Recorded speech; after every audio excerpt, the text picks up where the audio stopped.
The Myriad Spider's Nest is a mid-tier secret realm under the Nine Provinces Federation. It houses 7 major city bases, with Whitescale City being one of them. Here, land is so incredibly expensive that every single inch is practically worth its weight in gold. Yet, right in the heart of this bustling city sits a massive private estate surrounded by mountains and rivers, known to all as the City Lord's Manor. And this young man is the young City Lord of Whitescale City. He is actually a transmigrator who crossed over to this world. In his past life, Bai Zi'an was a soldier who died in the line of duty. But his fate did not end there. His soul transmigrated into a world filled with spirit beasts and beast tamers. However, unlike other transmigrators, Bai Zi'an did not just possess some random person's existing body. He was reborn naturally, entering this world in a brand new body while retaining his past life memories. Right now, after his morning shower, Bai Zi'an stares at his reflection and cannot help but admire himself. Even though he has looked at this face for over 10 years, he still marvels at it every single time. He is seriously, ridiculously handsome. Suddenly, a dimensional rift tears open in the room, and a creature emerges from within. Bai Zi'an turns around, showing absolutely no signs of being unfamiliar with this creature. It is none other than a gold-rank, red-eyed silver fish. The fish swims closer to Bai Zi'an and speaks, telling him it is time to eat breakfast. Acknowledging the reminder, Bai Zi'an tells the fish to let his father know he will be down soon. The fish gently warns him not to keep everyone waiting too long, before slipping back into the portal and disappearing. That red-eyed silver fish is a gold-rank spirit beast and the bonded beast of Bai Zi'an's father. In this world, a tamer with that level of power is considered a formidable powerhouse. Heading downstairs, he finds his family waiting for him. The beautiful woman is his mother in this life, and next to her is his younger sister, Bai Zi'an. The man grumbling right beside her happens to be his father, and the white-haired, sharp-eyed old man sitting at the head of the table is Bai Jing-chong, the powerful city lord of Whitescale City and Bai Zi'an's grandfather. Bai Zi'an pulls out a chair to sit down and asks his grandfather when he arrived. Today is the annual awakening ceremony, so as the city lord, I must attend the hall to give a speech and encourage the young students. Little Anne, you are a candidate this year, so you must participate in the ceremony today too. Let us head over to the awakening hall together shortly. Bai Zi'an obediently agrees, as he has been looking forward to this important ceremony for a long time. The awakening ceremony is officially known as the annual Beast Awakening Ceremony of the Nine Provinces Federation. Every year around this time, the Federation hosts the ceremony to help young people unlock their hidden potential. Those who succeed are allowed to join beast taming academies and study everything about beasts. On the other hand, those who fail can only go on to study at completely ordinary schools. Because of that, this ceremony is just like the high-stakes college entrance exam in his past life, a critical, make-or-break moment that decides his entire future. In this world, a person's beast-taming talent solely dictates their entire social status. Without talent, even a passing ant wouldn't spare you a glance. Luckily, Lady Luck smiled upon Bai Zi'an and told him there was no need to worry. That is because he already awakened an A-rank beast-taming talent on his own a full month ago. It is a mental-type talent called Super Intuition, which grants the awakened individual incredibly terrifying combat instincts. Sometimes, it even allows him to sense special premonitions and fully understand the thoughts of spirit beasts. This is an extraordinary, highly versatile beast-taming talent with massive utility. Not only does it provide sharp intuition, but it also helps him avoid danger and seek safety in battle. He can even communicate with spirit beasts, which is extremely useful for both battling and taming them. To Bai Zi'an, the awakening ceremony is no longer that important, which is exactly why he is acting so completely calm and collected. His A-rank mental-type talent is an outstanding ability, and self-awakening such a rare power is absolutely no easy feat. His grandfather knows this very well, which is why even in the origin world, Bai Zi'an would be a top genius that major clans would fight to nurture. Although he lacked that ability himself, his grandson's future potential could make it a reality. Still, Bai Jing-chong couldn't help but feel a bit worried. His grandson is still very young. If he actually went to that place, those ruthless old monsters would probably devour him whole, bones and all. Therefore, he wants to temper him a bit so that Bai Zi'an can truly become a calm, composed, and steady individual. Thinking of this, Bai Jing-chong calls out. Bai Zi'an, who is currently sipping some tea, quickly looks up as his grandfather warns him not to underestimate the awakening ceremony. The awakening stone used by the Nine Provinces Federation is an extremely special, top-tier treasure.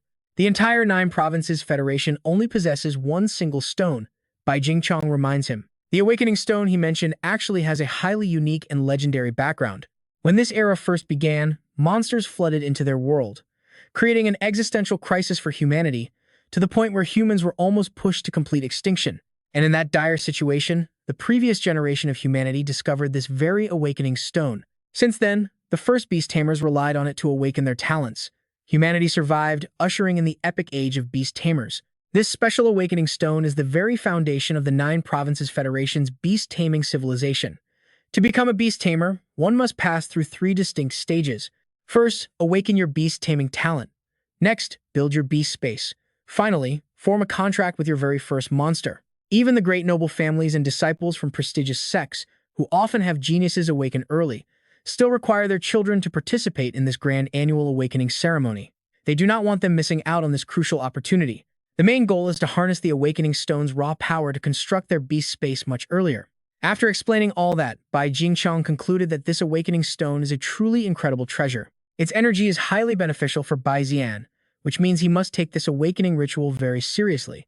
Bai Zi'an completely understood his grandfather's teachings, so he obediently nodded in agreement. Previously, he was always buried in studying beast-taming theory, so he did not know much about these awakening stones. Now that he realized how incredibly powerful it was, he definitely had to seize this golden opportunity. A real man does not overthink. Focus on the awakening ritual and build that beast space. That is what matters most. Suddenly, Bai Zi'an's father slammed the table with a loud bang, startling both him and Bai Zi'an. "Why so aggressive, old man?" His mother stood hands on hips, boldly lecturing her husband. Seeing this, Mr. Bai instantly lost all his tough attitude. He mumbled that he was just speaking loudly, not being mean. After dinner, the private chauffeur drove Bai Zi'an and Bai Zi'an to the awakening square. Bai Zi'an told his grandson to head to the main hall first, while he prepared his big speech.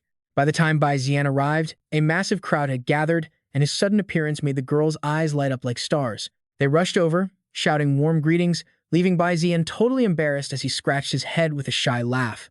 "Young Master Bai, you have been away for a month. You must be fully prepared for today, right?" "Young Master Bai, it's only been a month, but you've gotten even more handsome." These guys were actually Bai Zi'an's classmates from the academy affiliated with Whitescale City. This was the most prestigious academy in the city, where the vast majority of students were descendants of military generals, government officials, or incredibly wealthy merchants. Naturally, as the young city lord, Bai Zi'an was the undisputed leader of this entire crowd. Suddenly, someone pushed through the thick crowd, charging straight toward Bai Zi'an, Brother An. It was a chubby kid with a bouncing belly, shouting at the top of his lungs. Bai Zi'an instantly dodged to the side, leaving the heavy kid to crash face first onto the ground. Scrambling up, he whined dramatically. "Brother An, we haven't met in a month. I missed you so much. Did you not miss me at all? Hey, Fatty Yuan, can you stop talking to me in that dramatic, resentful tone? People might actually think we are a couple if you keep this up." Bai Zi'an grumbled with disgust. Fatty Yuan pouted, replying, "How could you say that? We have been best friends since childhood." "Fatty Yuan, you are seriously way too round. What a waste to have such a heroic name like Yuan Potion." These two were indeed childhood best friends. With a grand name like Yuan Potion, Bai Zi'an once thought this guy was the main character. But as time went by, Yuan Potion's body grew rounder and rounder, shattering that theory completely. While Bai Zi'an was still busy mourning his friend's once slender and athletic figure, a loud, highly arrogant voice suddenly echoed right in his ears, completely breaking his train of thought. "Bai Zi'an, you haven't been to school for a month. I honestly thought you were scared of me. If you just admit defeat right now, I might actually let you off easy this time." The speaker was Feng Tianyu, daughter of Vice City Lord Feng Yangyan. She had stunning looks and great talent. Unfortunately, she was incredibly arrogant and competitive. Their bet on who would get a better talent was entirely her idea. Yet here she was, boasting. She clearly had no fear of getting slapped in the face, but Bai Zi'an felt secondhand embarrassment just watching her. "What is with that look? Are you planning to back out now?" Feng Tianyu said haughtily, "Our wager still stands, and I honestly cannot wait to see you crawl and fulfill your end of the deal when you lose." A month ago, she declared that the loser must grant any request the winner demanded, but that was only because she believed she could never lose. For Bai Zi'an, however, he already had a 90% chance of winning this. After all, an A-grade talent is second only to S-grade, which is incredibly rare and hard to find across the entire 9 Provinces Federation. Not to mention, the Myriad Spider Nest was merely a small trial world under the Federation's vast domain. As Bai Zi'an walked away, Yuan Potion quickly caught up, hushedly warning his friend to stay on guard. Apparently, Feng Tianyu had come highly prepared this time. He had overheard some inside info about this from his father, stating that the Feng family acquired a rare treasure capable of boosting one's talent awakening. That explained why Feng Tianyu acted so arrogant and confident, but honestly, it made sense. With her family's special heritage and deep background, using a few special methods was totally normal. Bai Zi'an simply smiled. He did not dislike her or feel the need to be overly guarded. His sharp intuition told him one clear thing. This girl did not pose any threat at all. She held no real malice toward him. Honestly, she was just an overeager rookie who desperately wanted to prove she was better than him. Soon, all the students gathered in the central square. Standing on the stage as the Lord of Whitescale City, Bai Jingchong gave a quick, encouraging speech. Once his speech wrapped up, the candidates lined up and headed straight into the Grand Awakening Hall. Inside, a massive awakening stone hovered silently in midair. Everyone sat cross-legged on the floor to begin the ceremony, but Bai Zi'an already knew exactly what would happen next. The Kyushu Federation would use spatial projection to beam the Divine Stone's power to every corner of the Grand Hall. It was a truly mind-blowing technological marvel. At first, Bai Zi'an felt completely confident. He could feel a surge of powerful energy starting to burn deep within his body. But then, things went sideways. The awakening energy suddenly spiked and spun completely out of control. He felt like he was falling into a bottomless pit. Agonizing pain flared up as the energy surged directly toward his head. He desperately tried to control the wild surge. The brain was too delicate. If this chaotic awakening energy damaged his mind, he could literally end up brain dead. He needed to break out of this awakening state immediately. But right at that crucial moment, his A-rank intuition talent kicked in with a sudden, clear signal. This was not a disaster at all, but rather a massive opportunity. A-rank intuition rarely made mistakes, and it would definitely never steer its master wrong. So, he chose to trust it. Gritting his teeth, he stayed in the state and fought to master the wild energy. Soon, the violent energy waves surrounding Bai Zi'an caught the attention of the ritual supervisors in the hall. Once they realized the boy was the city lord's grandson, absolute panic set in. They had to notify the city lord and Elder Wu immediately. If anything happened to him, heads would roll. A supervisor rushed over to inform Bai Jingchong that his grandson's awakening process was experiencing some major complications. A massive, mystical eye had appeared right above the boy's head, and nobody knew what this phenomenon meant. Seeing that giant eye, Bai Jingchong's eyes widened in sheer shock. Ordinarily, such special phenomena only happened when someone awakened an S-rank talent or higher. How was this even possible? Bai Zi'an had already awakened his A-rank talent before this. Only one logical explanation crossed the old man's mind. Had his intuition talent actually mutated and evolved far past S-rank? After all, in this beast-taming world, mutated beasts with unique abilities and rare physiques did show up from time to time. Since humans were also living creatures, it made perfect sense that they could mutate as well. For humans, mutation almost always happened within their beast-taming talents. But in all of human history, beast-tamers with mutated talents were incredibly rare, virtually counted on only one hand. Every single one of them had become a legendary figure in history. Yet, thinking of this, Bai Jingchong felt far more dread than excitement. If Bai Zi'an was indeed undergoing a talent mutation, then this awakening was bound to be extremely dangerous. Filled with worry, Bai Jingchong tried to barge into the hall to save his grandson, but Elder Wu, the official in charge of the ritual, immediately stopped him. "Old Bai, please do not make things difficult for me. The Awakening Hall belongs directly to the Kyushu Federation. Even as the city lord, you are absolutely forbidden from stepping inside." He then reassured the worried old man, explaining that the Federation's built-in protection mechanism would definitely keep Bai Zi'an completely safe from harm. An unparalleled genius. "Old Bai, your family is truly blessed," Elder Wu praised in genuine awe.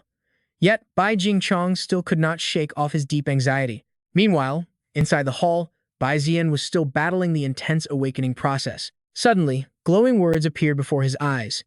"Heaven and earth have three paths. Heaven, earth, and humanity." He lost all track of time.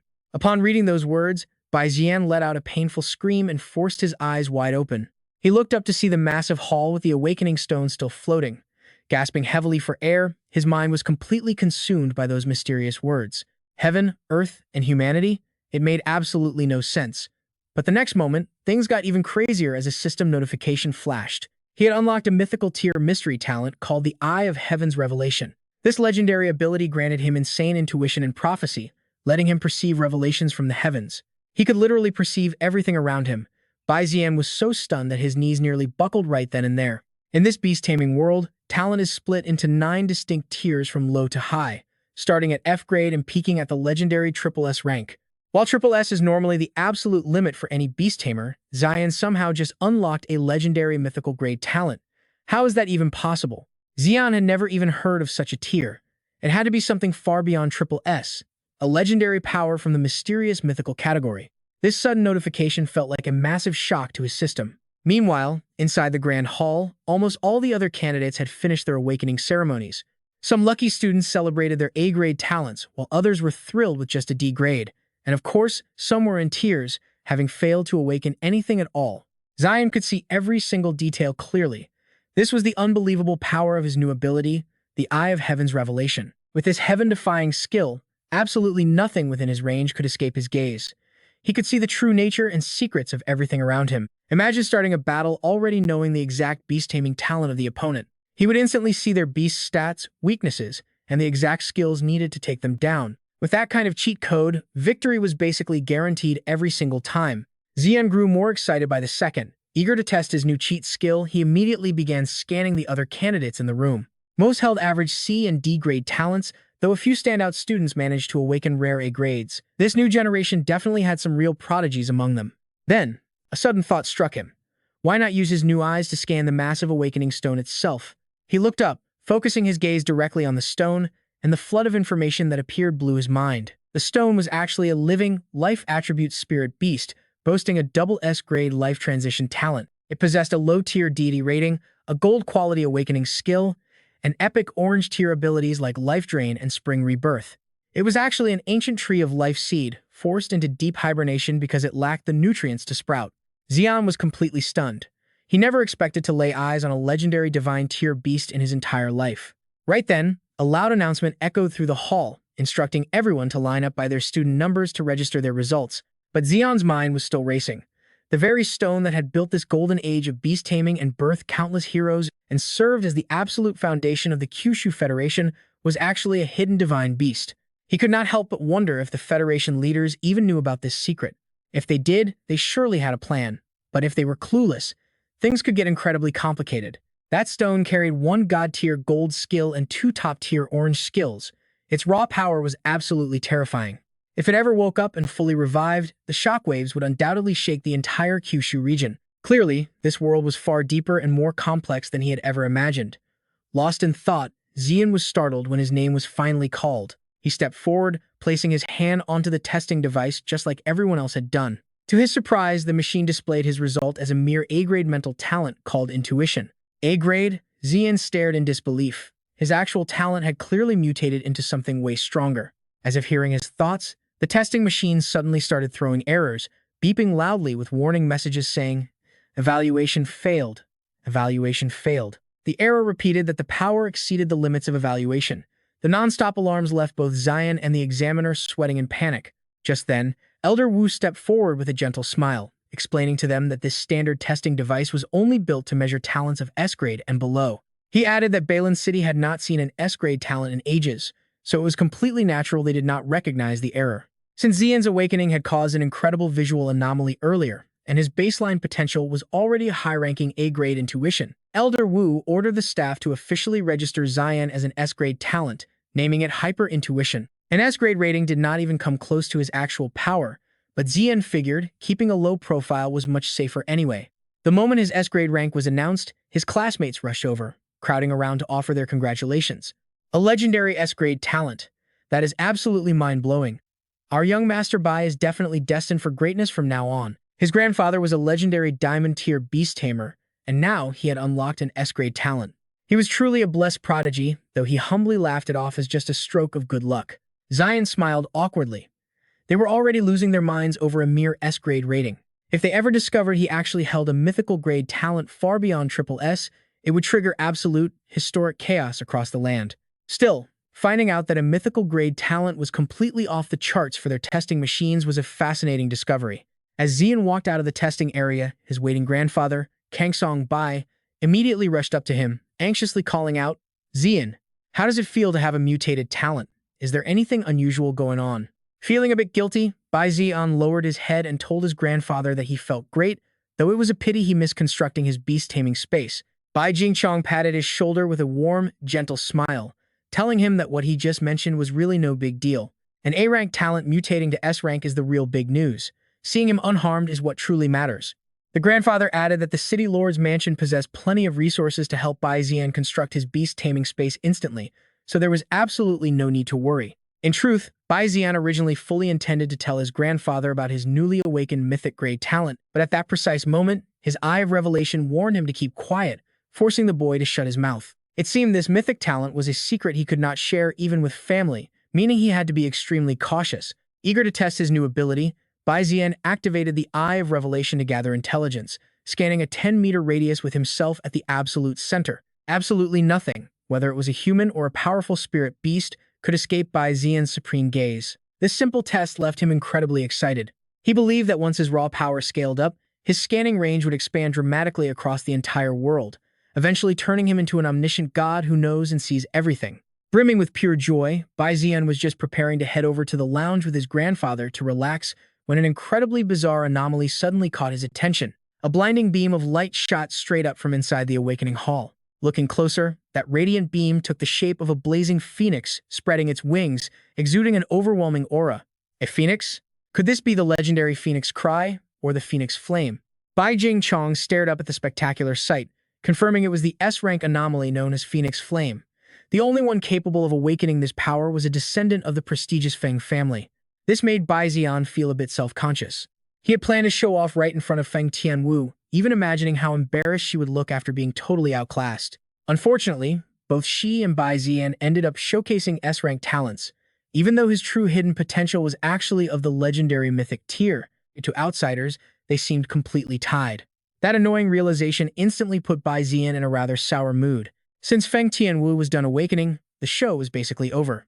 Bai Zi'an asked his grandfather for permission to head back home early, but he had barely taken a few steps before Bai Jingchong summoned two of his trusted subordinates, Bai Ji and Bai Xiao, a pair of twins with incredible combat abilities. The grandfather figured that since his grandson had just awakened an S-rank talent, he would undoubtedly become a prime target for enemies, which is why he assigned Bai Ji and Bai Xiao to guard him. They were ordered to never let him out of their sight. Looking at these two gold-level beastmasters, Bai Zi'an knew his grandfather had meticulously prepared everything for his absolute protection. To be completely honest, he hated being constantly monitored like this, but there was no way he could reject his grandfather's decision. Then, Bai Jingchong handed him a special key, explaining it unlocked the main family treasury. He instructed him to use the spirit wall crystals inside to quickly establish his personal beast-taming space. Seeing that shiny key, Bai Zi'an's tense expression finally relaxed a bit. The city lord's mansion was indeed insanely rich. Those spirit wall crystals his grandfather mentioned were packed with pure crystalline energy, which is incredibly beneficial for expanding a beast-taming space. Typically, beastmasters only ever use this precious resource during crucial breakthroughs, allowing their beast-taming spaces to reach an entirely new realm. Because of this, these spirit wall crystals were exceptionally valuable, normally costing at least 19,000 credits apiece. Even with such an astronomical price tag, countless wealthy clans were more than willing to throw massive amounts of money just to buy them, yet they were rarely in stock.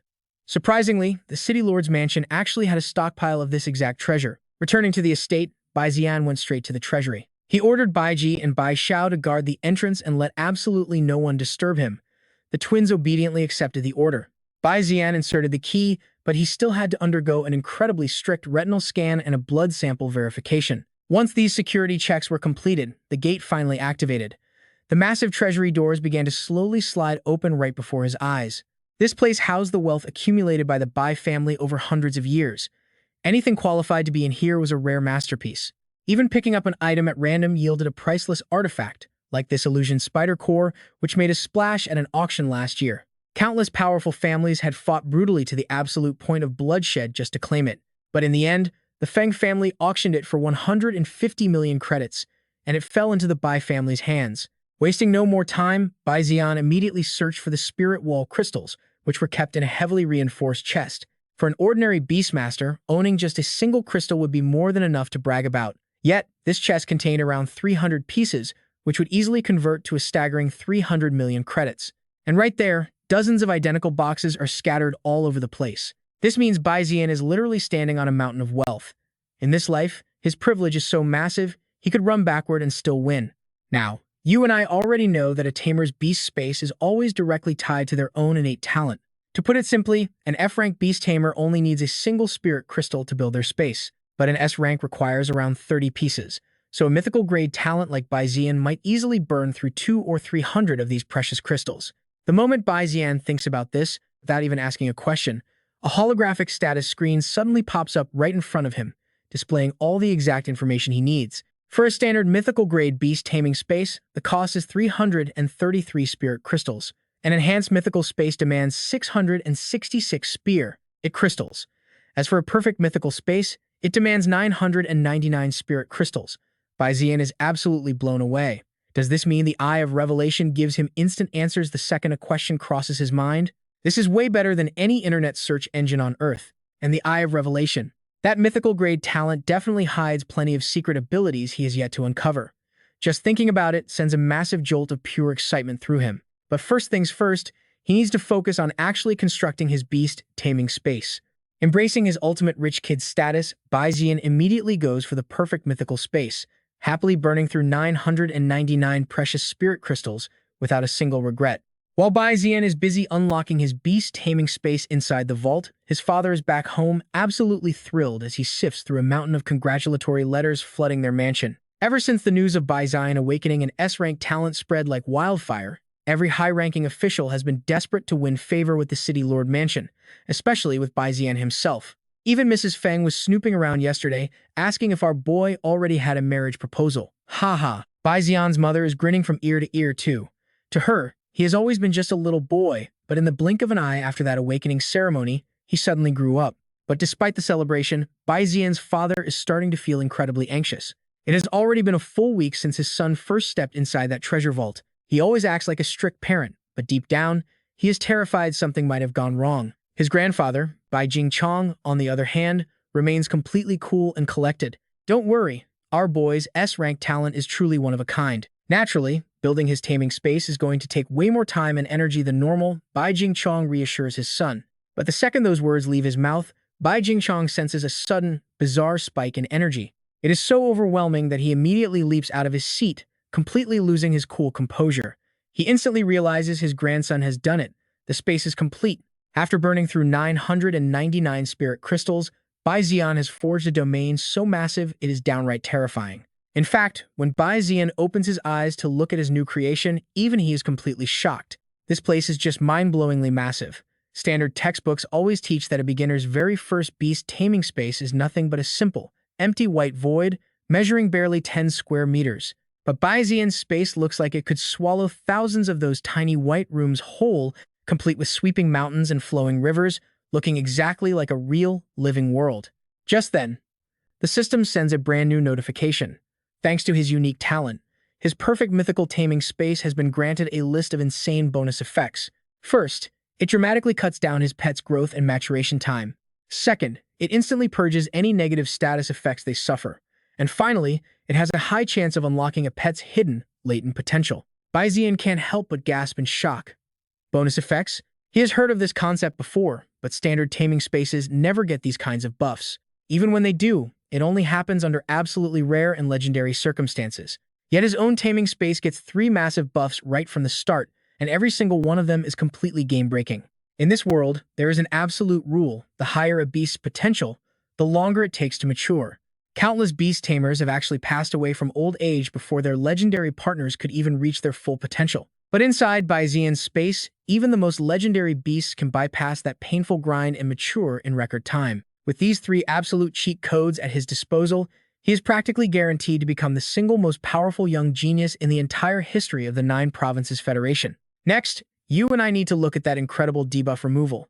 Normally, if a beast gets poisoned, frozen, or burned during battle, they are pretty much taken out of commission.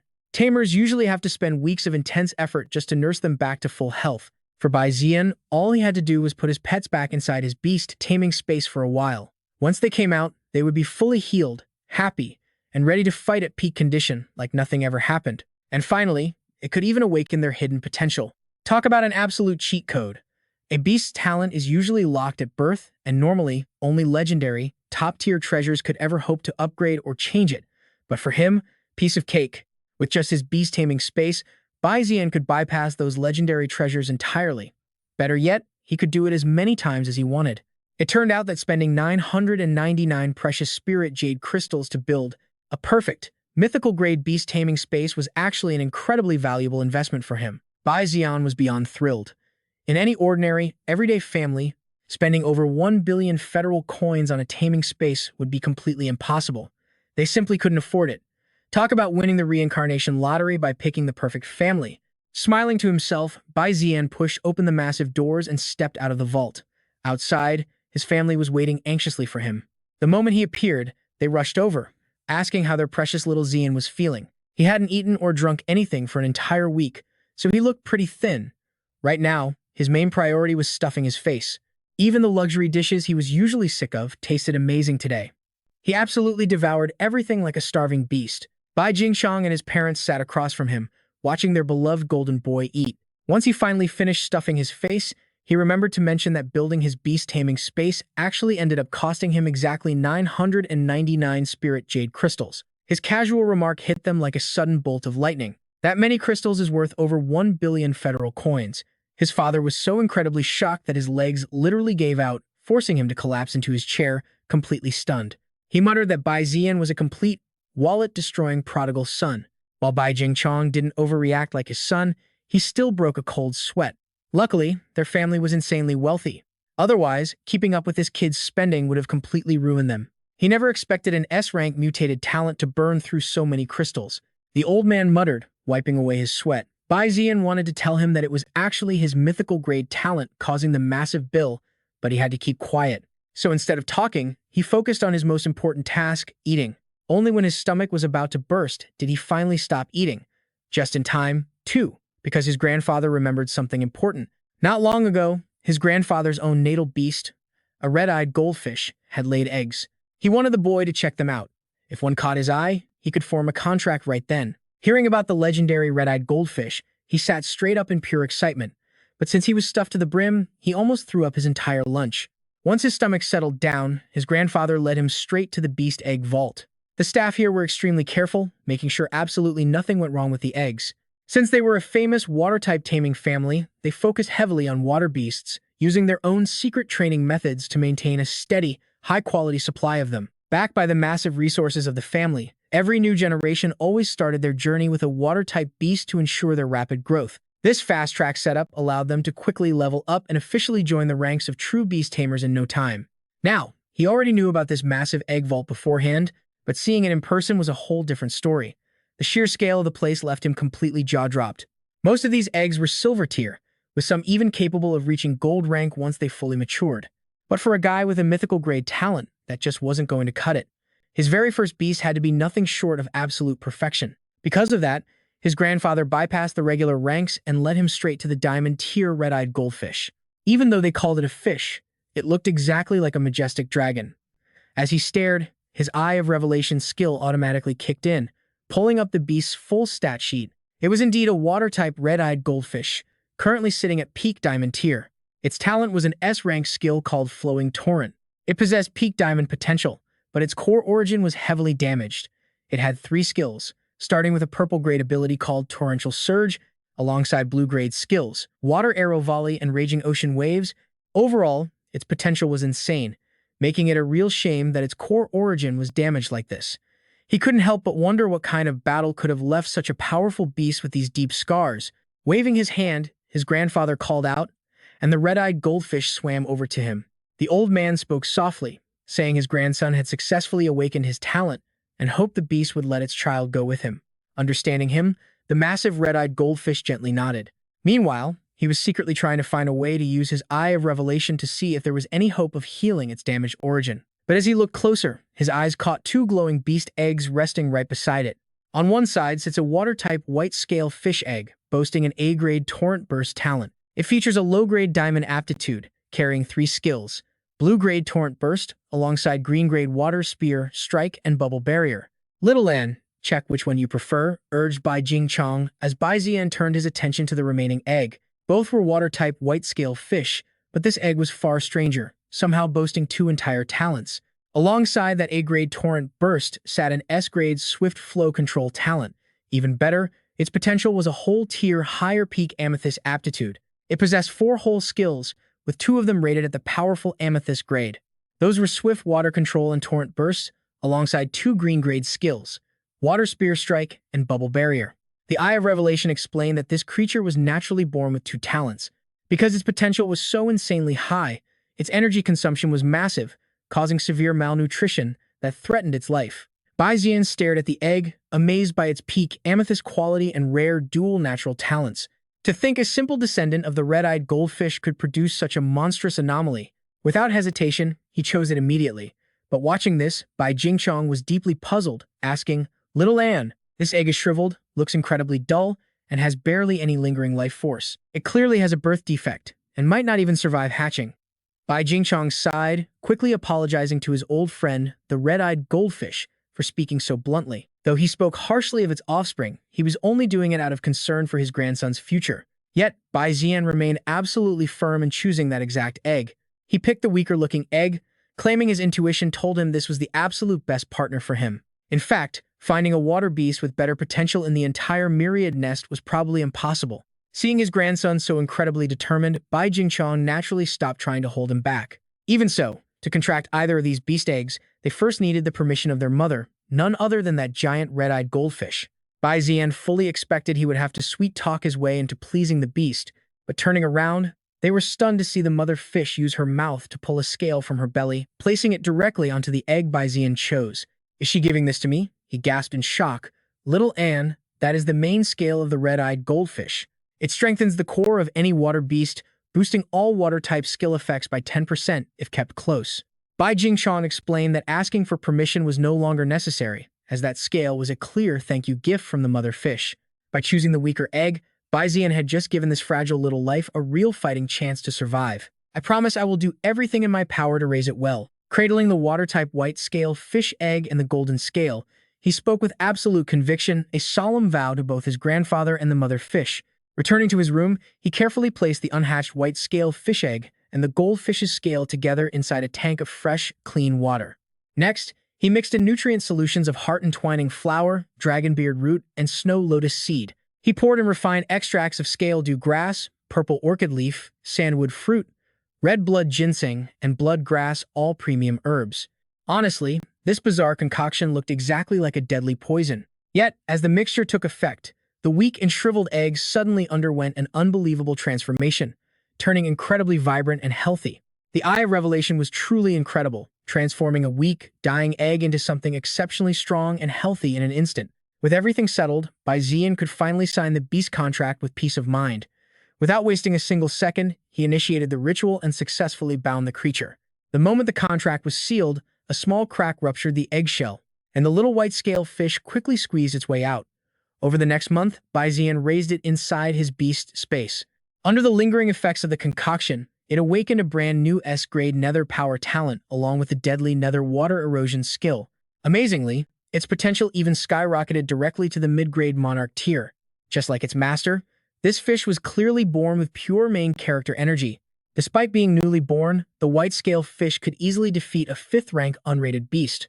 With such a bright future ahead, Bai Zi'an was extremely satisfied. His white-scale fish was truly on another level, leaving all the other local water beasts completely in its dust.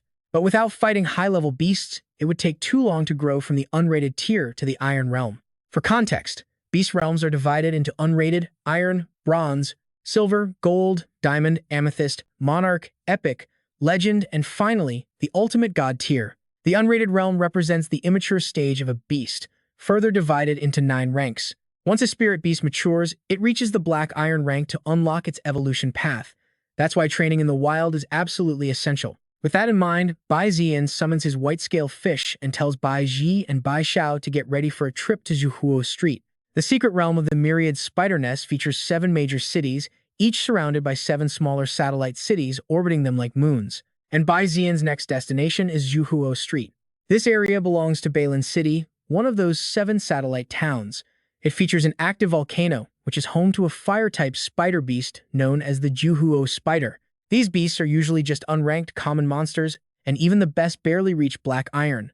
It's the perfect training ground for his white-scale fish. Soon, the 3 head to the train station. But just as they are passing through the gate, someone loudly calls out Bai Zi'an's name. "Bai Zi'an, how dare you ignore me?" He turns around, only to see the Feng family's spoiled little phoenix, Feng Tianyu. Without even turning his head, Bai Zi'an reminds her that since both of them awakened S-grade talents, it is a complete tie, making their previous wager completely void. But Feng Tianyu is absolutely furious, arguing that even if it's a tie, he shouldn't have vanished without saying a single word of goodbye. Am I really not even worth your attention? She demands. Bai Zi'an never expected her to take this so seriously. She complains that she has been searching for him everywhere since the ceremony ended. Seeing him boarding a train to another town makes her think he is actively running away, which only fuels her burning rage. You heartless betrayer, she screams, causing a scene that leaves Bai Zi'an feeling incredibly embarrassed. What on earth is she saying? Anyone listening would easily misunderstand and think he broke her heart or played with her feelings. He tries to ignore her and step onto the train, but she quickly reaches out, determined to pull him back. Wait, don't you dare leave. If you don't listen to me today, I will never let you hear the end of it. Unfortunately, before her hand can even brush his sleeve, Bai Xiao steps in and coldly blocks her path. Miss Feng, please conduct yourself with self-respect, Bai Xiao warns. Startled, Feng Tianyu freezes as a heavy, suffocating aura completely paralyzes her. Faced with a powerful gold-rank beast tamer, even an S-grade rookie like Feng Tianyu stands absolutely no chance. She sheepishly pulls her hand back in embarrassment, but she refuses to leave without stating her real business. After chasing him all the way here, Feng Tianyu demands a rematch wager with Bai Zi'an. Specifically, she wants their beasts to clash in a duel once school starts. Bai Zi'an gives a half-hearted reply before boarding the train. Though he keeps a straight face, Bai Zi'an is actually screaming internally. This little phoenix's dramatic and pushy personality is incredibly annoying. If their families weren't close friends, he definitely would have given her a proper reality check by now. The station announcer declares that the train to Juhuo is arriving, allowing him to push her out of his mind and focus on the real task. The wilderness stretching between the main city and its satellites is incredibly dangerous. Savage beasts roam freely out there. Aside from heavily armed hunting squads, almost nobody is foolish enough to wander into the wild alone. But since people still constantly need to travel between these cities, humanity built a highly specialized transport to cross this dangerous terrain safely. It is a massive train engineered from a beast called the Thousand-Ring Centipede. With a steel-hard hide and insane defense, the entire beast stretches over 100 meters long. Each passenger cabin is retrofitted directly onto its armored body segments. Naturally, the higher the centipede's rank, the safer and sturdier the ride becomes. Because of that, tickets are incredibly expensive, but money is the least of Bai Zi'an's concerns. Reincarnated as a wealthy young master, he could easily buy out the entire train without breaking a sweat. But keeping his humble habits from his past life, he opts out of being flashy. Still, a surprise awaits him. When trying to board the first-class carriage, the ticket scanner loudly announces that he only has a second-class ticket. The staff politely escorts him to the noisy economy section, leaving him completely embarrassed. It seems his grandfather has meddled again. Before his departure, Bai Jingchong explicitly warned his grandson to live like an ordinary person during training, face real-world struggles, and even get scammed a few times to build character. But he never expected the old man would actually force him into economy class while banning his bodyguards from following to protect him. And this carriage is absolutely deafeningly loud. Slightly annoyed by the racket, Bai Zi'an activates his Eye of Revelation, discovering that this loud crowd is actually a group of Taming Academy students visiting from Kuangyan Street. He decides to scan their beast stats too. They have already been in school for a full year, yet none of their pets have even reached Black Iron rank. Seriously, weak. This gives Bai Zi'an a smug sense of satisfaction. It truly highlights the massive gap between commoners and geniuses. Normal spirit beasts are simply too weak compared to a guy with a literal cheat code like him. However, Bai Zi'an's confident thoughts quickly vanish the moment he spots a female student named Xiao Gubai. She also holds an S-rank mystery talent capable of draining anyone's luck with a single move. But despite this terrifying power, Xiao Gubai sits completely isolated, tucked away in a quiet corner of the train. But right at that very moment, another female student happens to walk past her. She was walking perfectly fine, but the second she passes Xiao Gubai, she abruptly trips and tumbles backward onto the floor. Even though she tripped on her own, her immediate reaction is to start screaming. "You absolute jinx! Why did you have to bump into me like that? How incredibly unlucky! If I got seriously hurt, would you even be able to take responsibility?" Xiao Gubai seems completely used to this harsh treatment. Even though she did absolutely nothing wrong, she softly stammers an apology. But that only makes the bully scream louder. "Don't you dare speak to me!" Meanwhile, Bai Zi'an quietly observes this whole exchange. This girl is just like him, possessing an elite S-rank talent from the rare mystery attribute. Such incredible potential should have shocked the higher-ups during her awakening. So why didn't Kuangyan City report her existence to Bailin City? Instead, they somehow allowed such a high-caliber prodigy to remain hidden in this tiny town, attending a completely nameless beast-taming academy. Something feels incredibly off about this entire situation, and Zi'an resolves to uncover the truth behind it. The train speeds along the tracks, and before long, they cross the border into Zuhuo City. As soon as they arrive, Xiao Gubai quietly steps off. Zi'an follows her at a safe distance before calling out to Bai Xiao. "Young master, how can I assist you?" Bai Xiao suddenly appears behind Zi'an like an absolute ghost. Even though his grandfather forbade a close guard, Bai Xiao was still assigned to watch over Zi'an from a distance in case he needed emergency help. "Help me dig up her background file," Zi'an orders, subtly gesturing towards Xiao Gubai as she walks ahead. Bai Xiao, normally famous for her completely frozen expression, suddenly flashes a knowing smirk and whispers a teasing question. "Young master, is this love at first sight?" Zi'an immediately shuts that down, explaining that she simply possesses a highly unique power. If he can recruit her before she unlocks her true potential, it would undoubtedly secure a massive power boost for the Bai family's future. With that settled, Zi'an shifts focus back to his main goal. In this particular city, bamboo fire spiders seem to infest absolutely everywhere.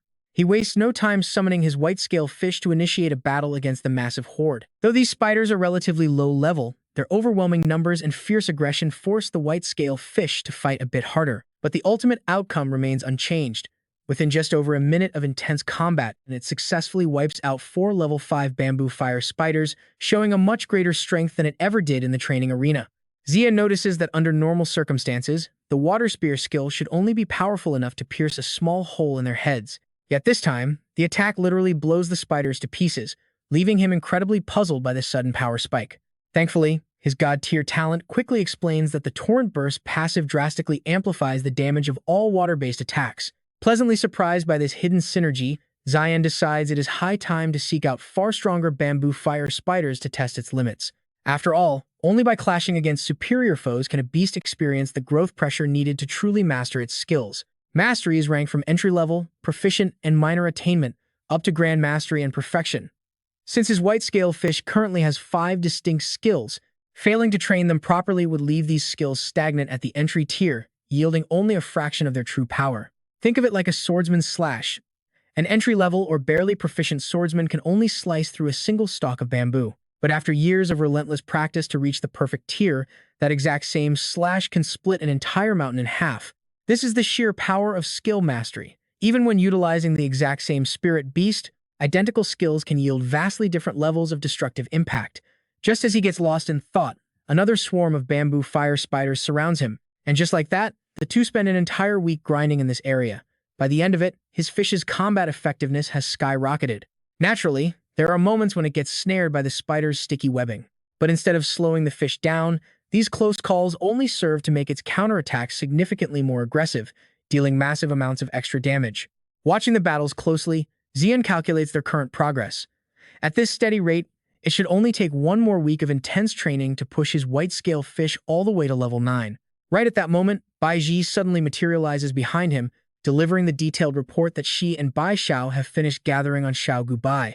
Xiao Gubai's parents tragically died in a car crash when she was young. Curiously, her birth seemed to act as a curse, bringing terrible misfortune to everyone around her. Because of this, not a single relative dared to adopt her, leaving the orphan girl alone with a massive mountain of parental debt. If she had not just awakened her talent and gained protection from the Awakening Hall, loan sharks probably would have sold her off by now. After joining the academy, Xiao Gubai made a few new friends, but every single one of them ended up plagued by terrible luck. Naturally, people started shunning Xiao Gubai. Fortunately, she is incredibly resilient and refuses to let bad luck drag her down. After school, she works part-time to get by, saving every spare penny she can to pay off her heavy debts.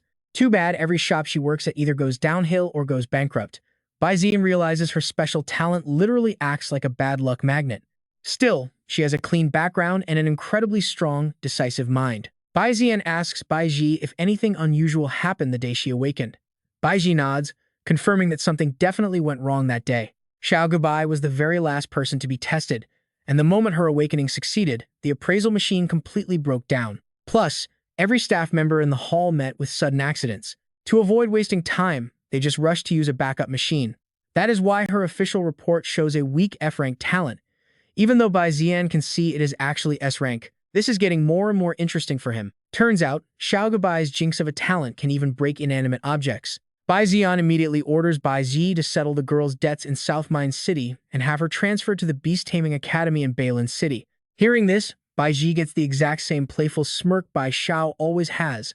She grins, thinking her young master has finally found his first love. Talk about a power move.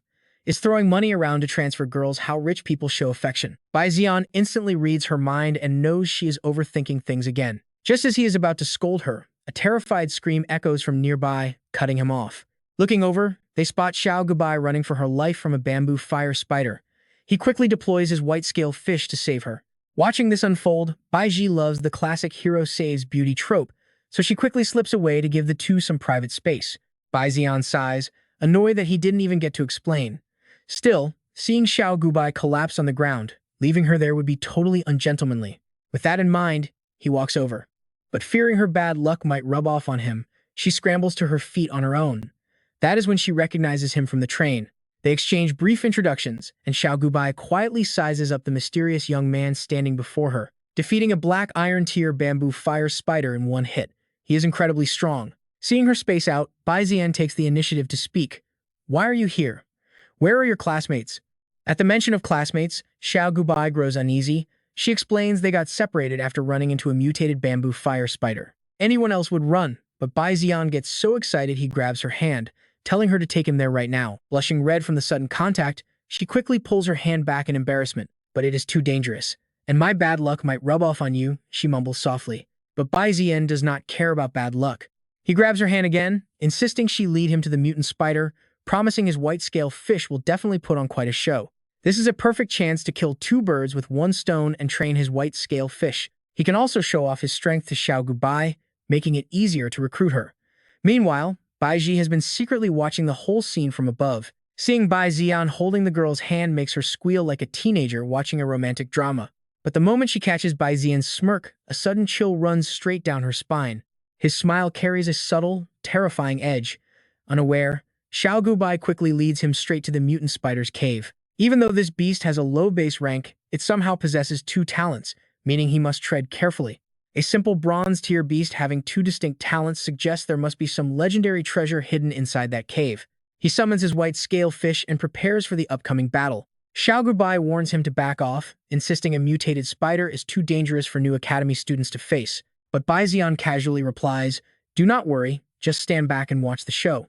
He orders his white-scale fish to unleash a water spear torrent to clear out the smaller spiders first. Once the mutated leader joins, they will finish it with a rupturing torrent. His pet nods and charges forward. Disturbed by the noise, the mutated spider instantly awakens. Spotting its opponent is merely an unrated Tier 8 beast. The spider becomes absolutely furious that such a weak creature dares invade its territory. The mutant spider immediately ordered its minions to charge and shred the enemy. But Bai Zi'an's white-scaled fish was absolutely no pushover. The incredible strength it unleashed to easily deal with those bamboo fire spiders completely stunned the mutant boss. The white-scaled fish took out almost all of its minions with just a single strike, sending the mutant spider into an absolute state of pure rage. The beast went all out, desperate to tear the fish to shreds. Under its massive, fiery barrage, the water currents the white-scaled fish used were instantly vaporized into thin air. Seeing things go south, Bai Zi'an quickly ordered his beast to use Godspeed Flow to dodge the intense enemy fire. The obedient white-scaled fish complied and successfully escaped the deadly attack. This Godspeed Flow technique was a powerful skill that drastically boosted its speed across a wide area. On top of that, because the white-scaled fish had already mastered its deep-sea bubble control, dodging the mutant spider's chaotic strikes was an absolute piece of cake. Seeing this, the beast grew even more furious. The beast's attacks came in a relentless, non-stop barrage, but the fish slipped away from every single one. After weaving through the chaos, the fish actually managed to get right above the mutant spider's head. But instead of attacking, Bai Zi'an yelled out a crucial warning. "Don't let it bait you. Just focus on clearing out the remaining small monsters around you first." That's when the real battle would begin. Snapping back to reality at its master's warning, the fish immediately shifted its focus away from the boss and targeted the remaining bamboo fire spiders instead. Watching all of its minions get utterly wiped out right before its eyes, the spider's rage finally reached its absolute boiling point. Bai Zi'an figured that the two of them had successfully pushed the giant spider to unleash its ultimate, most devastating attack. Sure enough, this strike was far more powerful. Yet, the white-scaled fish remained incredibly calm, utilizing Godspeed Flow to smoothly dodge. It then quickly countered by unleashing Water Torrent Burst directly at the giant spider's legs. Bai Zi'an watched the intense clash unfold without even blinking once.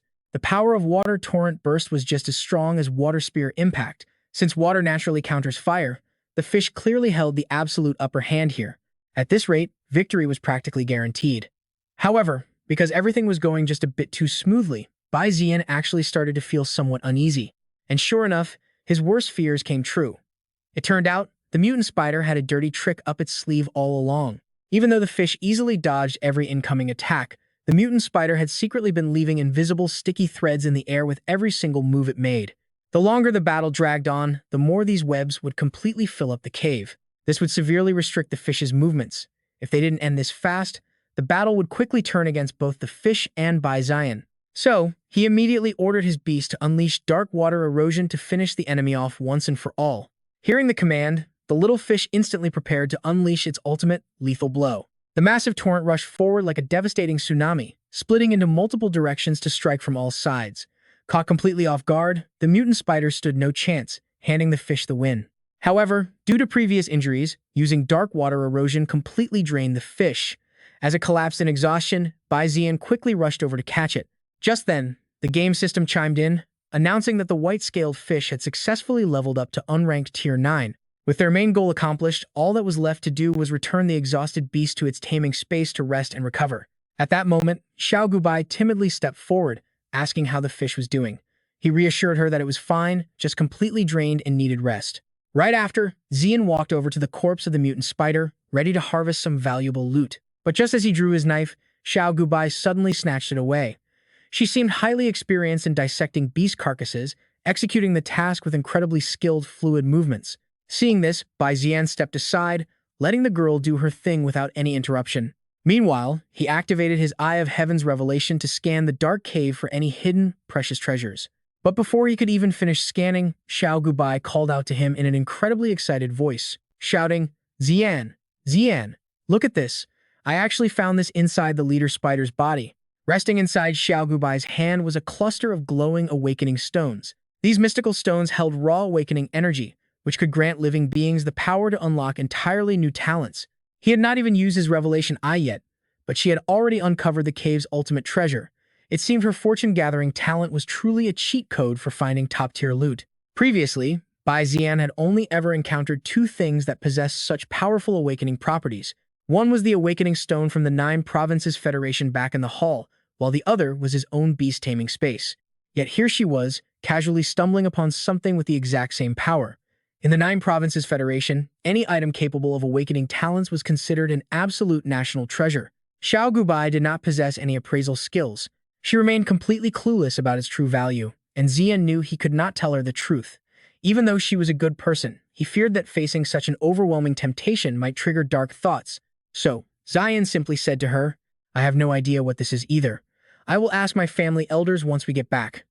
Xiao Gubai nodded eagerly while keeping her hands busy dissecting the rest of the spider. Seeing her in that state, Bai Zi'an figured the time had finally come, so he invited her to his home. Xiao Gubai froze. She turned her head, looking at him in utter confusion, asking if he was actually inviting her. Bai Zi'an nodded. Xiao Gubai turned back, stabbing another blade into the mutant spider's corpse. She knew he was incredibly strong, while she had always been a curse of bad luck, shunned by everyone as a monster in every sense, so she dared not believe it, let alone accept.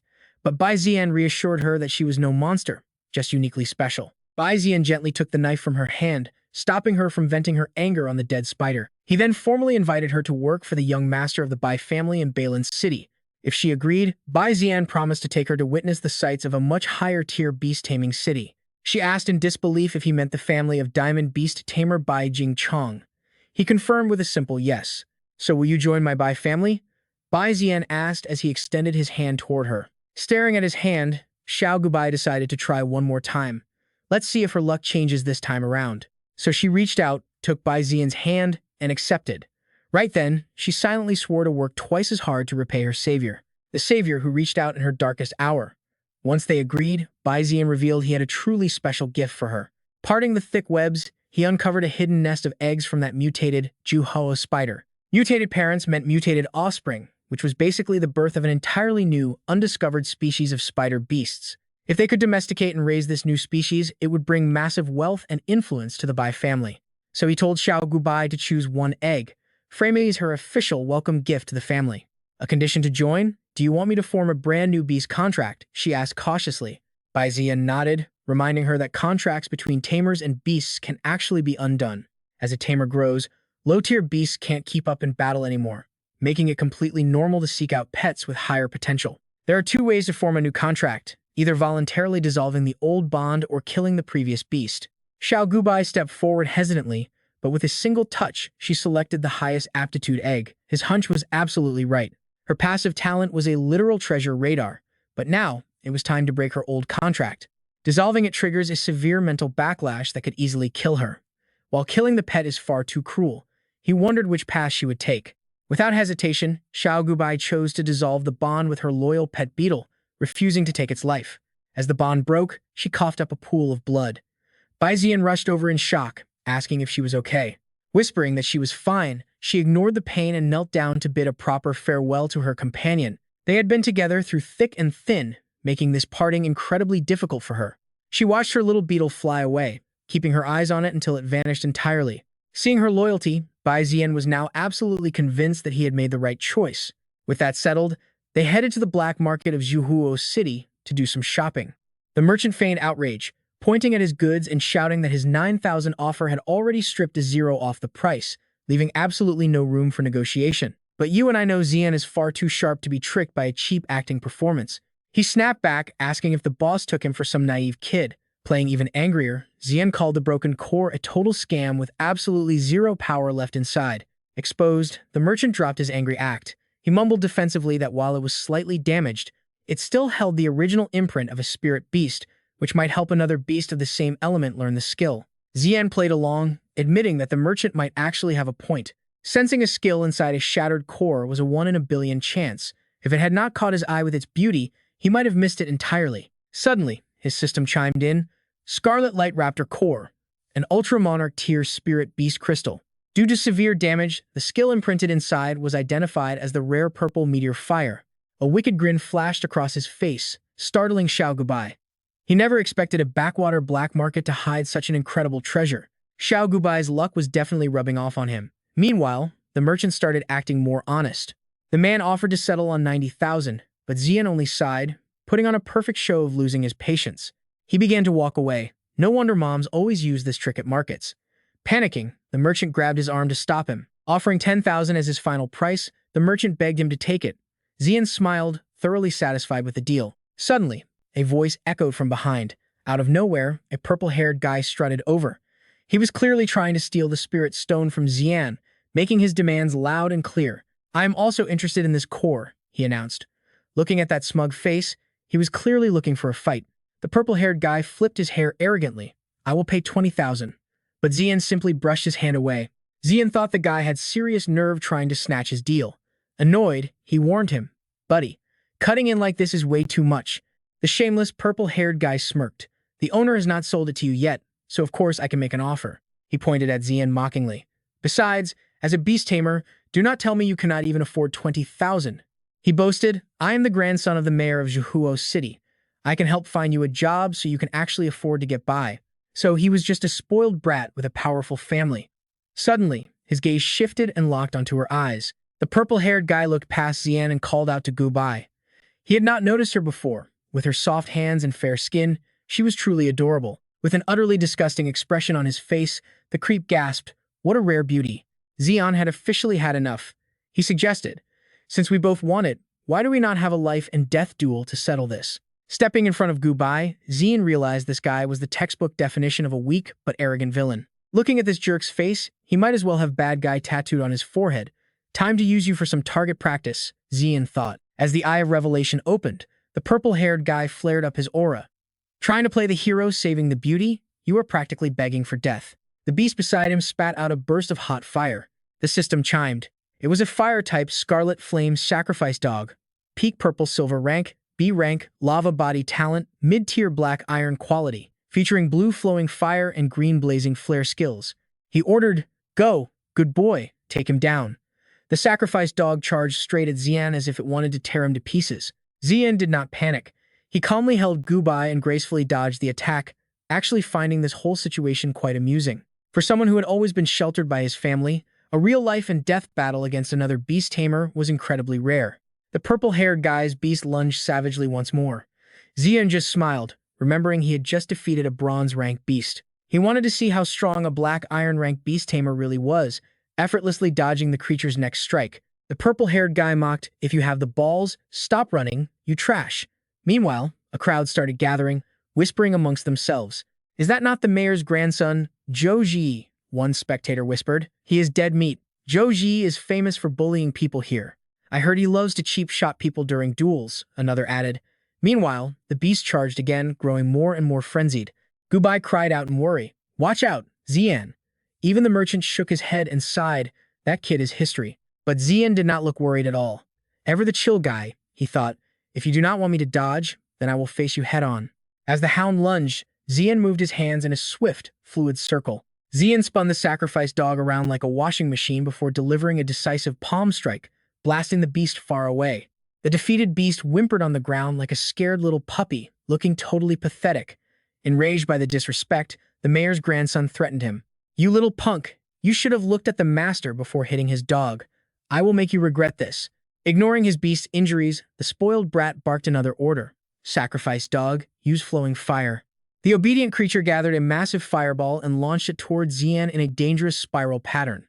Zi'an dodged just in time, noticing the scorched crater on the ground. Realizing it was time to summon his own beast, he decided to bring out Scale Fish to counter the fire. Zi'an summoned his water-type beast. "Show yourself, Scale Fish." But right as it appeared, he sensed something was terribly wrong. Suddenly, a massive snake lunged from behind. It opened its giant jaws to swallow Zi'an whole, but he managed to dive out of the way. It was a cheap sneak attack, yet the shameless purple-haired guy still looked incredibly proud of himself. "Unbelievable, you actually dodged that," he sneered. Then, the system chimed, identifying the fire-type Firefly Snake, mid-tier silver rank. It possessed a B-rank extreme speed talent, mid-tier black iron quality, and a blue blazing fire spark skill, along with a green basic poison skill. Even Scale Fish found this dirty trick disgusting, and Zi'an knew things were getting serious. He ordered, "Scale Fish, let us wrap this up quickly." The beast nodded in perfect sync, while the arrogant purple-haired guy laughed. He shouted, "Fantastic. Sacrifice dog, blazing flare." Fighting 2 against 1 was definitely going to be a struggle. Surrounded by exploding fireballs, Scale Fish cried out as the trap sprung. The blast engulfed the water beast in a fiery red haze, hiding its condition. The purple-haired guy sneered. "You were just a novice tamer with a tiny pet, yet you dare challenge a black iron rank like me? What a waste of a beast with such decent potential." He laughed arrogantly. "You lost, kid." But Zi'an's reaction was the complete opposite. Sensing that Lin Yu was perfectly fine, Zi'an smirked and shot back. "Isn't it a bit too early for you to be drawing conclusions?" Out from the dust cloud, Lin Yu charged forward without a single scratch. Furious, it whipped its tail, slamming the purple-haired guy's beast right in the face. That brutal strike sent Shigu flying back. The beast collapsed, completely knocked out, leaving only Yanli standing. It tried to coil its long body to trap Lin Yu, but Lin Yu dodged nimbly, charging up a water orb and blasting it straight at Yanli's head. Yanli was officially out of the game. The purple-haired guy stared at the scene, stuttering in utter disbelief. How? How is this possible? It is just a low-tier beast." Meanwhile, Lin Yu finally managed to vent all of its built-up anger. Zi'an recalled Lin Yu. "Honestly, your soul beast is actually pretty strong," he mocked. "Too bad it ended up serving the wrong master this time." Taunted like that, how could a prideful guy like him ever swallow his anger? "You brat, a villain does not care about reputation." Out of nowhere, he drew a sharp dagger. The purple-haired guy lunged forward in a rage. "You are just a low-class beast tamer. What are you so proud of?" But suddenly, Bai Zi'an dropped in and kicked him right in the head. Then, flashing a bright, dramatic smile, she handed over a message to Zi'an. "Young Master Zi'an, the city lord has sent a secret letter." Groaning on the ground after that brutal kick, the purple-haired guy muttered, "Go to hell." Turning back to the old merchant, Zi'an finished the trade. "Boss, here is 10,000 yuan. Give me the beast core." The scene shifts to a city of towering skyscrapers. In his private room, Zi'an stands before a batch of herbs, deep in thought. The letter from the city lord plays a voice message. "Little Anne, the research you asked me to gather on Lin Yu's evolution is finally complete. You decided to skip the Bai family's formula, choosing instead to forge your own path and create an entirely new evolution method. Your grandfather respects and trusts you, but remember, walking a path that no one has ever traveled before is extremely dangerous." He analyzes the situation. Lin Yu has indeed surpassed the black iron tier and is now ready for its very first evolution. Following the Bai family's method, Lin Yu would eventually evolve into a red bronze golden patterned fish, but the Eye of Heaven's revelation offered him an evolutionary path that was impossible to refuse. The kun peng starts as a sea-bound kun before soaring as a peng, evolving from fish to whale, whale to kun, and finally kun to peng. Achieving these three states requires a total of 9 evolutions. Zi'an is thrilled at the chance to command the legendary beasts of sea and sky. Summoning the white scale fish again, he calls, "Little flying fish, come here." It flies blindly, slamming straight into his back.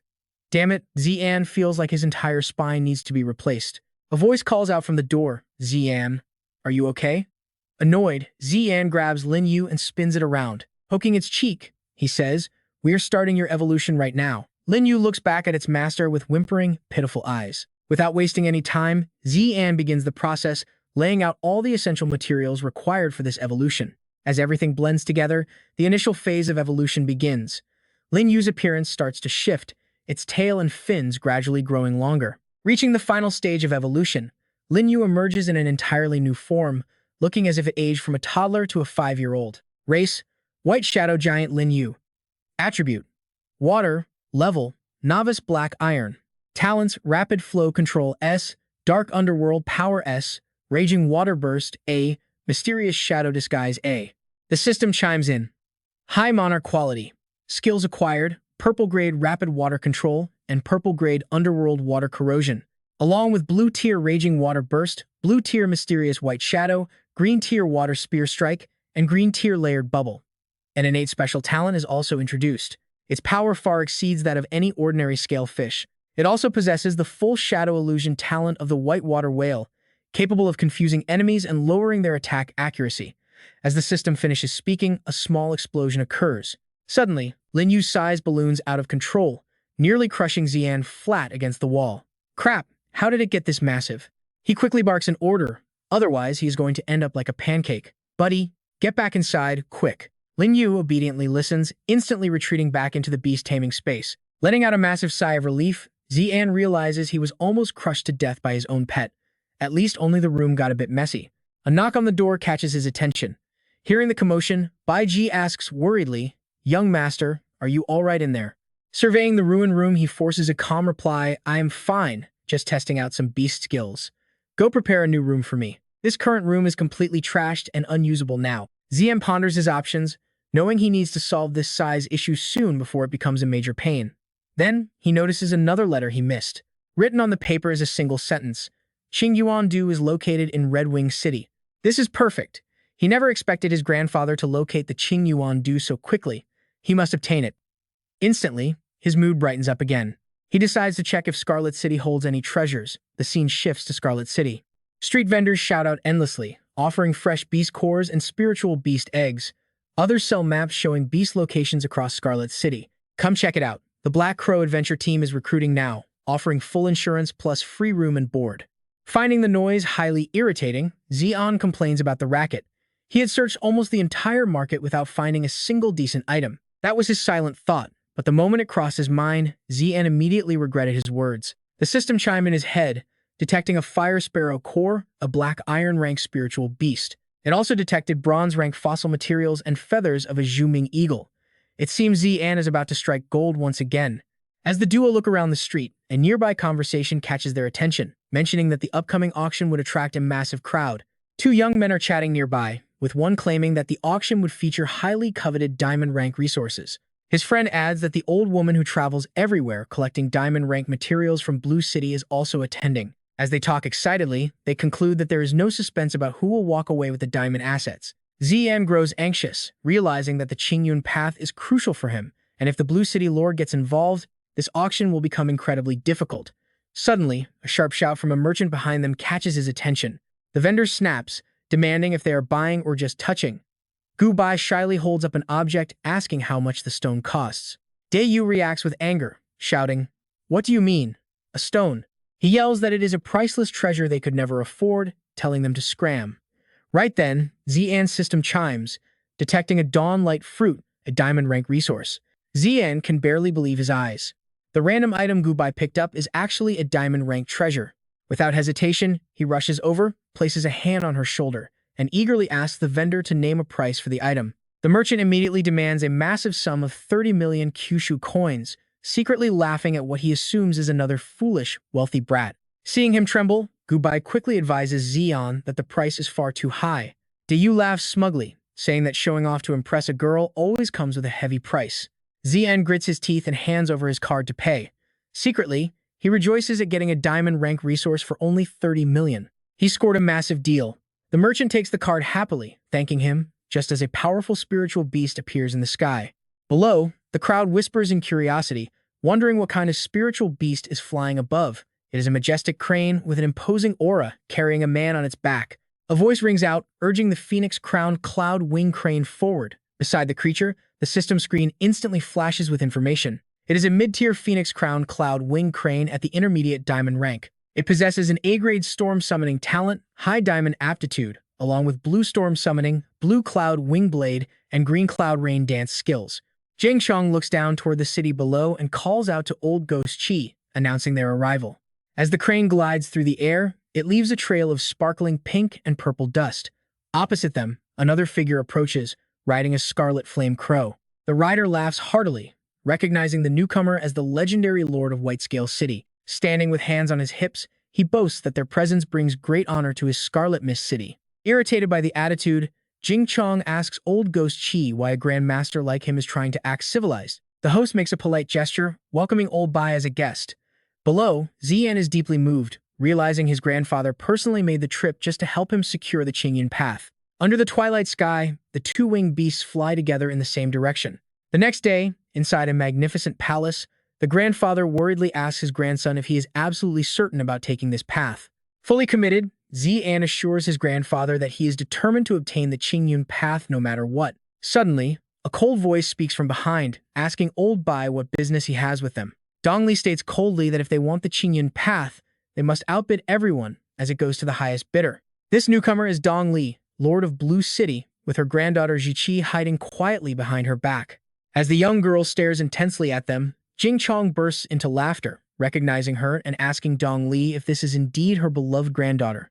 He mentions hearing that she has been collecting diamond rank resources to treat the girl's illness. Angered by their words, she demands to know if they are trying to threaten her. With a sudden burst of terrifying power, she declares that since they are both diamond rank beast masters, she has absolutely no reason to fear him. Zi'an shields himself from the overwhelming blue energy suddenly released into the room. He quietly realizes that facing the true pressure of a diamond rank beast master firsthand is so overwhelming that it leaves him struggling to breathe. In stark contrast, Jing Chong remains completely calm, explaining that City Lord Lan has misunderstood, as they are simply bidding for the Azure Cloud due like any normal auction. He notes that she does not seem to specifically need diamond-grade resources, so he proposes a deal to settle everything peacefully and make it a win-win. Jing Chong suddenly manifests a protective barrier, a display that leaves Bai Zi'an utterly amazed. Only silver-ranked beast tamers can manifest a shield. Dong Li calms down, narrowing her eyes to ask what kind of deal he is offering. Jing Chong presents a small box, revealing he possesses a diamond-grade resource known as the Dawnlight Fruit. He offers to sell it to her at the exact price of the Azure Cloud due if he gets it. Suddenly, Bai Zi'an steps up and whispers to his grandfather to wait. Looking at Ji Qing with a warm smile, the boy suggests that since she is sick, they should just give her the Dawnlight Fruit for free. Jing Chong freezes on the outside while screaming in sheer shock on the inside at his grandson's bizarre suggestion. They were supposed to sell it, but now it is a gift, which completely changes their initial plan.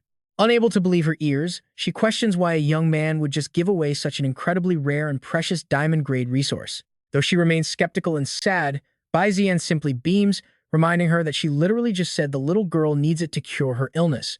Ji Qing blushes deeply as the boy casually explains that he simply likes her, which is why he is giving her the Dawnlight Fruit. Jing Chong eyes his grandson with deep suspicion, knowing Bai Zi'an does not care for girls. Besides, this sickly child from the Lan family is hardly fit to be a granddaughter-in-law. Forcing an awkward smile, the old man hands over the box, apologizing for making a scene in front of her. He explains that his grandson is too straightforward, so if the boy insists on giving it away, they must do so. Privately, the grandfather suspects that Bai Zi'an's sharp intuition must have picked up on something, forcing the boy to suddenly change his mind. Dong Li stares down at the box in her hand before preparing to lead the young child away. She turns back to announce that having accepted the gift, she will no longer compete for the item. Jing Chong watches them leave and expresses his gratitude. Ji Qing shyly turns back to ask the young man for his name, prompting a warm, bright smile from Bai Zi'an.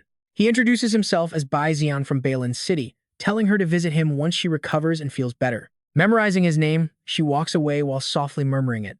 Meanwhile, Bai Zi'an stares ahead, muttering to himself that he is not the type to give away diamond-grade treasures for nothing. He's definitely not a spendthrift who just throws money away. Suddenly, his system panel displays a notification about a space-type void grub currently at the 9th stage of the unranked realm. It features a double S rank spatial talent, an epic potential rating, and a rare orange-grade primary skill. The description notes that natural space-type beasts possess mind-blowing potential once they reach full maturity. However, before reaching maturity, it demands massive amounts of energy.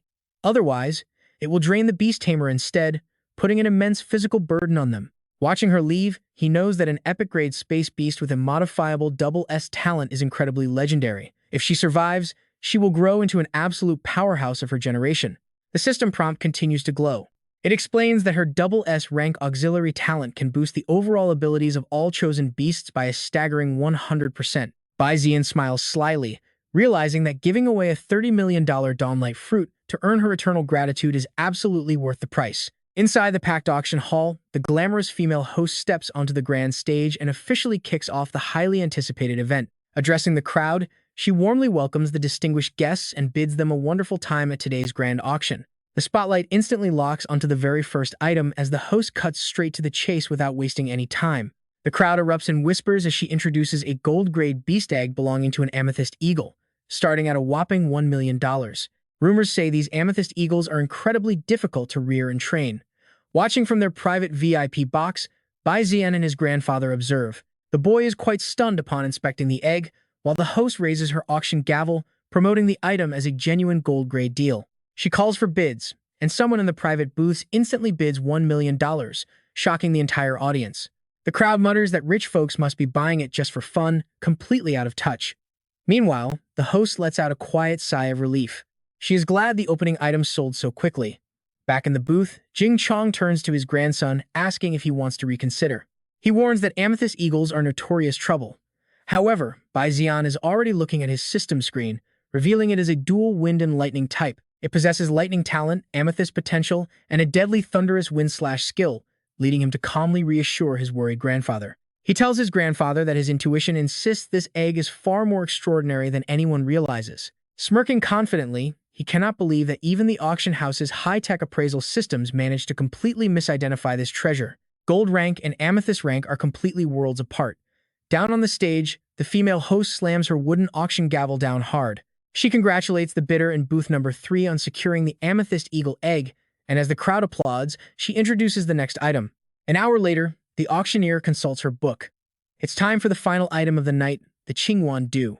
Spotlights suddenly illuminate a brilliant, sparkling stone. There is no starting bid, the floor is open to everyone. Each bid must increase by at least 1 million Kyushu credits. The crowd erupts immediately, with someone shouting 10 million credits. Only 10 million and you expect to walk away with a diamond tier material? Keep dreaming. I bid 30 million, then 50 million. Come on everyone, show me some respect. But please, facing a diamond tier resource, your reputation isn't worth a single cent. Someone bids 100 million. His grandfather immediately advises Zi'an, telling him to stay calm. Let them bid a bit more before they jump in. Bai Zi'an frowns slightly. This Qingyuan Du is absolutely crucial for him to awaken his second talent. Holding the blue stones harvested from the mutated fire bamboo spider leader, he wonders how exactly he should use this awakening stone. Staring at the system notification, he thinks to himself, currently analyzing the awakening stone, receiving guidance from the heavenly Tao. The first method is simply keeping the awakening stone on you. Over time, there is a small chance to awaken an F to D grade talent, usable only once a year. The second method is directly fusing the awakening stone into your own body. This gives a decent chance of awakening a C to A grade talent, once per year.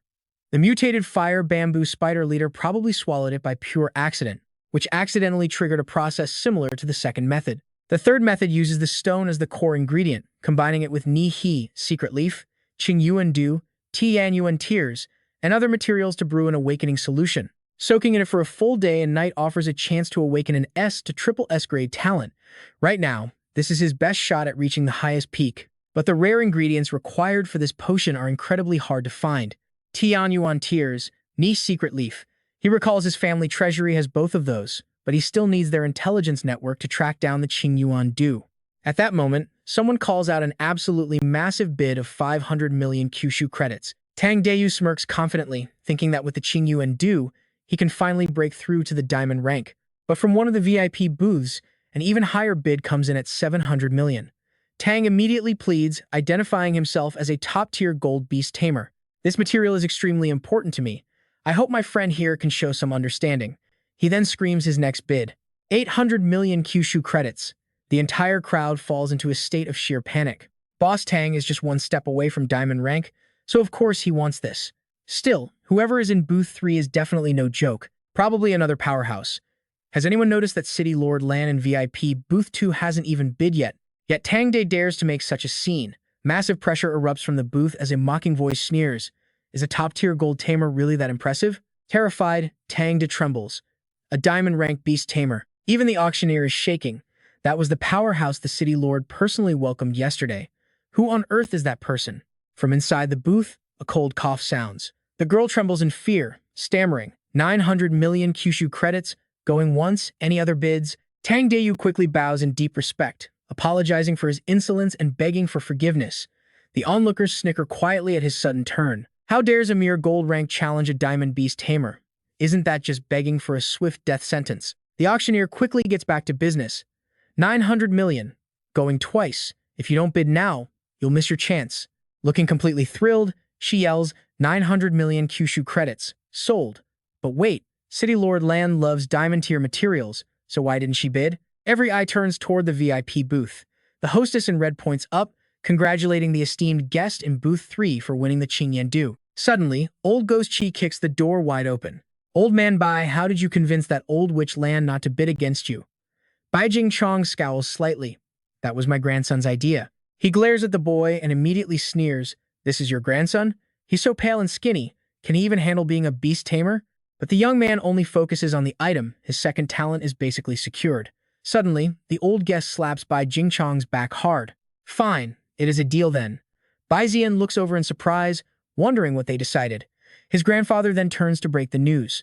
Zi'an, in 3 days, you will duel the granddaughter of City Lord Qi. Bai Zi'an is completely blindsided. Wait, what? As sunset blankets the Crimson Wing City Lord's estate, a furious young woman kicks the doors open, while the old man sports a massive, gleeful grin. You old geezer, I am back. She grabs his beard threateningly, demanding to know why on earth he dragged her back here. If this isn't anything important, I'm shaving this beard clean off. The old man groans in actual pain. My precious girl, let go. You're pulling it out. Old Ghost Chi chuckles sheepishly, reminding her she is about to advance to bronze tier. He secured a perfect chance for her to obtain a diamond potential spirit beast. Hearing this, she stops dead in shock. What kind of opportunity? He points at the boy, telling her she just needs to beat him. Jing Chong stands by, cheering on Zi'an. Zi'an, seize this chance. Go into Scarlet Fang Valley to find yourself a flying beast. The tension between both sides is electric. Old man Bai, you're early. Good, let's wrap this up. No use wasting time when we still have beasts to choose in Scarlet Fang Valley. Before old Shi can even finish, his granddaughter rushes over.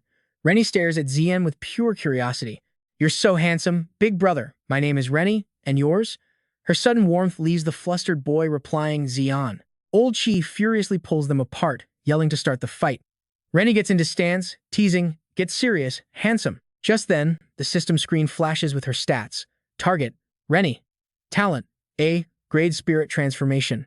Realm, Advanced Black Iron. Pets, Advanced Black Iron Winged Crow and a level 9 Golden Beaked Eagle. With a flash, her beast appears. Ignite, Wing Crow Fire and Wind type, Advanced Black Iron Realm. Its special skill, Blue Gunpowder. A wild storm erupts. She barks an order to her beast, Wing Crow. Take the skies, now. Rennie points right at him. Summon your beast. Don't say I didn't give you a chance. Zi'an doesn't keep her waiting, raising his hand high. Come forth, White Shadow Giant Scale Fish. A massive shadow appears, only for the fish to immediately fall flat on its face. It looks at him with a guilty grin. So much for that diet. Rennie can't help but burst out laughing. Oh, your beast is just too adorable. Meanwhile, Zi'an's dignity crumbles. This chubby fish is giving him a massive headache. Back at the auction, he bought an elastic core, granting the size manipulation skill. Who knew shrinking would make it look this round? Seizing the moment, Rennie smirks and commands her wing crow to dive with a wing slash. As the bird unleashes its slash, Zi'an and his fish smoothly dodge. Even so, the wind pressure still grazes his hair. To dodge the next strike, Zi'an has to bend backwards. Fed up, he yells, use water gun. Shoot that bird down. The scalefish releases a massive water jet, forming raging whirlpools that have the enemy bird crying in panic. Rennie instantly panics. Wind Crow, escape that water jet. Quick! Hearing the command, the bird desperately flies away. Zi'an praises his companion. Great job. Ever since its evolution, the scalefish's water jet is way faster and packing serious power. Suddenly, something else swoops in. The system identifies it as the golden-beaked eagle, a fire and wind type. Rank, level 9 unranked, possessing an A-grade fire vortex talent and mid-tier diamond potential. Its skill is blue flame arrow, allowing rapid movement. Watching the eagle spit fire, Zi'an facepalms, realizing he totally forgot she had a second beast. Luckily, Zi'an's scalefish manages to absorb the incoming flames. Thank goodness it is only a level 9 unranked beast, so the damage is barely noticeable. He gently comforts his fish, feeling guilty for his own lack of combat experience. But Rennie isn't stopping her onslaught. Tough defense. Let's see how you handle this next one. Both of her avian beasts charge forward with overwhelming energy. Communicating through telepathy, he asks the system just how much an A-grade talent can actually boost a beast's raw combat power. The system instantly replies 3 times. Above, the two birds circle in unison. Zi'an watches his scalefish with growing concern. They're gearing up for a pincer attack. Seeing this, Old Chi wears a smug, triumphant grin on his face. Old man, Bai. Your grandson is finished. Rennie's beasts are spamming attacks. That fish of his won't stand a chance. Jing Chong remains dead calm, replying, Don't celebrate too early, old man. You might cut your own life short. The winged crow dives straight down while the golden-beaked eagle spews flames, swallowing everything in thick smoke. Jing Chong grows anxious. Why hasn't Zi'an launched an attack yet? Seeing this, Old Shi gloats, Relax, old man, Bai. She won't hurt your precious little grandson too badly. But inside the smoke, Zi'an has deployed a barrier. The spectators are stunned. How is this possible? He's only a black iron ranker. Swirling currents of water wrap around his body. At this very moment, a confident smirk plays on Zi'an's lips. He realized protective barriers aren't exclusive to silver-ranked tamers. Anyone with enough power can use them, and his beast space holds boundless spiritual energy. He issues a serious command. Let's wrap this up like we always do. Giant scale fish. Execute the plan. Instantly activating its size, manipulation, and water jet, the fish swells to the size of a massive, towering whale. Old Chi's eyes pop out in pure shock. Old man Bai, what on earth is your grandson? Jing Chong shivers. Honestly, I have no clue. Unleashing massive torrents of water, the giant scale fish aims its devastating hydro pump right at the opponents. The winged crow is completely swept away by the torrent, and the golden-beaked eagle crashes hard right at Rennie's feet. Losing her cool, Rennie screams, Winged crow, use flame tackle and crush Zi'an. The fiery bird immediately charges straight at the boy. Screaming forward, the beast's eyes blaze with burning fury, its razor-sharp beak cutting through the air like a deadly blade. Crimson smoke and raging fire completely surround her. Seeing this, Elder Chi is absolutely stunned and can't help but shout, Is this girl crazy? She just refuses to back down. A reckless attack like this will only end up hurting her even more. Right in front of her, Jingzi charges head-on with surging blue energy, while Yuya is also diving in with full force. Down below, Zi'an watches the clash with intense focus, completely on edge. Seeing that Jingzi has no intention of stopping, a sweating Zi'an yells out, Do not hurt her!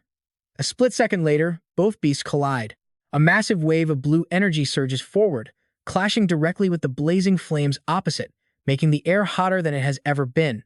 In the next instant, Jingzi lunges straight at Yan Ni, sending her into a state of sheer panic. Seeing his anxiety, Jing Chong quickly reassures the restless Elder Chi, saying, Relax, young An knows what he is doing. He will not harm your granddaughter. Hovering helplessly in mid-air, Yan Ni raises her hands and screams in defeat, I give up. Just let me down already. Zi'an flashes a cheerful grin, forming a hand seal as he softly replies, Thank you for letting me win. The four of them turn and head inside. Elder Chi speaks up first, saying, Fair is fair. Your grandson can go inside and choose one item, but you are not allowed to enter. Secretly excited, the old man tells himself that this young brat probably cannot even tell the good treasures from the bad ones anyway. Meanwhile, Jing Chong smiles to himself, knowing that young An's intuitive talent is actually far superior to his own identification skills. Raising his hand, Elder Chi gathers a surge of red energy and firmly presses down on the green switch. A sudden flash of light erupts from Crimson Fang Valley, blinding Zi'an and Yan Ni, forcing them to shield their eyes. Hands on his hips, Elder Chi warns, Kid, you have exactly 1 hour. Finish or not, you must come out when time is up. Turning to Yan Ni, he instructs, Ni, watch this brat closely. Do not let him cause any trouble. Hearing this, Zi'an immediately nods in agreement. Understood, Elder Qi. I will keep that in mind. Behind him, Yan Ni crosses her arms in annoyance and grunts, fine. With that, Elder Qi steps aside. Zi'an slowly steps inside Crimson Fang Valley. The moment he takes a look around, key information flashes in his mind. Crimson Fang Valley is a fragment of a collapsed star. The Qi family ancestor used secret arts to refine it into a mini pocket dimension, teeming with fire energy that is constantly leaking away. Overflowing with excitement, Zi'an raises his hand to examine the environment closer and gasps, "This is absolutely incredible." Hearing his reaction, Yan Ni replies with an immense wave of pride. "Well, of course it is. My Qi family is famous for our fire attribute secret lands. Without this place, how could we have secured our powerful position?" The entire area glows with an intense, searing red, bringing a suffocating heat where only barren, withered trees remain standing. Following close behind Yan Ni, Zi'an asks, "Miss Qi, could you perhaps introduce me to some of the spiritual beasts living here in Crimson Fang Valley?" Yan Ni stops, pointing up toward the sky. Looking up, Zi'an listens to her introduction. "Look, those are the Yuya, that giant orange-feathered bird with glowing eyes, and there are 4 black ones flying right ahead of it." Yan Ni continues, "They are a dual wind and fire attribute species, but honestly, I do not think they are going to like you." Zi'an turns away, sweat dripping from his forehead as he calmly replies, "It is not just that they dislike me. Those are straight-up hateful glares." Yan Ni looks at him, totally confused. Just as he says that, a flock of yellow-feathered birds suddenly swarms the sky in total chaos. Seeing one of them diving straight at him, Zi'an instinctively steps back, immediately channeling energy all around his body. Yan Ni quickly steps in front of him, raising a card high as she shouts out some sort of command. Holding a glowing red card, she unleashes a beam of light that instantly drives the birds back, leaving them wide-eyed in shock. Spinning around, Yan Ni points her finger at Zi'an, proudly declaring, "A water attribute user like you standing here is like throwing water into hot oil. You are lucky they did not launch a full swarm attack." Nodding, Zi'an looks around and replies, "Ah, I see. That explains it." Stepping closer to a nest, Zi'an stares intently as more data appears. Species Yuya, type, fire and wind, talent, sky smoke impact, rank A. Potential high-tier diamond, skills, billowing smoke blast, blue grade, and rising tempest, blue grade. Another one, species Yuya, fire and wind type, talent, crimson spark, rank D, potential mid-tier silver, skill, red sparkle, green grade. Next, species Yuya, fire and wind type, talent, dying crimson fire, rank B, potential mid-tier gold, skills, scorching crimson ember, blue grade, and red sparkle, green grade. Processing the stats, Zi'an gently taps the bird's head. Enraged by the touch, the bird glares at him. He calmly mutters, "Mediocre, let's keep looking." Zi'an hops to another nest, widening his eyes to inspect a startled bird. Moving effortlessly from one nest to another, he continues his search under the peaceful orange-yellow sky. 1 hour later, Zi'an is still tirelessly searching. Sitting on a rock, an impatient Yan Ni sighs, chin on hand. "Hey, are you done choosing yet? Our time is almost up." Zi'an did not reply. He was completely lost in his thoughts, which were not pleasant at all. After all, Diamond Tier was already the highest rank possible here. Seeing him ignore her, Yanni angrily spun around and screamed, "Are you even listening?" But Zi'an ignored her, resting his chin as he made a serious decision. Forget it, he would just choose that Diamond Tier beast. Even if he did not contract it, he could still leave it for the Bai family. Behind him, Yanni had completely lost her mind, screaming at him non-stop. While lost in thought, Zi'an was suddenly drawn to a bird with bright orange-gold feathers. Surprised, he muttered, "Huh." He naively stepped closer, eyes sparkling with curiosity. This creature's plumage was incredibly unique. It had a sleek orange coat, a bright golden tail, and deep blue eyes that were currently half closed. A mutated fire-type blazing fang with a double S rank blazing sun talent. High bronze tier aptitude, but its core origin was severely damaged. Its skills included orange blazing sun flame, purple raging charge, blue smokescreen strike, and blue afterglow burn. Instantly, Zi'an was struck with utter shock, thinking to himself, "Oh my god, a mutated spirit beast. Plus, it has a double S rank talent and an orange skill. How did no one notice this before?" Zi'an looked up to read further. A mutated fire-type beast. It discarded all other attributes, retaining only pure fire, which allowed it to receive the rare blessing of the blazing sun's fire. Its growth rate was incredibly rapid. However, because of the solar flame's unique nature, it required massive fire energy, leaving its origin source severely damaged. If this damaged origin could be restored, it could grow to the epic tier. That explained why he had completely ignored the diamond tier suggestion. Zi'an gently lifted the blazing fang, studying it closely. Under the surprised stares of the other black birds, he softly asked the creature, "Hey kid, are you willing to come with me?" Perched on his hand, the bird coldly shook its head, showing absolutely zero interest in Zi'an. Seeing this, he immediately understood, muttering, "Looks like you won't come with me unless I offer you a little temptation." Right after that, Zi'an pulled out a glittering pink soul crystal. Because it was so shiny, the blazing fang grew curious and couldn't help but peek at it. Once it got a clear look at the crystal, it snapped its head around to stare, utterly shocked. After observing it, the blazing fang hesitated briefly, but still acting tough, it thought, "I am the solar incarnation. Did you really think a tiny crystal could tempt me?" Zi'an smirked mischievously and coaxed, "Come with me, and I promise you will have all the fire-type crystals you can eat." The blazing fang began to sweat, growing highly conflicted.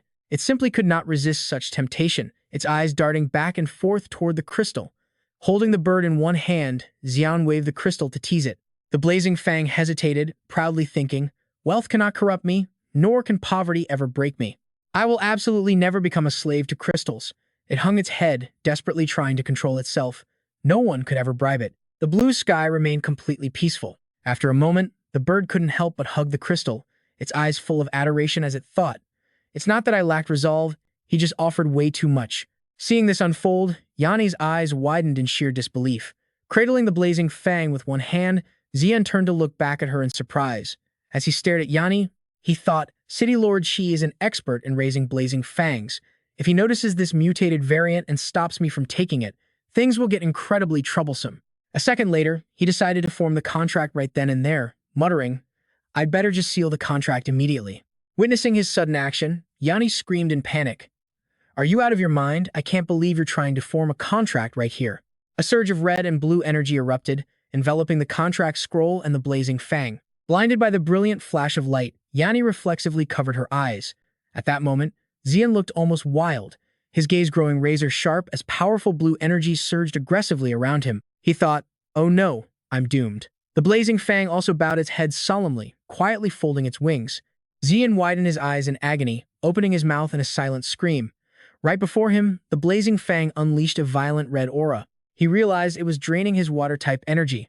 Watching this terrifying scene unfold, Yanni could no longer stand idly by. She rushed forward to help, though she didn't miss the chance to mock him. "You absolute lunatic!" Raising her hand, she unleashed a stream of fire forward. The flames blasted toward the kneeling Zi'an. Still terrified from the intense ordeal, his face was completely drenched in sweat. He gasped for breath, thinking, sealing a contract directly with a mutated beast is indeed incredibly dangerous. It almost drained me completely dry.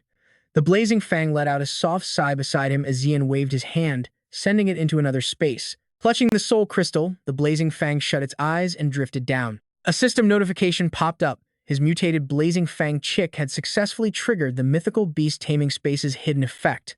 An S-rank fire spirit body talent was awakened. Snuggling against its crystal, the blazing fang suddenly noticed something. An eye accompanied by a stream of water materialized in the air, lifting the bird. Another status screen containing details about the blazing fang appeared. The fire spirit body effectively reduced the impact of incoming water-type attacks, while allowing it to absorb an opponent's fire skills to boost its own flame power. Wingtooth unleashes a blazing red light, shattering the dark, silent night. Down in the water, a creature pokes its head out to watch. It is Jingzi, staring up in utter confusion. Nearby, Rennie stands with crossed arms, quietly listening as Zane catches his breath and speaks. "Thank you for your help, Lady Rennie. If you ever need me, I will surely return the favor." With deep gratitude, Zane realizes that if that sudden burst of fire energy had not appeared, sealing his contract today would have failed. He owes her big time. Feeling flustered by his thankfulness, Rennie blushes deeply and quickly looks away to hide it. She softly mutters, "I did not do this for you, okay? If you died here, my family could never explain it to yours." She hesitates, then adds, "We are not afraid of them, but I just want to avoid any unnecessary war." Hearing her excuse, Zane just smiles and replies, "Thank you for your concern, Lady Rennie." Rennie instantly denies it, blushing hard. "I literally just told you I do not care." Zane can only chuckle helplessly. Outside, Grandfather Chong and Elder Chi are waiting. Seeing the two youngsters finally emerge from the valley, the old men immediately turn around to check on them. Chong supports his trembling grandson, asking gently, "Zane, what is wrong? Are you okay? Are you hurt?" Zane waves his hand to show he is fine, smiling warmly at his grandfather. "Grandpa, I'm all right. Sealing a contract with my second beast just drained my energy a bit." The old man's eyes go wide. "What? Bonding with a beast without any proper preparation is extremely dangerous. Did you seriously not know how risky that is?" Zane looks up and raises two fingers, summoning a portal. From high above, Wingtooth plummets down, tightly clutching a crystal. Chong follows his grandson's gaze. Looking up at the little beast now perched on his head, Zane says, "See, Grandpa? Safe and sound. It seemed pretty special back there in the valley, so I just decided to claim it." Instantly, not only is grandfather Chong utterly stunned, but Elder Chi is completely frozen in shock. Chong smiles inwardly. No wonder Zane took the risk. This beast has insane potential, meaning Elder Chi just took a massive loss. Elder Chi recognizes it too, his heart sinking as he panics. Wait, is that a mutated Wingtooth? Grabbing his grandson's hand, Chong bids farewell to his rival. "All right, Elder Chi, since we are done here, we will not bother you any longer. Goodbye." Rennie watches them go with narrowed eyes, while Elder Chi forces a smile and mutters, "Safe travels." Rennie cannot take it anymore. Pointing her finger, she yells, "Zane, having great talent does not mean everything. True experts are forged in countless battles. Just you wait, the road is long, and I will catch up to you." Zane pauses for a moment, then chuckles back, "I am not waiting around for you. Keep up if you can." Heading home, he whispers to himself, "We will meet at the very top." Back in Whitescale City, their beast gently lands on the grassy clearing. Chong reminds his grandson, "Zane, make sure to absorb plenty of fire crystals once you are back. We need to replenish your drained energy." Zane nods obediently. "I got it, Grandpa." As he walks away, a voice suddenly calls out to Chong, "Old City Lord." It is Troy rushing over. Chong turns around, surprised by the urgent call. Out of breath, Troy pants. "You are finally back, sir." Seeing his state, Chong frowns sternly. "Troy, you are not a kid anymore. Compose yourself." Quickly, Troy leans in to whisper the urgent news. Hearing the report, Chong erupts in anger. "Those little brats." Meanwhile, outside the residence, Xiao and Ji stand guard. Ji raises a finger and whispers, "Our young master is so hardworking." Right after returning, he immediately went into secluded training. Xiao listens quietly, saying absolutely nothing. Ji continues, "Why did the young master specifically forbid Goodbye from contacting the rest of our clan? She literally just passed the feudal lord trial, after all." Inside the room, Zane overhears everything, a rather strange expression crossing his face. Ji giggles. "Do you think this is some kind of domineering CEO house arrest thing?" Xiao finally snaps. "Stop gossiping about the young master." Zane pours in 5 vials of liquid medicine and stirs them well, then carefully grinds a green crystal into fine powder. Wiping his brow, he sighs. "All right, the auxiliary ingredients for the awakening solution are ready. Next, time to refine the core material." Zane grabs the powder and cautiously creeps closer to the dark water. Pinching his nose, he mutters, "This smells worse than a sewer after a heavy rain. The eye of heaven better not be trolling me." He dumps the powder in, watching them fuse. Gradually, the liquid turns a bright green, bubbling and fizzing up with power. Zane fans the air with a grimace. It is working. The sharp, pungent smell is finally fading. A system notification pops up. Awakening solution detected. Stripping off his shirt, Zane reveals his lean, muscular physique and shredded six-pack. He mutters, "This tub cost me 10.9 billion, so it better not disappoint." Stepping inside, the water ripples as a look of pure bliss washes over him. So good.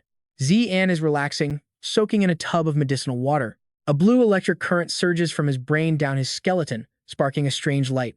Above him, massive golden chains slowly begin to materialize in midair.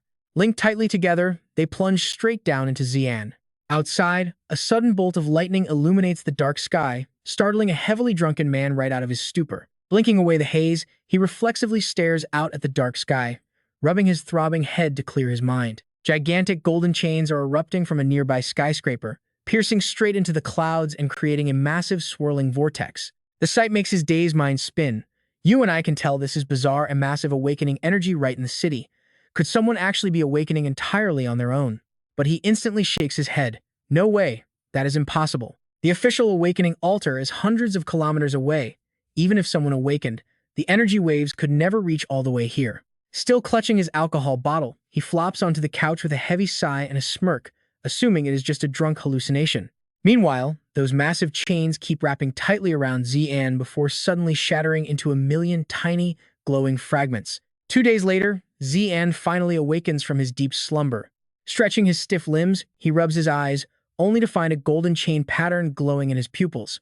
Just then, a system notification pops up. Chains of Heavenly Tao, a triple S-tier rule-type talent. The world has spirits, and spiritual laws cannot be fully integrated. However, the Heavenly Tao power can forcefully break through boundaries and resonate with the elemental source power of other living beings. Zi'an stares at the system screen, murmuring about breaking boundaries and resonating with source power. He bursts into a loud laugh, startling the servants downstairs. An idea flashes in his mind. He needs to find someone to test this on. Immediately, he calls out loudly for Bai Xiao. Standing right outside the door, Bai Ji breaks into a cold sweat at his strange behavior and quickly signals Bai Xiao. What is wrong with the young master now? Bai Xiao is just as confused. Who knows? Bai Xiao gently pushes the door open, only to witness an embarrassing sight she definitely should not see. But Zi'an does not even notice and keeps talking. He demands her help with something urgent, telling her to stand completely still. Bai Xiao cannot help it, her face turning bright red with intense embarrassment. She rushes back out, quickly stammering that she is sorry and needs to excuse herself immediately. Finally, realizing the situation, Zi'an goes completely quiet and shrinks back, trying to hide his embarrassment as he blushes and ducks back into the bathtub. Coughing awkwardly, he shrugs it off as a misunderstanding. Once composed and fully dressed, Zi'an runs back to Bai Xiao for actual serious business. He tells Bai Xiao to stand still, relax, and not resist. Suddenly, the golden chain pattern reappears in his eyes, and the chains of Heavenly Tao become visible. The chains wrap around Zi'an's arm before shooting forward to bind Bai Xiao tightly. This sudden move leaves Bai Xiao completely baffled. Before she can even react, the sharp, pointed tip of the chain swings high into the air and drives straight into her chest, penetrating deep inside her body. A brilliant golden energy radiates outward. It flows through the chain linking Bai Xiao and Zi'an. Focusing, Zi'an generates a blue electric current to connect the energy nodes within his body. Success! He smirks, having achieved his goal. You and I see the chains of Heavenly Tao successfully link with Bai Xiao. He acquires the B-grade water element talent while the golden chain remains connected between them. Now, Zi'an is ready for the next step. He commands Bai Xiao to activate her defenses. Instantly obeying, she focuses and raises her hands to form a magical hand sign. In a flash, Zi'an appears right in front of her, hand on his chin, staring closely to evaluate her. Leaning in close, he inspects the golden chains that are still wrapped tightly around her body, showing no signs of fading. Bai Xiao shivers under his intense, silent gaze. She cannot help but wonder what on earth her young master is trying to do. Surely he is not playing another weird trick, right? While she panics, Zi'an remains completely lost in his own thoughts. He casually tells her they can proceed to the next step and to deactivate her defenses. Hearing this, her anxiety spikes even higher than before. The scene shifts to a quiet alley in West City. Bai Xiao calls him up, saying, "Young master, I have arrived at West City." He picks up the phone, looking a bit concerned as he replies, "All right, Bai Xiao." The golden chain still stretches out, passing through the door to connect them. Seeing that it is still intact, he tells her she can return now. Bai Xiao hesitates, her voice trailing off nervously, which leaves Zi'an looking totally confused as to what is wrong. She hesitantly adds that she might be overstepping. Carefully trying to gauge his reaction, she points out that his behavior today has been extremely unusual, to say the least. First, he let her see him completely naked, and then he made her participate in all those bizarre actions. On top of that, he kept staring directly at her body. She suggests that if he is stressed, he should just talk to them. She promises that she and Bai Ji will help, but begs him to stop. You and I can see Zi'an finally realizing how weird he looks. Oh no. Could it be, Bai Xiao? Can you really not see anything on your body? Faced with Zi'an's bizarre question, Bai Xiao answered with absolute certainty, saying there was nothing there. Having unlocked the chain's mechanics, he became much more serious. Go on back then, I'm hanging up. Just as Zi'an suspected, she could not see the crimson chain at all. Left completely in the dark by this bizarre situation, Bai Xiao felt a chill. Who was she? Where was she? She had absolutely no clue. Meanwhile, Zi'an was deeply absorbed in analyzing the rules. No wonder they worked like this once a soul connection was established. No outside force could interfere. Pen in hand, he scribbled and crossed out notes to find answers. He visualized the three distinct traits of this Heavenly Tao chain. First was concealment. No matter what Zi'an did, Bai Xiao would remain completely oblivious to the chain's existence. And yet, the scene looked exactly like he was bullying poor Bai Xiao. Second was absolute control. Activating the Heavenly Tao chain allowed him to force a connection with Bai Xiao and directly copy her unique talent. A smug grin spread across his face as he realized the chain's incredible power. The third major benefit was having complete authority.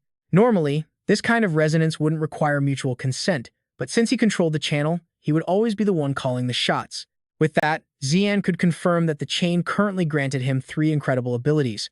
With 3 chains, he could link up with 3 different beast tamers, combining their skills with his own Eye of Heaven's revelation. Resting his chin in deep thought, Zi'an realized he could now wield 4 beast-taming talents simultaneously. Inside his taming space, he stood upon a green meadow surrounded by 3 jagged, claw-like rock formations. High above, a brilliant blanket of stars illuminated the sky. But then, he noticed something bizarre about his taming space. Why did it look so different? The surrounding boundaries seemed to have expanded significantly. The coastal zone had transformed into a vast watery expanse with blue-green rocks rising from the depths. Meanwhile, the volcanic zone was now completely flooded with glowing, molten lava. Zi'an fell into deep thought. It seemed that with every level he gained, his taming space evolved, opening up environments tailored to different beasts. Suddenly, a strange creature spread its wings and swept past at blinding speed. Wingcrow flapped its wings, launching a fiery blast straight ahead. The attack struck the water's surface, triggering a chain of violent explosions below. Infuriated by the sudden assault, Linyu erupted from the water. It was time for payback. It unleashed a massive torrent, blasting a jet of water straight at Winged Crow. Seeing this, Zi'an yelled, "Hey, you fat blue fish, cut it out." Trembling, Linyu tried to explain that it wasn't what it looked like. But Zi'an ignored the plea and kept lecturing them loudly. "You two are partners.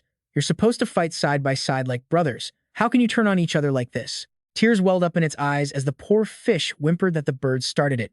Winged Crow immediately chimed in to defend itself. "He keeps shooting water everywhere and soaking everything. I hate it." The bird complained, flapping its wings to shake off the water.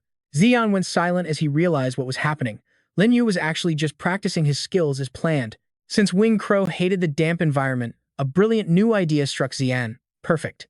He raised his hand toward Linyu, forming a sphere of water around him. "Linyu, let's move you to a much bigger home.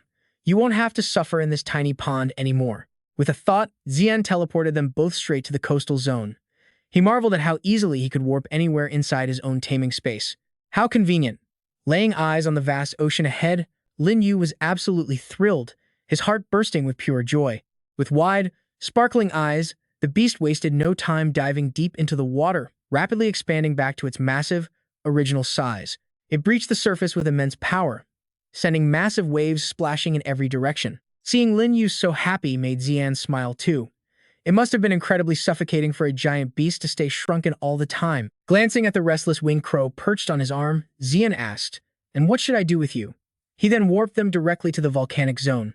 The Phoenix Bloodfire Wutong, a legendary tree where god-tier beasts perched to undergo nirvana. Infused with Phoenix blood, this tree could greatly boost fire-type talents. Arriving before the massive tree, Zi'an announced, "This volcano is your new home." Zi'an inspected the area, using 2 fingers to pick up a flame crystal from the tree with a look of mild skepticism. The fire energy here was incredibly rich, perfect for rapidly restoring Winged Crow's damaged origin. Winged Crow eagerly found his spot covered in warm flame crystals, kicking its legs up to relax in pure comfort. Noticing its absolute laziness, Zi'an glared at the bird with an icy, murderous aura. "That skill I told you to practice. Have you actually been training at all?" Feeling the terrifying pressure locked onto him, Winged Crow stayed quiet. He quickly shifted his posture, suddenly striking a proud, noble pose to save face. "I'm destined to become as bright as the sun itself. Just watch, you mortal, I'll blow your mind." Amused by his arrogance, Zi'an pointed toward a massive rock. "All right, Winged Crow, use your scorching sun flame to shatter that stone right now." Wasting no time, Winged Crow soared high and unleashed a blazing fireball, using its wings to whip the flame forward at devastating speed. The sheer power of the attack unleashes a massive explosion, sending thick smoke billowing into a visually spectacular scene. Faced with that devastating power, the massive rock merely chips off a tiny piece. Ignoring the lack of results, Yi-Ya proudly flaps his wings and beats his chest. "See how awesome I am, human." Zi'an feels a wave of irritation, his face twitching as he struggles to force a smile. "Hey, Yi-Ya, want me to teach you a thing or two? Under my guidance, I guarantee your power will skyrocket to a whole new level." Squinting his eyes and raising his chin high, the little guy scoffs that he is already destined to shine as bright as the sun. His tail wags with pure joy as Zi'an glances at the spirit crystal in his hand, fully expecting this cocky reaction from him. Think his master cannot handle him? Watch as Zi'an brings that glowing energy crystal closer to the bird. "Hey Yi-Ya, look what I have here." Yi-Ya cannot hide his extreme excitement, whispering in awe, a monarch-tier crystal core. He bounces on his feet, wings flapping wildly as he prepares to snatch the treasure. Yi-Ya lunges forward but misses completely. Zi'an had planned this all along, and he will not hand over the prize so easily. Wearing a grin that looks straight up villainous, Zi'an asks if he wants it. Yi starts shaking, staring back with deep suspicion. Zi'an proposes a little wager. Yi flies up, nodding his head in eager agreement, and Zi'an smiles as he sets the conditions. Just follow my training method to release your skill. If you feel it is effective, I win, but if it fails, you win the prize. Yi is absolutely thrilled. With a deal like this on the table, is victory not already guaranteed for him? Thinking the human is a total fool, the bird figures he can just lie and say the training failed to win the bet. Ignoring Zi'an's highly suspicious grin, the excited bird eagerly agrees to the deal without a second thought.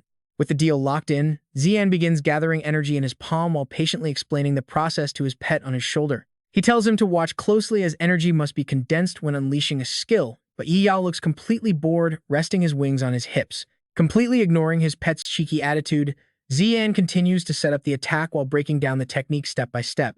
By compressing the energy to refine the skill, the ultimate destructive power becomes infinitely stronger. He channels raw energy directly into a swirling water orb, squeezing and compressing it with maximum pressure while his confused pet looks on. It is clearly the first time the bird has ever witnessed such a bizarre technique, and before he can even process it, Zi'an hurls the orb forward. The highly compressed orb shoots out like a high-speed bullet, flying straight toward a massive boulder sitting nearby. The destructive force is so immense that the massive boulder shatters into tiny pieces in an instant. Yi trembles in absolute shock at the sight, wondering how a tiny water ball could be way stronger than his own fireballs. It seems the little bird seriously underestimated this beast Tamer. Seeing his pet frozen in utter shock and sweating cold, Zi'an cannot help but smirk triumphantly. The naive beast has absolutely no idea that this spectacular display was secretly set up by his master beforehand. Zi'an flashes a terrifyingly devious grin behind the bird. That rock was already scorching hot from fire, so hitting it with cold water was bound to make it explode. But Yi is not about to let himself be outdone. Quickly copying the technique, he instantly flies high into the sky. He focuses and condenses a massive fireball inside his beak before launching that terrifying beam of energy straight down. Using his feet to push extra force into the newly formed fireball, the massive sphere of flames now carries an absolutely terrifying amount of power as it shoots downward like an unstoppable projectile. In just a fraction of a second, that devastating force pierces straight through an entire mountain range, sending debris flying everywhere. The giant peaks that stood majestic just seconds ago are instantly obliterated, leaving behind a massive, perfectly round crater, carved out by the sheer force of the energy blast. The fiery attack travels with such insane speed that the resulting shockwaves blow Zi'an's hair completely straight up. Zi'an himself is left with his jaw dropped after witnessing the entire epic spectacle. And when that terrifying fireball finally hits the ground, it triggers a cataclysmic explosion, kicking up massive waves of dirt and creating a giant nuclear-style mushroom cloud of smoke. The overflowing energy is so intense that it illuminates the entire region, and witnessing this terrifying display, Zi'an can only stare in absolute shock. Yi's natural talent is insanely high, mastering the concept instantly and pushing his overall skill proficiency to the minor stage. Even though he is still slightly stunned, he quickly extends his hand for Yi to land safely. Recovering his composure just a few seconds later, he smirks proudly at the little bird on his arm, asking if he sees the results of today's lesson. He confidently continues his pitch, assuring the beast that following this exact training method will guarantee he grows stronger in no time. With the proof right there in front of him, how could the beast possibly reject such a sweet deal? Just as expected, Yi agrees without a single second thought, chirping with complete loyalty. The poor little beast has no idea he has been tricked, happily celebrating with his brand new pile of shiny crystal cores. Completely ignoring the sinister, smug look on the beast tamer behind him, Zi'an chuckled to himself, confident he had just backed the guy into a perfect corner. The moment Zi'an stepped through the front door, the lively sound of Ziyu and Po Tian laughing in the dining room caught his attention. Spotting her big brother, little Ziyu's eyes lit up instantly as she pointed an innocent finger and shouted happily, "Look, big brother is back." Po Tian gasped in surprise, reflexively calling out brother An. Zi'an walked over to his little sister, gently patting her head while asking how things were at home. "Hey, Ziyu, where are mom, dad, and grandpa?" Behind them, Fu quietly served the dishes with his usual professional grace. At his question, Ziyu puffed out her cheeks in annoyance, grumbling that none of them had returned home yet. Clearly upset, her eyes filled with tears as she tugged on his shirt, whining about being left behind. Seeing this and feeling just as lonely, Po Tian let out a heavy sigh, admitting his own dad had been gone for days, too. This sent a chill down Zi'an's spine. With Uncle Yuan missing too, had something gone terribly wrong in Bailin City? Trying to piece it together, he scanned his system screen. But the words Demon Spider Sect offered absolutely no details. Noticing Zi'an is spacing out, Po Tian waved his hands to snap him out of it. Once dinner arrived, Zi'an got straight to the point. Fatty Yuan, what brings you here anyway? Though a bit confused by this sudden question, Po Tian answered him with complete honesty. Brother, and school starts today. I came to walk with you to the Beast Academy. Zi'an scratched his head, completely lost. Oh right, he was still a student. Po Tian stared, asking if he had seriously forgotten the first day of school. To be honest, the chubby guy was completely speechless with his friend. Quickly planning his next move, Zi'an waved his butler over. Ah Fu, get the car ready. Ah Fu bowed, answering right away, young master. Against a vibrant blue sky, the bustling city looked breathtaking. Standing right by the parked car was a beautiful young lady. As Zi'an approached, Gubai bowed respectfully, greeting him. It has been a while, Master An. Her stunning face, shoulder-length blue hair, and shimmering purple eyes made his heart skip a beat. Everything around them suddenly felt like it was covered in a soft, romantic pink glow. Shyly scratching his head, Zi'an struck up a conversation, asking Gubai how she liked living in Bailan City so far. Blushing deeply, she tucked a strand of hair behind her ear and replied, Thanks to your generous help, I am doing wonderful here. Their blue luxury ride tore through the streets, arriving at the Beast Academy in no time. As Zi'an and Po Tian hurried down the hallway, Gubai silently followed behind them. Curiosity got the better of Po Tian, who leaned in to whisper while casting a suspicious glance behind. Who is that girl behind us, Brother An? I have never seen her before. Even at the door, he kept warning him.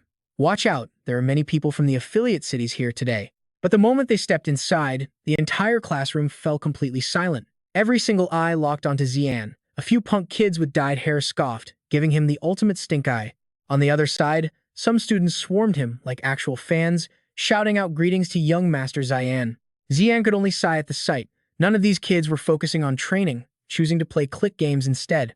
Oblivious to the tension, Po Tian kept whispering warnings, reminding Zi'an that as the top freshman of the main city, he could not back down. Trapped in the middle of the crowd, Zi'an gave a polite, albeit forced, wave. Hey everyone. He kept a polite smile while desperately plotting his escape from the awkward crowd. It looked like he would have to talk to his grandfather about taking a leave of absence.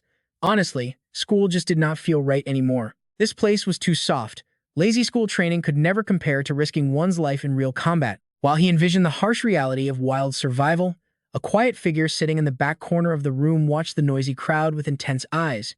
That was Aotn, possessing a double S-rank dark contract talent, though he still lacked a contracted pet. Standing behind him were an S-rank and an A-rank follower. A mushroom-haired lackey leaned in to whisper in his ear. Brother Long, that guy seems to be the main city leader. Want us to go test him out? I bet these rich nobles only got in through connections. He looks like he is all show and no substance. Hearing this, Aotn's anger flared up so intensely that even his powerful S-rank and A-rank followers flinched in fear. Sensing a sudden wave of raw hostility, Zi'an turned around and locked eyes with the furious Aotn. Zi'an flashed a wicked smirk back. As the two stared each other down, the air grew heavy, thick with the scent of upcoming battle. Fire versus water. Aotn stood there, radiating intense fury and a pure, terrifying desire to fight. Zi'an, however, remained totally relaxed, noting that while the guy had potential, his lack of a pet put him leagues behind. While they were deadlocked in their stare-down, Gubai suddenly stepped right between them, leaving both boys utterly speechless. She stepped right in front of him, summoning all her courage to yell at the guy to stop his ridiculous investigation. Otherwise, she warned, do not expect any mercy. Once again, her gorgeous face completely stole a young boy's heart. Aotian's heart hammered as his face flushed bright red. Scratching his head, he stammered out apologies, saying he was so sorry. His two lackeys behind him could only stare in total confusion. Boss, what gives? Are we really just giving up like that? Suddenly, a girl's loud voice echoed from right outside the classroom door. Zi'an, you did not forget what you promised me earlier, did you? Tianyu stood proudly at the door, issuing a direct challenge to fight. Hearing this, Zi'an felt like he had hit the jackpot and secretly celebrated. The little phoenix arrived at the perfect moment. A good fight would teach these kids a lesson without wasting energy on petty internal drama. Glancing at the chaotic classroom, he smiled, casually slid his hands into his pockets, and accepted her challenge with a grin.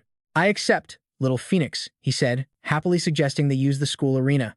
Do you have any objections to that? Tianyu grew even more fired up, which was exactly what she wanted. Crossing her arms, she confidently muttered to herself. 2 months of brutal training were all for this exact moment. Staring straight into Zian's eyes, she pushed him to move. Then let's go. He silently agreed with a smile, leaving a crowd of classmates behind him absolutely desperate for some drama.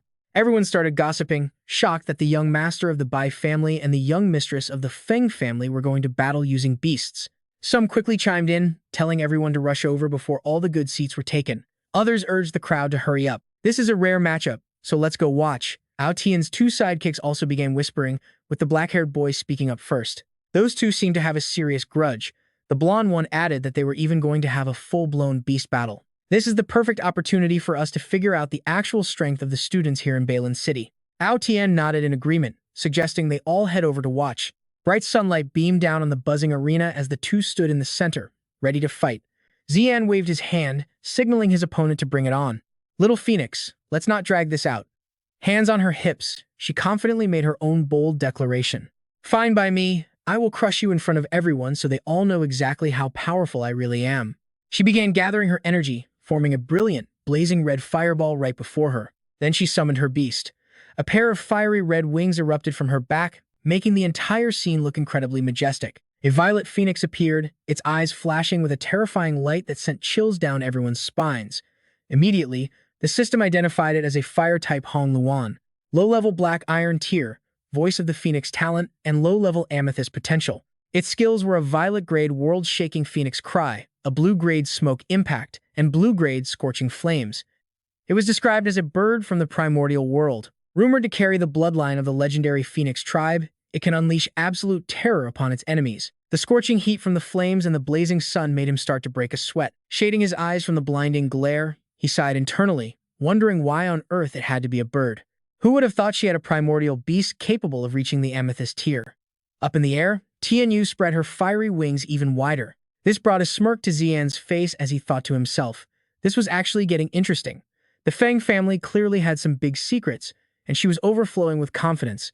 She mocked him with a smug, teasing tone, asking if his opponent found her contracted beast completely unfamiliar. Looking down on him as if he were completely beneath her, she continued to boast arrogantly. You have never seen a beast like mine before, have you?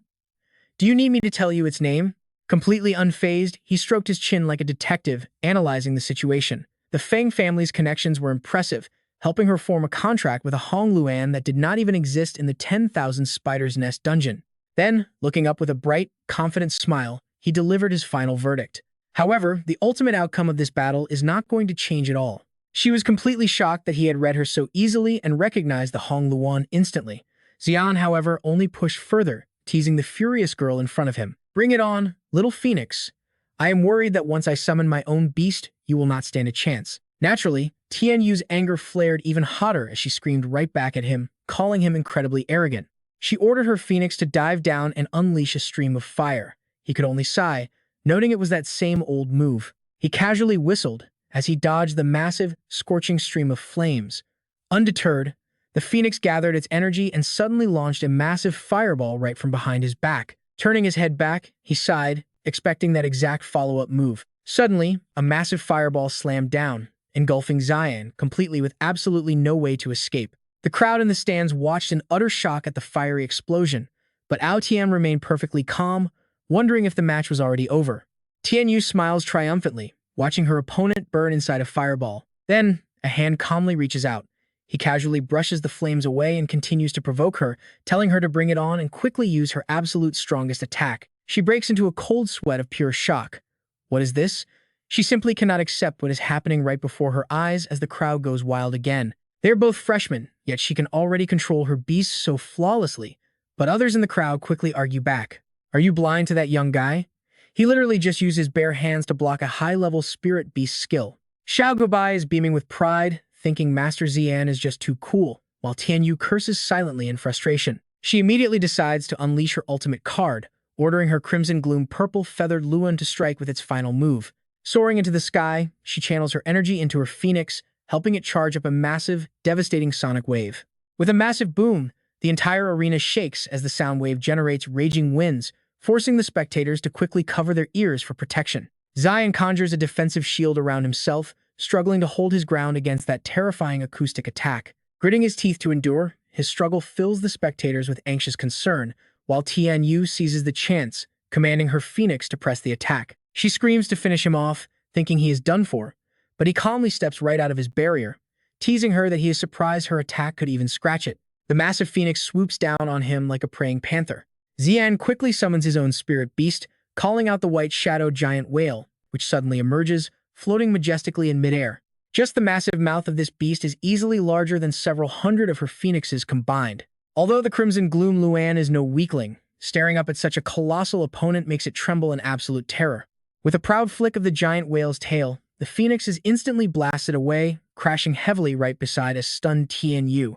Her highly prized, legendary phoenix is utterly and miserably defeated right before her very eyes.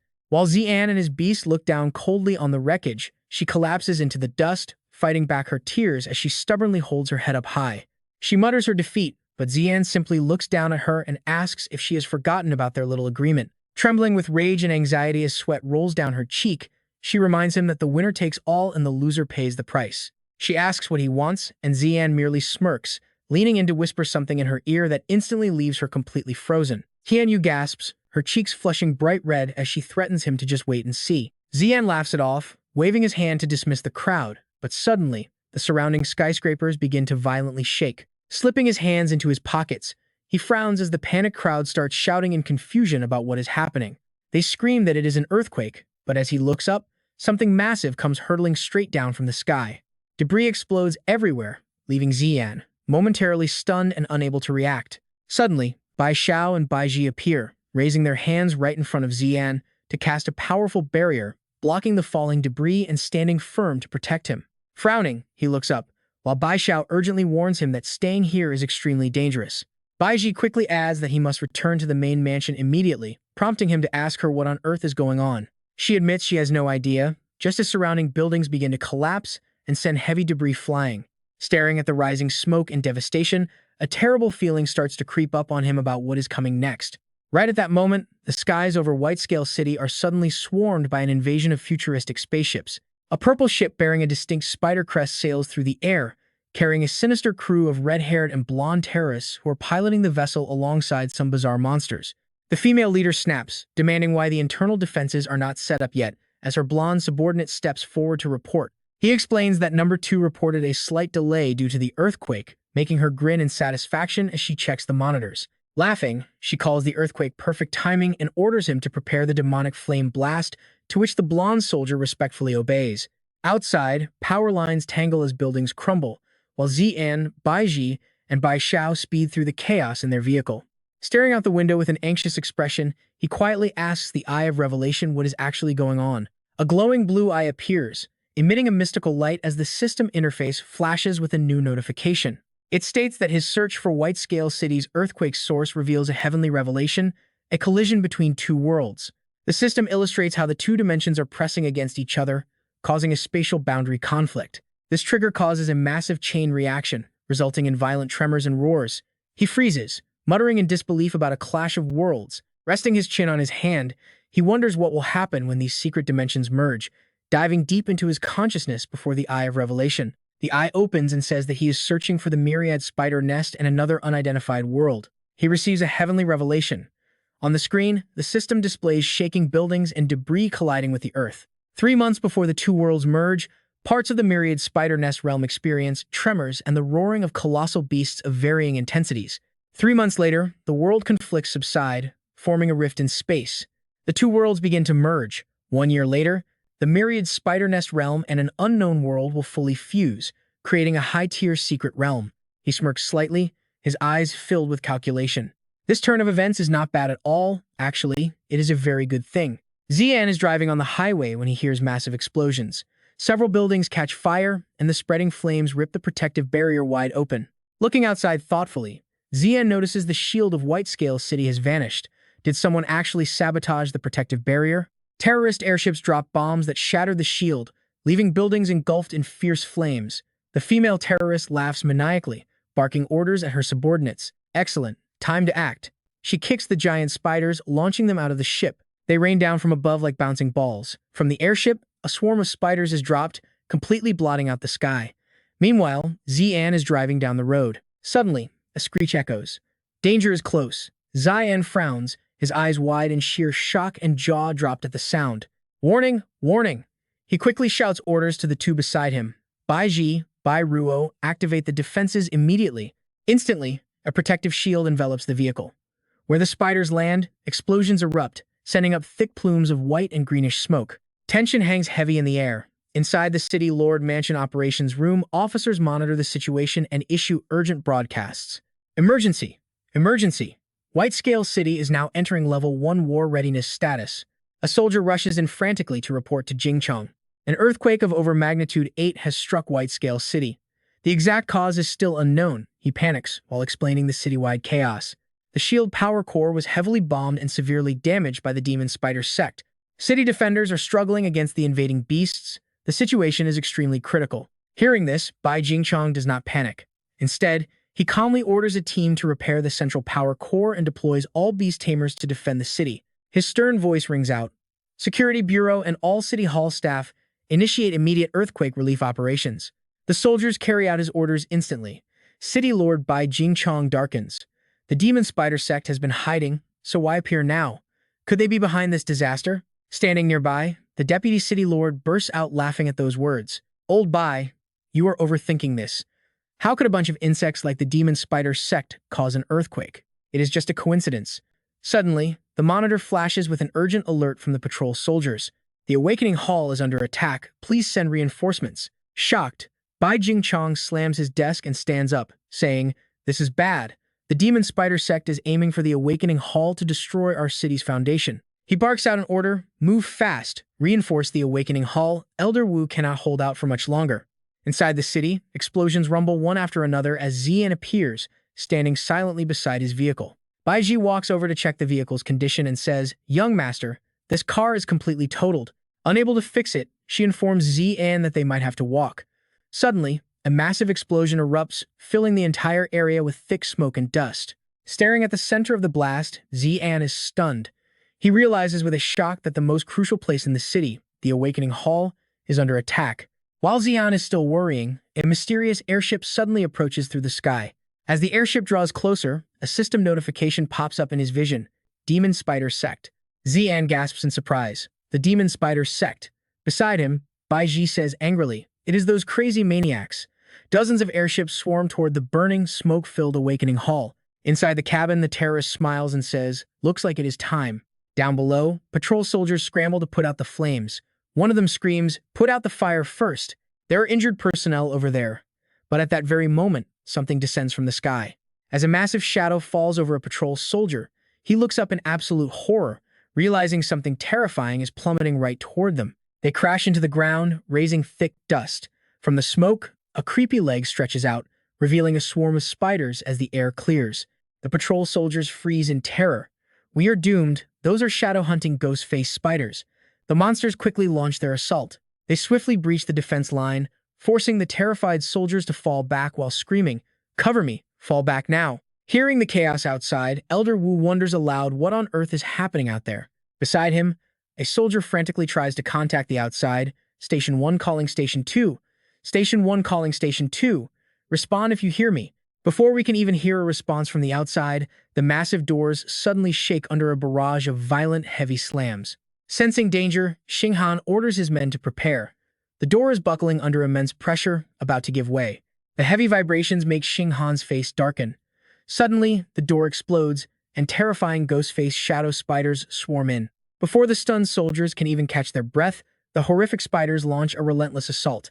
Xinghan quickly realizes that their standard armor is completely useless against these beasts. Wasting no time, he summons his trusted beast. With a booming shout of "Unseal," a magnificent Killen bursts onto the battlefield. Xinghan orders a defensive wall. Instantly, a wave of disciplined soldiers rushes forward, slamming their heavy shields down in front of their commander.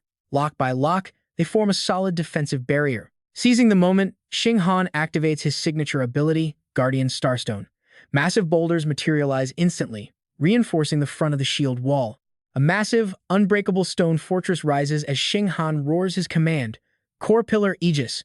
With the defense finally secure, he quietly warns his men, telling them to stay alert, avoid taking foolish risks, and focus strictly on buying precious time. Xinghan sighs. It has been years since anyone dared attack the Awakening Hall. Why can't they just let him retire in peace? From behind the stone barricade, Xinghan roars, "For the temple!" But on the outside, the ferocious ghost-faced spiders refuse to back down. Swarming forward, they accelerate rapidly as their blood-curdling, horrifying screeches echo throughout the entire cavernous space. The monsters lunge forward like black arrows shot from a bow.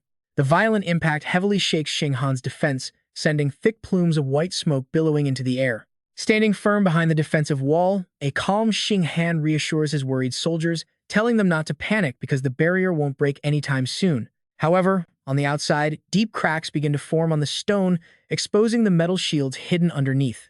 Seizing the opening, a spider shoots sticky webs directly at the exposed shield, binding it tightly before delivering a violent, crushing yank. The unfortunate soldier holding the shield is dragged forward, knocked unconscious instantly, and leaving a massive, undefended opening in their line. Witnessing this disaster, Xing Han turns pale as a grim thought flashes through his mind: they are doomed. Like a devastating flood, the swarm of ghost-faced spiders pours through the gap. In a split second, they completely obliterate the sturdy stone barrier Xing Han had painstakingly constructed. His expression turning ice cold, Xing Han roars a command to his squad: "Focus your fire and hold them back." Gunfire erupts like a raging storm. The soldiers fight back fiercely, sending a relentless hail of bullets that lights up the darkness. Unfortunately, the horrific spiders move with unbelievable, supernatural speed. Skittering forward like elusive ghosts, they effortlessly weave through the deadly hail of incoming bullets. Watching them slip through, a stunned Xing Han realizes their speed is beyond anything he anticipated. Suddenly, a massive spider lunges right in front of his face, leaving him with absolutely no time to react. Yet, there is no fear in Xing Han's eyes. Instead, they gleam with sharp focus, as if he had been waiting for this exact trap. He roars, "Now is the time!" As he slams his spear into the floor, the ground violently trembles. Deadly, jagged stone spikes erupt from the earth like razor-sharp fangs. The stone spikes pierce right through the bodies of the oncoming spiders, pinning them down. Letting out a weary sigh, Xing Han slowly relaxes his grip on his spear, relieved that the chaos has finally quieted down. Still, he cannot help but complain inwardly, wondering why old Bai is taking so long when he just played his final card. Suddenly, a mysterious figure emerges from the giant spider's corpse. The entire squad freezes, and even Xing Han's eyes widen in sheer disbelief. It is the terrorist leader, crawling directly out of the dead spider's massive body. Xing Han immediately sounds the alarm, roaring that there are enemies inside the beasts. Catching the soldiers off guard, the terrorist and her allies quickly deploy heavy hand cannons onto the battlefield. Her voice booms like thunder over the battlefield as she screams in pure rage. "The demons have invaded our world, now suffer our righteous punishment." With that, she raises her arm, unleashing a destructive rocket from the cannon mounted on her wrist, which screams through the air directly towards Xing Han. The deafening explosion blows the soldiers back, but the commander somehow stands his ground. In the nick of time, he manages to activate his defensive skill, summoning a protective barrier to absorb the devastating blast radius. Under the cover of the thick smoke, the terrorist and her deadly squad move in. Exploiting the disoriented, dazed soldiers, they charge forward with an overwhelming, highly coordinated assault. But the defense is far from broken. The surviving soldiers open fire immediately, their weapons roaring like torrential rain against the incoming attackers. Cutting through the smoke, the terrorist suddenly corners the defensive line, screaming at them, "You have a death wish." Suddenly, a spear thrusts forward as Xing Han blocks her path, his weapon instantly transforming into an impenetrable, heavy shield. This completely shut down her devastating strike, forcing the frustrated assassin to leap backward to gain some distance. Looking back at the soldiers behind him, Xing Han roars, "If you're still alive, fall back and take the wounded with you." With a grim face, Xing Han looks down and whispers to his pet, "It is all up to us now." With that, he looks up. His eyes sharpen as the surrounding space trembles. Giant boulders materialize from thin air, swirling violently in the sky. The moment he bellows, "Crystal space," the massive rocks launch toward the terrorists at absolute lightning speed. In the blink of an eye, the giant rocks interlock, slowly forming a massive, sealed circle. Trapping both Xing Han and the terrorists inside, the enemies watch in utter shock as the massive stone walls completely seal them off. A massive stone cage is complete. In that split second, the entire battlefield falls dead silent. Seizing this crucial window, the soldiers immediately retreat, carrying their wounded comrades far away from the danger zone. Inside the stone cage, the terrorist leader sneers at Xing Han with utter mockery. "Old man, are you just some hired hand?" She laughs mockingly. "You make pennies a day, so why are you risking your life like this?" Remaining completely calm, Xing Han merely smirks with his eyes locked on the enemies. "You wouldn't understand." Enraged, she orders her men, "All of you, tear him apart." The blonde-haired thugs rush forward in a frenzy, their swords flashing as they slash relentlessly. Xing Han and his pet clash with them head-on. A brutal battle erupts, metal clashing against metal as neither side gives an inch. As Xing Han thrusts forward, the blonde thug swiftly dodges before launching a sharp counterattack. Amidst the chaos, the terrorist leader secretly pulls out a glowing crossbow from her cloak. The glowing purple crossbow aims directly at him while he is locked in combat. She pulls the trigger, sending a lethal bolt flying. In that split second, Xing Han freezes as an overwhelming sense of death grips him. He turns his head and freezes in shock at the high-speed projectile flying his way, thinking to himself that he is finished. Suddenly, Shilin roars as a solid stone wall erupts from the ground, shielding Xing Han's back and blocking the deadly arrow shot by the terrorist. Immediately after, he swings his blade with brute force, forcing the blonde thug to retreat. Before she can even react, Qilin suddenly appears right behind the blonde thug. The blonde thug spins around in panic, but there is no time to dodge. Qilin launches her into the air, sending her crashing hard against the wall behind them. Seizing the opening, the spear in Xing Han's hand erupts with intense flames. With a powerful swing, a shockwave tears through the air, blasting the crossbow right out of the leader's hands. But right at that moment, a shadow lunges at him from behind. It is the blonde thug again. This time, she is wielding two gleaming, razor-sharp scythes. Remaining completely unfazed, Xing Han summons a glowing shield, blocking the sudden surprise attack just in time. A deafening boom echoes as her scythes slam violently against his glowing shield. Xing Han smiles to himself. Yes, each of her strikes only fuels his plan. Keep them coming. Suddenly, a triumphant grin spreads across his face. Now is the time.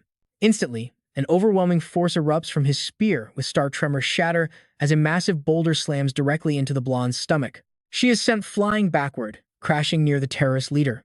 He taunts them with a cold sneer. After all these years, your demon spider sect hasn't changed one bit. He bellows, as long as I, Xing Han, stand here, I will never let your demon spider sect take a single step into the central core. His words completely enrage the terrorist leader, who screams, You damn old man, you talk too much. She draws a sword crackling with blue lightning. With a single slash, she completely shatters Xing Han's giant boulder, leaving him absolutely shocked. Staring at the scene, his face turns pale. He whispers, Kun and Jen are earth, Jun and Jen are wood. Element countering. Wood defeats earth. Oh no, I am being suppressed. Qilin swiftly leaps in to protect Xing Han, forcing the terrorist leader to quickly dodge and back away. As she retreats, he nods slightly and whispers, Thank you, brother. Qilin lets out a deafening roar, raising a wall of jagged stones to form a protective shield. But the leader remains completely unfazed, launching a rapid volley of throwing daggers straight at Xing Han. One dagger lands right at his feet, rigged with an explosive. His face pales as he mutters, Oh no, and a deafening explosion erupts. Leaning heavily against Qilin and gasping for breath, Xing Han manages to speak. As long as I live, this crystal barrier will never fall. Though severely wounded, he forces the words out. But assassinating a counselor of the Awakened Alliance means you will be hunted to the ends of the earth. The terrorist cuts him off with a mocking sneer. Save your breath. She grabs Xing Han by the collar, pulling him close with absolute disdain. An old geezer like you, we did our research and know every single thing about you. Whispering in his ear, she growls, Your beast-taming barrier has incredible defense, but even that has a clear limit. She lowers her voice maliciously. We came fully prepared this time. Bringing the Shadow Cat Ghostface Spider was specifically planned to shatter your crystal barrier once and for all. Right on cue, heavy thuds echo from the outside. She sneers. Listen to that. They have already started. Meanwhile, outside the cage, a massive Shadow Cat Ghostface Spider is slamming violently against the stone barrier, its sharp legs digging deep, tearing up the earth. Corroding the solid stone walls layer by layer, the massive cage crumbles.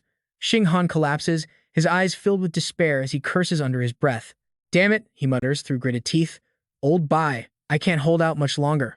A terrifying roar echoes from above. In the distance, a massive fist crashes down like a meteor. A giant gorilla crashes in, shredding the stone cage like paper. The panicked terrorist looks up in shock.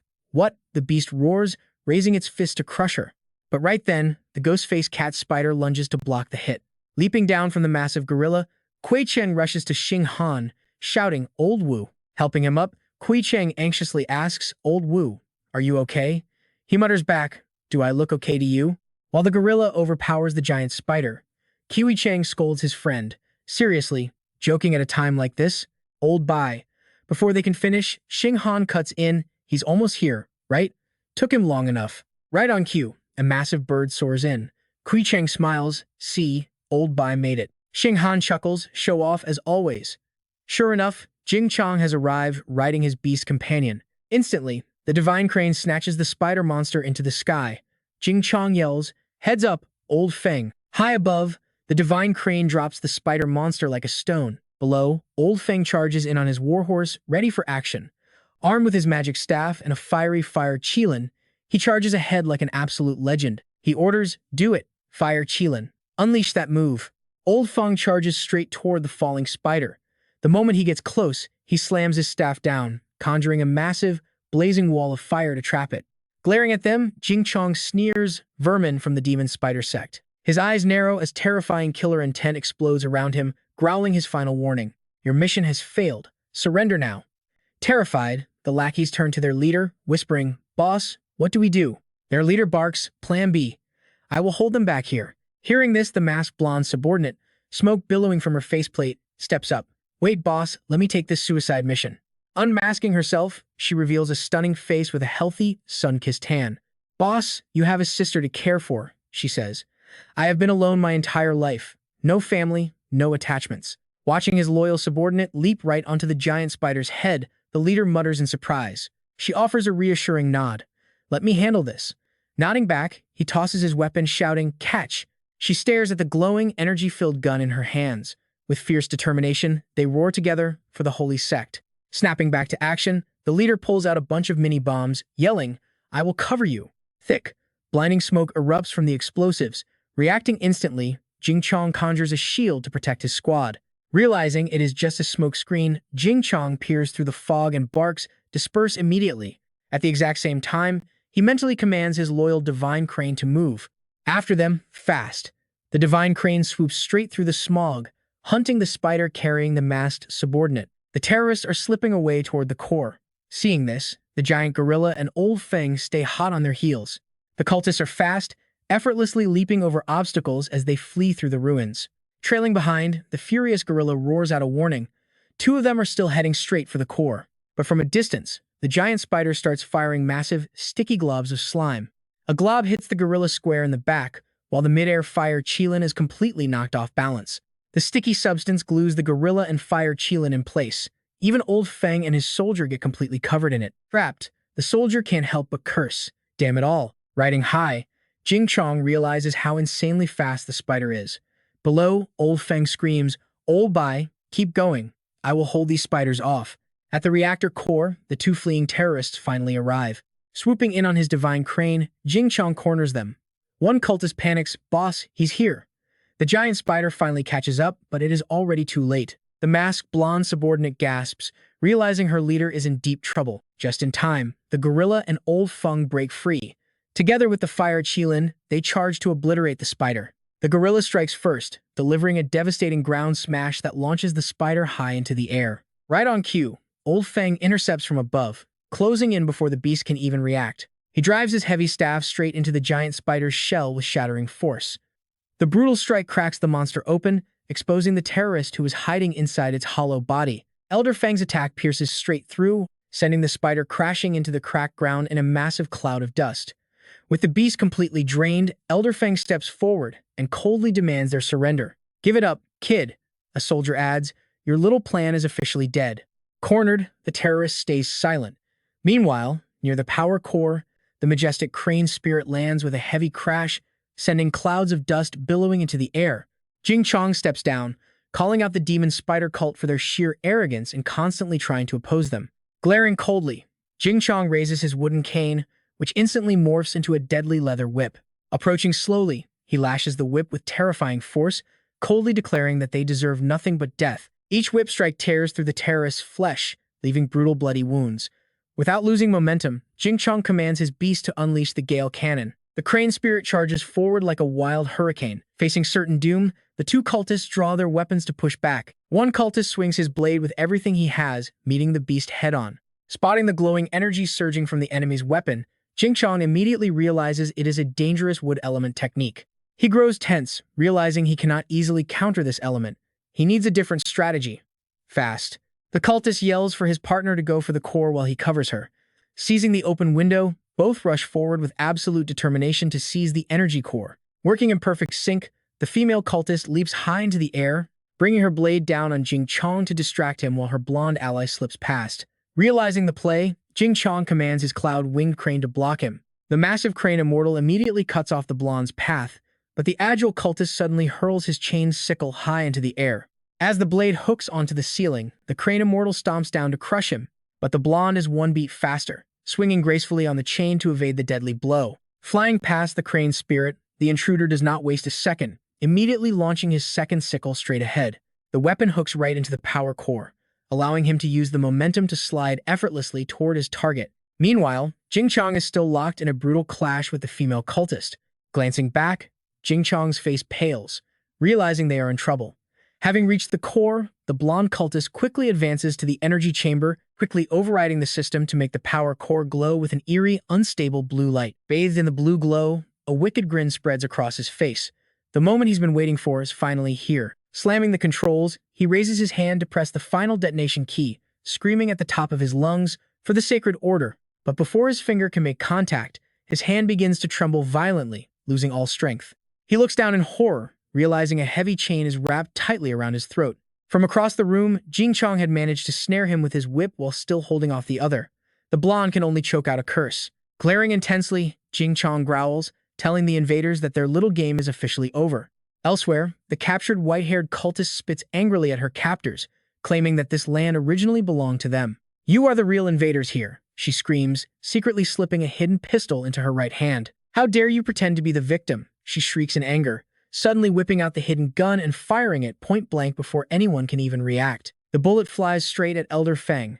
Caught completely off guard, he barely manages to dodge the lethal shot. But the stray bullet zips right past, heading straight toward the active battlefield and tracking directly toward the vulnerable Jing Chong. Trapped with nowhere to run, Jing Chong realizes the projectile is moving too fast for him to escape. But suddenly, a massive pair of wings wraps around him. His faithful cloud-winged crane has blocked the shot. The crane immortal takes the full force of the devastating bullet. Instantly, a violent electrical current tears through the beast's limbs from the inside, causing its entire body to convulse in pain. Jing Chong watches this scene in absolute horror. "My crane!" he screams as his beast shatters into light, causing his weapon to dissolve into thin air. Realizing the danger, panic sets in. Free from the whip, the blonde cultist gets back on his feet while his red-haired ally quickly rushes in to provide him with backup. With a final click, the countdown begins. "It's done," they grin. "Let's get out of here." They vanish into the shadows before Jing Chong can even make a move to stop them. Leaving behind a ticking time bomb, they trigger a massive explosion that rips the chamber apart right in front of Jing Chong's eyes. Cut to a news broadcast reporting that a devastating 7.8 magnitude earthquake struck Bailan City yesterday, leaving 18,213 dead and over 51,235 reported missing. They report that a mysterious terrorist group destroyed Bailan City's shield generator, unleashing a massive level 3 monster tide straight into the city. On the front lines, the brave soldiers are desperately fighting back. The news anchor adds that these terrorists are simultaneously launching attacks on all neighboring areas as well. City Lord Jing Chong is personally leading elite officials in a massive counter-offensive against these terrorists, and media outlets report they have already successfully captured one of the attackers. The situation seems to be under control now, but this news immediately makes Zi'an worry about his grandfather. As the news broadcast continues, the son of City Lord Jing Chong, Deputy City Lord Bai Zi'an, steps up to deliver an official statement regarding this devastating attack. Meanwhile, the casualty count at the hospital just keeps climbing higher and higher. Doctors yell for people to clear the path as wounded pour in, while Bai Chengji's face appears on screen, promising they will survive this disaster together. But nobody in this chaotic ward has time to watch TV as doctors rush patients past, offering desperate words of comfort. "Hang in there, you will make it." Suddenly, another voice echoes nearby. "Listen up, everyone. Our city has elite soldiers risking their lives for us, fighting right there on the front lines. But looking at these soldiers with horrific, blinding injuries, the doctors can do little more than beg them to just keep fighting for their lives." Watching this, Zi'an feels a heavy ache in his chest. As he passes another room, he hears those same words again, telling someone to hold on. "Stay strong, Wei," the person beside him pleads. "The doctor is almost here." Lying there with both legs amputated and wounds covering his body, the dying soldier can only stare up weakly at his loyal comrade. His friend can only grip his hand tightly, whispering with a desperate, fading shred of hope, "Please, just hold on." Staring at their clasped hands, Zi'an is suddenly thrown back into memories of his past life, where a dying comrade had held his hand in the exact same way. Slumped against a wall amidst a hail of gunfire, his heavily bleeding comrade had whispered, "Zi'an, I really never expected you to come back for me." Zi'an had shouted out in utter panic, "Captain!" But the captain, trying to stay strong until the end, had flashed a weak but confident smile and replied, "You little brat, you always acted so cold and detached. I honestly thought you were just a heartless bastard." Taking off his military cap, he placed it on Zi'an's head, leaving the boy completely stunned. "What a pleasant surprise," he murmured as Zi'an choked back his tears.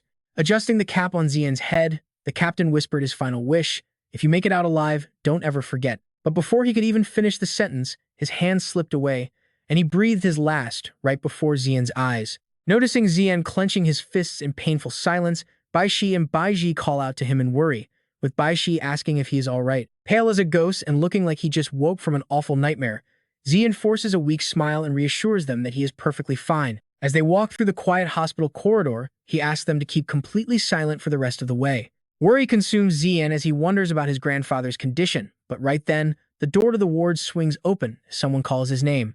Zi'an steps into the vast clinical room, guarded by Lao Feng and Kui Cheng. With his mother standing nearby, the heavy atmosphere in the room is immediately palpable. His mother stammers with tearful eyes, "Zi'an, your grandfather." From the bed, Jing Chong, whose body is covered in bandages and missing an entire arm, suddenly pulls off his oxygen mask and asks, "Is that you, Zi'an?" He tells the others to step outside, assuring them he is fine and needs to speak with Zi'an alone, leaving just the two of them in the room. Jing Chong immediately asks if he got hurt during the chaos, but Zi'an sits by his bedside and gently reassures him that he is completely unharmed. Yet, seeing the horrific toll of the battle on his grandfather's fragile body, Zi'an cannot help but feel deeply worried. But Jing Chong simply shrugs, lifting his empty sleeve as if losing an arm was nothing more than a minor scratch. His expression quickly turns dead serious, however, as he warns that what he has to say is far worse than his lost arm. This sends a shiver down Zi'an's spine. His grandfather is a legendary diamond-tier powerhouse, yet this is the first time he has ever seen him this tense. Jing Chong asks if he knows anything about the demon spider cult, to which Zi'an replies that he only knows them as a dangerous alien terrorist sect. Jing Chong nods, explaining that in the past, the cult only sent silver-tier beast tamers to handle their dirty work. But this time, judging by how they manifested their spiritual energy into physical objects, the masterminds behind this attack must be at the diamond tier. He explains that compared to their chaotic raids in the past, this coordinated strike was clearly designed to destroy them completely. The terrifying truth is, their plans are already far ahead of ours. In the silent room, Zi'an quickly deduces that the recent earthquake must have also been part of their master plan. Exhausted, Jing Chong is forced to put his oxygen mask back on, rasping that the reality is actually infinitely worse than that. At that moment, a system prompt flashes. Jing Chong warns that a secret realm is colliding with a myriad spider's nest, threatening to destroy their entire world. Placing his hand gently over Jing Chong's remaining withered hand, Zi'an finally gave his reply. His super intuition told him that the Thousand Spider Nest secret realm wouldn't be destroyed. It was actually merging with another realm. Hearing this, Jing Chong asked in complete surprise if what he said was absolutely true. Zi'an immediately confirmed that it was indeed a future vision he had clearly foreseen. Because two worlds were merging, an earthquake was triggered. Hearing this, Jing Chong felt deeply relieved and muttered that it was indeed good news. Suddenly, Jing Chong revealed that he actually came from the prestigious Bai family of the Origin Star, making Zi'an gasp in utter shock. What? The shocking truth was just too sudden for Zi'an. Only one major thought flashed through his mind, the legendary Origin Star. Jing Chong shared that during his time on the Origin Star, he was chosen directly by the Bai family head. But back then, he was arrogant and conceited, looking down on everyone, eventually committing a grave mistake that got him banished by the Bai family. He added that he was ultimately exiled to the Thousand Spider Nest secret realm, though they still granted him one last second chance. He explained the condition. If he could slay the purple crystal grade spider empress spirit beast, he would finally return to the Origin Star. He admitted he was too hasty and underestimated the purple crystal grade red-eyed golden patterned fish. After a crushing defeat, his origin was ruined, halting his growth forever. Remembering how the crane god fell, Jing Chong solemnly muttered that his precious phoenix-crowned cloud-winged crane was now gone as well. He sadly believed that reaching the purple crystal grade in this life was hopeless. Seeing his grandfather's grief, Zi'an stepped forward, insisting he still had a chance. But Jing Chong gently replied that the boy didn't understand, placing a heavy, trusting hand on his shoulder. He told him that he was now the future of the Bai family, reminding him of his dream to become the strongest beast tamer. Jing Chong suggested that he should go to the Origin Star, leaving Zi'an completely stunned by the proposal. Staring seriously, He told him to enter the Secret Realm trials next year, where a top 10 finish would grant him access to the Origin Star. Only on the Origin Star could he ever hope to become the absolute strongest beast tamer. Shaking, the old man gripped his shoulders with deep, desperate trust. Seeing this, Zi'an supported his trembling hands and called out to his grandfather. Unclasping his necklace, Jingchong acknowledged his grandson's incredible talent and ambition, promising the Bai family's full support while handing him a special resource card with careful instructions. He explained that if used sparingly, the treasury resources would easily elevate him to the diamond grade. Jingchong also warned Zi'an not to repeat his youthful mistakes, urging him to remember a vital lesson. As he spoke, a faint image of his old squad captain overlapped with his face. Smiling with forced strength, he emphasized that the single most important thing in this entire world is the deep connection between people. Witnessing this profound moment, Zi'an was stunned, thinking back to his own captain, before accepting the necklace with a soft nod. Back at the Bai family estate, young Ziyu sat on the porch, anxiously wondering if her big brother was sick like grandfather and why he hadn't returned. Hearing her worry, the two maids quickly reassured her that young Master Zi'an would be perfectly fine. Just then, Zi'an pushed the door open, holding the necklace. He looked thoughtful, still dwelling on his grandfather's words about human connections. The moment she saw him, Ziyu eagerly ran forward, shouting for her big brother before throwing herself right at him, catching him completely off guard. In an instant, Ziyu clung straight to his head, throwing Zi'an completely off balance. Seeing this, Bai Ji, Bai Xiao, and the maids were speechless at her mischief. Clinging tight, Ziyu happily cheered that her brother was finally home. She anxiously asked if he was okay. Looking at his sweet little sister, Zi'an told himself that having such a loving family in this world was something he had to cherish. Patting her head, he assured her he was fine, though his mind drifted back to his past. Having experienced the cold embrace of death in his previous life, Zi'an realized he had always feared being weak. That fear was why he strove to be the strongest beast tamer. But now, he understood something far more important than simple power. Remembering the small family that pulled him from his darkest moments, he knew that the bonds of family were what mattered most. Inside a quiet room, Zi'an could be seen packing and preparing for a journey. Holding his grandfather's necklace, he dressed in a stylish new outfit, pulling out a chest that held a purple crystal stone, a letter, and the pendant. Zi'an instructed his sister that their parents would return soon, asking her to deliver the box to them, which she obediently agreed to do. Patting her head, he explained he had important business to attend to outside, telling her to behave and stay safe at home. Just then, Gubai approached him, shyly calling out for her young master. Smiling gently, he asked her if she was ready to embark on a wild adventure, to which she shyly responded. She promised to follow him wherever he went. Walking side by side, he asked if she felt any fear. Gubai boldly declared she had no fear with him around. Zi'an looked over and jokingly asked if she could stop calling him master. She immediately agreed, calling him young Master Zi'an anyway, as they arrived at a half-finished building. Gubai turns to look at him, asking if he has a destination in mind. Zi'an gazes into the distance and admits he has not decided on a specific location yet, but in truth, he has a private goal in mind. Leaving the city is mainly to level up his strength and gather some materials.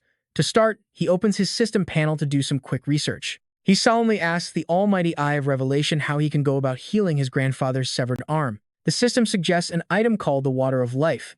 Meanwhile, Zi'an wonders how to heal his grandfather's damaged pet, the crimson-eyed golden-lined fish. The system reveals that the spirit-nourishing heavenly water is required to restore the damaged origin of Jingchong's crimson-eyed golden-lined fish.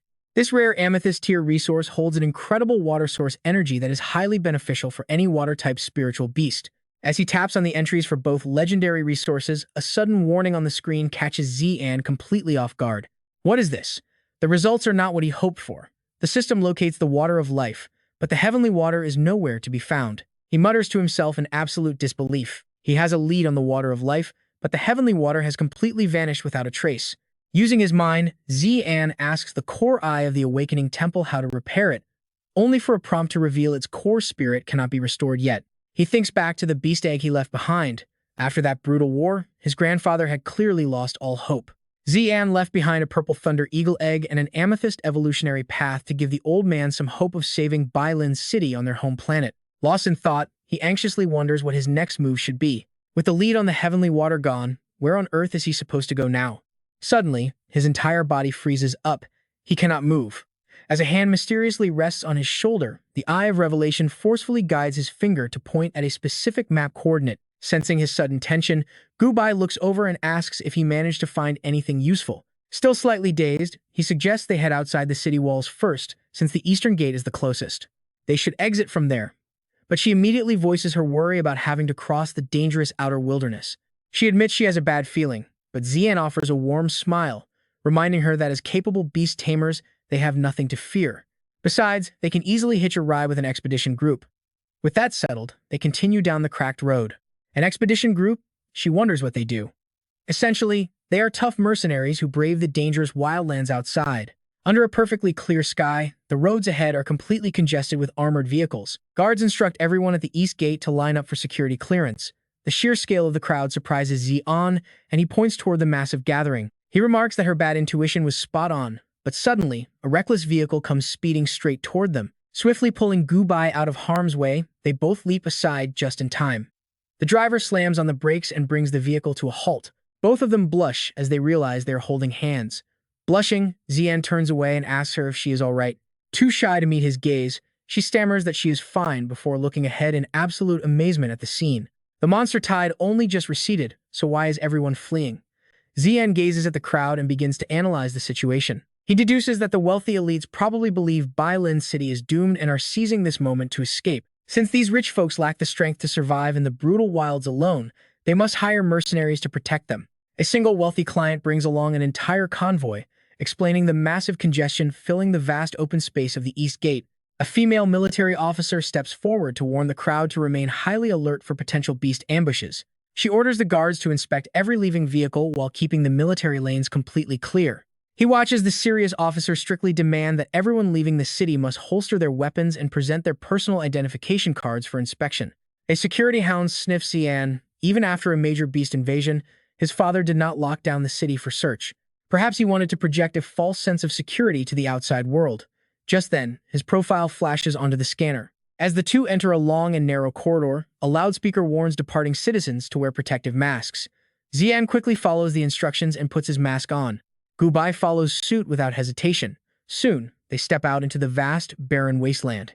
They split up slightly and pick up their pace. Zi'an keeps scanning the environment, realizing this massive defense line must have buried a staggering number of monsters. Peering through his binoculars, Zi'an searches the horizon to locate the mercenary outpost first. A scorched, fiery landscape stretches out before him, but that is exactly where his destination lies. He spots it. Under the bright blue sky, they walk past busy laborers, and Zi'an blushes furiously as they pass a group of attractive women. They finally arrive at the main tent. Pointing ahead, he tells her that the mercenary outpost is right there and they should head over. A tattered flag flutters in the wind. This must be the place. The Red Monkey mercenary group. Right there at their camp, Feng Lang speaks up first. He asks Old Duan what he thinks of those two rookies at the entrance. Old Duan smiles, muttering that their potential looks top tier. Chuckling, Old Duan plays nice and approaches them. His eyes gleam with hidden motives as he asks if they are lost. Feng Lang lets out a sharp whistle, startling Bai. Watching them, Bai Zi'an quickly realizes these guys are bad news. Looking back at her, Bai Zi'an wonders what kind of weird switch got flipped in Bai ever since she joined his family. She shivers as the mercenaries draw closer, somehow still drawing all eyes to them. Sensing danger, Bai Zi'an begins unleashing his hidden aura. Old Duan suddenly lunges right in front of them, offering to protect them in this incredibly dangerous wilderness outside the city. Blazing forward, he cuts between them in a flash. Old Duan gets uncomfortably close to Bai Zi'an, casually reaching out to lift his chin. Taunting the kid, he mocks Bai Zi'an's sudden tense reaction. Watching this unfold, Bai completely freezes in shock while Old Duan enjoys every second. Mocking him further, he gets a brutal awakening. Bai Zi'an instantly grabs him and slams Old Duan face first into the dirt. And he doesn't stop there, he ruthlessly twists the guy's wrist. Agonizing pain shoots through Old Duan, forcing him to scream for help. He shrieks for Feng Lang to help as blue flames suddenly erupt from Bai Zi'an. The young master coldly dares them to even try. Feng Lang recoils in absolute terror at that suffocating bloodlust. Suddenly, sunlight hits the watchtower loudspeaker, drawing everyone's attention forward. Shi asks in a bored tone what all the ruckus is about, complaining about the sheer noise. Vice Leader Qi Ming sighs, ruffling his hair. A beast tide is coming.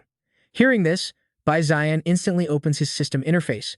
The thermal scanner displays a massive horde of 200 to 300 monsters. Suddenly, a booming voice echoes from high above. It asks Feng Lang for a status update. Keeping his weapon aimed, Feng Lang asks if the Vice Leader is finally finished. The outlook is grim. Thick smoke rises in the distance as beasts swarm from the east. They will hit the outpost in 5 minutes. Old Duan frantically begs to be released, pointing out that they are both in the same boat now with the incoming threat. He argues that they cannot afford to be trapped like this when the horde hits. Yet, Bai Zi'an's face remains completely emotionless. Without a word, Bai Zi'an flings his arm back and coldly warns him to keep his distance. Scrambling away, Old Duan calls out to get the vice leader immediately as total chaos erupts. High above, a beastmaster conjures blazing fire. Taming roars to keep everyone calm. Retreating back to the safety of the city walls is no longer an option. He commands everyone to hold the line together until reinforcements arrive. Below, the confused crowd is still struggling to process the danger.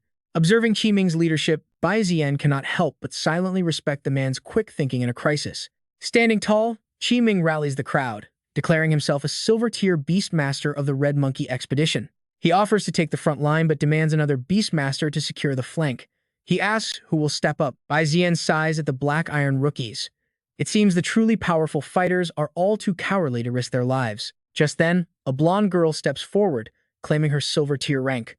Nearby, a wealthy young man raises his hand too, making Bai Zi'an roll his eyes in disbelief. Unbelievable. The rich kid effortlessly steals the spotlight, stepping forward as the awestruck crowd begins whispering in admiration. He boasts that with a bit of fire support, he can easily hold the line. The crowd recognizes him as the silver-tier heir of the Ming Corporation. Taming looks at him with pure skepticism.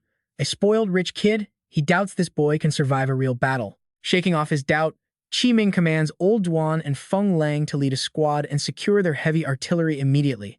They salute instantly. Taming then roars a fierce battle cry to pump up the crowd and keep everyone focused on survival. Bai Zi'an glares at the arrogant rich kid and warns Gu Bai to stick close to him.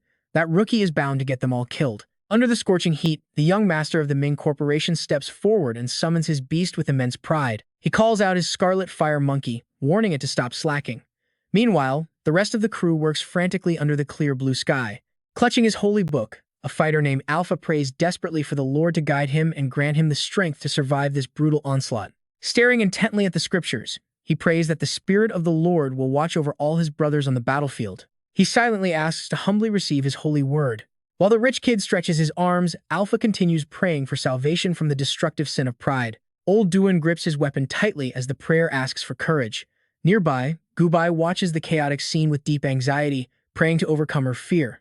Facing his massive gun on his shoulder, Old Duan approaches the young man and calls out. He notes that Bai Zi'an is also a beastmaster, staring at the kid's calm posture and guessing his combat power must be insane. She feels like Zi'an is much stronger than that rich heir. Zi'an's attitude toward him has noticeably softened too. So you aren't just some muscle-bound freak with nothing but brawn in your head. Old Duan glances over with a sarcastic smirk, noting that his little girlfriend seems utterly terrified. Gu Bai is trembling uncontrollably from head to toe. That sudden pat on her shoulder almost makes her heart jump right out. Gu Bai, are you all right?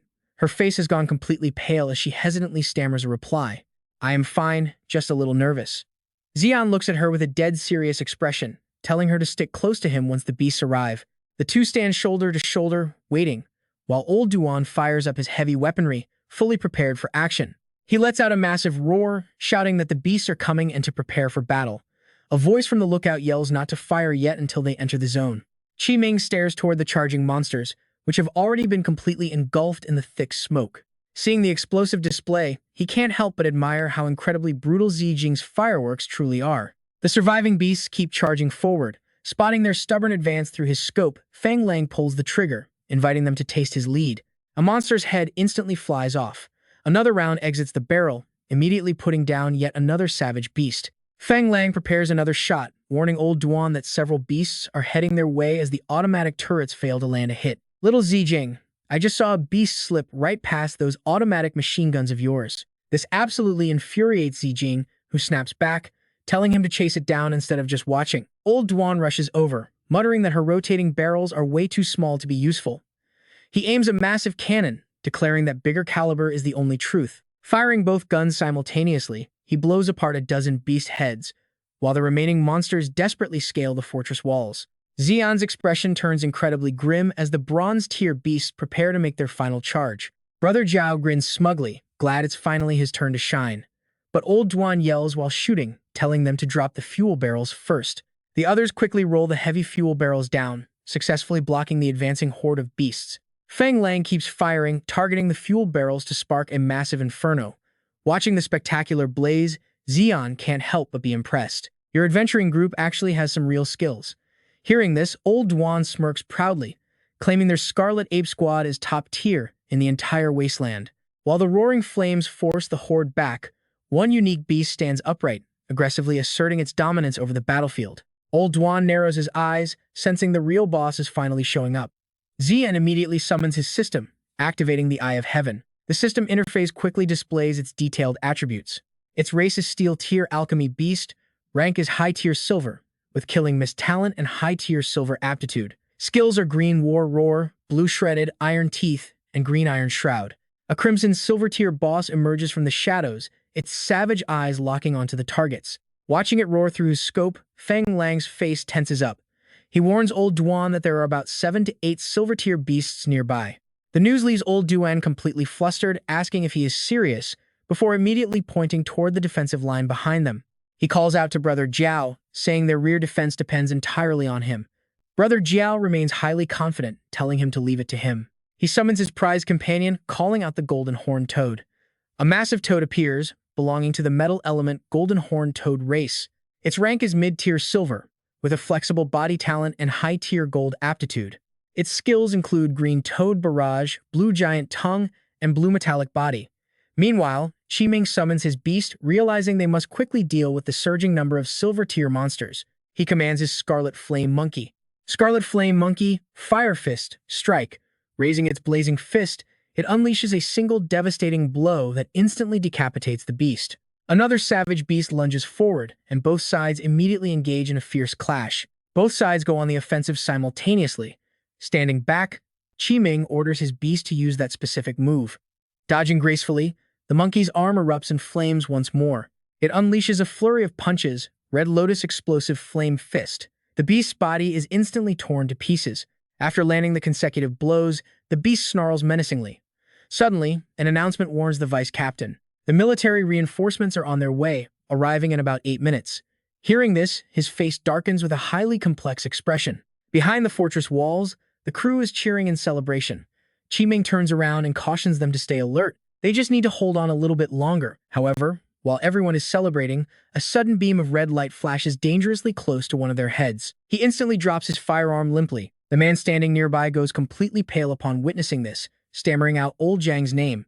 As he trembles in sheer confusion, a towering dark figure suddenly materializes directly behind him. He turns his head, asking in absolute panic, "What on earth is that?" At that exact second, the monster strikes, and that same red flash clean decapitates the poor man. Debris flies everywhere through the air. Over on Zi'an's side, his face is growing increasingly tense as the pressure builds. He raises his hands to gather energy, prepping for battle. In a flash, Zi'an's movements become lightning fast, unleashing incredibly powerful strikes. A brilliant burst of glowing blue energy slams directly into the pouncing monster with absolute precision and force. But from a distance, countless monsters are already locking onto him. Caught completely off guard, he instantly thinks, "I'm doomed." Just as Zi'an begins to panic, massive spider webs suddenly shoot through the air, tightly binding the beast in its tracks. Zi'an watches this in absolute shock, shielding his head instinctively.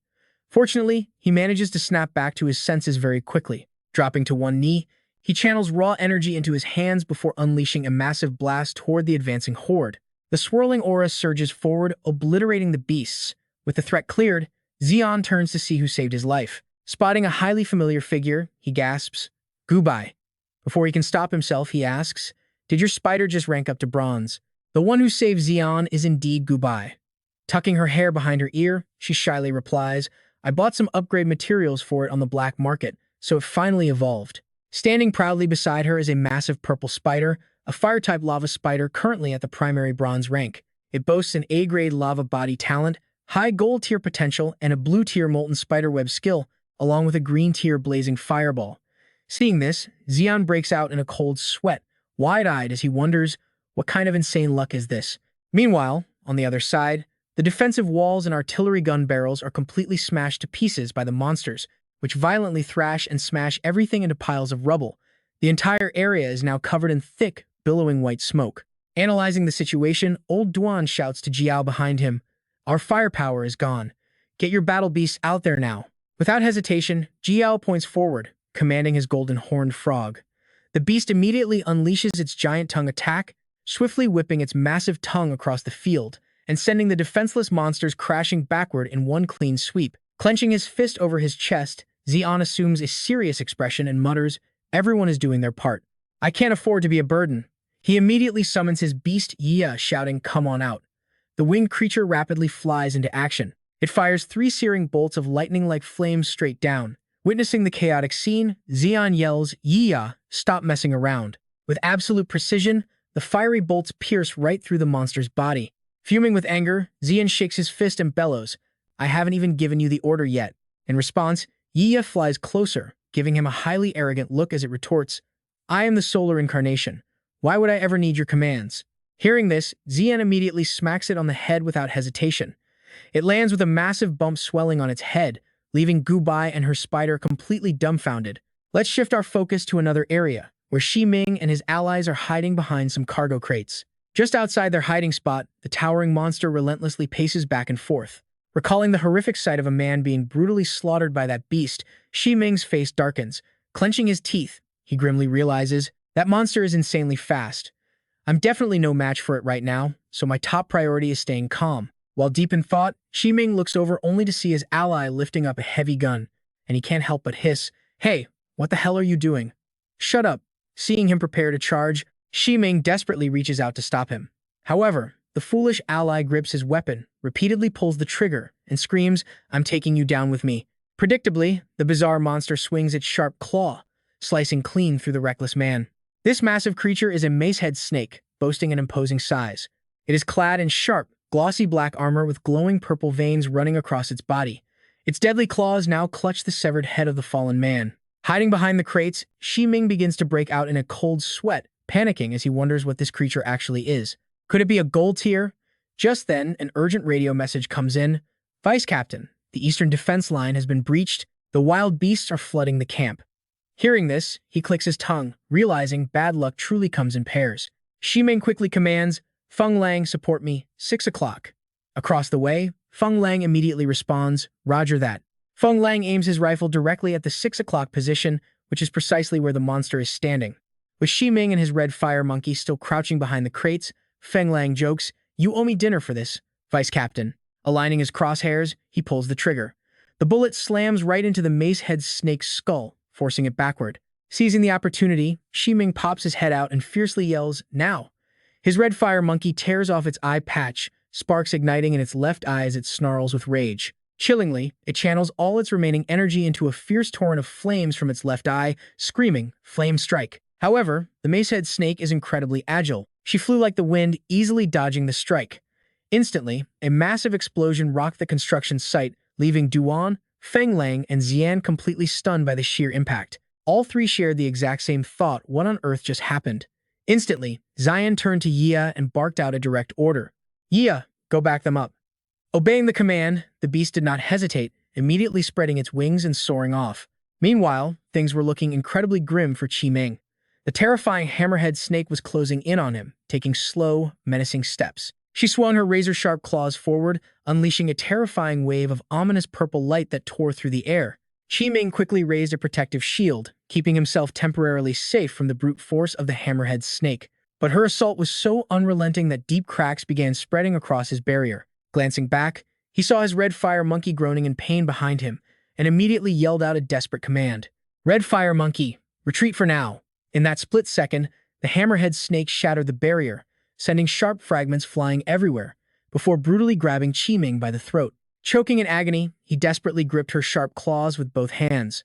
Luckily, Yia arrived just in time. The hammerhead snake, still holding Ming, instantly sensed the incoming beast and locked her eyes on it. With brutal force, she hurled him straight at Yia, but luckily, the swift beast managed to swerve out of the way.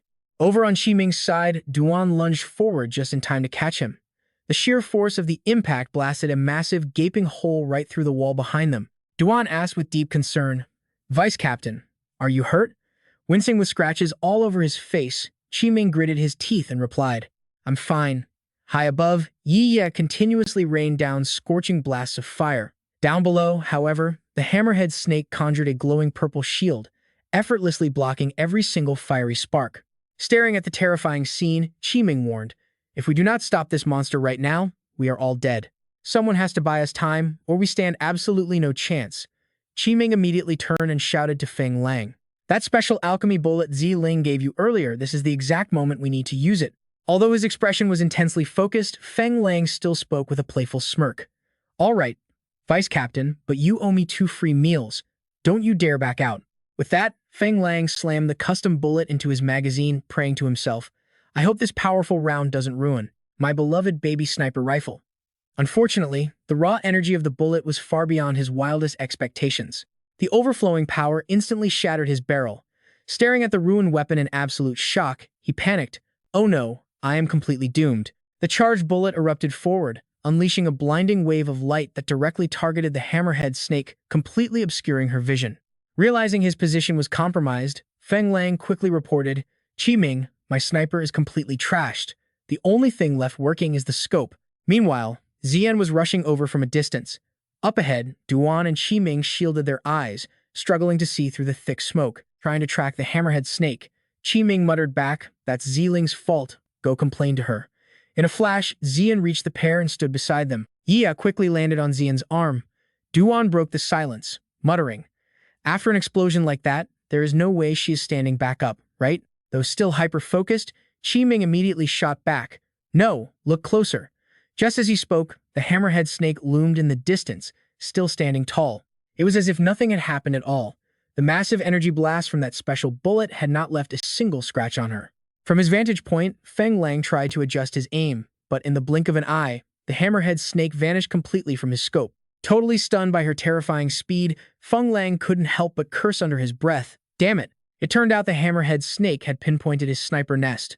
Rocketing into the air, she lunged with her razor claws ready to tear him apart, while Feng Lang desperately gripped his ruined rifle.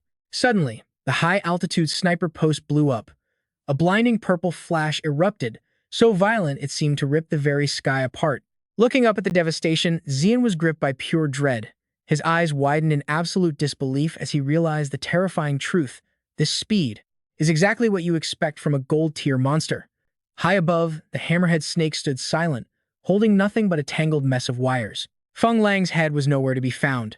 Glancing down, the monster spotted 4 glowing flames of purple, blue, white, and red retreating in the distance. Realizing she had been fooled, she flew into a blind rage, completely blowing up the rest of the tower and filling the air with thick smoke. From below, Zi'an kept his eyes glued to the sky. But the hammerhead snake was moving like a ghost. 1 second, she was high above. The next, she had materialized right behind him. Feeling the sudden chill behind him, Zi'an's face stiffened in fear. Before he could react, the hammerhead snake lunged straight at him. She slammed her heavy claws down with both hands to crush him, but her brutal strike collided directly with Zi'an's glowing defensive barrier instead. Activating his spell, Zi'an realized with a shudder that her speed was nearly impossible to track with the naked eye. Snarling, the monster pressed her massive head and sharp claws against his shield. Feeling the immense pressure, Zi'an gritted his teeth, knowing his barrier was on the verge of breaking under her relentless assault. Just as he feared, the shield shattered into a million glittering pieces a second later, torn apart by her deadly, razor-sharp claws. She towered over Zi'an, who desperately covered his head as he faced her massive form. Suddenly, a sticky wad of spider silk shot forward. Amidst the flying debris, it latched onto Zi'an's waist, leaving the boy completely stunned as the world blurred around him. Just as the hammerhead snake prepared to strike, the spider silk yanked him high into the air, successfully pulling Zi'an out of harm's way. Just like that, Zi'an closed his eyes and crashed right into Gubai's chest. Both blushed, but Zi'an spoke first. Gubai, thanks. Wait, no, I mean sorry. Gubai herself couldn't even bring herself to look him in the eye. She shyly replied, You're welcome, it is fine. Then, Gubai supported Zi'an with one hand, while raising her other hand to command the bamboo fire spider. Bamboo fire spider, unleash your lava. The bamboo fire spider slammed the ground, creating glowing cracks. Absolute chaos erupted as the hammerhead beast easily dodged the spider's relentless fiery blasts. Zi'an and Gubai watched in a cold sweat, with Zi'an anxiously muttering, It dodged again. Could it be? He recalled the moment the hammerhead beast avoided the bullet. Even though its speed was insanely fast, it didn't dodge the actual gun attacks. The monster was incredibly fast, yet it could effortlessly evade any spiritual energy attacks launched by their spiritual beasts. This led Zi'an to deduce that the creature could probably only sense the vibrations of spiritual energy and not actual physical attacks. Instantly, Zi'an turned and shouted across to the other side. Hey, mercenaries, I figured out how to beat this thing. I need backup. But before Zi'an could finish, Old Duan and Ming were already running for their lives. Seeing this, Zi'an immediately yelled, "Hey, what are you two doing?" Ming just shouted back to Old Duan, "Let's get out of here." With those two cowards fleeing, Zi'an had no choice but to rely on Bai. Bai, it is up to us now. Right then, a voice riding a spiritual beast yelled out, "Wait up!" It was none other than Richie. Adjusting his glasses with a smirk, he asked, "Did you guys forget about a high-class beast tamer like me?" Standing behind him was the Golden Horned Frog. He proudly ordered, "Golden Horned Frog, bodyguard form." On command, the Golden Horned Frog swallowed Richie whole, shocking the two onlookers standing nearby. Inside the giant frog, Richie stretched out his body. A brilliant white light burst from him, merging with a golden glow until the frog mutated, its face morphing to look exactly like Richie, complete with his glasses.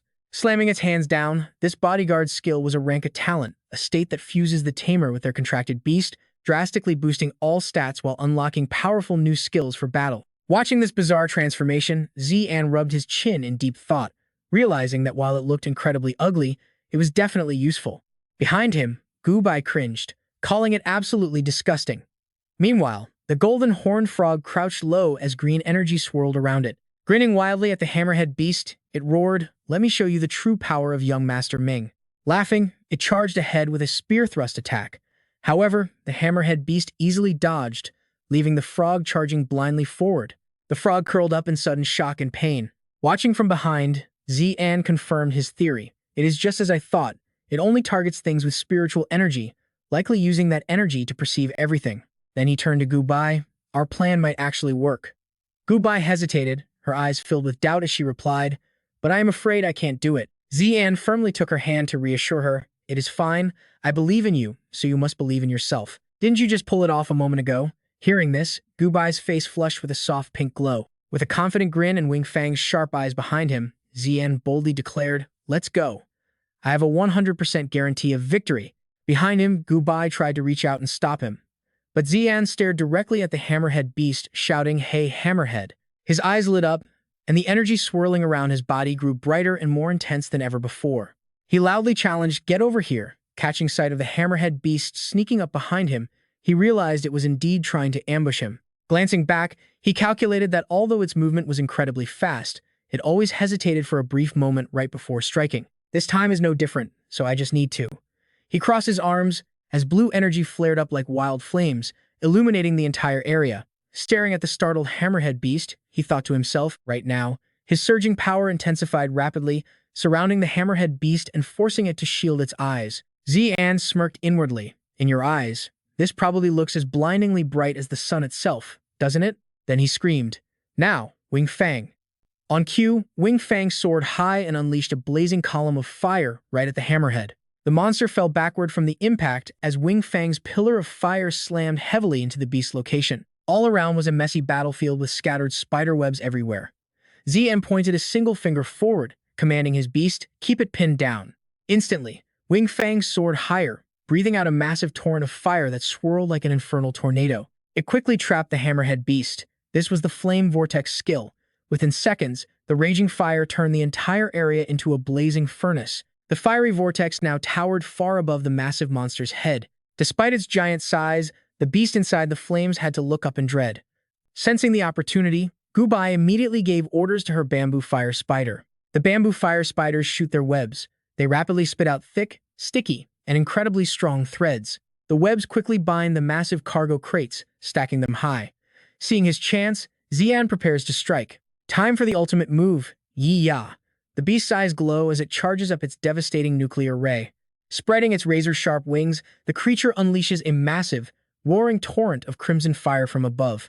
The fiery blast slams into the ground with a massive explosion, sending smoke and shattered crates flying everywhere. Watching through binoculars from a boundary outpost in White Scale City, a distant guard can only stare in absolute awe. He yells about how insane the attack was, surprising his partner.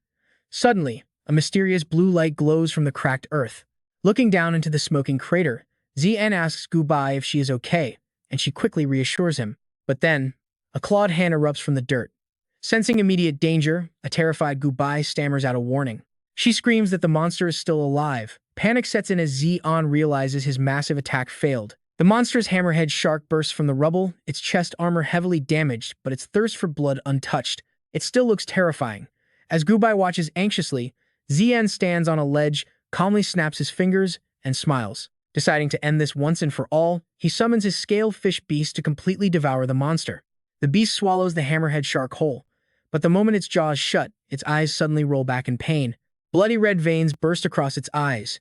It is being ripped apart from the inside by some strange, parasitic thorns. The glowing red thorns pierce its flesh, freezing the beast in pure agony. Zi'an can only watch in absolute shock. He screams for his white shadow scale fish, breaking into a cold sweat, completely unable to understand the situation. Suddenly, Zi'an collapses as bloody red vines wrap around him too, leaving him wondering what on earth is happening. Something is invading his body. As Gubai runs to help, he waves her off and commands his beast to retreat. Ordering his pet back, Zi'an struggles.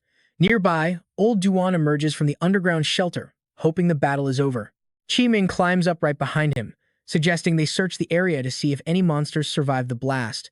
Through the thick white smoke, old Duan picks up a severed leg of the golden horned frog and grins. He laughs, saying nothing could survive such an explosion, but Qiming suddenly tells him to look over there. As Shujing climbs out of the bunker, they spot Gubai slowly helping a heavily weakened Zi'an walk. He identifies them as the two bronze ranks, with Zi'an losing consciousness. Old Duan, Shizi, Zixin, and Qiming stare. Old Duan tosses the frog leg aside, mocking that the rich young master probably did not make it. As Zi'an's vision fades to black, a panicked Qiming snaps at old Duan to stop staring and help. Calling the kid a brat, he yells to the others that the boy has completely passed out on them. Zi'an's eyes shut completely as he slips into unconsciousness, feeling like he is sinking deep into a dark ocean. Yet, faint voices echo in his ears, calling out his name over and over as he drifts in the dark. Wondering who is calling, he is suddenly confronted by a bloodshot blue eye staring right back at him. Terrified, he snaps awake in a clinic bed, finding a worried Shi and Gubai standing right beside him. Gubai quickly calls for the doctor. As Zi'an sits up, Shi places her hands on her hips. She remarks that he is fine, likely just exhausted from overusing his energy, but Zi'an remains deeply troubled. He knows his energy reserves should not be this low, while Gubai softly disagrees with the doctor's assessment. Just then, old Duan opens the tent flap and steps inside, drawing everyone's immediate attention to the entrance. He notes that Zi'an is finally awake, announcing that their boss wants to see him immediately. Walking outside with old Duan, Zi'an spots Qiming building a campfire, who quickly calls out to him. With a sly grin, Qiming mockingly asks the bronze brat if he's awake, admitting he underestimated his skills. Zi'an approaches and coldly asks if that is why they cowardly abandoned his team to save their own skins. Qiming scratches his head, calling the kid quite blunt but admitting he cannot blame him for being angry. He defends himself, stating that as vice captain, his job is to protect his own crew first and foremost. He gets straight to the point, admitting things would be different had he known, and offers him a spot on their squad. Zi'an scoffs at the ridiculous proposal, mockingly asking if the man actually thinks a few smooth words are enough to make him trust them again.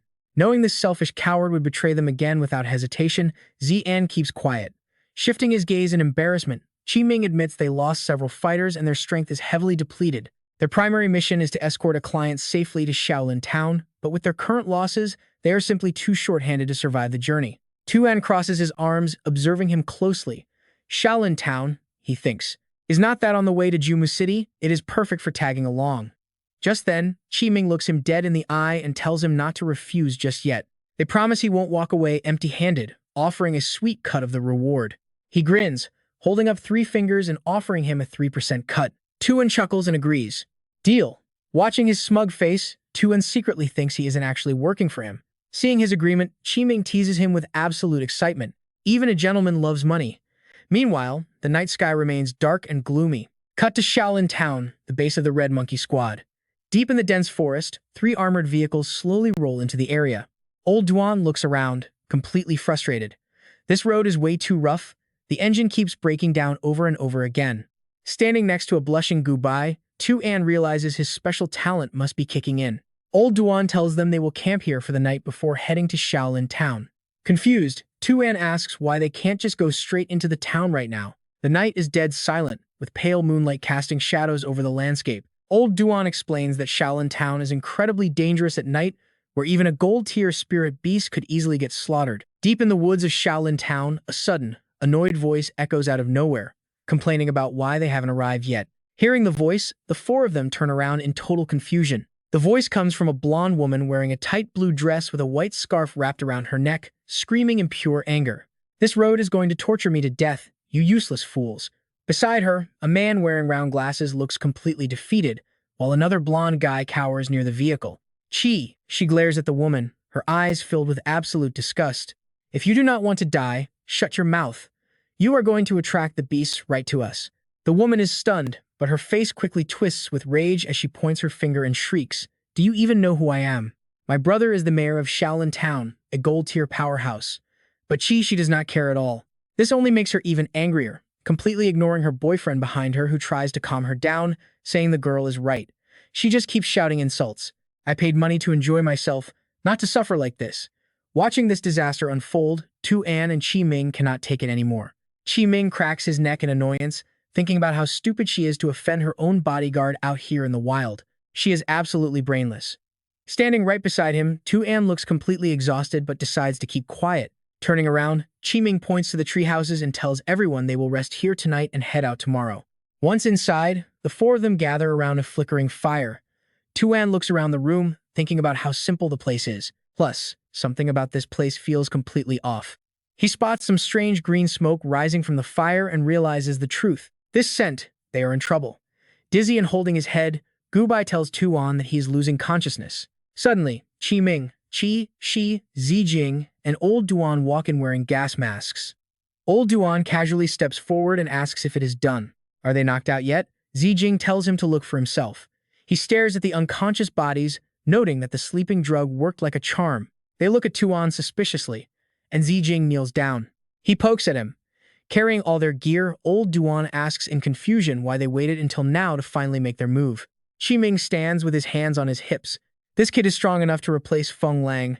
Getting him to trust us first makes it much easier to strike when he least expects it." They quickly handcuff his hands. Chi Ming squats down, closely examining Gu Bai and Tu An with a scheming look on his face. Plus, he is likely from some wealthy family out here training, which means they can demand a massive ransom for him. Pulling off a huge heist while Balin City is in chaos means they can retire early, escaping this bloody lifestyle forever. But as Old Duan counts the bodies, someone is missing. 1, 2, 3. Wait, where is the other guy?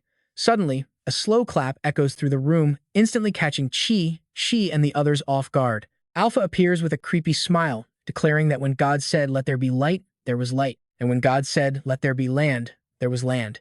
His wisdom and grace protect me, his most loyal servant. Completely confused, Chi Ming asks Chi what he is talking about.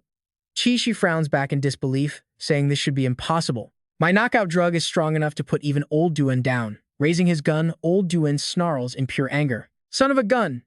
Aiming his weapon directly at Alpha, he roars, "Who the hell are you? Stop babbling about God in front of me." Raising his hands in surrender, Alpha maintains his creepy smile and suggests they should calm down and negotiate. Seeing the mysterious symbol on his palm as he surrenders, Chi and the gang instantly tense up, bracing for a fight. Chi Ming spoke up, shocked that the guy belonged to the demon spider cult.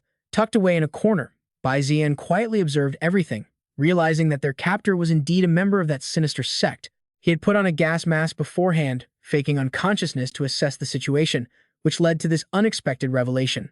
Turns out, his Eye of Heaven's revelation had detected the knockout gas early on, letting him play along and activate his mask just in time. He realized that what seemed like a routine kidnapping was actually orchestrated by the notorious demon spider cult. For now, he had to play dead and watch.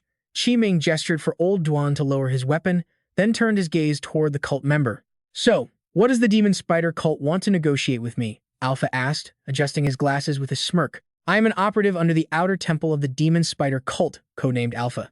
"My job is recruiting elite talents for us." Pointing toward the unconscious Bai Zi'an and his companion, he added, "I didn't mean to disrupt your business, but I only want those 2 beast tamers over there. Geniuses capable of defeating a gold-tier beast are exactly what I am looking for." Chi Ming rested his hands on his hips, flashing a sinister grin at Alpha. "Well, that is too bad then. These 2 are our cargo. If you want them, let's talk business as friends. Just name your price." Alpha waved his hands to decline. He sneered, "Friends? I think you misunderstand. We in the demon spider cult never negotiate or do business." Right then, 2 blonde terrorists suddenly materialized behind Chi Ming. He growled in anger. "So you think you can just take them for free?" The system suddenly detected a holographic projection. He stared at the scene in front of him, highly confused. Where did these two guys suddenly come from? Glancing to the side, he noticed the alert about a holographic projector and finally understood the trick. Meanwhile, a sniper was aiming at the cult member from afar. Suddenly, a loud gunshot echoed through the air. The bullet ripped right through the cultist, tearing his arm clean off. Ming wondered in surprise who had fired the shot. Just then, a voice crackled through the communicator. "It's me, Captain." He quickly responded, "Feng Lang, you're still alive?" Hiding in the bushes with a heavy sniper rifle, Feng Lang answered, "Indeed. So, how many meals are you buying me this time?" Clutching his bleeding shoulder, Alpha collapsed to his knees in agony, tears streaming down his face. Ming snapped back over the comms. "Stop messing around. That kid is still breathing. You missed his vitals." Feng Lang explained, "My gun is damaged, so hitting him at all is a miracle." At that moment, Old Duan approached while holding a holographic projector and reported, "Boss, those two reinforcements were just holograms. This guy is actually all by himself." The four surrounded Alpha, looking down on him with utter contempt. Ming grinned mockingly, "Hey kid, is this pathetic trick all you've got to take us down?" Alpha trembled in pure terror. Fighting through the agonizing pain, he hissed, "The High Priest is already on his way. If you touch me, you are dead." Old Duan's gang immediately swarmed him, kicking him mercilessly. "Oh, we're dead, are we? You arrogant punk, I'm going to beat you to a pulp. Let me take one of his kidneys first." Meanwhile, a group of riders soared through the night sky above the forest on their spiritual beasts. A figure clad in black flew close to Arthur. "My Lord Priest, we have arrived at Qingxiao Forest," Arthur replied coldly. "Get ready. I hope Alpha didn't mess up this time." They flew their spiritual beasts straight toward the building. Hearing a strange noise, Old Duan looked around in confusion, while Ming wondered aloud, "What is that sound?" Hearing the commotion, Alpha burst into a wild, maniacal laugh and screamed, "You are all finished. The High Priest is here." Suddenly, something crashed violently through the roof, making a deafening sound that forced Bai Zi'an to slightly peek. What was happening? Turns out, Arthur had breached the building on the back of his massive spiritual beast. Spotting him, Alpha reached out with his remaining hand and cried out, "Lord Priest, you're finally here." Behind him, a system screen flickered to life. Beast race, Hyla Beast. Rank, Peak Gold tier. Innate talent, Eye of Terror. Aptitude, Peak Gold tier.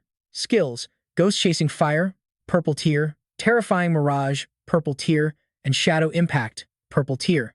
Arthur dismounted his beast, clutching his staff, and demanded, "Where are they?" Once again, the system interface popped up. Arthur, Talent, Blackgate Domain. Rank, Peak Gold tier. Pets, 4. Alpha knelt and bowed, with the two unconscious youths laying right behind him. A mysterious and ominous dark purple energy began to billow behind Arthur. Seeing this, Bai Zi'an broke into a cold sweat, overwhelmed by the man's sheer power. Arthur unleashed his oppressive aura to intimidate Old Duan's gang, saying, "Step aside." Old Duan warily raised his gun at him. "What do you want?" Ming cursed in anger. "Damn it." Arthur's immense pressure heavily weighed down on him. Ming thought in utter shock, "What's going on? I can't even move my body." It turned out that Arthur's terrifying pressure completely paralyzed Ming's men, allowing him to casually walk right past them. Stopping before Bai Zi'an and Gu Bai, Arthur began to chant a prayer. "Mother of 10,000 spiders, please save these lost children." Zi'an peeks with one eye open. Right then, the villain pulls out a mysterious purple bottle filled with a strange liquid. The system warns him that this divine spirit poison is brewed from the phantom demon Spider Queen's core and rare herbs, capable of mind control while forcing a cultivation breakthrough. Arthur mutters a prayer while slowly aiming the syringe-tipped bottle directly at Zi'an, hoping their souls will finally be guided out of the darkness into the promised land. Zi'an breaks into a cold sweat in sheer panic, realizing the guy is trying to brainwash them and take complete control. No more playing dead. Zi'an instantly shatters his handcuffs and grabs Arthur's hand to block him, joking that he really is not interested in having another man warm his bed. With that, he blasts the villain back with a powerful water attack. Arthur raises a barrier to block the strike, scoffing that such cheap tricks are completely useless against him. Zi'an uses the distraction to lift the unconscious Gu Bai, frantically calling out her name to wake her up. "Gu Bai, wake up." Assessing the danger, Zi'an realizes they must escape immediately. He quickly throws down a smoke bomb, throwing thick mist right at Arthur. With a swift wave of his hand, Arthur blasts the mist away, but Zi'an has already smashed through the wooden wall behind them to escape. Arthur immediately orders his goons to give chase. Deep in the dark forest, the night feels incredibly eerie. Zi'an supports Gu Bai as they venture deeper into the woods, desperately trying to wake her again by asking if she is all right, but there is no response. He curses inwardly, realizing the knockout drug they used is incredibly strong. Looking out into the dense woods, Zi'an commands his Apocalypse Eye system to scan the area for any potential threats. The system scans every leaf and branch, spotting a massive, towering tree laden with bizarre golden fruit, and immediately sends an alert. Species: Hunting green banana tree. Wood attribute: high-tier rank, innate talent. It has a banana fragrance and mid-tier gold potential. Its skills are banana scent, hunting vines, and binding vines. Zi'an slowly carries Gubai to the base of the massive tree. He realizes the banana tree is blocking their escape, and carrying her unconscious makes his movements extremely restricted. He looks up at the sky, spotting enemies riding spirit beasts in hot pursuit. With soldiers closing in from the air, he panics, wondering what to do next. His only option is to use his beast tamer space to hide Gubai safely inside. He recalls doing this once before, which was how he managed to survive the devastating impact of a nuclear blast completely unscathed. Standing beneath a large boulder, Zi'an tells himself that now that Gubai is safe, he only has to deal with the pursuing soldiers. Staring at the banana trees around him, Zi'an flashes a knowing smirk. In the dark of the night, this dense banana forest actually gives him the ultimate home court advantage. Back at the wooden cabin, old Duan and his 3 companions watch helplessly as a desperate Alpha pleads with Arthur. "My lord, please." Realizing his time is running out, Alpha reaches out in agony, begging for salvation. "Save me." Arthur just watches in silence before coldly praying, asking the myriad spider mother to guide his soul to the promised land. This leaves Alpha utterly bewildered as he gasps in confusion. Finishing his chant, Arthur raises his dark staff high into the air. A surge of purple energy erupts from the staff, hitting Alpha and instantly burning him to ashes. Old Duan watches in sheer horror, unable to believe his eyes, shouting that this monster actually kills his own loyal men. Meanwhile, Qiming radios Feng Lang, asking him about the current situation on his end. Looking at his heavily bandaged sniper rifle, Feng Lang replies that his weapon is completely ruined, leaving him unable to help them anymore. Qiming breaks into a cold sweat of pure dread, cursing that they might actually die in this godforsaken place. From up in the sky, one of Arthur's scouts on a flying beast reports back to the high priest, shouting that they have finally spotted Zi'an sneaking through the tall grass. The scout adds that there is absolutely no sign of the other woman. Arthur coldly orders them to bring him in first. The scouts immediately dive down on their beasts, charging straight towards Zi'an. Glancing back as he runs, Zi'an grins with pure excitement, knowing they took the bait. A beast lunges with razor-sharp claws, but he raises a barrier just in time. Suddenly, the vines of the hunting green banana tree sprout massive, whipping tentacles. They wrap tightly around the flying beasts and seize the cultists, leaving them screaming in absolute shock at these wild vines. One of them finally realizes the danger and screams that it is a wood-type spirit beast, but they are swallowed whole before they can even fight back. Zi'an smirks in triumph, realizing his theory was right. The hunting green banana tree only attacks creatures that dare to trespass into its territory. Since their massive flying beasts are so huge, Zi'an only needs to stay right on the edge of its domain, making the tree target them as hostile invaders. And once this monster tree marks you as an enemy, it unleashes its most terrifying form to tear you apart. A system notification pops up, displaying Hunting Green Banana Tree, Perfect Form. The mutated green banana tree shifts into a humanoid shape, grabbing 2 victims to drain their spiritual energy. It literally sucks them dry until only skeletons remain. Deep inside the green banana tree, its mystical fruit is rapidly growing. The system identifies it as a silver-tier green banana, packed with massive life energy capable of healing any wound. Bai Zi'an watches closely, realizing this life force can replace rare recovery ingredients. Without hesitating, he channels his water power to slash a bunch of bananas free. He quickly catches the bunch of bananas and gives it a sniff. It smells amazing, almost addictive. But then he realizes, shoot, he got way too carried away and accidentally crossed the tree's boundary line. Glancing back at the man eating banana tree, he thinks it hasn't noticed him yet. Is it too busy draining that spiritual energy? Grinning, Bai Zi'an books it, glad to take the loot and run. But the moment his foot lands, Bai Zi'an steps on a green frog, losing his balance and slipping. He falls backward, right into the banana tree's danger zone. As the frog jumps on him, he wonders why he has such weird luck with these things. Behind him, the monster's terrifying face with glowing green eyes slowly looms closer, sending a cold shiver straight down his spine. Bai Zi'an looks back in absolute horror, realizing he might have pushed his luck a bit too far. Meanwhile, deep in the giant forest, as white birds fly through the night sky, Athi raises his hand, demanding an update from his subordinates. He asks for the status, but only static replies before going dead. Annoyed, he stands tall and signals his men. Realizing they need more manpower, he looks down at the broken glasses left behind after Alpha was incinerated. He declares Alpha's sole general will join the Great Spider Queen.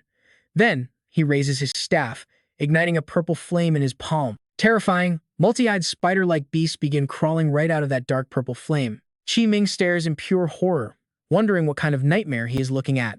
Aetha commandingly orders his creepy pets to go, and the tiny monsters slowly crawl forward on his command. They creep towards Shi Jia, Lao Duan, Zijing, and Qiming, latching onto their necks and leaving them paralyzed with fear. Choked tightly, they are forced to their knees. Aetha swings his scepter and barks a threat, warning them to obey his every command, or the spider bombs on their necks will blow them to pieces. Qiming glares at the parasite on his neck, gritting his teeth in frustration as the scene shifts. Back with Bai Zi'an, the monstrous banana tree reaches out to grab him, forcing the terrified boy to run as fast as his legs can carry him. He glances back, dreading that he might really be doomed this time. The tree slams its massive wooden hand down, but Zi'an agilely leaps out of the way. Still, the blast from the impact is so intense that it launches him high into the night sky before he crashes hard into a nearby bush. He pops his head out, covered in leaves, and squints back at the monster. He realizes his luck is actually pretty solid, since he landed outside its territory. Scratching his head, he opens his spatial storage to stash the stolen fruit. Seeing how strong this plant-type beast is, he wonders if he could actually form a contract with it.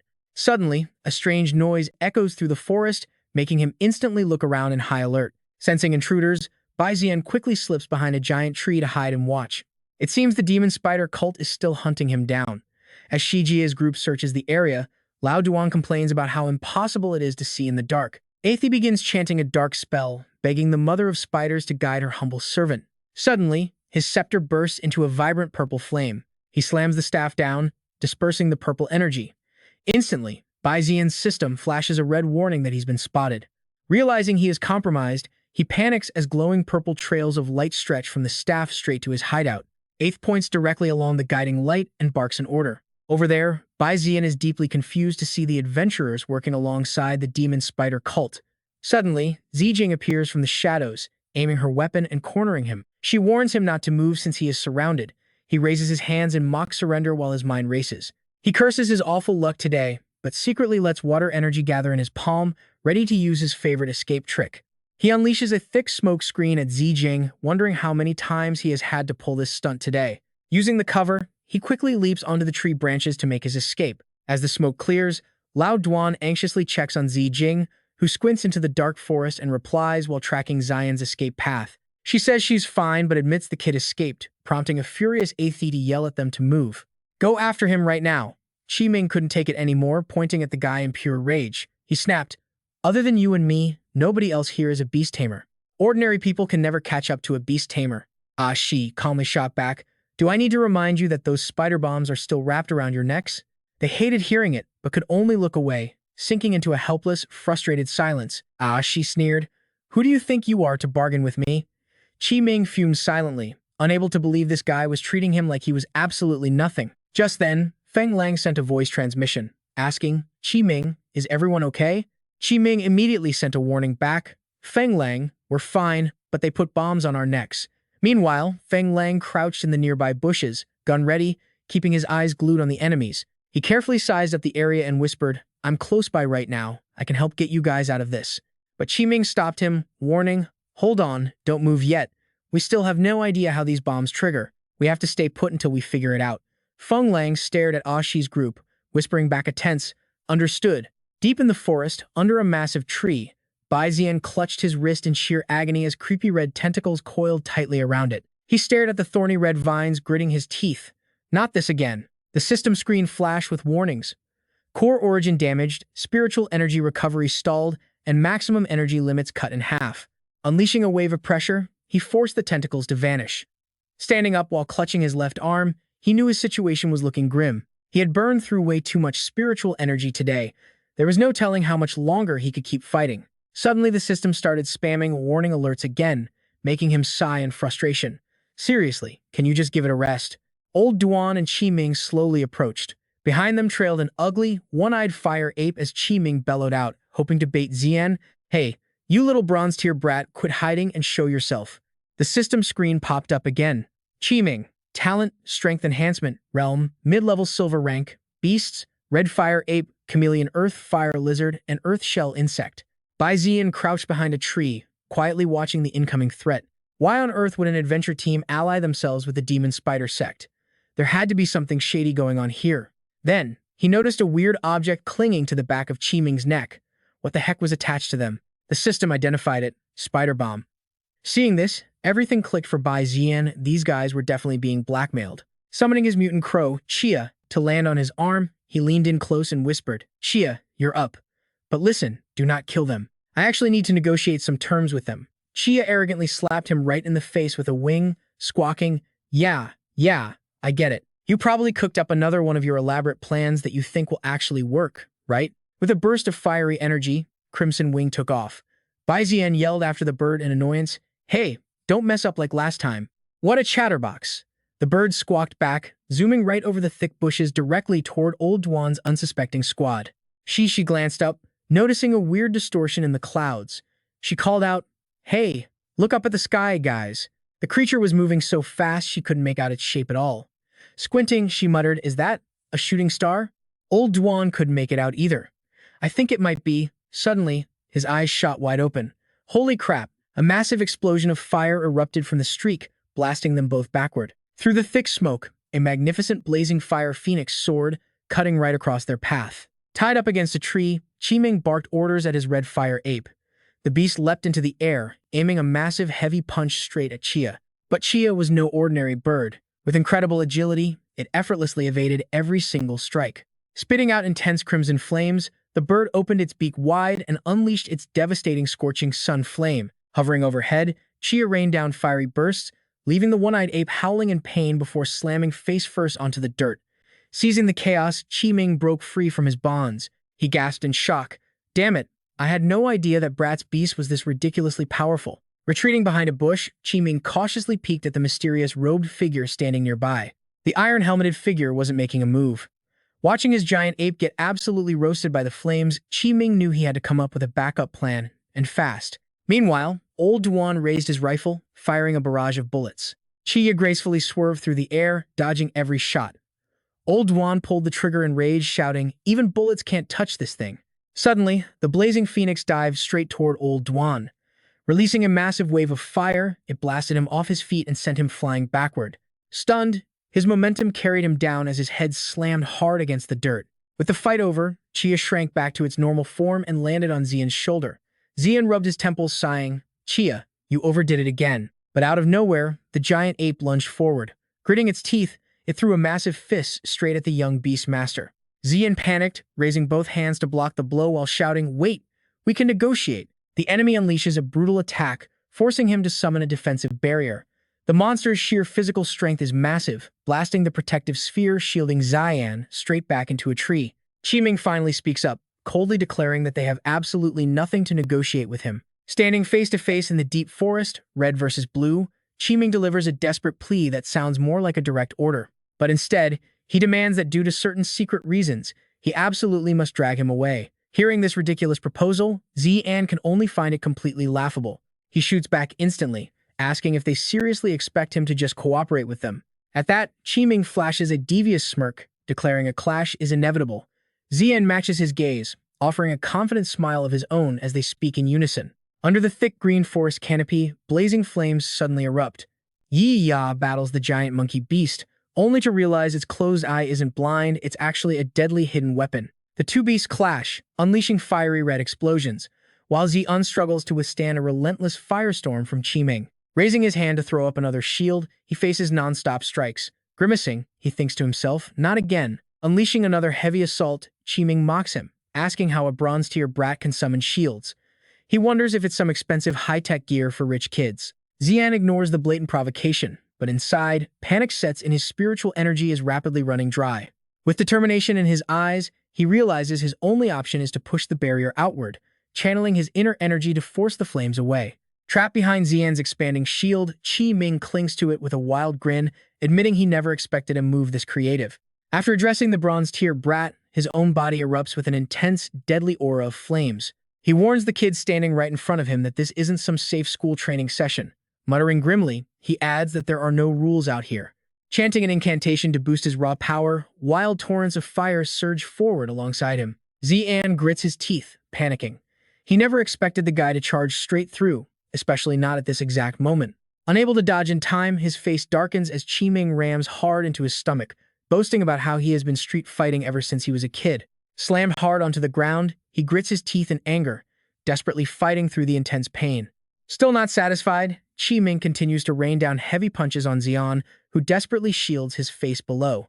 Zi'an points out that the demon spider sect is a common enemy of the Federation. Even if they help them capture him, do they really think they will be allowed to live? With his face battered and bruised, he glares furiously at Qiming, who prepares another punch, snapping back that a rich kid like him knows absolutely nothing about their lives. Catching Qiming completely off guard, Zi'an suddenly reaches up and grabs both sides of his head in a tight grip. Lunging upward, he smashes his forehead violently into Qiming's, shouting that he understands this kind of pain all too well. Seizing the opening, he pins a struggling Qiming to the ground, adding that he also knows they are currently being threatened.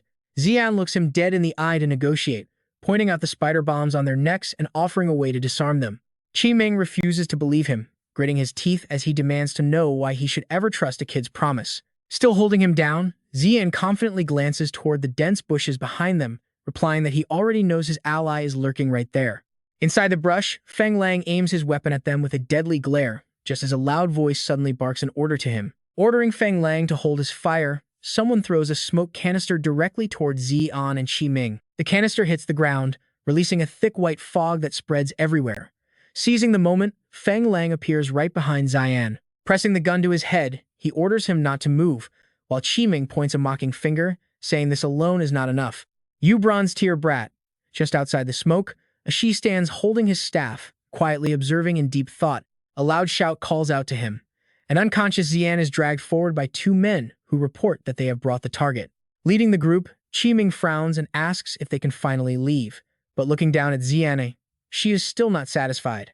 He barks a command, demanding they go capture the girl too. Furious, Qiming shouts that this goes completely against their original deal, but with his eyes flashing a menacing purple light, a she coldly states that they need a little reminder. He asks if they have already forgotten about the spider bombs on their necks, prompting Qiming to reply with a grim smirk. Mocking that it will soon be a thing of the past anyway, Feng Lang silently aims his gun from behind and pulls the trigger. However, the boss instantly summons a glowing purple shield, completely blocking the oncoming bullet.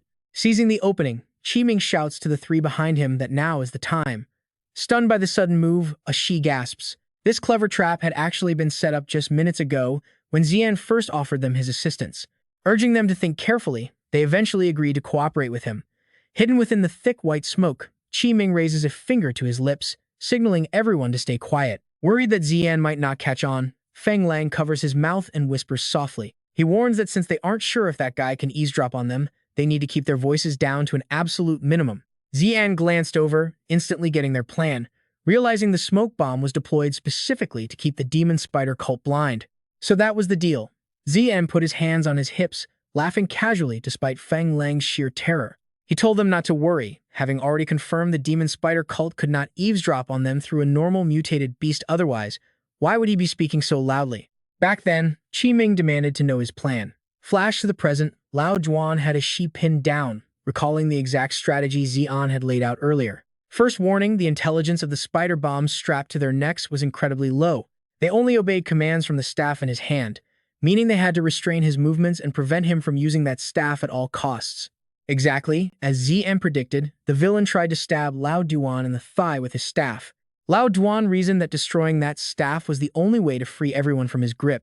Right then, she leaped up, claws bared as she targeted the weapon. It went according to plan, but as a gold-tier beast master, he was bound to fight back fiercely. He struggled, a creepy purple glow erupting from his body, causing Lao Duan's eyes to widen in shock.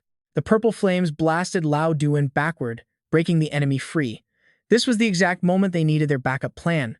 The villain threw his head back, roaring in fury. Calling them insolent fools, he grabbed Shi by the throat, hoisting her high into the air. Shi grimaced, struggling to break his grip, but it was useless.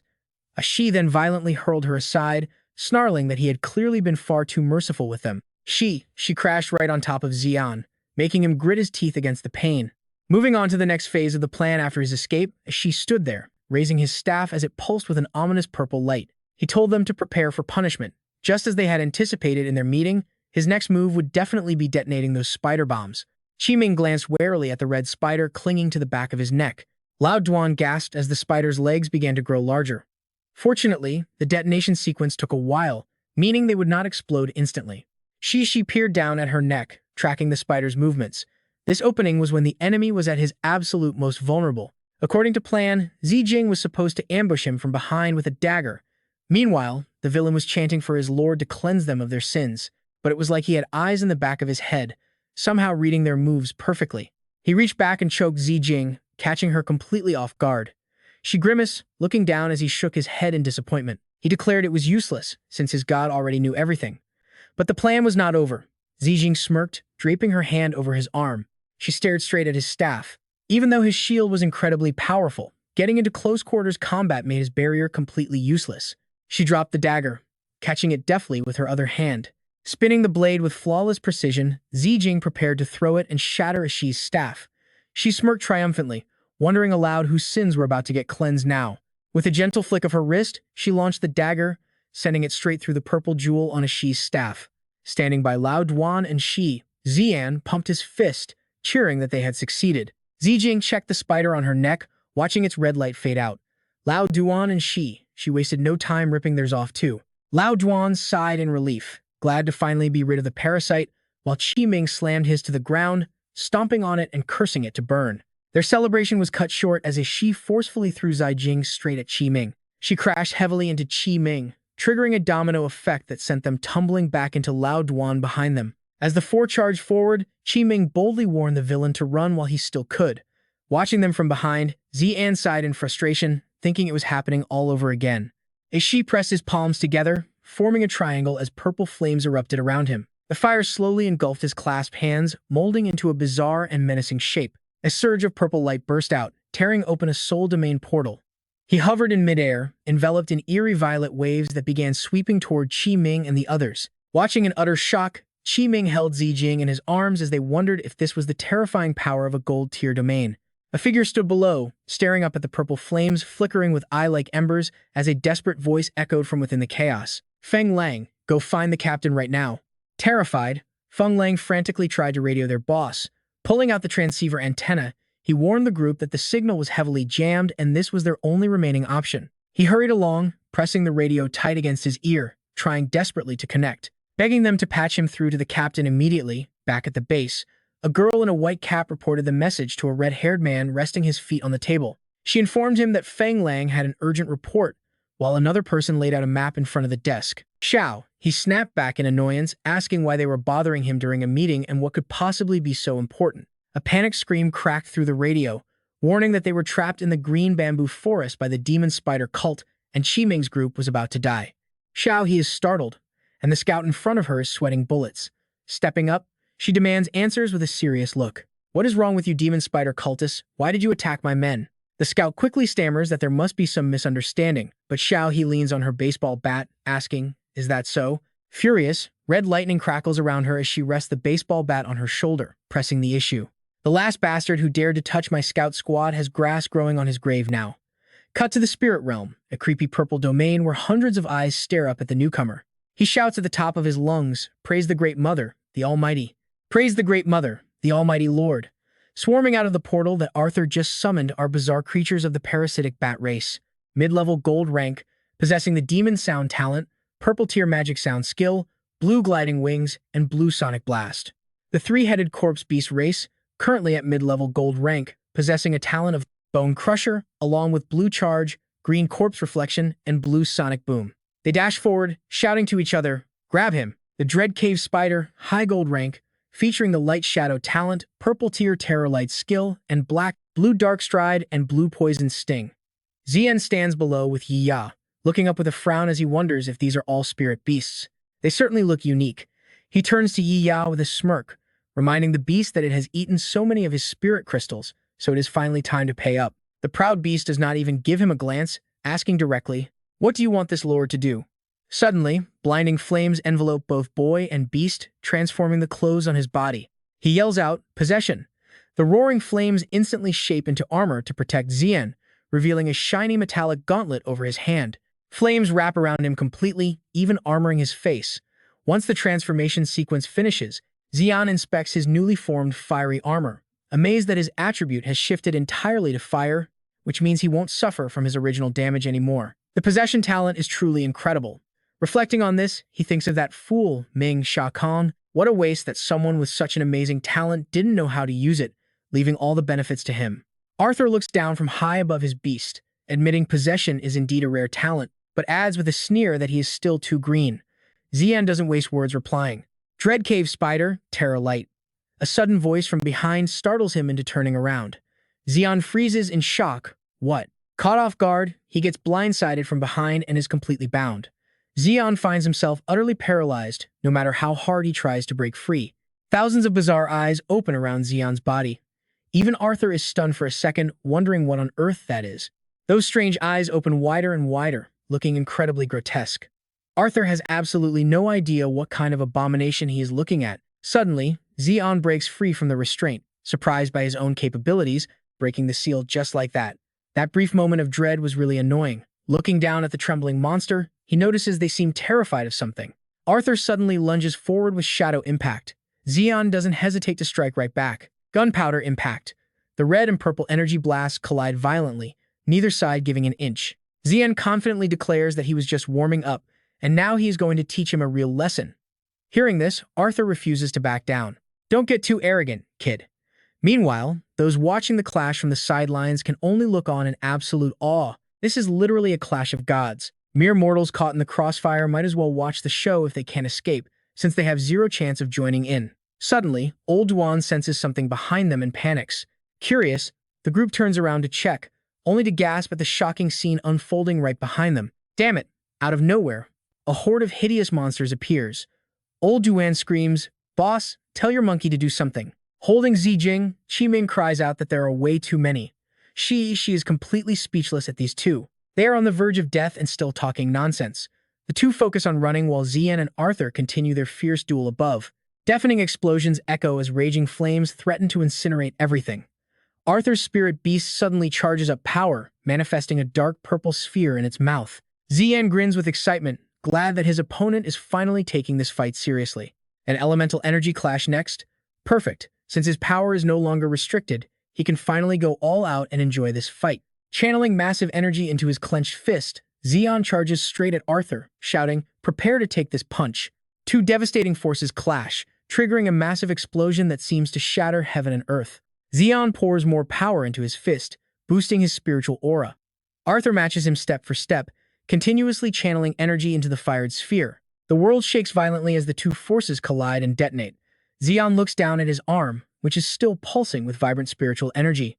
Yi Ya's surging spiritual power is placing a massive burden on his body, leaving him deeply concerned. Ashi now has wounds showing on his face, shocked that he is actually losing this fight. Feeling utterly humiliated, rage boils inside him. As pieces of his broken mask fall, he actually praises Zi'an. "You have got quite a few secrets hidden away, Bronze Kid, don't you?" Aishi's true face is finally revealed as he turns. "I am getting more and more interested in you." With that, Zi'an finally gets a clear look at his true face. It took a lot of effort to force this monster to reveal his true face, yet Aishi's pride remains completely unshaken. He confidently declares that Zi'an is finally worthy of witnessing his absolute true power.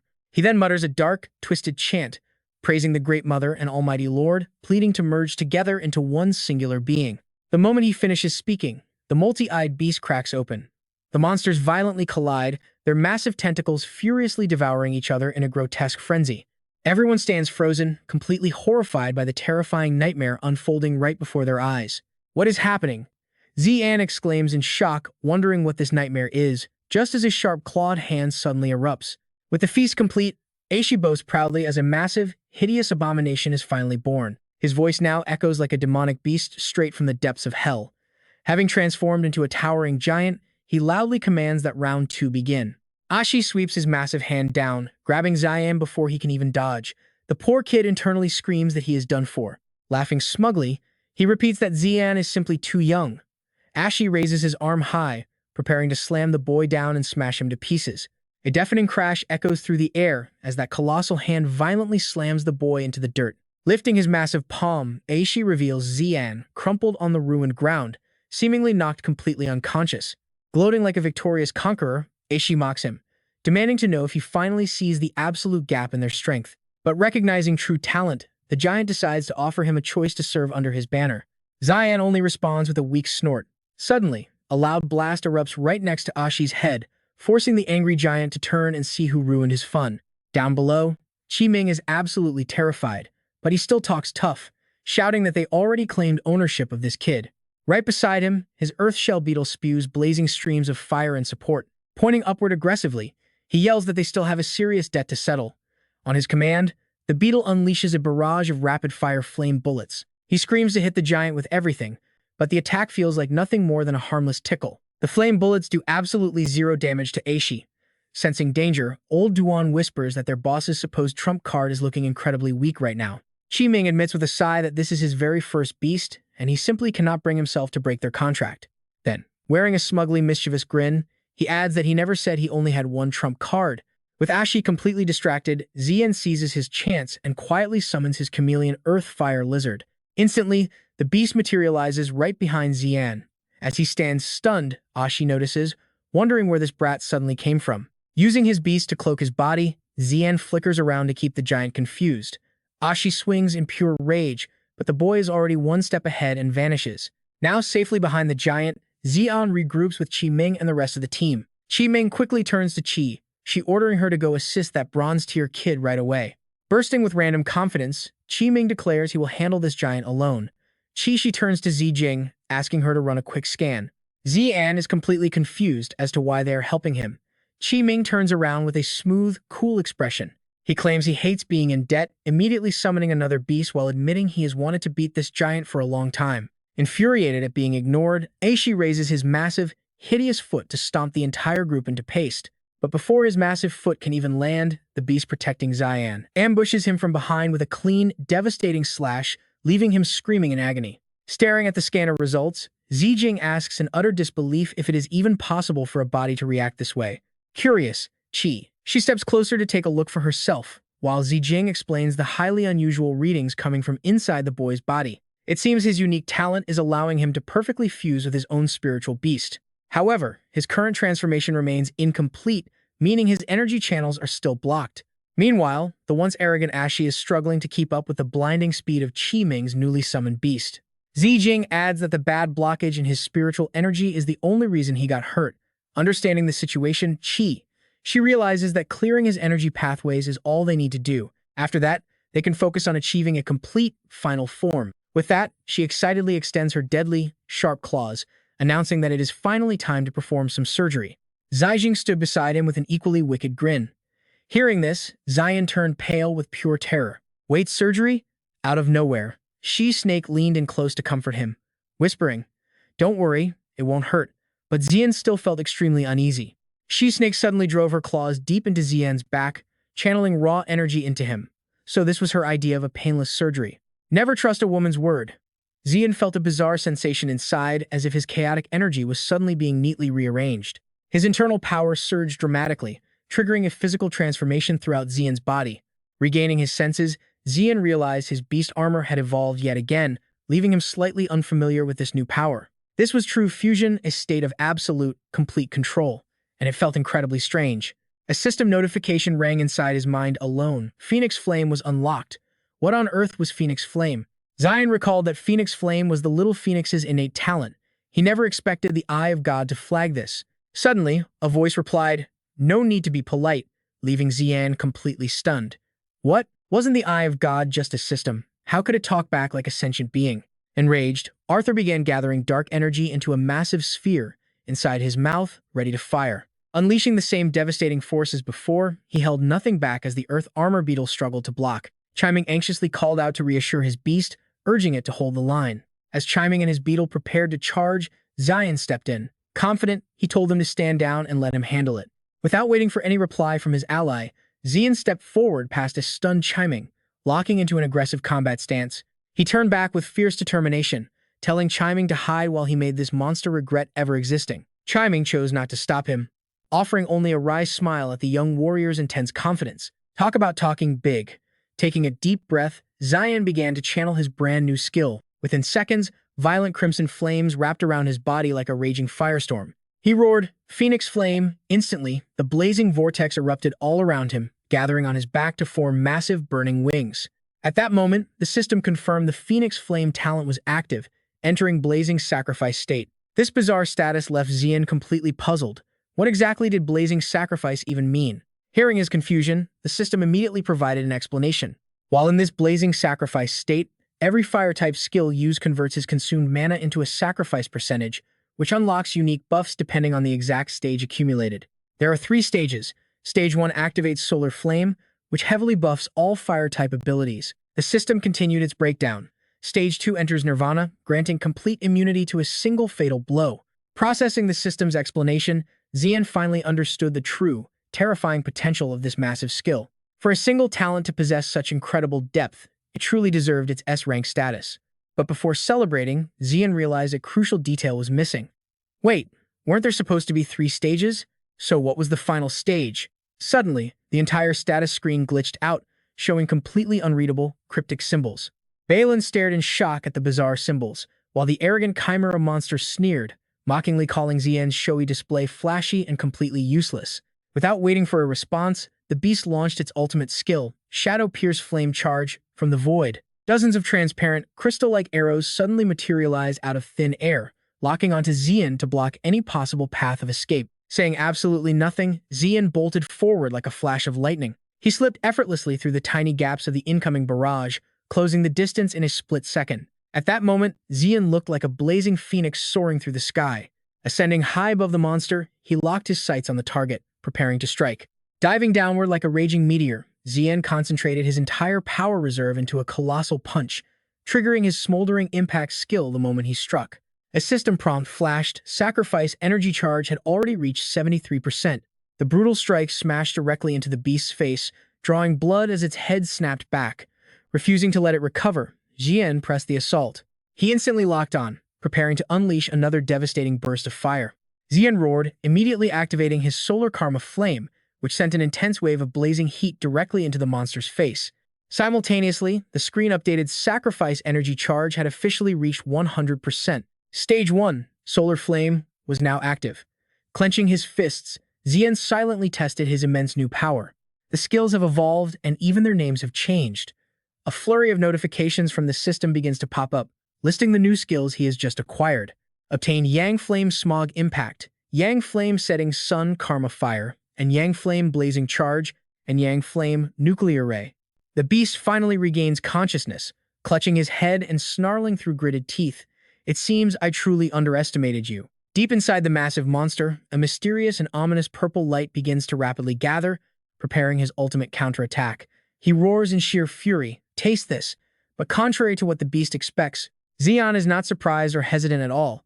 Flying at maximum speed straight toward him, he extinguishes the entire purple light with a single, effortless wave of his hand. He barks out, "Shut your damn mouth!" Instantly, Zi'an leaps back to a safe distance, leaving the disoriented monster staggering, completely clueless about what just happened. Refusing to give the beast even a single second to recover, Zi'an launches his next relentless assault. In a flash, he concentrates all his power into his right hand. The raging flames around his body compress rapidly, forming a blinding, superheated fireball. Gritting his teeth, he mutters, "Your evil deeds end right here." As the fireball takes off, it unleashes a brilliant red flash that illuminates the entire dark space. The massive fireball slams into the monster's giant body, instantly engulfing his entire frame in a sea of violent, unquenchable flames. Zi'an calls this devastating attack the Yang Flame Nuclear Ray. The sheer energy of the blast does not just incinerate the beast, it detonates his massive body like a high-yield bomb. His entire body is completely incinerated, his flesh melting down into a grotesque, sticky puddle of black slime. A thunderous explosion triggers a massive shockwave, shaking the entire forest like an earthquake. Even the nearby military helicopters dare not fly any closer. Sliding open the helicopter door, Qi Xiaohe watches the chaos unfold, analyzing the battlefield below. Did a new powerhouse arrive in Qingxiao Town? This destruction feels diamond-tier. How on earth did that kid Qiming get caught up in a fight like this? Once the raging flames and dust finally settle, the helicopter slowly descends. Qi Xiaohe and another soldier step out calmly, walking over to the soldier waiting ahead. The soldier salutes and yells, "Captain." She immediately orders him to report the situation. What on earth happened here, and where is Qiming? He frantically explains, "A lot has happened, ma'am. We ran into a complete lunatic from the demon spider sect. Qiming and the others are trapped in the forest on the other side." Hearing this, she glances toward the smoldering battlefield, murmuring, "With a blast that loud, the Lord of the Rainforest has likely been awakened." The epicenter of the explosion is a scene of utter devastation. Thick smoke still clings to the air, and the shattered ground is torn wide open into massive craters. Ming and his companions slowly venture forward to inspect the wreckage.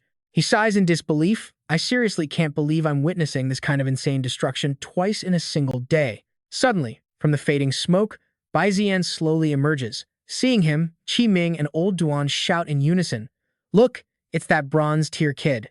They rush over to him, anxiously checking on his condition. "Hey, are you all right?" Returning to his normal state, Zian has no idea what just happened and panics internally, wondering what went down.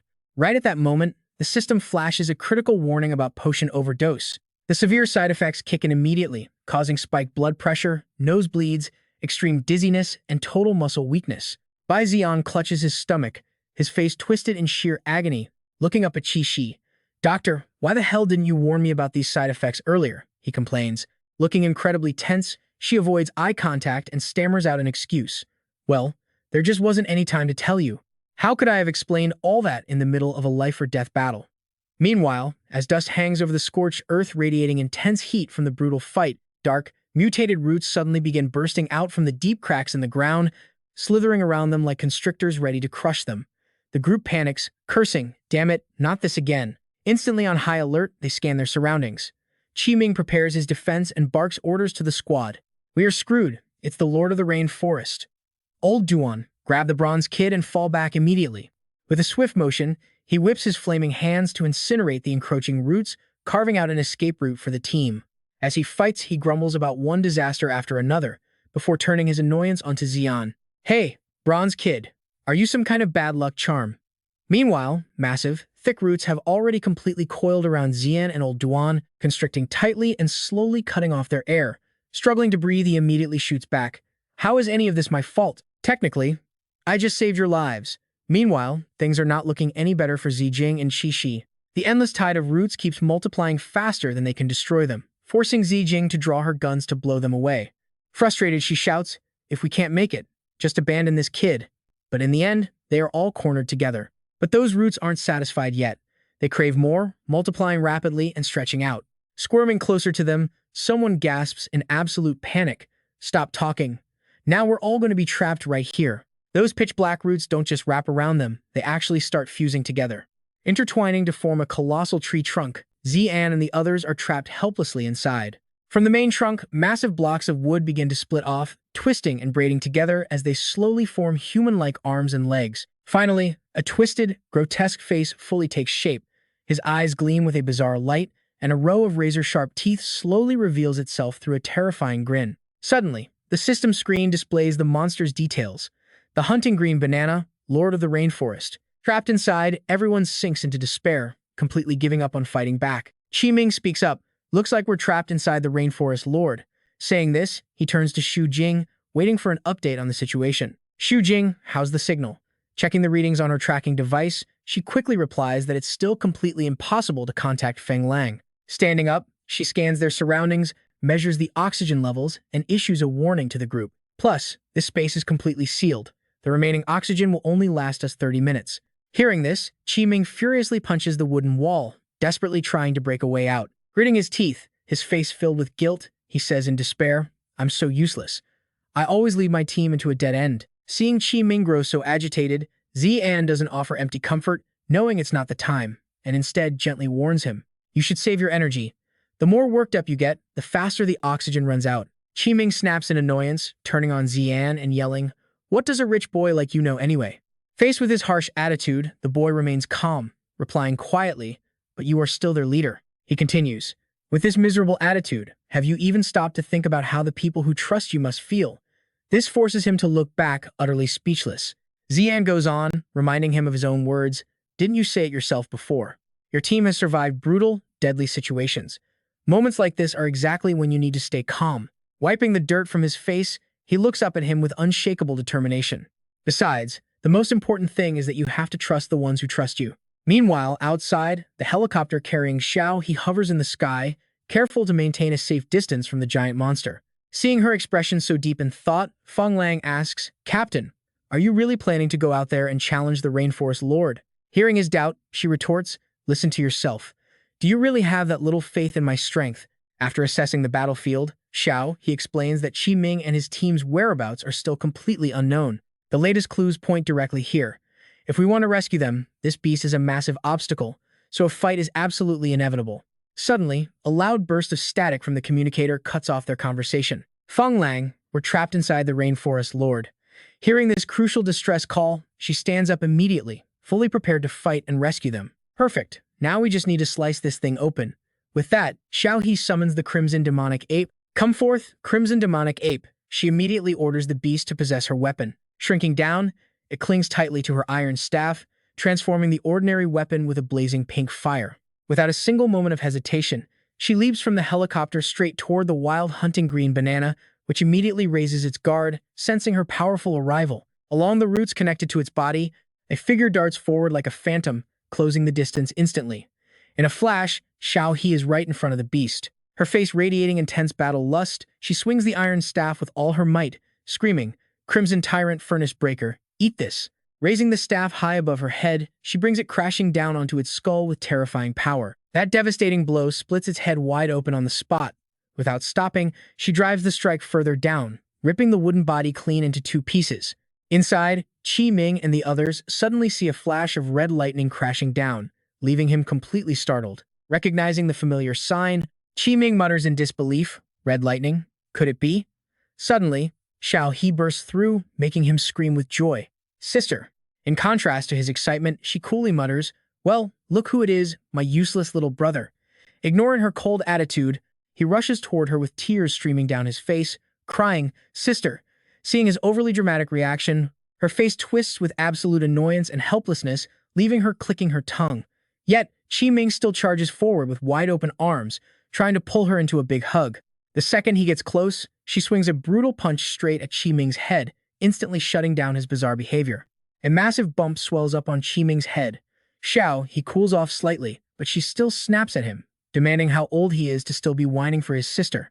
"Do you have no shame at all? Is this really the best a little brat like you can do?" The onlookers have absolutely no idea how to react to this chaos. Zi'an turns to ask Old Duan beside him, "Is your boss always like this?" Hearing the question, Old Duan can only offer a highly defeated, helpless reply. "Yeah, we are totally used to it by now." He finally cuts in, calling an end to the comedy show so they can escape. Everyone needs to climb up immediately. The Forest Lord regenerates incredibly fast, so they must make every single second count right now. She shouts an order to Feng Lang up above, telling him to pull them up.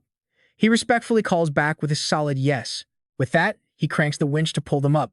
Seeing the heavy load of people, he shouts down, asking if everyone is safely on board.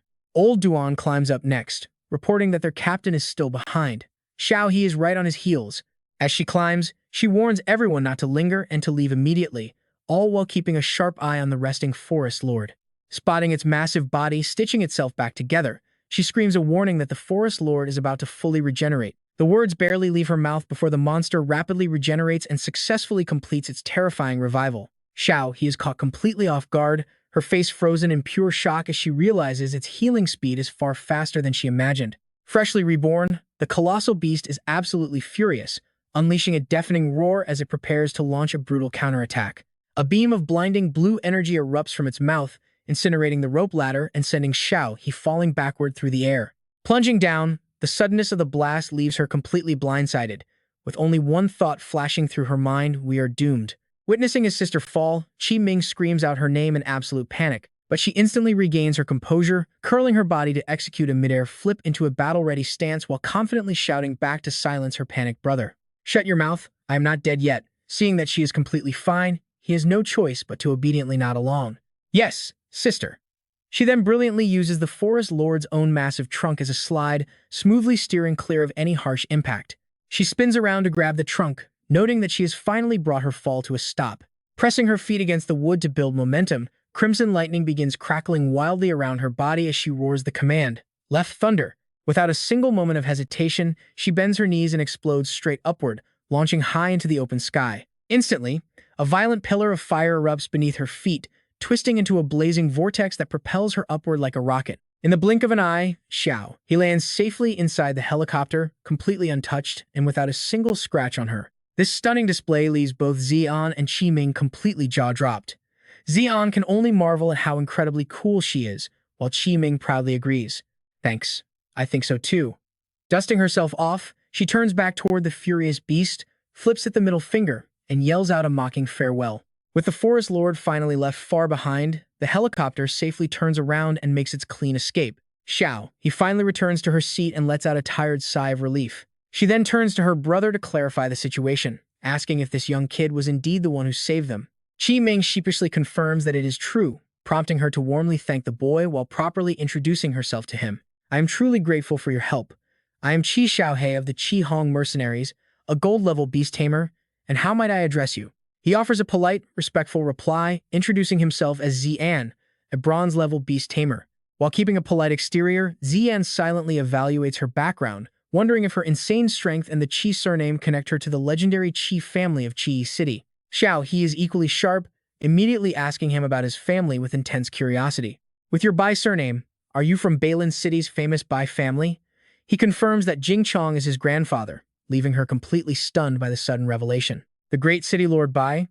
In a flash, she leans right into Zian's personal space, tilting his chin up to ask if he has any idea who he is dealing with. Having worked as a mercenary for so long, she has definitely rubbed shoulders with her fair share of lords. Suddenly, Xiao, he flashes a deeply unsettling smile that sends chills straight down Zian's spine as she bluntly calls him a dirty liar. Her crews collaborated with the Elder Master Bai countless times, meaning the respected old man is basically one of their regular clients. Yet, there are always some clueless brats who absolutely love playing pretend and using the Bai family name just to swindle them. Creeping even closer, her expression turns incredibly twisted as she whispers a dark, chilling threat directly into his ear. You are actually the very first one bold enough to claim to be the young master of the Bai family. Just so you know, previous imposters were thrown straight to the beasts. Xiao, he grabs Zi'an by the chin, asking in a low voice if he has somehow been possessed. Leaning in close to his face, she inspects him for a few seconds before suddenly bursting into laughter. Confirming he really is the Bai family young master, Zi'an can only complain in his mind about her weird behavior. From behind, Qi Ming yells at her to watch her behavior, making her turn around with a totally confused look. As Xiao, he goes back to her seat, Qi Ming chimes in to ask an important question that changes the subject. Where is your friend? The question completely freezes Zi'an as he realizes he forgot her in the heat of battle. Standing up quickly, he opens his beast-taming space and murmurs an apology before stepping inside to search. Once inside, Zi'an spots strange, glowing purple crystals scattered everywhere and wonders what they actually are. The shocking sight leaves him completely speechless. Trapped inside a massive spiderweb woven from glowing purple crystals, Xiao Gubai lies there entirely motionless. Without wasting a single second, Zi'an carries her out. Qi Ming immediately yells, asking why he put a human in his beast space, while Xiao he demands to know who taught him. Laying her down, he begs them for help, but as soon as Qi Ming takes a close look, he freezes in shock. What on earth is this? He snaps angrily, asking the kid what he was actually thinking. Xiao, he bends down to inspect the body, knowing that putting another human into a beast-taming space is normally completely impossible. She picks up a few crystal fragments from the girl, examining them closely before noting that these crystals actually look exactly like spirit stones. She suspects this might be some sort of unique self-defense mechanism. Perhaps his taming space's energy was simply too strong, triggering this reaction. Xiao he then turns to Qi Shi to ask for her professional opinion. Since Qi Shi is the only actual doctor around, she agrees with the theory, admitting that it is highly likely. But to be safe, they still need to perform a proper medical examination first. However, lacking the proper medical tools out here, they must return to the base first, prompting Xiao He to immediately order a retreat back to Shaolin Town. Elsewhere, a mysterious meeting room floats quietly over a silent lake, completely enveloped in a thin, glowing purple mist. At the center, a woman stands tall, her powerful, stern aura making the very air around her freeze. 5 other shadowy figures surround her, each standing at their own post to form a perfect circle. A calm, chilling female voice cuts through the silence, announcing she has summoned them today for 2 specific matters. The speaker is none other than High Priestess Solaris, whose terrifying presence instantly turns the entire room dead serious. Nobody dares interrupt as Solaris continues in a cold, clear voice, announcing that Priest Arthur has officially been confirmed dead. The incident took place in Shaolin Town, located between Bailin and Jumu City, and she wants to hear their thoughts on the matter. The second priestess, Lilith, is the first to speak up in a low tone. Though Arthur was ranked 6th, he was nearly at diamond rank.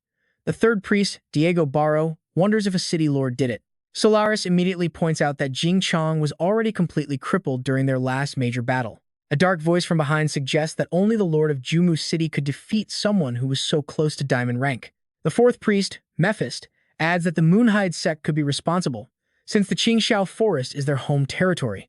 Beside them, the fifth priest, Azmodan, remains silent as Solaris issues her cold, emotionless command to the group. No matter who did it, they will pay a heavy price, so she orders Azmodan to handle the situation. She warns him that the enemy is strong and to act carefully. The quiet Azmodan simply bows and obeys. Solaris then shifts the topic to their second matter, which directly concerns the future of their entire clan. With recent cosmic anomalies making her highly anxious, she reveals it is a sign the Spider Queen is hibernating, and the sacred body is entering Moonhide. Lilith nods in agreement, her voice growing heavier. 25 star cycles ago, after the brutal Kazamka massacre, the sacred body remained in the solar state, but now she suddenly wants to sleep. Solaris agrees that it is highly unusual, noting that while this lunar transition normally only happens every 90 star cycles, they are not entirely without clues to guide them. As her cold voice rings out, 3 massive planets suddenly manifest right before them to illustrate her point. Perhaps it is tied to cosmic anomalies, or perhaps the Spider Queen simply needs to evolve, or perhaps. Pausing briefly, Solaris speaks with an even colder tone, warning that this directly impacts the very survival of the solar sect and cannot be ignored. Diego speaks up, suggesting that the Moonhide sect will certainly follow the divine guidance to track down the Spider Queen. Should they send operatives to tail them and prevent them from receiving the Spider Queen's 4 sacred blessings? Solaris smirked, flashing an appreciative smile. Honestly, it wasn't a bad idea at all, but they had to tread carefully. The Moonshade sect wasn't that simple.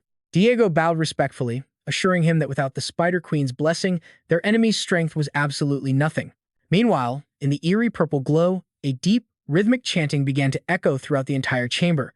May the mother of 10,000 spiders reign forever. May she reign forever. Once the crowd finally dispersed, leaving only 2 behind, Diego spoke with a playful yet serious tone. All right, now it's just the 2 of us. Dan, are you busy today? I mean, are you free right now? Azmodan coldly turned her head, her voice completely deadpan. I'm busy, and I have 0 interest in you. Diego scoffed, claiming she got him all wrong since he just wanted to talk business. Besides, he warned her to stop giving him that look of pure disgust. Ignoring him, Azmodan simply told the beast beside her, "Let's go, Xing Tian." He shouted after her, begging Dan to listen, and wondered why he could still hear her private telepathic chats. Giving up, Diego let out a defeated sigh. Fine, I get it. Either way, the High Priest handpicked you for this, so you must feel incredibly honored, right? But did you forget that Arthur was also on the High Priest's orders, and that kid was famous for being unkillable? Hearing that, Azmodan paused. Diego's voice dropped, turning sharp. Yet, despite all that, Arthur was reduced to absolute dust. The High Priest knows exactly how strong you are. Sending you out now is literally just a death sentence. She cut him off before he could finish, her eyes freezing over.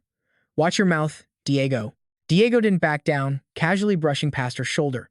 If I were you, I wouldn't mistake this suicide mission for some kind of holy trust. After all, just like the old witch said, the stars are already beginning to shift, and in a chaotic world, only the absolute strongest will survive in one piece. Staring at his retreating back, Azmodan asked if he feared she would report him to the High Priest. He just gave her a chilling warning. I believe you're smart, not just some mindless, obedient tool. Staring at the dagger embedded near her feet, Azmodan stood there, frozen in silence. At the crack of dawn, before the morning mist could even clear, a panicked shout shattered the peaceful silence of the hospital. Hurry! Get her to the emergency room. Bai lay completely motionless on the gurney, her face deadly pale as they rushed her through. The wheels rattled violently against the hospital hallway floors. Someone was sprinting ahead, screaming at the top of their lungs to clear the path. Out of the way! Hurry! Move! She was wheeled straight into the ICU, leaving Zi'an standing outside, his voice trembling with sheer panic. How is she? She gently reassured him, explaining that her vitals were stable for now, and she was out of any immediate danger. However, there is no telling when she will actually wake up. At those words, his anxiety spiked. Staring desperately at Bai through the glass, his voice cracked as he choked out. What do we do now? How can we wake her up? Standing beside him, she could only sigh in absolute helplessness. To be honest, I really don't know. Her soul meridians are completely tangled up right now, like 2 ropes knotted tightly together. After all, nobody has ever tried pulling a human into their beast-taming space, let alone for this long. Xiao, he tried to comfort him. Kid, don't worry too much. She is a brilliant doctor. If she says there's no immediate danger, then she'll be fine. Besides, I recently met someone who might actually be able to help her. The moment she finished speaking, Zi'an practically lunged forward. Who is it? Take me to them right now. Rushing down the hallway to find their potential savior, Zi'an couldn't stop questioning himself. He had used that same technique before, So why did everything go horribly wrong this time? Was it because she stayed in there too long? Walking ahead, Xiao. He warned him, "Look, kid, when you meet this guy, try to keep your cool." Suddenly, sharp thorny vines began to creep out from his tightly clenched fist. He gasped in sheer panic. Damn it, why was this curse acting up right now? The invasive thorns were slowly creeping into Zi'an's mind. It hurts. Kill, kill, kill. Noticing his silence, Xiao, he glanced back over her shoulder. Hey, kid, are you even listening to me? Why aren't you answering? Zi'an quickly hid his arm behind his back and forced a reply. Yeah? Sorry, I got it. Reaching a door, Xiao, he kicked it open violently, shouting, Ares, I need a favor. From inside the messy room, a male voice grumbled in response. Sister Hauer, didn't I tell you? I'm busy right now. But the moment Zi'an spotted the emblem on the man's cloak, his face darkened instantly. Why was a member of the demon spider cult here? Meanwhile, the glowing crimson thorns desperately tried to hijack his mind. The demon spider cult. Kill him. Seeing Ares claim he was busy while lazily slurping noodles, Xiao, he snapped. Take a look at yourself. How are you busy? You're literally just eating ramen. But the guy just shrugged. Wait, what? Eating is a sacred ritual. You shouldn't take lunchtime lightly, sis. Despite his protests, he stood up anyway and asked Xiao Hia, All right, so what do you need? She turns back and looks straight at Zi'an. Didn't she already ask that earlier? It's this guy's friend who needs help. Since it involves spirit beasts, a local like him would understand things much better. But right now, Zi'an is desperately fighting to control his own thoughts as a dark impulse slowly takes over his mind. A member of the demon spider cult. He grits his teeth. What on earth is going on? His mind is spinning wildly. The white scale whale looks at him, its eyes completely blood red with only one thought. Kill, kill, kill. Meanwhile, he calmly comments with a smirk. Oh ho, looks like our buddy here needs the help. A dark urge to slaughter slowly consumes Zi'an's mind. Kill, kill, kill. Suddenly, Zi'an screams out, Who needs help from the demon spider cult? Crimson thorns erupt wildly from his hands, accompanied by a dark urging voice. Kill, kill, kill. The crimson thorns explode at a dizzying speed, completely shattering the entire house to pieces. Ari agilely leaps out from the wreckage. Eating casually, he remarks, Well, looks like our buddy's condition is pretty bad. Staring at the mutating pet hovering above the ruins, Ari deduces that its spirit beast origin is being corrupted. The divination signs are chaotic. It seems it ate something filthy. Is it actually evolving into a calamity beast? Surprisingly, despite its raging state, Jingzi is held back by the beast taming space. Realizing this, Ari decides to save Zi'an this time. Oh ho, stuck right at the gate of the taming space. Seems like our friend hasn't completely lost his willpower yet. Not bad, not bad. Let's give him a hand then. He begins chanting an incantation, Mother of 10,000 Spiders, the merciful forgiver of sins, sword in hand, glowing green light envelops Ari. The sharp blade in his hand strikes down corrupted beasts, destroying demons while strictly sparing all living souls. Drawing the sword, the glowing light converges to purge evil, sever sins, manifest absolute mercy, and return all earthly things to emptiness. He prays for the power to save all living beings, using his own hands to rescue this troubled buddy. Tracing a circle in the air, he shouts at the top of his lungs, Resonance summon. A chubby green pet appears at his call. Mu Ling, come forth. The little creature lands right on Ari's head. Staring at Mu Ling's round body, he teases, Son, did you gain weight again? No more eating spirit stones before bedtime from now on. Right at that moment, Jingzi opens its massive jaws and lets out a deafening roar. Unfazed by the terrifying roar, Ari raises his voice and says, Don't rush, it's your turn to listen. Pointing his blade, he commands, Mu Ling, cast Windbind on me. Jingzi doesn't back down either, instantly launching a fierce counterattack. A violent torrent erupts from its massive mouth, underworld water erosion. Instantly dodging the blast, Ari leaps up, dashes forward, and unleashes Gale Wind Thunder Strike right in front of Jingzi. The beast suddenly closes its eyes, seemingly accepting its fate. Just as Ari unleashes his full power, a green vortex surges forward, but he suddenly changes his mind. Didn't I say I'm here to save lives? Why use such an incredibly destructive move? Dealing with naughty kids requires a different touch. With that, he forcefully flicks the horn on Jingzi's head, sending the beast flying backward. At the same time, he yells, Skull Crusher Flick. After his strike, Jingzi vanishes, leaving only Zi'an lying unconscious amidst the ruins. Seeing his miserable state, Xiao, he can't help but question Ari. Did you go a bit too hard this time? Slurping his noodles, he casually replies, Don't worry, it's just a minor scratch. Compared to that, I'm far more worried about his origin being corrupted. Extremely annoyed, Xiao, he snaps back. Can you please stop eating those damn noodles of yours while we are discussing serious business? Poke nudging Zian's bruised, unconscious face, she asks, so what do we do now? You knocked him completely unconscious. Honestly, you went way too far this time. Sitting nearby, Ari teasingly asks, what's wrong? Are you worried about him? Xiao, he snaps back in irritation. Cut it out. My foolish little brother is already enough of a headache, like I have time to worry about others. Red, then cheekily requests, then help me carry him and his friend into the village. I'll treat you to some instant noodles. Hearing his ridiculous request, she yells, shut up. Pay me real cash for the transport fee and property damage. Don't you dare try to slip away. Pay me back every single penny.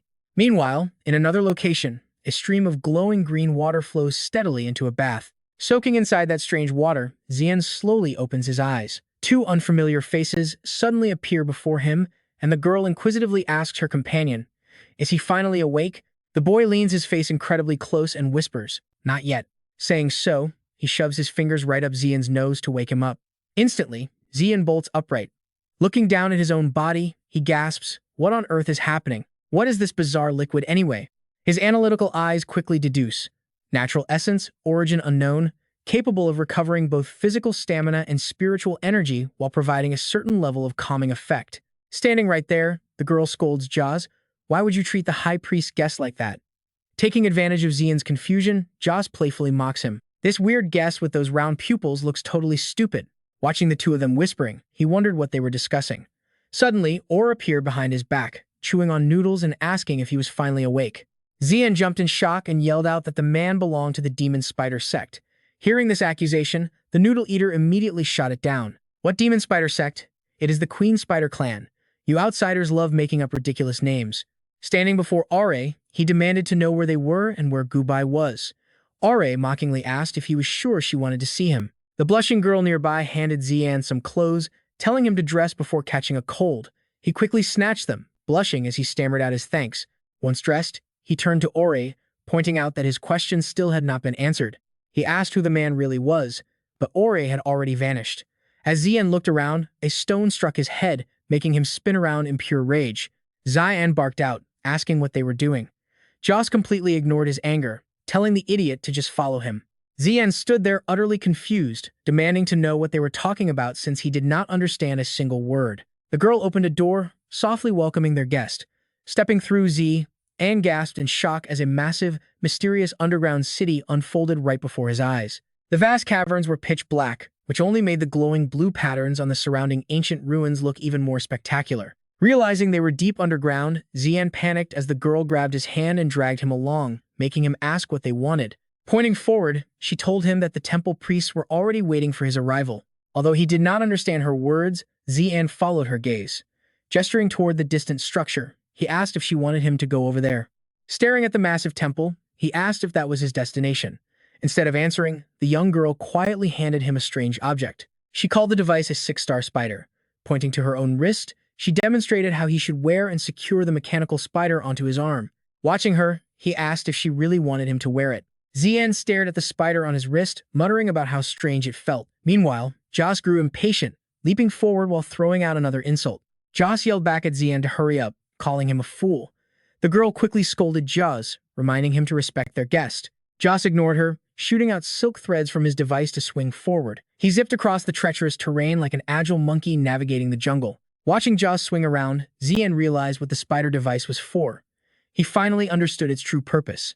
He aimed his wrist forward, loudly commanding the spider to fire. However, unlike with Joss, Zian's device remained completely motionless. He frowned in confusion, wondering why the device was not reacting at all. The girl beside him gently explained that he had to synchronize with the little creature first before he could tap into its powers. Pressing her hand against his chest, she explained that synchronization meant forming a genuine heart connection built on mutual trust, not commanding it like a tool. Gently touching her own chest, she explained that unlike outsiders who forced beasts into submission through rigid magical contracts, her people relied entirely on the heart. By connecting with the creature, they could share their thoughts and fully understand each other's feelings. Realizing she was speaking a language Zian did not know, she tried her best to use descriptive hand gestures. Zian wanted to tell her he could not understand, while silently complaining that these people gave way too many incredibly long lectures. Suddenly, a glowing system notification popped up right before his astonished eyes. He wondered if his Eye of God's skill could actually translate for him. The screen summarized her words, explaining how to communicate with spirit beasts using spiritual energy instead of a master contract. Reading the prompt, he wondered if communicating with spiritual energy would actually work. He closed his eyes to give it a try. Inside his subconscious, a pair of glowing blue eyes materialized, demanding to know his identity. He calmly introduced himself as Zi'an, and the voice repeated it. The entity repeated his full name, Bai Zi'an. Looking behind himself, he assured the beast he meant no harm and softly asked to be friends. The six-star spider successfully accepted his friendly request. A new system notification confirmed he had successfully unlocked the synchronization skill. Without wasting any time, he activated it and told the spider they should go. He easily zipped through the strange underground structures, landing gracefully right in front of the massive temple. The sheer scale of the temple left him completely speechless. It had looked grand from afar, but standing right before it was absolutely breathtaking. The girl who followed him bowed deeply, explaining that only invited guests could enter this holy place, and politely took her leave. Stepping inside, he saw a bridge crossing a glowing blue lake. The radiant light reflected off the water, illuminating the mysterious symbols carved into the stone columns. Looking around, he realized this was indeed the sacred temple of the demon spider sect. They were clearly enemies, so why would they invite him inside? Suddenly, Aura's voice echoed through the cavernous hall the moment he stepped forward. He praised Zi'an for arriving earlier than expected, admitting he thought it would take much longer to figure out synchronization. Turning around to face him, he introduced himself properly, this time as Alvinus, the high priest of the Silver Moon tribe under the Queen Spider clan. He stared at Zi'an's tense expression, seemingly guessing exactly what was on his mind. He asks if Zi'an is curious why members of the demon spider cult like them would help him. Pausing for a moment, his voice drops as he says, "There's a reason." Suddenly letting go, 3 massive screens appear before them. Pointing at each one, Aura begins to explain. It is a very long story. This planet is called Leon, or as Zi'an's people call it, the Myriad Spider Nest Realm, the original mother planet where his people once thrived. His people and the spiders lived in perfect harmony, breeding across generations and mastering the technology to communicate with these creatures. Aura's voice echoes like he's telling an ancient fairy tale. Then, one day, uninvited guests arrived and began colonizing. On the screens, images of the first contact between the 2 planets start to play. In the beginning, his people and those strange guests shared a very friendly relationship. They traded spirit stones and beast-controlling techniques for the outsiders' advanced technology. Aura continues in a flat tone, mentioning they even guided them to meet their great spider queen mother goddess. Everything was supposed to progress toward a beautiful future. Suddenly, his tone shifts, and the story turns dark. But in the end, those strange guests turned their backs on them. The outsiders conspired to use the beast-controlling techniques they were taught to control the Spider Queen, aiming to upgrade their own strength. But the Spider Queen was a being close to godhood, making her absolutely impossible to control. Ari explains how the Spider Queen's fierce resistance left her severely injured, dropping her to the purple crystal rank. The planet's spiritual veins were damaged, causing its spiritual energy to become highly unstable, which capped the growth of all living creatures there, limiting them to the purple crystal rank at best. As the original inhabitants, Aura's people engaged in a war lasting hundreds of years against those foreign colonizers. The story he shares goes on, showing that the conflict was far from over. As the war dragged on, backed by advanced science and technology, those outsiders soon gained an overwhelming advantage. Many native tribes were completely wiped out. Facing a war with absolutely no future in sight, the Spider Queen's followers eventually split into 2 factions. As Aura explains, this split gave birth to the 2 factions of the demon spider cult, starting with the Solar faction who favored force. The Solar faction worships the Spider Queen, seeking to use raw force to exact revenge on the outsiders, forming the current demon spider cult. Meanwhile, the Lunar faction chose a path toward peace. While they also worship the Great Spider Queen, they hope to bring an end to this completely meaningless war through negotiation and non-violent means. Suddenly, Zi'an's voice cuts in, interrupting Aura's tale. Pointing directly at him, the young man tells him to wait. He complains that Aura has been rambling on forever without actually answering his question. Aura explains that this is indeed part of his explanation, but Zi'an refuses to accept that answer. He demands once more to know why they are helping him. Suddenly, Aura appears right behind Zi'an, placing a hand on his shoulder and asking if he believes in destiny. Startled, Zi'an on guard asks what he is doing. Aura waves his hand, telling the boy not to get agitated. Ori issues a warning, reminding Zi'an that his source corrosion issue is still far from being resolved. He advises the boy to avoid using spiritual energy, warning he could turn into a wild beast. Right then, as if to prove him right, glowing red vines erupt on Zi'an's hand. Witnessing that terrifying sight, Zi'an finally forces himself to pull back his power. Ori smiles and asks to continue his story, explaining that before becoming a high priest, chosen candidates must complete a periodic pilgrimage, which involves traveling directly to the Spider Queen's nest. His story starts up once more, shifting to a completely new chapter that explains exactly why he is helping Zion.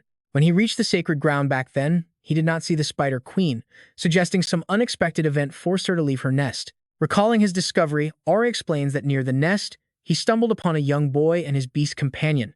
According to him, both the young boy and his beast companion were gravely injured, with the young boy apologizing to his beast over and over again. Sharing his past calmly, Ori thought that boy must have been the first outsider to show such deep respect for his beast. Pausing for a moment, he continues his tale, explaining that he rescued both the boy and the beast, bringing them back to his tribe. Ori's voice grows cheerful now, sounding as if he is recalling a deeply cherished memory. The boy lived with the tribe for a while, and the people could truly feel his kindness. Though they were destined to be enemies, they became friends instead. Ori's voice drops as he adds that the young boy eventually shared his real name, Jing Chong.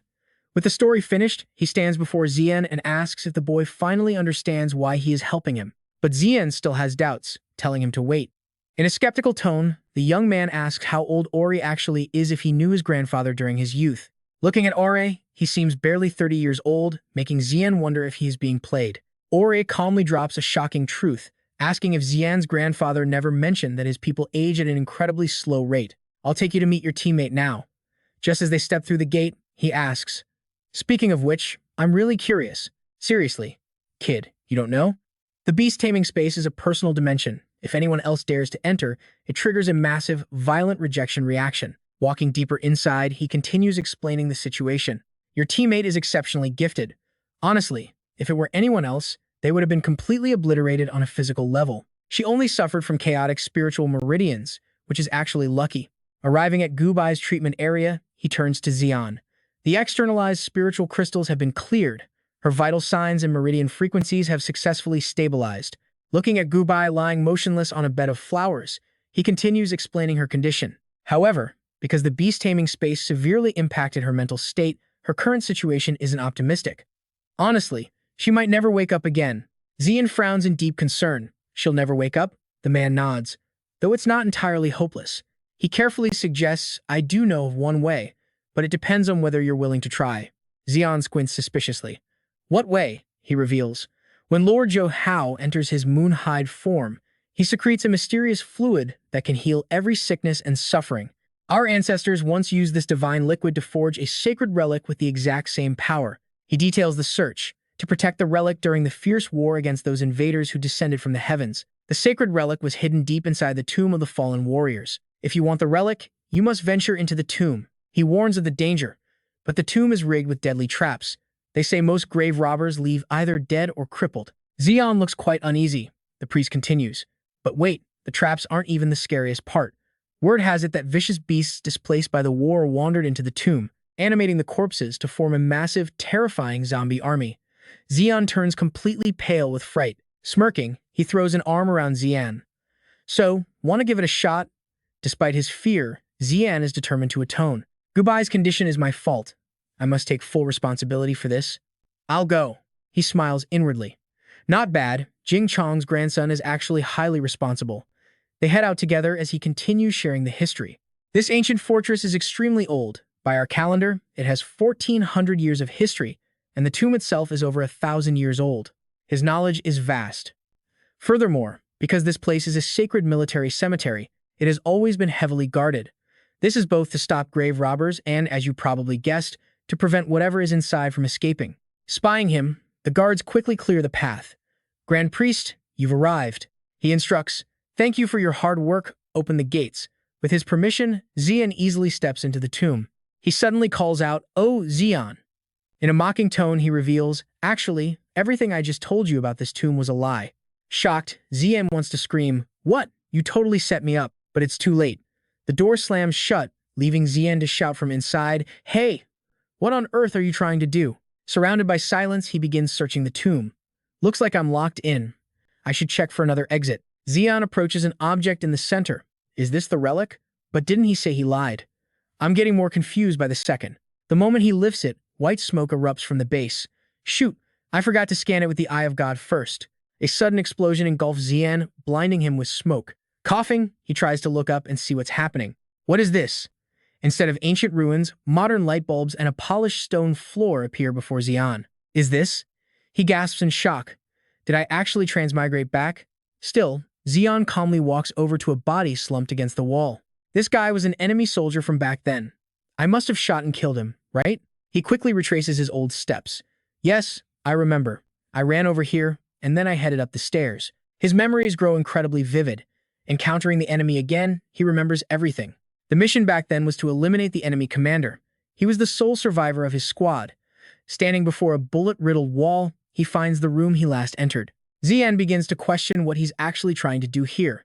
Even though this is clearly the past, he still turns the doorknob and steps inside. Why does he still care so deeply? I should be saving Bai and Grandpa instead. With a heavy metal screech, the door slides open to reveal a motionless figure inside. Zi'an's own rotting corpse has been sitting there for ages. What am I doing? This is already ancient history. He stares blankly, thoroughly unsettled. Suddenly, a voice echoes in Zi'an's mind. It seems you still haven't let go of your past self. Terrified, he gasps, "What? Who is that?" The corpse suddenly lunges at him, screaming, "It's me." Zi'an struggles in panic. "Impossible. Why are you still alive?" "No, I already won." Red branches burst out of the corpse's mouth, trying to grab him. "I am you and you are me," it shrieks, madly attacking Zi'an. "Ah, die. You must die." He scrambles for the gun nearby. Crap, just a bit more. Zi'an barely dodges the red branches as they pierce right through the solid concrete floor. "Are you really me?" "No, you're not. You're just my past self, and you are definitely not who I am now." Finally, he reaches the gun. Zi'an quickly checks it, and luckily, it's still loaded. He points the barrel directly into the corpse's mouth. "My past self has absolutely nothing to do with who I am now." Zi'an firmly declares, "I, Zi'an, am a Beastmaster. I still have friends and family waiting for me to rescue them." He pulls the trigger, cementing his resolve. "I am no longer my past self." The corpse quickly dissolves into a mystical blue haze as Zi'an calmly lets go of his inner demons. "Rest in peace, my past self." Now, there is only Zi'an, the Beastmaster Zi'an. He stands tall as the illusion fades. Zi'an finds himself back in the cavern room, suddenly realizing that everything before was just an illusion.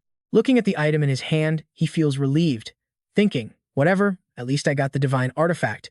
Gu Shao is saved, and outside, Ori is already waiting. Ori claps in approval. "Not bad." Zi'an, back so soon, irritated, Zi'an hands over the artifact, telling him to stop messing around. "You suddenly shoved me in just so I would pass some trial, right? You could have easily warned me about this beforehand." Ori keeps a smirk on his face. "If I told you beforehand, where would the surprise be?" He explains. "This trial is deeply connected to your personal experiences, essentially forcing you to face your own inner demons." Ori eagerly probes, "So, what exactly is your inner demon?" Zi'an's expression instantly turns incredibly dark. Unwilling to explain, Zi'an simply mutters, "He's dead." Suddenly, Ori corners him with a difficult choice. Indeed, besides healing your friend, the divine artifact can also cure your own eroded origin source, but it can only be used once since the essence of Zhu Hu is extremely limited. So, will you choose to save your friend or yourself? Unable to take it, Zi'an lunges forward and grabs Ori's collar. "Why are you only telling me this now? Just how many things are you keeping from me?" He is met with only a smug, annoying grin. "That's all of it, seriously." Knowing the kid can't do anything, he casually asks, "So, what's your choice?" Zi'an trembles with pure rage, but after a quiet moment, he makes his decision. Ori just stands by, asking, "Are you sure about this?" Zi'an responds with a firm, "Yes." He warns him, "Make sure to pierce the core of the spiritual vein, her dantian." Gu Shao still lies motionless among the flowers. Ori watches with high anticipation. Trembling, Zi'an locates the dantian and brings the artifact close. Right below the navel, this must be it. "Gu Shao, you're about to recover." Suddenly, she giggles. "That tickles." Zi'an freezes, eyes wide and jaw drop. Ori is also laughing at him. Realizing he's been played, Zi'an yells in fury, "Ori!" Smirking, Ori explains, "Calm down. It was just a joke. Gu Shao woke up long ago. I just wanted to test your resolve. After all, you're Jingchong's grandson, so I just couldn't resist messing with you a little bit." Ori adds that this whole prank was actually Gu Shao's idea. Zi'an can't believe it. "What? Are you just shifting the blame?" Gu Shao shyly confesses, "The master is right. It really was my idea. I'm sorry if I upset you," she says, as he awkwardly avoids her gaze. "No, I'm not upset at all. I'm just glad you're okay." Ori cuts in with a fake cough. "I really can't keep up with you young folks. But now, we have some actual important business to attend to." Ori reveals that the divine artifact in his hand is a universal healing terminal. While the active healing component inside can only be used once, after activation, it will continuously mend your wounds. What's more, as long as you hold this artifact, that effect will last a lifetime. He warns him, however, that regarding the erosion of his origin source, he can use the constant healing to suppress it, but a permanent cure is currently impossible. Zi'an realizes what this means. "So, I'll have to use this artifact to control my erosion from now on?" Ori confirms, "Exactly." He frowns in deep thought, his hand trembling slightly with tension. Given his current situation, this is likely his best option. Taking the leap, Zi'an plunges it directly into his dantian. Glowing runes appear, wrapping around him as a robotic voice announces, "Connecting treatment." A strange, mystical energy wraps around Zi'an's body. He handles the situation with absolute calm. The Eye of God notifies him that the erosion rate is dropping down to 13.8%. In no time, Zi'an successfully brings the erosion rate down to a manageable level. The divine artifact then shifts into standby mode. Opening his spatial portal to the island, he thinks he needs to check on his fish immediately. Standing by the vast ocean, Zi'an calls out, "Little fish," but there's no reply. Frowning, he looks around, wondering what's going on. Zi'an commands, "Eye of God, scan the surrounding area for me." It quickly responds, detecting a new connected device and asking if an update is needed. Zi'an wonders if this new device is the divine artifact. Seeing his Eye of God act like a computer, he decides to update. The Eye of God processes it rapidly, confirming the update content, refreshing the user interface, loading new display data, and completing a quick reboot all in the blink of an eye. The screen flashes green, finalizing the update and installing new features. He's shocked by the brand new layout. Is this advanced native technology or the sheer power of the Eye of God? Suddenly, a strange sound echoes from behind it. Sounds like Whaley's high-pitched cry. The beast thrashes the water wildly. Startled, Zi'an is swept away by a massive wave Whaley created, leaving him completely baffled. Wait, didn't they already solve the corruption issue? Why hasn't the creature returned to its normal state yet? It looms closer, casting a massive shadow over him. But instead of attacking, Whaley playfully licks his face, leaving Zi'an completely helpless. Staring blankly, Zi'an can't help but wonder if this giant whale has somehow lost its mind. Could the illness have permanently damaged its brain? Shocked, he orders the Eye of God to scan the creature's current condition. A prompt pops up, asking if he wants a detailed diagnostic report, showing two simple options: yes or no. Losing his patience, Zi'an commands the system to hurry up and choose yes. Data floods the screen: natal beast, giant shadow, netherwater whale. Due to source corruption, its evolution was disrupted, though the divine artifact's healing has successfully contained most of the damage. Its current status is normal, ranked at Novice Silver, boasting an impressive A+ in physical strength. Its speed is B-. Physical attack is A+, spiritual attack is A+, with a water source attribute showing detailed stats. Its health pool stands at 1,400, with an attack power of 403. The sudden drop in its IQ is a temporary side effect of the mist evolution phase. While currently untreatable, leveling up will gradually restore its intelligence. Dazzled by the sheer volume of information, Zi'an realizes the divine artifact has significantly boosted his talent. Naturally, he wonders about his own personal stats. Without wasting any time, he commands the Eye of God to show his own detailed status report. A massive block of text appears. Zi'an, human, a transmigrator from another world. He is the grandson of Balan City's lord, Bai Zi'an, and a gifted beast tamer of the New Age. Though posing as an ordinary student, he's actually a transmigrated soul. In his past life, he served as a master sergeant in a mercenary group. Now fully embracing this new world, he holds a deep-seated determination to protect his loved ones. With the aid of the Zhouho clan of the Moonseal tribe, he acquired and successfully merged with the benevolent divine artifact, Alanya. This powerful fusion allows him to suppress the source corruption within his body to some extent. Confused, Zi'an notices a unique gauge that wasn't there before: a meter measuring his level of source corruption. This meter monitors his corruption. Once it peaks, the infection will spiral out of control, potentially triggering a state of mindless berserk or permanent beastification. While active corruption temporarily boosts physical abilities, it places a severe burden on his spiritual skills. Entering a berserk state will continuously deplete his spiritual energy cap while vastly boosting skill power.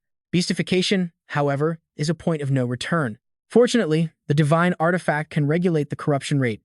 Analyzing this, he realizes the artifact acts like a control switch, allowing him to harness this power at will. Whenever he needs a quick power boost, he can selectively trigger the corruption to enhance specific physical attributes. Although this massive power boost comes with heavy risks, Zi'an is highly satisfied with the setup. Thanks to the upgraded Eye of God, he can closely monitor both his own and his beast's real-time stats at any given second. Armed with this knowledge, the corruption is no longer a ticking time bomb, but a powerful asset in real battles.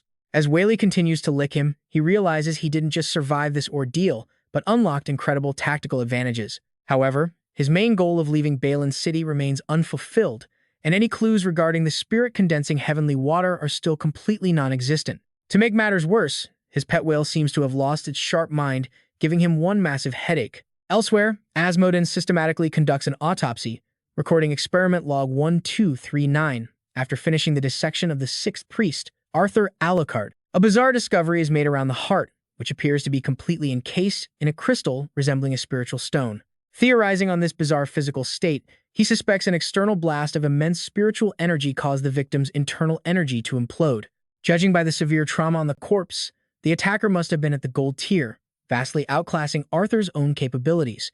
Preparing to extract a sample for further chemical analysis, he notes that once separated from the body, the tissue shows no sign of life. Since no anomalous reactions are observed, his initial assessment is that the sample is completely free of radiation. She carefully places the sample inside the test tube, readying the analysis. Once submerged in the spiritual energy solution, it stabilizes. No violent reaction occurs. It simply floats quietly in the liquid, behaving exactly like a normal, ordinary spirit stone. She snaps an order to Xing Tian, telling him to stop monitoring the Forest Lord and bring the remaining samples to the Sector B lab. Swirling the test tube in her hand, Amadan watches the fluid and smiles, realizing she just stumbled onto something incredibly interesting. This could actually revive her old research. If this exact method works, it might even replace some of the rare, expensive raw materials she previously needed. She turns back to her headless servant, her mind already spinning with dark new calculations. She tells him to bring the crime scene sample over so they can run both tests simultaneously. Her gaze locks back onto the massive specimen suspended inside the giant glass chamber before her. Stepping up to the console, she enters a flurry of commands. She cannot help but wonder what kind of immense force could compress raw spiritual energy into such a dense, solid crystalline form. A moment later, the system displays the final results. Scanning the screen, Amadan gasps in absolute shock. It is actually a crystallized origin shard. Scan complete. This origin crystal contains a fusion talent locked inside the shattered core of Arthur Alucas. It is highly stable, free of impurities, and officially rated as an A+. Compatibility is an A. Not only is the raw energy condensed, but the very source of that energy has been crystallized. This makes absolutely no sense. Turning to her headless servant, she barks a swift command, telling him to hand over the rest. The real truth must be hidden inside the last remaining sample. Inside the glass container held by her monstrous servant, a bizarre fragment rests, perfectly preserved. Amadan realizes this must be a crucial clue left behind by the killer at the scene of the crime. She immediately loads the fragment into the analyzer, waiting anxiously with bated breath for the system to process the data. Finally, the analysis finishes. Amadan carefully scans the text on the screen, and the shocking revelation leaves her speechless. It is pure yang energy. This incredible discovery sends a surge of sheer ecstasy running through her entire body. She only wanted to track down Arthur's killer, but instead, she stumbled right onto the one thing she has spent years searching for, a pure yang host. This is perfect. Amadan lets out a maniacal laugh, a twisted, terrifying grin spreading from ear to ear. To think Arthur's killer possesses the legendary pure yang body. He is a once-in-a-century genius, and now he is right within her reach. A dark, sinister shadow falls over her face. No matter the cost, she's going to hunt down this killer. She absolutely must capture him alive. He cannot escape her. Muttering like a maniac, she walks over to the massive test tube where her beloved child lies, suspended in the fluid. Just a little longer, my sweet child. Your awakening is close.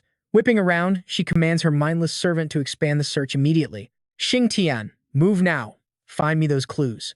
What started as a simple, routine hunt has now transformed into an obsessive burning desire. She needs to find him right away. This mysterious killer has captured her interest completely. Meanwhile, miles away, bright sunshine bathes a vast landscape.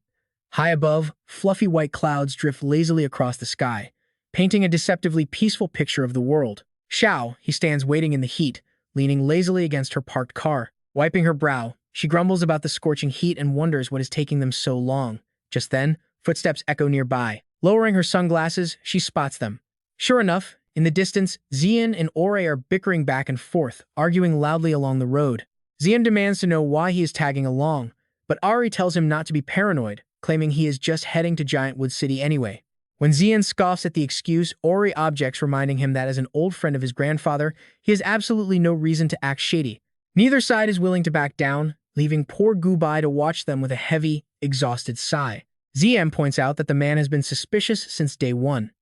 Sure, he saved both Zi'an and Gubai, which deserves thanks, but he constantly lies about everything. He even used Gubai as a shield. Honestly, believing a single word he says is practically impossible. Ori just whines, telling him to chill out. After all, he did secure them a free ride. Is that not enough to earn some forgiveness? That excuse only makes Zi'an angrier. He snaps back, pointing out that Ori just wanted Zi'an to foot the bill while he enjoyed a free trip, all so he could hitch a free ride from Xiao He. Seeing himself completely exposed, Ori can only chuckle awkwardly and shrug his shoulders. He praises him, calling him a true grandson of Bai Zi'an. Xiao He, having watched this entire ridiculous exchange, finally loses her patience and cuts them off. She asks if they are finally done bickering, stating she could hear them from miles away. Gubai has reached her limit too. She explodes at them, yelling for them to shut the hell up and stop arguing already. Shocked by her sudden outburst, the two instantly freeze. They exchange bewildered glances, asking if she really just dropped a massive curse word. It seems so. Shocked by her own language, her face flushes a deep, bright crimson. Blushing furiously, she quickly turns away and stammers out a quiet apology. Amused, Xiao He steps up, patting her shoulder while barking a stern order at the two troublemakers. Seriously, both of you need to shut up and get in the car. You are making her totally embarrassed. With those two finally out of sight, Xiao He introduced herself as Qi Xiao He before asking for her name, to which Gubai shyly replied, Gubai. As they both walked toward the car, Xiao He offered a word of reassurance, telling her not to mind them too much. Honestly, the way you just chewed them out was so cool. Surprised by the compliment, she could only ask, really? Xiao He nodded, asking if she knew the movie Thelma and Louise, comparing her to the badass female leads of that film.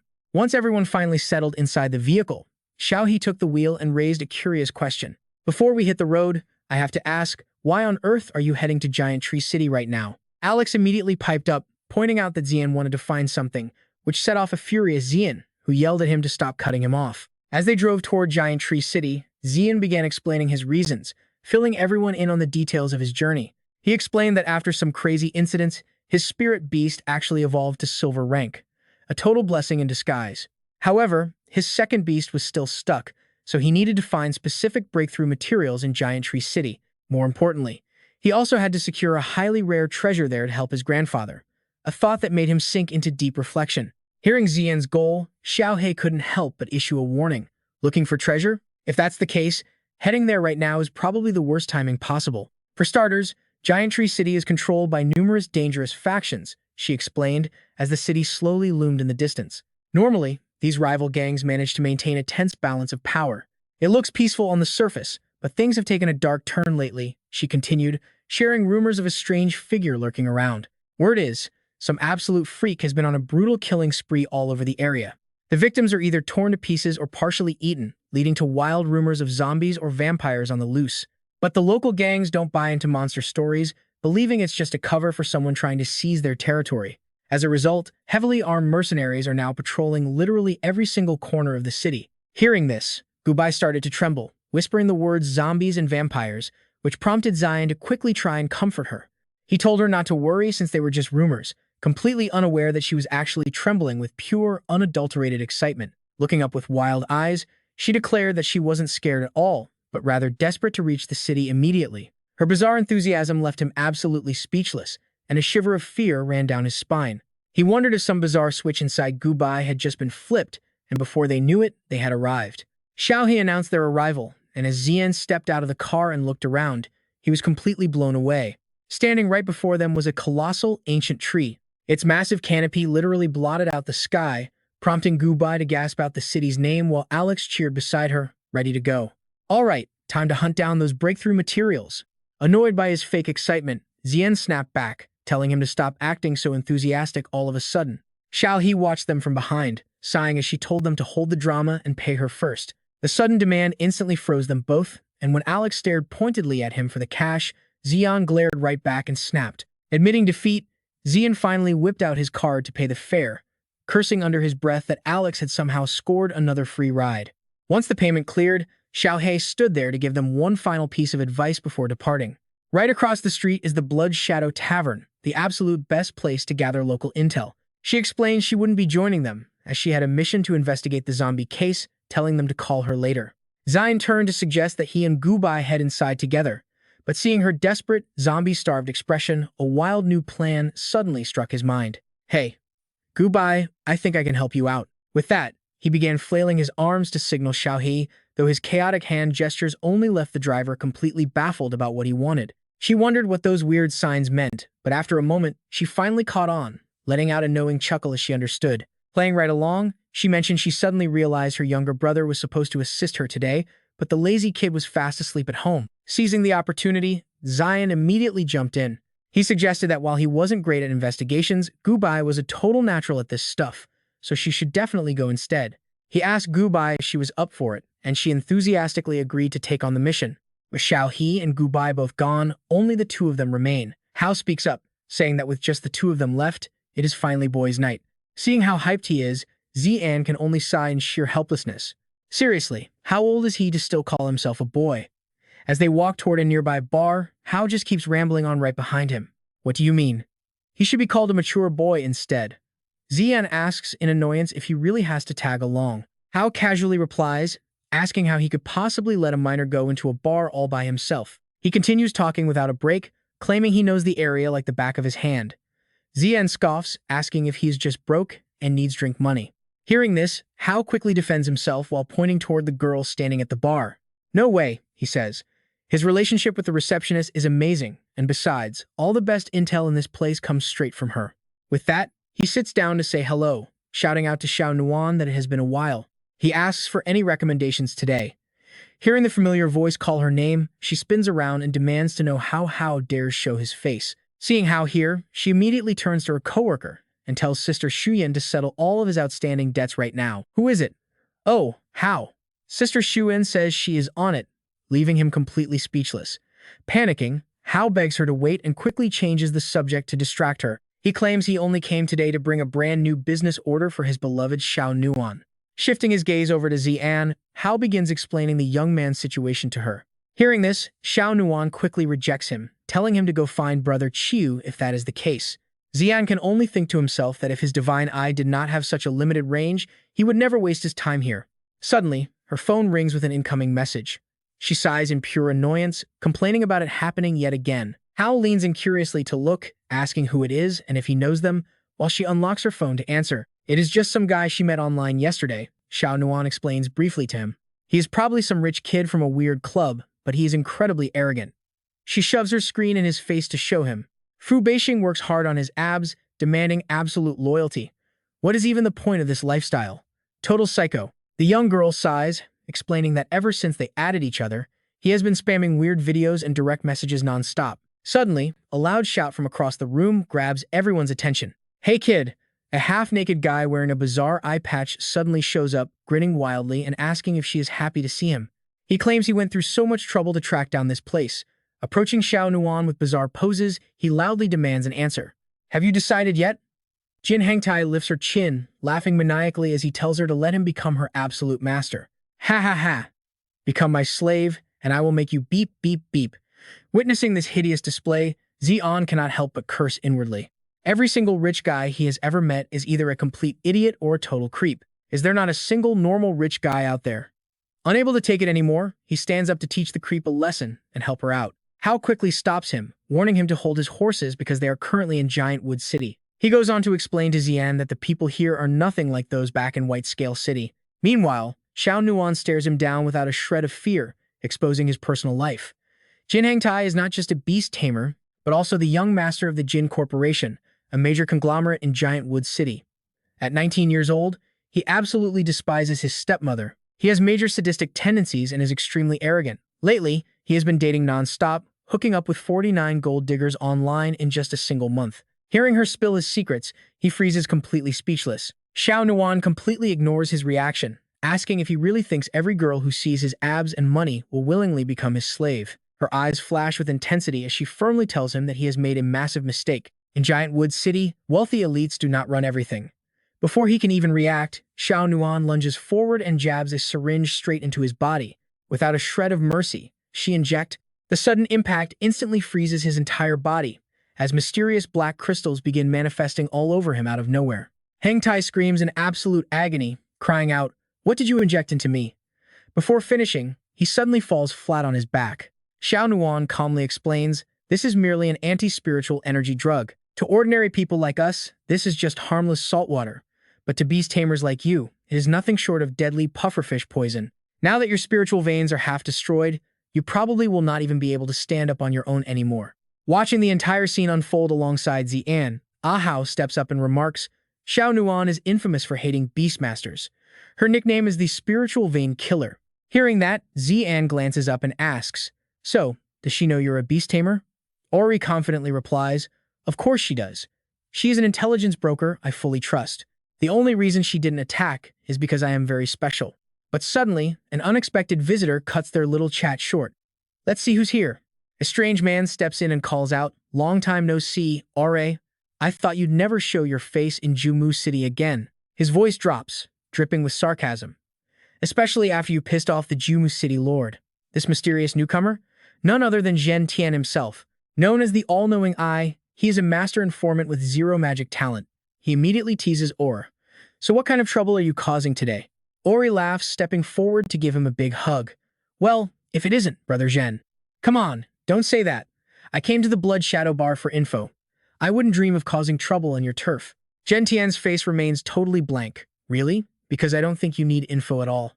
Meanwhile, in the back, Xiao Nuan and her co-worker are stuffing that creep into a kitchen trash bin. "Garbage truck is coming soon. Where should we dump him?" Zhen Tian shifts his gaze directly to Zi'an. "The one who actually needs information is this young man here. Or should I say, the grandson of City Lord Bai from Bailin City."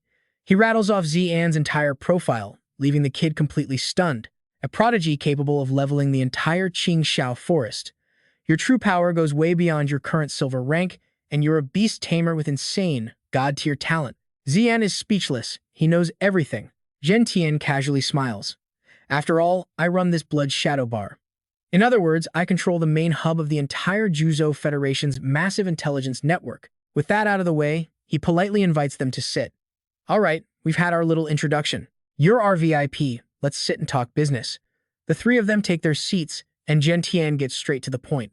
"Young Master Bai, a genius of your caliber shouldn't have any trouble finding the standard materials to break through the silver rank, right? What you're really after is something incredibly rare, just like those legendary treasures you were keeping an eye on at the recent auction." Meanwhile, Ori casually orders drinks. "Hey, Sis Shuyan, make it a tequila, no salt this time. Whose tab is this?" "Put it on this young master's tab, obviously." Zi'an is completely blown away. He never expected this guy to know about his moves at the auction. It seems this guy's network stretches far beyond Jumu City. "Honestly, you and I are probably looking at a man with eyes across the entire Zhuzhou Federation." "Exactly." Hearing that, Zhen Tian prepares to quote his price. "High-grade intel like this doesn't come cheap at all. So, which materials info do you want?" Without a second thought, Zi'an replies, "Spirit condensing heavenly water. A water-type amethyst-grade resource. Money is not an issue." Seeing how decisive the kid is, Zhen Tian begins to piece it together. "I see. From what I know, your second spirit beast is the fire-type Li Huo. You have absolutely no use for a water-type resource. So, this isn't for you, is it? It's for the severely injured City Lord Bai." Zi'an is utterly shocked by his accuracy. How on earth did this guy find out about his grandfather's secret injuries? Panic rising, he demands an answer. How could he know such classified information? "How did you find out about that?" Zhen Tian just chuckles softly and explains. "Even though Bailin City completely locked down the news, there's no such thing as a perfect secret in this world. By cross-referencing official reports with the rare materials you're hunting down, deducing your grandfather's condition was actually quite simple." Zhen Tian continues, "With enough pieces of the puzzle, any hidden truth can be easily uncovered. Besides, connecting the dots is what makes being an intelligence broker so much fun." He then leans in closer to Zi'an. "By the way, some mysterious figures have been digging around for dirt on Bailin City lately. Consider this piece of news a free gift." Zi'an's eyes widen, his curiosity instantly piqued. "Who is it? Who on earth has their sights on Bailin City?" Ore quickly cuts in to steer them back. "Hold on, Brother Zhen, we came here for material intel. So, where on earth is this heavenly water anyway?" Zhen Tian nods and shares the crucial intel. 3 months ago, a mercenary group was escorting the spirit-condensing heavenly water through the wind-howling mountains. But once they entered, they vanished, without a trace. For the last 3 months, countless scavengers have gone inside hoping to find it, but there are absolutely no exceptions. Every single person who went in never came back. Hearing this, Zi'an quickly queries his system. Scan the wind-howling mountains for me. What is that place? It is a mountain range under Jumu City's jurisdiction. It was once the largest spirit ore mine, but the veins are now completely dried up. Sensing his burning determination, Tian quickly steps in to warn him. In my professional opinion, I highly advise against you going into the wind-howling mountains yourself. The terrain is incredibly tricky. Trust me, it's way too easy to get lost. Even without the threat of ferocious beasts, it remains highly dangerous. Seeing his kindness, Zi'an bows slightly, thanking him for the warm warning. But Tian knows Zi'an has his own reasons. He absolutely must go to find the spirit-nurturing divine water. With that, Zi'an pulls out his card to pay. Seeing Zi'an about to leave, Tian calls out a warning. There is one more thing he likely already heard when entering the city. His expression turns deadly serious, warning him that the rumors of zombies, vampires, and serial killings are all true. This is sincere advice, not just gossip. They must stay extremely safe, especially once night falls. Hearing this, Zi'an lets his guard up. He leaves the shop, deeply worried about Bai and the others. Could those rumors be true? Zi'an wonders how Bai and the others are doing. Meanwhile, Xiao He and Bai are walking and chatting. Back then, Xiao He and her younger brother were homeless, chased down 3 whole streets by a crazy mob. They ended up bumping into a girl with fierce eyes. She was around their age, seemingly a police academy student. Because of her fierce attitude, the crazy mob assumed she and Xiao He were in cahoots. After running from east to west across Giant Wood City, they finally slipped into a dark, quiet alley. Xiao He continues her story, explaining that they quickly became close friends after that day. She's apparently a rare honest cop in Giant Wood City now. Hearing this, Bai finally realizes that this very female officer was the one who commissioned Xiao He for this task. Bai is genuinely surprised, never expecting the actual police to secretly hire mercenaries like them. Xiao He simply smiles in response. After all, their long history of friendship still means a lot. Besides, as cops, there are things they cannot easily investigate, so they leave it to mercenaries, a perfect alliance between law and citizens. Approaching the guards, she calls out to Lao Chen, announcing her arrival and asking what is going on. Hearing Xiao He's voice, Lao Chen turns around with a stern expression, immediately scolding her for being exactly 3 minutes and 41 seconds late. Her sharp gaze then shifts directly toward Bai, giving the young girl quite a sudden startle. Lao Chen points out the stranger, but Xiao He quickly defends herself, blaming Qiming for getting too drunk. It was the perfect chance to train a rookie. Sensing the growing tension, she tries to lighten the mood with a joke. She asks if Lao Chen noticed they all have tiny beady eyes, leaving Bai completely confused by the random comment. Lao Chen sighs, telling her to be serious. She hired her because her lazy police colleagues refused to do actual work. She then points to a lifeless body sprawled on the ground, updating them on the grim situation. This is already the second victim today. She had hoped nothing else would happen before Xiao He arrived. The estimated time of death is 20 hours and 23 minutes. Xiao He jokes about wishing she arrived earlier. Lao Chen adds with clear frustration that forensics found absolutely no clues about the attacker. She highly suspects that those lazy examiners did not even bother doing a thorough investigation. Xiao He tries to comfort her, telling her to cut them some slack.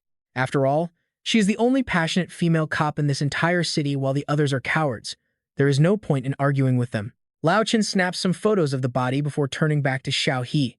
With the crime scene photos taken, Lao Chen decides to call someone to move the body, prompting Xiao He to ask where.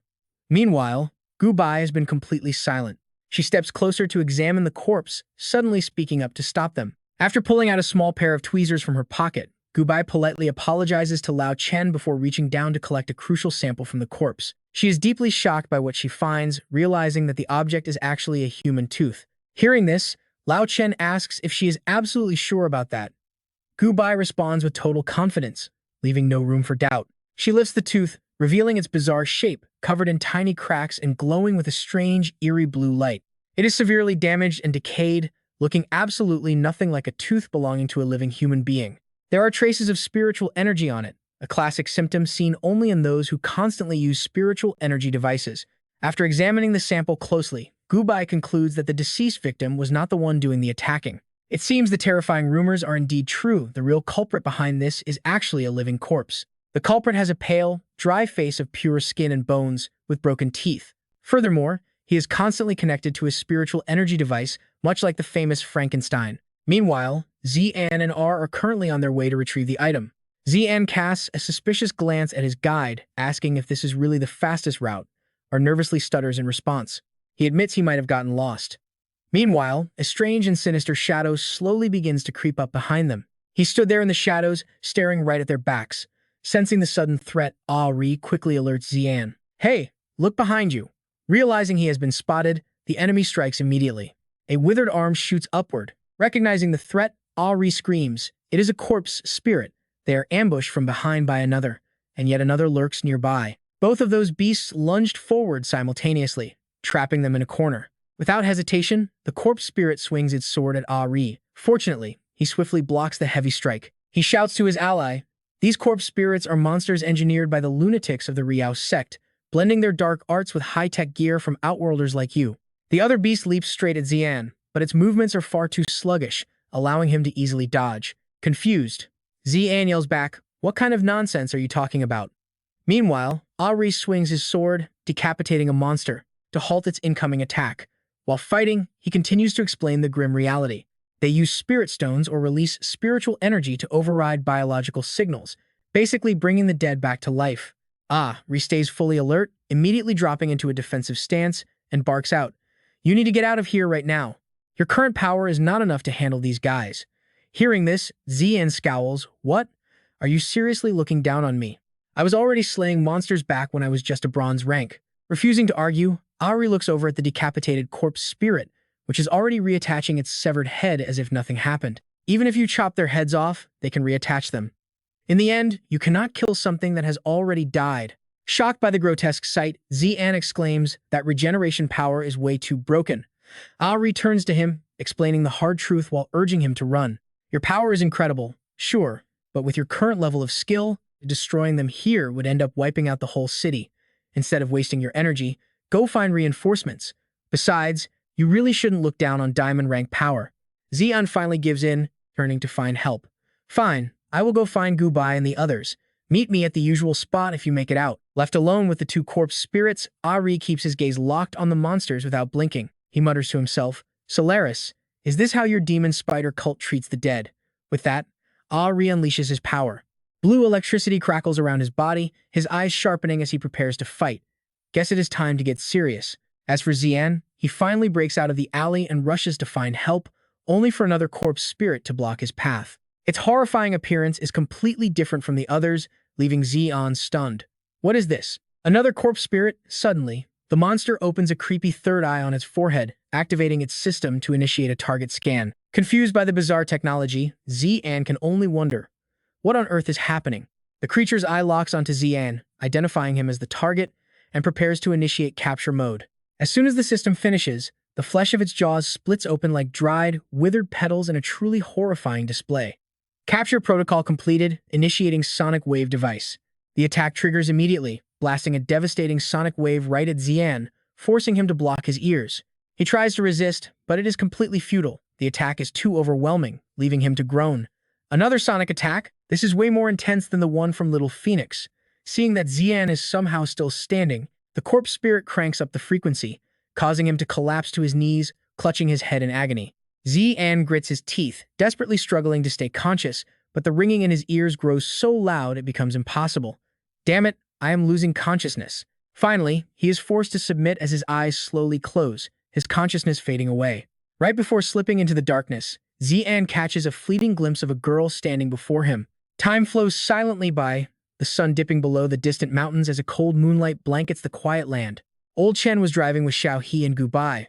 Along the way, Xiaohe turned to ask Bai, quite intrigued by her earlier performance. "Kid, where did you learn all this? You are almost on par with us police officers." Hearing that, Xiaohe also chimed in, "Yeah, I am really curious too. They probably do not teach spiritual energy investigation at Bailin City Academy, right?" Bai can only reply shyly, "It is just a hobby." Suddenly, a massive shadow blocks their vision. He quickly points out, "Hey, Old Chen, look up there. Is there something falling from the sky?" Old Chen dismissed it casually. Who would be throwing things out of the sky right onto the highway? Just then, a body slams violently onto their roof, causing Xiaohe to scream in terror. "Holy crap, it is real." This sudden appearance causes Lin Jing to lose control, sending the car swerving wildly across the road before crashing straight into a nearby wall. The mysterious figure turns out to be Ares. Seeing this, Xiao, he yells angrily, "Ares, what on earth are you doing?" Lin Jing helplessly chimes in, "Excuse me, sir, why don't you step down first?" Covered in sweat, Ares firmly pins his sword against the creature beneath him, declaring, "No way. If I let go, this guy will slip away. Besides, he's our only lead." Meanwhile, the pinned zombie struggles desperately to break free from his grip. Ares suddenly remembers something and turns to Lin Jing. "Hey officer, doesn't your department still use outdated hardware for security purposes? Let me borrow it. I need to extract clues from this thing." Hearing this, she rushes over to grab the equipment. "Hold on a second."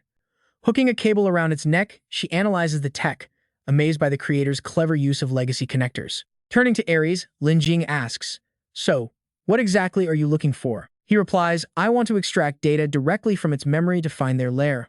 Watching Ares cover his face in embarrassment, he decides to tease him. "Ares, what are you actually up to? And wasn't that kid supposed to be working with you? Where did he go?" Standing nearby, Gubai's eyes light up as he snaps photos with his phone, marveling. Is this a real zombie? Meanwhile, Lin Jing frowns at the electronic screen.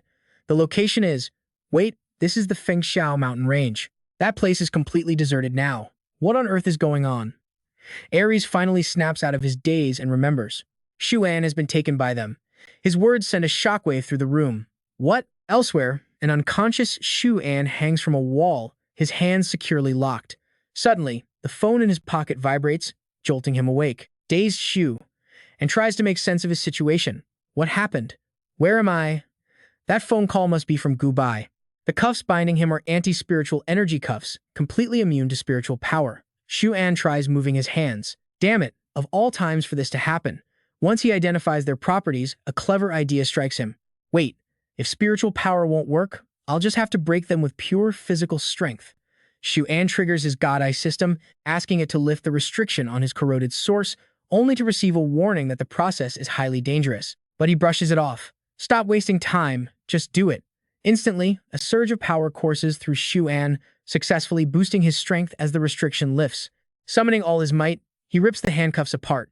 Xuan can feel an overwhelming power surging deep within his body. This berserk state is actually quite useful. Even though it is a bit expensive, the price is still acceptable. He quickly pulls the phone out of his pocket to answer the call, wanting to prevent Gubai from worrying too much. But with his newly boosted strength, a gentle touch is enough to completely shatter the screen. Wait, what? On the other end, Gubai's call goes straight to an automated message. The number you dialed is currently out of service. Overhearing this, He gasps, wait, did he kick the bucket? Meanwhile, Xuan stares at his ruined phone with a massive headache. Shoot, I completely forgot I'm still in berserk mode. Suddenly, another system warning pops up. With only 5 seconds left before losing control, he quickly commands activate suppression mode. Only then does Xuan look around. Looks like this place used to be a quarry or a mine. If it's a mine, he suddenly realizes a possibility. It could be a spirit stone mine. Reaching out to sense the surroundings, Xuan confirms there are indeed traces of spirit stone veins left behind. If I use my spiritual power to detonate these veins, I might just blast an exit out of here. Suddenly, the wall in front of him trembles and cracks. Before he can react, a massive blast of energy explodes, blowing straight toward him. Coughing violently through the thick clouds of dust, Xuan wheezes, "Cough. What just happened? I haven't even triggered my spiritual power yet." Staring at the figure emerging from the smoke, he thinks, wait, why does she look so familiar? Ren Ni playfully waves. Well, look who it is. If it isn't the Bai family's young master. Long time no see. Xuan stares in absolute shock. Ren Ni? Why are you here? Pouting, she points an accusatory finger. Are you seriously not happy to see me? Totally intimidated by her fierce attitude, he stammered, No, I am happy. Ren Ni drops her playful act and glances backward. We'll talk later. Looks like we have company. Out of nowhere, several zombies emerge. Unfazed, Ren Ni excitedly snaps her fingers. Hey kid, you're just in time to see some new tricks I learned. Yi-ya, get over here. At her call, a strange bird streaks forward at an unbelievable speed, flying past the zombies to land right on Ren Ni's shoulder. Let's show this kid what we're made of. Clasping her hands together, she commands, let's go. Fire spirits envelop her body as she leaps into the air, aiming straight for the zombies. Xuan watches in horror. Oh no, she's taking them head-on. He frantically screams, Ren Ni, watch out. Those zombies have insane regenerative powers. Normal methods would never harm those things. She ignored his warning and punched straight ahead. Shuan, of course, already knew that. She quickly left a brand on the Shiling's face. Li Huo, curse decree. Another monster suddenly ambushed her from behind. Rennie leaped back like lightning to dodge, muttering about how close that dangerous attack had been. Charging forward with momentum, she declared it was her turn now. In a flash, she grabbed the creature's head and slammed it hard onto the floor. Rennie happily smashed the head of the motionless Shiling, declaring that punks trying to sneak attack her deserved a little punishment. A glowing mark appeared on its head. Spun around, she noted there was only one left. The final Shiling lunged to attack Rennie. She sneered, mocking how incredibly simple and predictable their attack patterns were. Rennie shattered the Shiling's weapon bare-handed, then delivered a spinning kick, telling it to get some rest. Another Li Huo curse mark burned into the monster. Flipping gracefully through the air, she landed right beside Shu An, giving him a highly smug look. She told the young man to watch closely, as the real battle was about to begin. Rennie yelled out in pure excitement, calling for Yi-Ya to take over. Instantly, a tiny canary glowing with a brilliant, fiery red energy shot forward, piercing straight through all three monsters before they could even attempt to resist. The struck targets collapsed instantly, their bodies utterly shattered. Witnessing this, Shu An was completely stunned, wondering what kind of technique that was. In seconds, the three monsters burned away completely, leaving behind nothing but dry skeletons. A notification popped up, explaining that the Li Ho curse destroyed the targets from within by completely disrupting their spiritual energy pathways. This unique ignition method differed from normal fire. Instead of burning continuously, it delivered a single, massive burst of damage that immediately ended. Shu An quickly put the pieces together, realizing her burst of instant damage left the Shiling with absolutely no chance to regenerate. Hearing this, Rennie felt completely called out. She bristled, asking if he figured it out, since she spent 3 months researching it in this dump. Shu An was shocked, asking if she truly survived there for 3 months. Rennie began explaining with sheer frustration. She had traveled to Jumu City and stopped for supplies at a gas station, only to end up getting completely scammed. By the time she woke up, she was trapped there. Shu An wondered what she even ate for 3 whole months. Rennie bragged confidently, explaining that she luckily grabbed enough nutrient bars to survive there for at least half a year. A sudden thought flashed in Shuan's mind, deciding it was best not to ask how she bathed. He asked if she knew the way out, but she admitted that despite being there for 3 months, the place was a giant maze. Shu An felt deeply puzzled. When he questioned the maze, she explained she was trying to break through walls to escape, which led to their sudden encounter. Rennie agreed, calling their meeting an absolute stroke of pure luck. Stepping into a massive pipe, she urged him to follow her, though Shu An questioned if she had just destroyed that area. He pointed out another door nearby, wondering why they should ignore it. Rennie warned him that unless he wanted to face more of those zombies, he should leave that door closed, and he quickly agreed. As they walked, she asked how he arrived. He explained he was knocked out by a strange ghoul, just like her. Suddenly, a violent tremor shook the area. He immediately realized that their previously wide-open pathway forward had completely transformed into a dead end. Shu An asked what was happening. Confused by the sudden change, Rennie scratched her head in frustration, loudly cursing whatever was controlling this terrible place. Shu An commanded his Eye of God to scan the area for its layout. The scanner revealed the site was once Jumu City's quarry, located deep within the Fengxiao Mountains. After being abandoned for unknown reasons, the massive mines eventually turned into an incredibly complex maze. The system analyzed that humans had converted this highly complex terrain into modular units, allowing different sections to shift and move independently. These modules transform based on specific locations or set intervals of time, making navigation extremely difficult. However, decoding the pattern would give them a real chance of escaping. Shu An realized the tremor was just a shifting sector, meaning the new wall in front of them belonged to an entirely different zone. If they could figure out the movement patterns, finding the exit would be completely possible. Rennie looked completely ready for a fight, suggesting they simply smash through any future dead ends. A panicked Shu An tried to stop her, but she instantly pulled out a massive drill, screaming Crimson Drill at the top of her lungs. Furious, Rennie violently rams her massive drill into the giant wall and screams at the top of her lungs, declaring that absolutely nothing and nobody has ever dared to block her path. And this damn maze is definitely not going to stop her today. Unleashing the devastating power of her massive drill, Rennie blasts right through the path like a hurricane. She yells back, telling the young master of the Bai clan to keep up, while Zi'an sighs and decides that sometimes a little reckless chaos is exactly what they need. A massive explosion echoes through the ruins, kicking up a thick, blinding cloud of dust. Emerging from the thick cloud of dust, Rennie proudly celebrates after tearing down all the annoying walls. That cleared it up. This has got to be the longest tunnel she has drilled through in 3 months. Walking down the newly opened path, Zi'an realizes that this place feels completely different from before, looking exactly like a hidden research laboratory. Peering through the glass window, he immediately realizes what is going on, as an entire army of corpse fiends stands frozen inside a massive chamber. His divine eye alerts him that these level 7 corpse fiends are currently fast asleep. Zi'an is deeply shocked and wonders what kind of sick plan requires building an entire army of these monsters. Suddenly, a massive gate appears ahead, causing Ren-Ni to inspect it with intense curiosity. She notes how bizarre the door looks since she has never seen it before, and decides to open it up. Before she can touch it, the door suddenly swings open on its own, prompting Zi'an to scold her for being reckless. But Ren-Ni quickly defends herself, claiming she did not even lay a finger on it and that it opened all by itself. Inside the room stands a massive glass test tube, holding a bizarre, colossal creature that has been tightly bound by its hands and feet. Witnessing this, Ren-Ni gasps in horror, asking what the hell that thing is. Zi'an is about to answer when he suddenly notices something shocking. Using his divine eye, Zi'an identifies it as an unknown hybrid species made of multiple spirit beasts, with a rubber monkey serving as the base. By utilizing the highly flexible traits of the rubber monkey, they successfully fuse together multiple A-rank talents.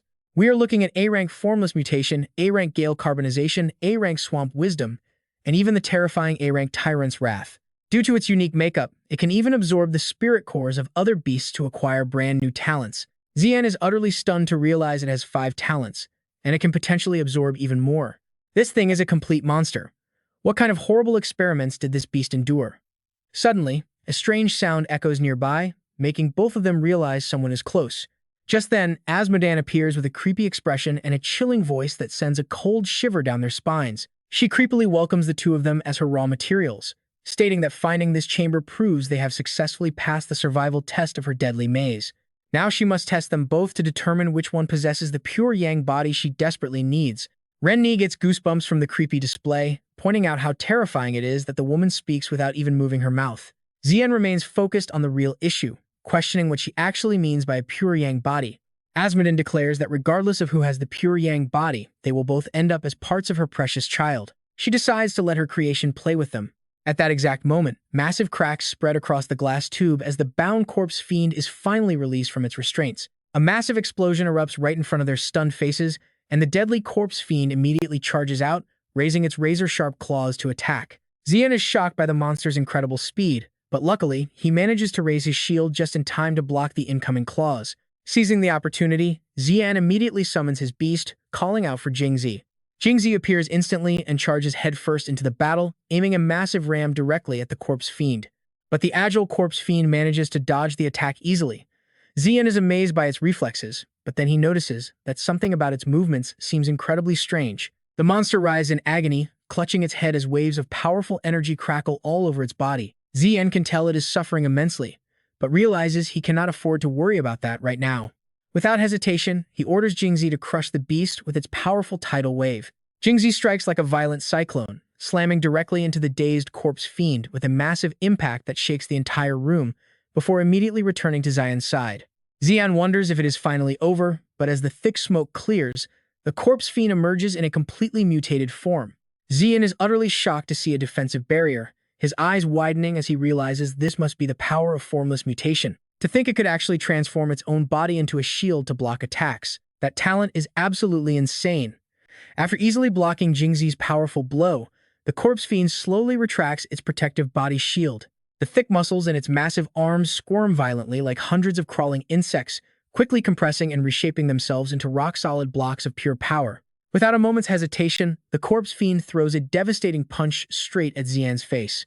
Refusing to be left out, Ren-Ni charged ahead with a fiery spirit, mockingly shouting that she wasn't just some invisible bystander. Completely alone, she blocked Shiling's strike with her bare fist. The sheer force of their colliding powers sent a massive gust of wind howling. Watching from the side, Zi'an yelled a desperate warning, screaming that Ren-Ni couldn't fight that thing with just her bare fists. It can shapeshift at will. Right on cue, the raw muscle fibers on Shiling's body began to squirm and violently shift. They slowly wrapped around Rennie's arm, creeping up toward her shoulder and leaving her completely stunned by the terrifying turn of events. Cursing in shock, Rennie demanded to know what this disgusting thing was. In an instant, the muscle fibers wrapped her entire body tightly, making her scream in sheer panic for it to let her go. Realizing the danger, Zi'an quickly ordered Jingzi to strike, commanding him to deploy the moon phase reflection immediately. Jingzi closed the distance, unleashing the devastating moon phase reflection directly at Xiling. The razor-sharp full moon blade sliced cleanly through Xiling's constricting muscle fibers. While pulling the leftover fibers off Rennie, Zi'an sternly warned her that her fighting style was far too reckless. Annoyed by the criticism, she immediately grumbled back in denial. She complained she had no idea what the monster could do. Meanwhile, Zi'an stared at Xiling's severed remains, shocked to realize those cut-off pieces were still squirming with life. What kind of insane life force was this? The severed muscle fibers slowly crawled back toward their host. Zi'an realized how troublesome this fast regenerating ability actually was. A brute force clash wouldn't work, meaning he desperately needed a smart, long-term strategy instead of just rushing in blindly. Suddenly, a brilliant idea struck him. If his analysis was correct, the monster had to be enduring an absolute nightmare of intense physical agony right now. In that case, he had only one choice left, but attempting resonance was risky. If raw power couldn't bring this beast down, his only option was to somehow negotiate a truce. Zi'an ordered Rennie to stay out of the fight, no matter what went down next. Confused, she demanded to know what he was planning. Ignoring her question, he turned to Jingzi, sternly reminding the beast to hold back and not interfere under any circumstances. As Xiling lunged directly at him, Zi'an shouted out, releasing his limiters and activating his berserk state to boost his reaction speed to the absolute limit. A system alert confirmed the berserk mode was active with a 999-second countdown, while Zi'an carefully calculated his next defensive move. Even though berserk mode constantly drained his energy limits, a perfectly timed defense was far more efficient than standard blocking. The Eye of God immediately analyzed his perfect defense technique. By condensing his spiritual energy into a high-density shield and predicting incoming strikes, he could completely neutralize attacks without draining a single bit of physical stamina. Watching from high above, Asmodee wondered why he had suddenly abandoned offense to focus purely on defense. It was honestly a complete disappointment. She sneered in disdain, realizing the kid likely didn't possess a pure Yang body. Given his water origin, she wondered why on earth Xiling had mistaken him for a pure Yang user. Glancing at Rennie, Asmodee analyzed her as well. Even with her leaf fire origin, she was still light years away from a true pure Yang body. Had her initial data been completely wrong? Meanwhile, Xiling continued its relentless, maddening assault on Zi'an. Observing this frantic onslaught, he quickly raised his guard, thinking that he had collected enough data to confirm his theory. The beast's attack pattern was incredibly basic. As Xiling charged again, Zi'an felt extremely confident, knowing his buff reflexes would allow him to easily read every move. His primary goal was not just about making the perfect defense easier to execute, he believed. The exact moment the beast attacked was when its vulnerability was exposed, and he needed to seize that split second. Seizing the perfect window, Zi'an reached out toward the roaring Xiling, telling himself that this was his one and only shot. Grabbing Xiling's head with his heavily veined arm, Zi'an unleashed a massive yell, invoking the resonance technique. Instantly, Zi'an was pulled into a vast, desolate domain, dripping in cold, lonely crimson. Stunned by the eerie surroundings, he cursed under his breath, wondering what on earth this place was. Seeing three massive crosses with a small monkey pinned to the center one, his Eye of God quickly analyzed the situation. It was the Xiangjiao, a Soon Wind subspecies whose original Dewy Marsh attribute had been forcefully converted into Soon Wind. It possessed incredible adaptability. To artificially boost this trait, a core was forcefully implanted into its body. They forced a beast core into its body, leaving its consciousness warped and trapped in a state of eternal agony. Feeling deeply sorry for the tortured creature, Zi'an realized his divine relic might help. He gently reached his hand out toward the beast. With eyes full of empathy, he softly assured the creature that he had no bad intentions and they didn't need to fight. He softly acknowledged its immense suffering, taking the creature completely by surprise. Zi'an then made a sincere offer, proposing a soul contract to share and ease its unbearable pain. The monkey hesitated, softly repeating the offer to sign a contract and share its deep pain. It agreed. Back in reality, having secured the beast's trust, Zi'an immediately canceled his draining berserk state. High above, Asmodee watched in complete shock, demanding to know why the beast had stopped its attack. Zi'an calmly chants a mysterious incantation. All things are void, all things are equal, all life has a spirit, every action has a cause. With that, he summons a massive magic circle beneath the corpse ghoul. He continues chanting, the way of the beast is heaven's path, the way of the spirit is supreme. Here and now, I forge a contract with you. From this day on, we share life, sickness, suffering, and the path of our very origin. Deep within that crimson space, the crosses imprisoning the little monkey begin to dissolve, and the heavy binding ropes vanish right along with them. At last, the monkey is freed, completely stunned by its own sudden release. Zi'an reaches out a helping hand and gently asks, are you feeling a bit better? The monkey stammers out a confused response. Zi'an smiles, introducing himself. My name is Zi'an. What should I call you? Outside the Crimson Domain, the corpse ghoul begins to crack wide open. Asmodan screeches in pure rage. Damn it, Zi'an immediately realizes his plan worked. As for Rennie, her jaw completely drops in sheer shock as she whispers to herself, what is this? An incredibly pure and radiant energy bursts forth from the shattering corpse ghoul, stunning everyone in the room. A majestic silhouette emerges, and with it, the god's eye instantly reveals its information. The fused beast Yuan of the Xiangjiaohu tribe, a synthetic spirit beast created through horrific experimentation. Originally a peaceful creature of the Qingxiao forest, it was implanted with multiple spirit cores, triggering a massive mutation and unleashing incredibly rare talents. Its skills include Wind Cloud Burst, blue, and Marsh Star Stream, also blue. Water Mirror, Reflect, blue, and Thunder Dragon Fist, blue. Witnessing this, Zi'an is completely blown away, gasping that he never expected it to have 7 different elemental skill types. The information keeps rolling in. Mountain Vajra Arm, blue rank. Earth Iron Mountain Lean, blue. And Heaven Crossfall, blue. Shaking with absolute rage at this sight, Asmodan growls, damn it, I cannot believe you actually stole it. That is the strongest spirit beast I worked so hard to create. It was supposed to contract with me. Summoning a massive headless monster even larger than before, Asmodan flashes a sinister grin and whispers, well, if that is how it is going to be, then I will just have to take matters into my own hands and destroy this failed experiment. Zi'an glares right back at her, demanding if she truly thinks he will let her do that, as the headless giant charges straight at Yuan. But the young man just calmly mutters, shapeshift. And in an instant, both of Yuan's arms swell with incredible power, successfully blocking the devastating punch of the headless monster. Seeing this, Zi'an prepares to back him up and commands, little fish, let's go too. But Yuan immediately stops them, calling out for them to stay back, insisting that this is his fight alone. Straining to hold his ground, Yuan adds, explaining that they were once just peaceful Xiangjiaohu monkeys, living in the quiet Qingxiao forest. But this evil woman captured our entire tribe. Zi'an feels a wave of deep sympathy wash over him as he listens.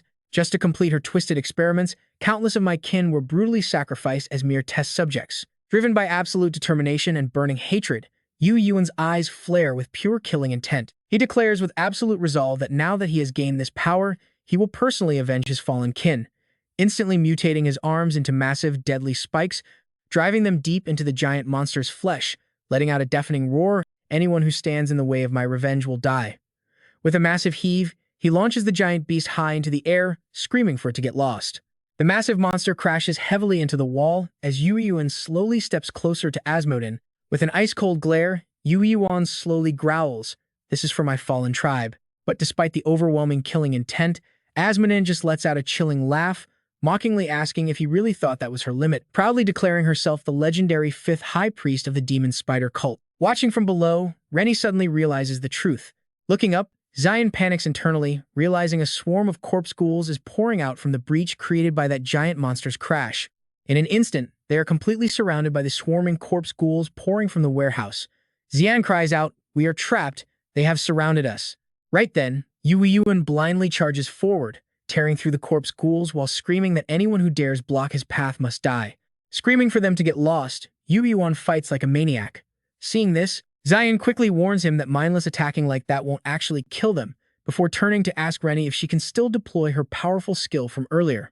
Fighting back, Rennie shouts that there are too many, and her spiritual energy is too depleted to cast the curse multiple times.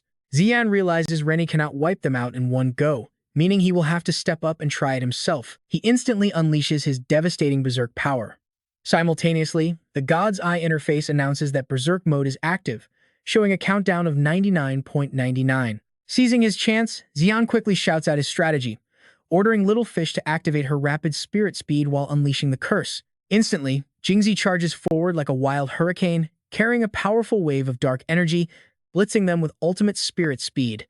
In the blink of an eye, Jingzi sweeps through the ghouls, leaving bright red marks glowing on their heads. With an incredibly sharp glare, Zi'an coldly delivers his final command, vanish, you disgusting monsters. And just like that, fueled by sheer power, bad karma, and a curse, sharp branches impale the zombie spirits. Staring in absolute shock, Asmodan turns pale, thinking, what? I can't believe he wiped out all those zombie spirits in the blink of an eye. Zi'an gently pats Jingzi and proudly introduces his companion, Since spiritual energy controls these zombie spirits, we simply use the beast's bad karma to destroy that energy inside their bodies. Meanwhile, Yue Yongquan strikes Asmodin from behind, roaring, "Take this and die!"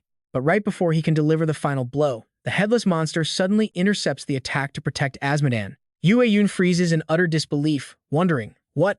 Where did it come from? Seizing the moment, the headless beast throws a massive punch straight at Yue Yun, leaving him with only one thought, "I'm doomed." The giant's punch sends Yue Yun flying through the air. Realizing the danger, Zi'an immediately orders Jingzi to go support him. Fortunately, Jingzi catches Yue Yun from behind just in the nick of time. Meanwhile, Asmodin is sitting casually on the giant monster's massive hand like a smug queen. She speaks with arrogant pride, "Honestly, I do admire your skills, but failed test subjects have no value and must be completely destroyed." Glaring down at them, she declares, and so, the disposal sequence begins right now. Instantly, the ground begins to shake violently. Renni gasps, "Another earthquake." But Zi'an quickly realizes she is reshaping the entire terrain. Up on a high mountain peak, a red car finally pulls up. "Xiao," he announces, "we have arrived." But a second later, she, Gu Bai, and Ore are all left staring in absolute shock. Wait, what on earth is happening? Staring at the devastated ruins before them, the group shouts out in total disbelief. Damn it. At that exact moment, Zi'an rips open the pipeline hatch with his power, and everyone quickly rushes down inside. Looking around, he thinks, it looks like she moved the module outside. Spotting a car with glowing headlights in the distance, Zi'an wonders, what is going on over there? The car speeds closer and stops. Stepping out, a tearful Gubai immediately runs forward, desperately calling out Zi'an's name. Seeing her, Zi'an is completely taken aback, thinking, wait, what? Gubai throws her arms around him and cries, "Thank goodness, you're still alive. I thought something terrible happened to you," causing Zi'an's face to flush red. He stammers, Gubai, you're hugging me so tight I can't breathe." Startled by her own actions, Gubai quickly steps back. Flustered, Zi'an asks her with concern, "Are you all right?" Gubai stammers back, "I'm fine." But Renni interrupts annoyed, "I knew it. It's this outsider hag.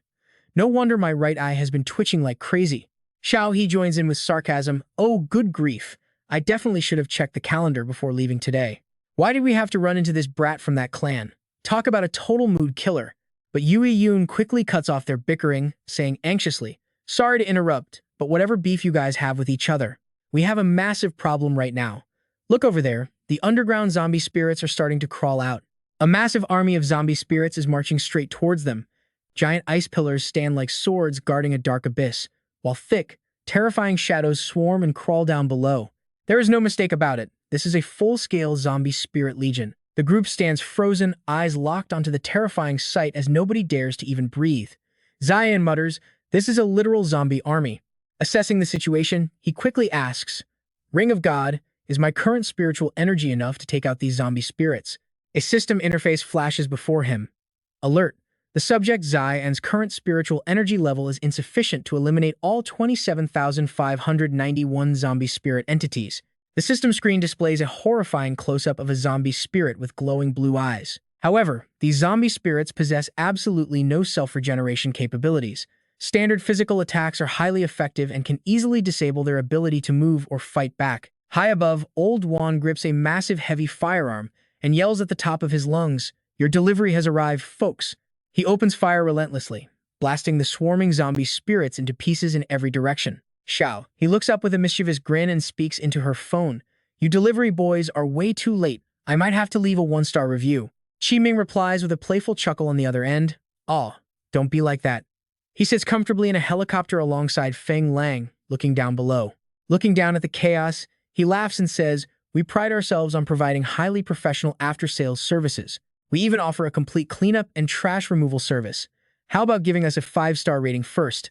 The helicopter hovers right above Zi'an's group, holding its position as a rope ladder is tossed down. Seeing this, Xiao, he screams in frustration, "Hey, you only dropped a rope ladder, so what about my car?" But suddenly, an eerie and deeply unsettling voice echoes nearby. Wearing a terrifying grin, Asmodan sneers. "It seems there's quite a bit of trash to sweep up here. Xing Tian, let's start the cleanup." Suddenly, a pair of frightening, glowing blue eyes emerges from the shadows, accompanied by a colossal hand reaching out toward the helicopter. Witnessing this in absolute horror, Qiming screams at the top of his lungs, "Damn it, get out of the way." Hearing the warning, the pilot quickly maneuvers the helicopter, barely dodging just as the massive hand tries to grab them. However, the tail of the chopper gets clipped, sending dark smoke billowing out. Terrified, Xiao He looks at Qi Ming with an expression of pure panic, thinking, "We are doomed. What is going on?" Asmodin suddenly appears, standing right on her pet's shoulder. With a sneer, she announces she will now show them the true, terrifying power of Xingtian. She then orders her demonic beast, Xingtian, to begin the punishment. Xingtian manifests as a headless monster, with eyes and a mouth growing right on its torso. Suddenly, the system screen flashes with information. Xingtian. Race. Humanoid. Classified as intelligent human. Bearing the same name as the legendary beast, this spirit animal was refined from a deceased human, making it virtually impossible to kill. After all, how can you kill a monster that is already dead? Zi'an stares at Xingtian with a mocking smirk, muttering that it is yet another massive enemy. He remarks that the demon spider sect sure loves oversized things. Right then, Old Duan and his group emerge from the wrecked helicopter, weapons in hand as they rush over to support Zi'an. Qi Ming teases, saying they should never let Zijing fly again because her short height ruins her vision. This immediately makes a frustrated Zijing snap back, asking what he meant. "Are you blaming me for not dodging? If I did not know how to steer, the 5 of us would have logged out of Earth a long time ago."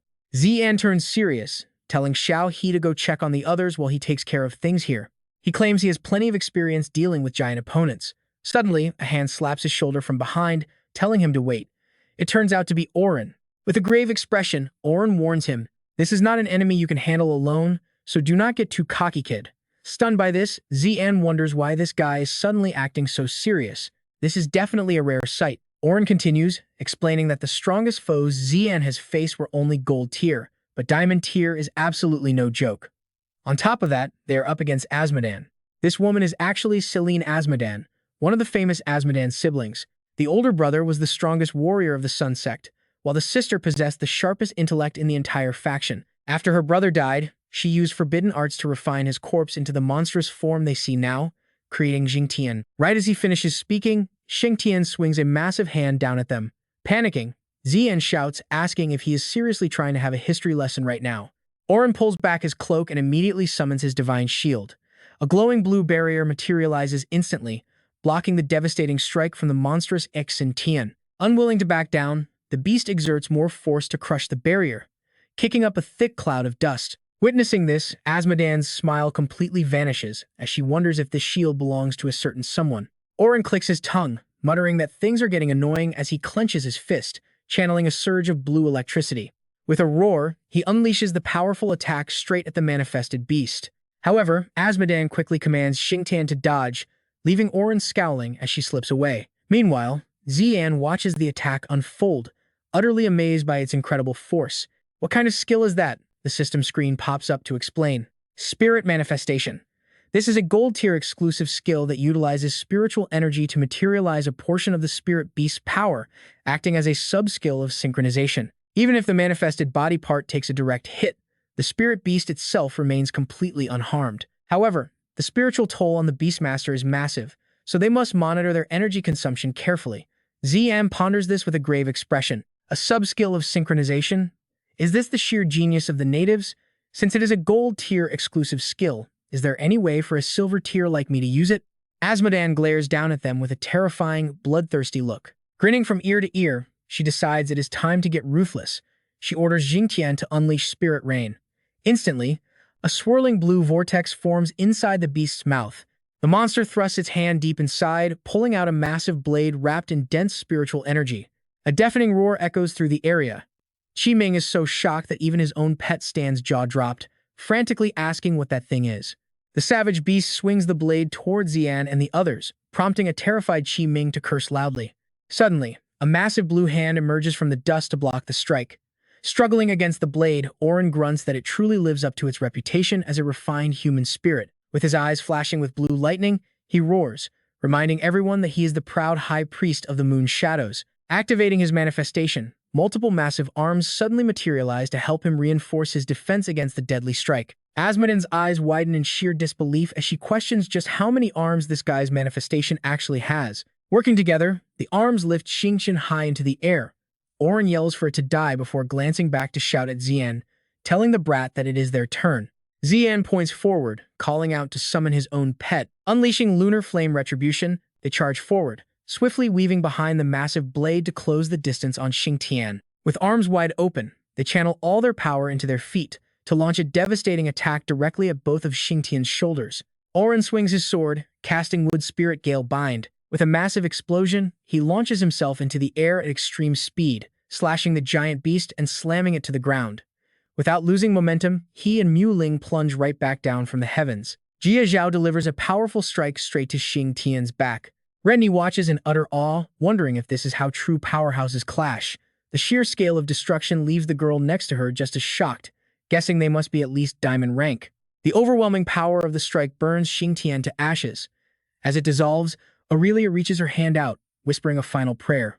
She quietly bids Ryan to rest in peace as silence falls. Surveying the shattered battlefield, Zi'an looks over the ruins, wondering in his heart if the battle is finally over. As the dust begins to clear, Asmodin takes a heavy, dragging step forward, her eyes downcast, her face showing a mix of helplessness and defeat. She grits her teeth and snarls, wondering if Mercury is in retrograde today. Why of all times did she have to cross paths with these people? A blade suddenly flashes right across her neck, stopping her cold. Aurelia stands tall and proud, warning her that it is enough and she must stop. Staring at her with unwavering determination, he declares that he has no wish to harm his own people, so she has no need to fight either. Asmodin drops her head, her hair falling over her face as she lets out a mocking, bitter laugh. His own people, she scoffs, feeling deeply wronged. Glaring at Aurelia with tearful, hate-filled eyes, she screams, "You did not say that when you decapitated my brother. You are nothing but a shameless traitor." She then unleashes a powerful blast that forces him back, raising his sword to block her incoming strike. She raises her hand, eyes filled with absolute rage as she grits her teeth and shouts, "Ever since you joined the Moon Shadow sect, you have already turned your back on our own people." Behind Asmodan, a rift opens as the giant beast, Xingtian, slowly emerges once more. She vows that she will not fail her brother again. Watching this in utter shock, Zi'an can only think, what on earth? It was clearly obliterated, so how is it back? Activating his god's eye, he demands to know what is happening. Meanwhile, Asmodan sneers, declaring the start of round 2. A system screen pops up. Selen Asmodin, native race, innate talent, space of the undead. The space of the undead is a mutated beast taming space. Any beast that enters is instantly killed, only to be resurrected later as an undead spirit. Once resurrected, these undead beasts possess a terrifying ability that makes them completely unkillable. Even if they are destroyed, they simply reform inside the space of the undead. This makes them a highly lethal threat against humans. Zi'an grits his teeth, realizing it is a mutated beast-taming space. That explains everything. She must have used this unique talent to create both Xingtian and those corpse spirits. His eyes gleam with an intense, unyielding resolve as he carefully plans his next move. An infinite loop of beast resurrections makes this a brutal war of attrition. He needs to find a way out of this, fast. The scene shifts as thousands of heavy bullets rain down on the corpse spirits. Snipping the corpse spirits, Shi warns that they will be in deep trouble if this drag-out fight continues. Qiming glares back with a frustrated scowl, snapping that he obviously knows that already. He watches as the massive beast Xingtian raises its giant blade, preparing to strike. He mutters that these ugly monsters must be connected to her. Gritting his teeth, Qiming suddenly spots something unusual happening further up in the air. He shouts, ordering someone to take down the crazy, ugly woman standing right next to the monster. A sniper scope locks dead center on Asmodin's head as a voice calls out, "Got it." It turns out Feng Lang is aiming his rifle directly at her. Pulling the trigger, he roars for her to die. Yet without even looking, Asmodan casually raises her arm, deflecting the bullet completely. She glances over with an incredibly irritated expression. She wonders how these mere ants have not been torn to pieces by the corpse spirits yet, instantly commanding Xingtian to act. She orders Xingtian to wipe out the pests first. The monster's massive mouth gapes wide, gathering a swirling vortex of energy that grows larger by the second. Seeing this, Qiming's face contorts in absolute terror, drenched in sweat as he screams, asking the crazy woman if she plans on wiping them out too. Once fully charged, Xingtian fires a massive and devastating energy beam straight toward them. Its destructive force is immense, obliterating everything in its path and sending thick clouds of dust billowing into the air. Suddenly, Asmodan spots something in the debris, her face freezing in shock. She catches sight of a figure standing inside a glowing blue barrier. She screams in disbelief, recognizing Aurelia's protective shield. Looking up to the sky, the figure speaks with Zi'an's voice, asking if the others are okay. The vice captain falls backward in sheer shock, screaming in a panic, wanting to know what is going on and who he is. After calming down a bit, he observes closely, realizing that the voice and the silhouette look incredibly familiar. Spotting Zi'an, Azmodan grows anxious, her eyes widening as she shrieks at Xing Tian to tear him to pieces. Instantly, the massive beast raises its heavy foot, stomping down hard right toward him. Brilliant blue lightning crackles around his armored form as an incredibly domineering aura erupts from his eyes. He swings his arm forward with absolute conviction, roaring for them to bring it on. Zi'an charges ahead, delivering a series of fierce, earth-shaking strikes. Watching from afar, Aurelia's group is stunned, with Rennie asking if that is really Zi'an. The other girl chimes in, completely baffled by how he crossed the battlefield in the blink of an eye, shocked by his insane speed. He looked up, intensely calculating the situation. In the blink of an eye, he was absolutely certain that Kid had fused with his fish. That fusion must be the secret behind his insane speed. Tu-An rushed straight toward her. He figured that if Xing Tian was immortal, he just had to take down this woman first. Channeling power into his arm, he lunged forward. But she just smiled with pure contempt, unfazed, shouting for her beast to manifest. It looked like Azmodan was starting to resonate with Xing Tian. Tu-An gasped in shock as she laughed, bragging about finally using her gold rank technique. 6 massive arms shot out, pinning him completely down. He struggled, but he couldn't move an inch. Standing before him, she inspected Tu-An with a smirk, amused by his soul fusion talent. Stroking his face, she mused that there was definitely more to his strange new form than just a basic soul fusion. After all, that garbage talent was supposed to be completely useless. She mocked him with a creepy, twisted smile. Maybe he wasn't complete trash after all, making him perfect for her research. A wicked blade materialized in her hand as she sneered. She decided to just kill him here and take his corpse back for a full autopsy to find his secrets. With a savage swing, she struck Tu-An, sending him flying backward through the air.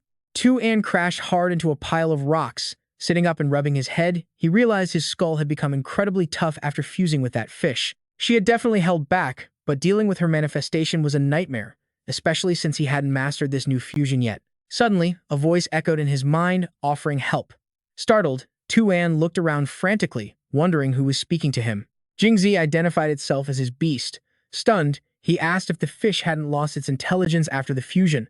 It explained that the soul fusion had temporarily restored its consciousness. Tu-An was absolutely thrilled to hear that, but then he paused. They had to focus, because right now, they were facing a diamond-rank priest of the demon spider cult. Tu-An scratched his head anxiously, knowing they were both just silver tier, making this fight almost impossible. The beast replied, suggesting he was seriously underestimating their own power. As a human, he simply couldn't feel it yet. As a spirit beast during soul possession, it could feel their primal origin power surging to incredible heights. It could feel their core energies merging and rising together. Hearing this, Tu-An eagerly asked if that meant their actual rank had increased. The beast quickly confirmed it, explaining that as long as they remained in this fused state, they could easily use exclusive gold and even diamond rank skills. He stretched his hand out, finally putting the pieces together. It was time to test their spiritual armament. Spinning around, he gathered a massive vortex of energy in his hand.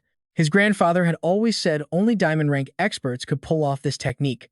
Extending his arm, a massive, highly powerful, crackling blue lightning spear materialized. He celebrated his success.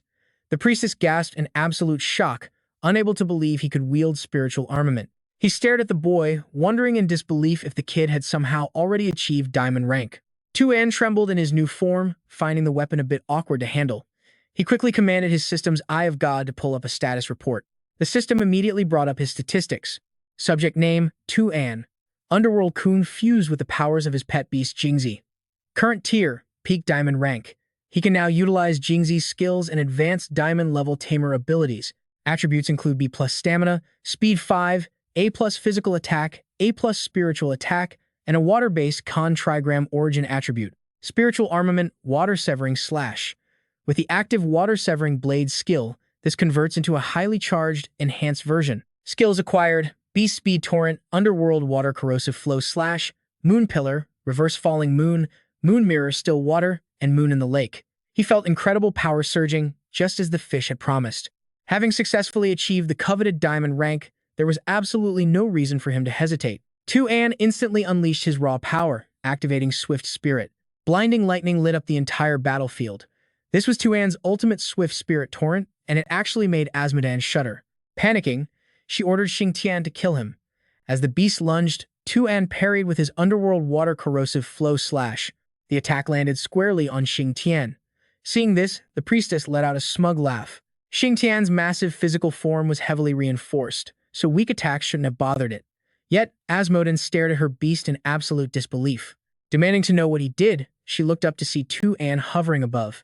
His technique carried a deadly corrosive effect that could easily dissolve even the toughest armor. Completely losing her mind, she unleashed a crazed attack. She screamed that he was just a test subject. He needed to die and serve as a stepping stone for her brother's resurrection. Standing atop the beast, Tu-An swung his weapon, asking what was so great about her brother anyway. Even if revived, he would just be another extremist, terrorizing the world.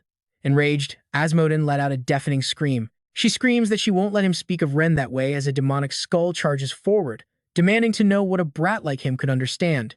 Zi'an effortlessly dodges the blow, calmly replying that at least he knows he must let go of his own past. He knows he cannot live under the shadow of yesterday. Their techniques clash in a shower of sparks before she summons that ghostly skull once more. Stubborn, cold-blooded people like her sacrifice countless lives, believing it is all justified even if they somehow manage to succeed in the end. Lashing straight at her, Zi'an declares that the thing she is trying to resurrect is nothing but a monstrous beast named Asmodin Ren. Asmodan snaps completely, screaming at him to shut his mouth as she swings down with every ounce of her remaining strength. If only those uninvited guests falling from the sky had not invaded and shattered their peaceful family home.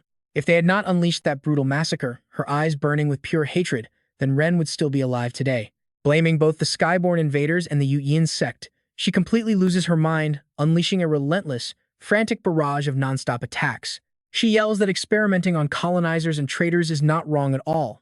Suddenly, Zi'an gets hit, and things look incredibly bad. Plummeting in freefall, he has absolutely no leverage to execute his Spirit Godspeed technique to save himself. As Zi'an drops through the air, he quickly unleashes his cloud-melting gale technique, but Asmodan only flashes a deeply disturbing wicked grin. She promises to experiment on his corpse, but he suddenly launches a counterstrike.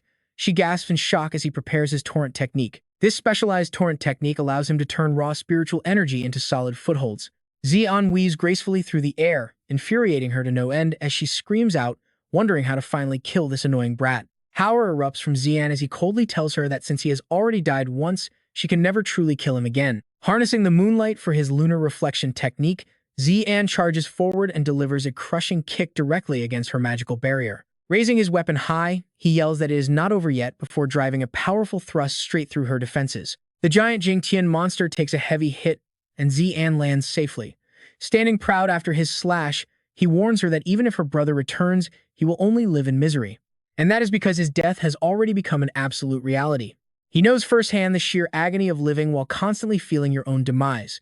Taking a stance, he readies his Moon Mirror Still Water technique.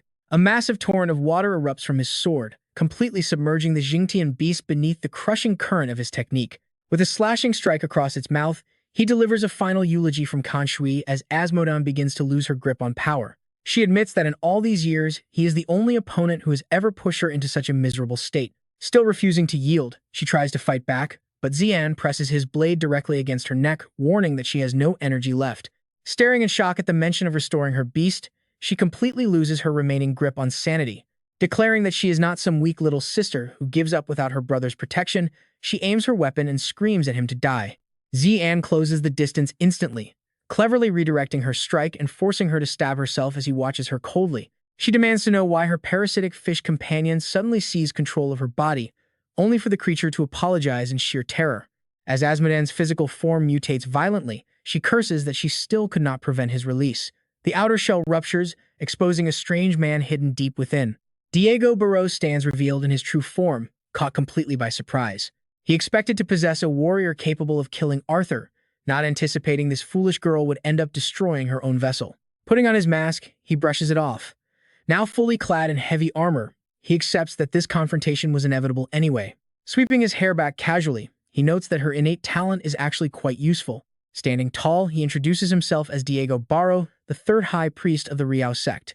Sensing the immense danger, the fish instantly warns Zi'an to stay alert. The creature screams that this newcomer is extremely dangerous, possessing power hundreds of thousands of times greater than the woman. Appearing instantly behind him, Barro assumes he must be the strong warrior. Zi'an panics, completely overwhelmed by his terrifying speed. Suddenly, the villain grabs him in a tight lock, dragging Zi'an high into the sky until they nearly reach the moon. He admits he originally planned to let her possess more powerful fighters before eventually stealing her unique innate talent for himself. Watching from below, Arthur panics, recognizing the signature parasitic bee technique and shouting orders to the others to escape. He screams at everyone to run as far away as possible while the enemy continues to hold Zi'an in a death grip. Deciding to finish him off first and steal his talent, the priest plummets. They crash violently back down toward the hard earth below. The surrounding ground shatters completely, and the sheer force of the impact leaves Bai absolutely trembling in pure terror. Staring down at the fallen hero, Barrow scoffs at his weakness, deciding that he will still make a perfectly suitable backup vessel. Suddenly, Zi'an is enveloped in a brilliant light. Shocked by the sight, the priest gasps in disbelief, recognizing it as pure negative karma. With a beast core inside this kid's body, Barrow lost interest in this vessel. Cough, cough, what a pity. Cough, cough, whatever, it's just another wasted clone. But Bai Zi'an has already sliced his head clean off. Looking down at his hands, he watched the clone's body disintegrate. What on earth just happened? Bai Zi'an was left completely bewildered. Bai, what happened to her? He quickly stripped off his armor. What happened to Bai? Aura kept searching the area. Since the earthquake hit, they could not find her anywhere. Could it be? Bai Zi'an panicked once again. She fell into the cave. What? The place was a total ruin. The mechanical bee buzzed in the air, analyzing the situation. Barrow approached slowly. He truly did not expect them to survive after everything he had thrown at them. Catching a glimpse of him in her eyes was pure luck. Lilith watched the entire scene unfold in shock. So this is what Azmodan went through before he died? Barrow quietly glanced away. More importantly, Ori of the Moon Yin sect is closely associated with young master Bai Zi'an of White Scale City. Mentioning him, she felt pure hatred for Bai Zi'an, who had already cost them 2 of their priests. It seems they plan to ally with the Outworlders to oppose the Sunflare sect. Misto warned that this would cause serious trouble. After narrowing down Zhou Hu's location using psionic shortwaves, Solaris knew they could no longer just stand by and watch. In that case, they could no longer afford to remain passive. They had to send another team to White Scale City to stop the Outworlders from colluding with the Moon Yin sect. 6 months later, Bai Zi'an was still digging through the rubble, searching for his companion like finding a needle in a haystack. Though he secured the spiritual heavenly water, Bai Zi'an tied his hair back, frustrated at finding 0 clues about Bai. Glancing back, he saw those annoying pests still clinging to his tail. Corpse spirits crawled right toward him. Facing the miserable corpse spirits with his shovel, he decided to wipe them out first before resuming his search for Bai. Bai Zi'an summoned his beast, Yaya, telling the bird it was time to work after eating so many spirit stones. Yaya grumbled in annoyance, complaining that eating a lot was absolutely necessary if he wanted her to level up. Yaya, a fire-type sun-wheel bird at mid-tier silver, possessed the Scorching Sun talent at 55. She had a level 5 fire spirit body, early epic aptitude, damage origin, and sunray skill. Unleashing her ultimate flame skill, she unleashed a wave of blazing fire. The corpse spirits were instantly engulfed in the raging inferno. With the job done, Yaya admitted she could never truly understand the complicated emotions of human beings. She gave him a knowing look, noting that even after half a year, his stubbornness remained unchanged. He replied that while she would have been right 5 months ago, he was now driven by logic and cold rationality rather than just raw emotion. Thinking about his lost companion always brought back the sadness. Bai's rare talent had always been an incredibly vital asset to his own growth. He explained that without her help, reaching his current rank in just 6 months would have been completely impossible for him. Back then, leveling up was easy, and endless opportunities just kept falling right into his lap. Even forming a contract with Yaya was partly her doing. With that, the bird retreated back into the system. She jokingly wished him luck in finding his human tool so they could focus on gathering more spirit stones. Mourning quietly, Bai Zi'an looked up at the vast sky, whispering to himself that she was no tool. With darkness falling, Bai Zi'an called it a day and headed back to his tent in the ruins. Turning around, he spotted a young man standing beside a luxury car. Could it really be him? Doubting his eyes, Bai Zi'an asked who he was. Surprisingly, this youthful stranger was actually his own grandfather, looking completely unrecognizable. Bai Zi'an kept guessing in silence. Amused by his grandson's reaction, the old man chuckled, admitting he was just as shocked when he first saw his rejuvenated body. Hearing Bai Jingchong speak, his mind raced with questions. How on earth did his grandfather suddenly regain his youth? It made absolutely no sense. What about his lost right arm? Bai Jingchong patiently began explaining the miracle. Calling him a silly kid, the grandfather mentioned the spiritual heavenly water and how the azure sky fruit saved his arm. He went on to explain the mystery behind his incredibly youthful new look to Bai Zi'an. As for his youth, he believed their family's innate connection to the ancient water element played a massive role. The silver-grade azure sky fruit must have stimulated his elemental core, causing this incredible physical transformation. But he still needed time to refine the medicine. Although he looked completely recovered on the outside, he still could not use his spiritual energy yet. After chatting for a bit, Jing Chong finally remembered the real reason he came here. He looked seriously at his grandson, telling him that he had a far more important matter to discuss today. Balin City was still in the middle of being rebuilt, but while he was away getting treatment, either the demon spider cult or some other shady organization completely seized control of it. They captured all the major families and sealed off the entire area, leaving the outside world completely in the dark about what was happening inside. He then quickly updated him on the current status of his parents. Members of both the Feng and Yuan families had vanished without a trace, but fortunately, his parents were still safe for now. Saying that, Jing Chong let out a heavy, helpless sigh. He was glad they escaped, but the fate of the citizens remained unknown. Zi'an could only listen to the troubling story in silence. After thinking it over, Zi'an tossed his shovel aside and turned to leave. Watching him go, Jing Chong called out anxiously, warning him that he knew how important that girl was. But before his grandfather could finish, Zi'an cut him off. Zi'an stopped in his tracks, turning back to speak with absolute confidence. He understood the danger but was determined to sneak back into Balin City to investigate these intruders. He asked his grandfather to stop treating him like a child. Hearing those words, Jing Chong was stunned by just how much his grandson had grown. The old man could only let out a soft laugh, ready to put his full trust in him. Before parting ways, Jing Chong reminded him that this mission would be different. He would have zero backup, manpower, or financial support. With eyes full of deep concern, he urged him to stay safe and avoid getting hurt. Ultimately, Jing Chong placed his complete trust in him, leaving the fate of both the Bai family and Balin City in his hands. By the time they said their goodbyes, the sun was already setting, painting the sky in deep shades of gold.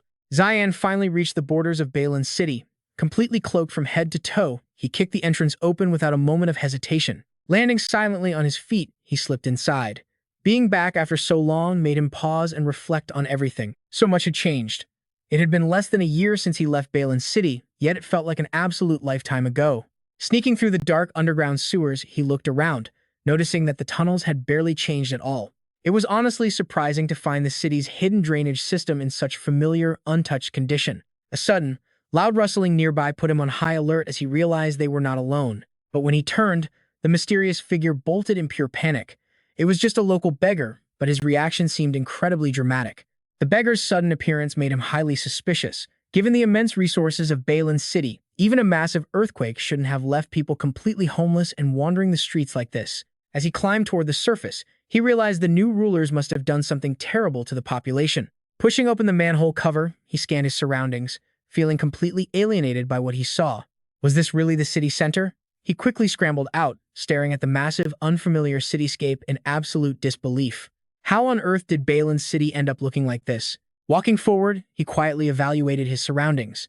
The place was totally unrecognizable, and the streets were eerily deserted for this time of day. Suddenly, a wanted poster caught his eye. Wait, why was there a bounty notice here?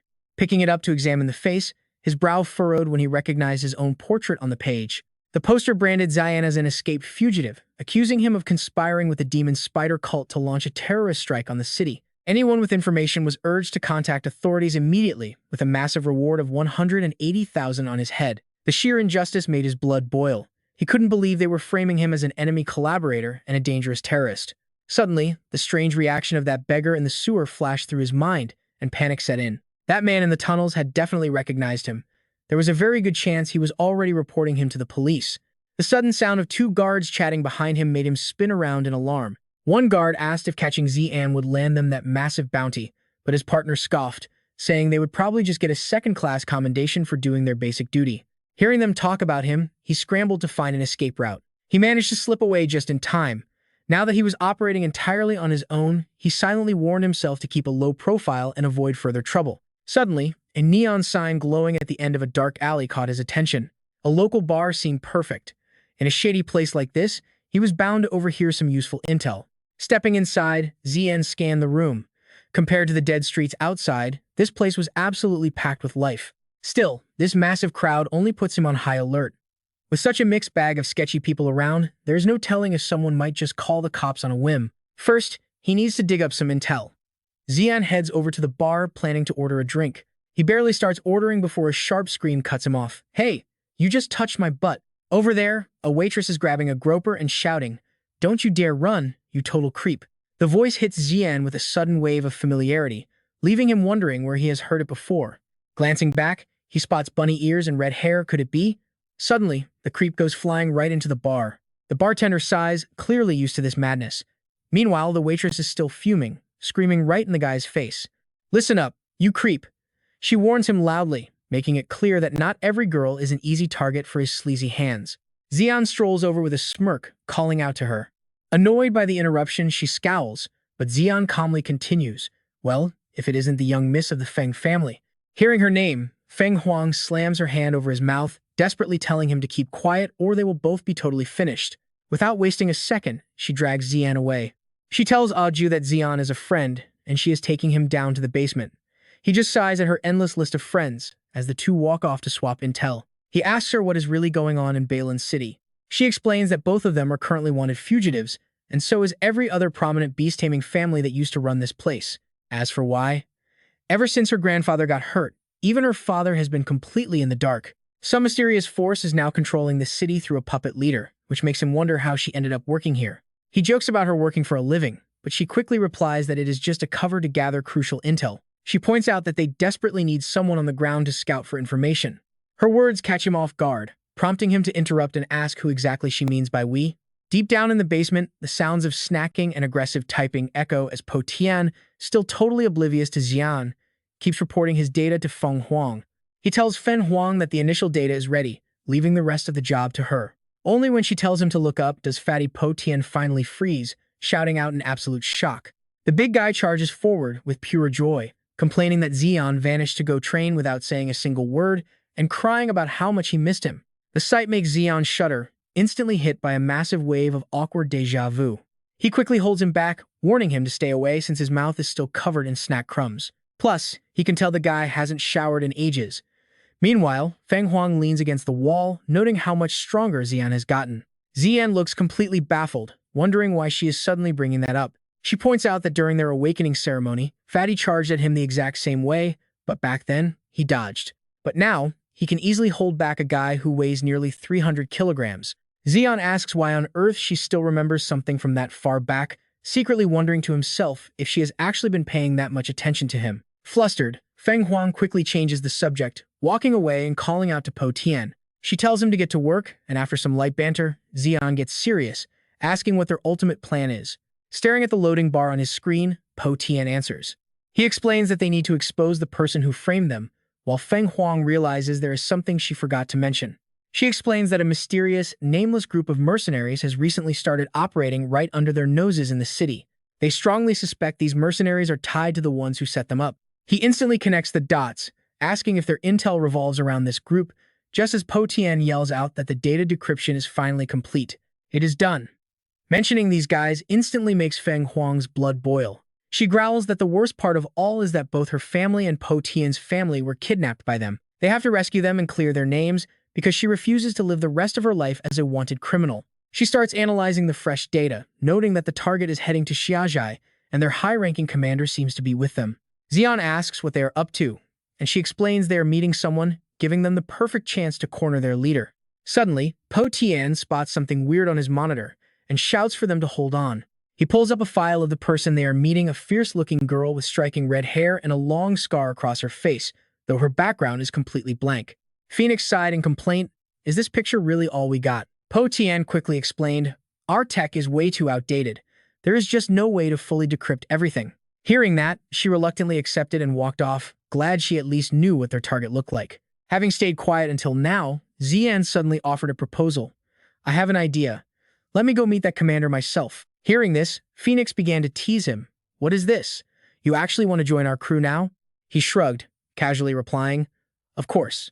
To the public, I am the real grandson of the city lord, so I will join your mission." As for his personal motives, he said, "If you fulfill our previous deal, all the grudges between us will be completely wiped clean." While speaking, Zi'an glanced down at the bunny suit she was wearing, making Phoenix blush bright red with embarrassment. Before she could finish her sentence, he turned on his heel and walked away, saying, "All right then, I am heading out."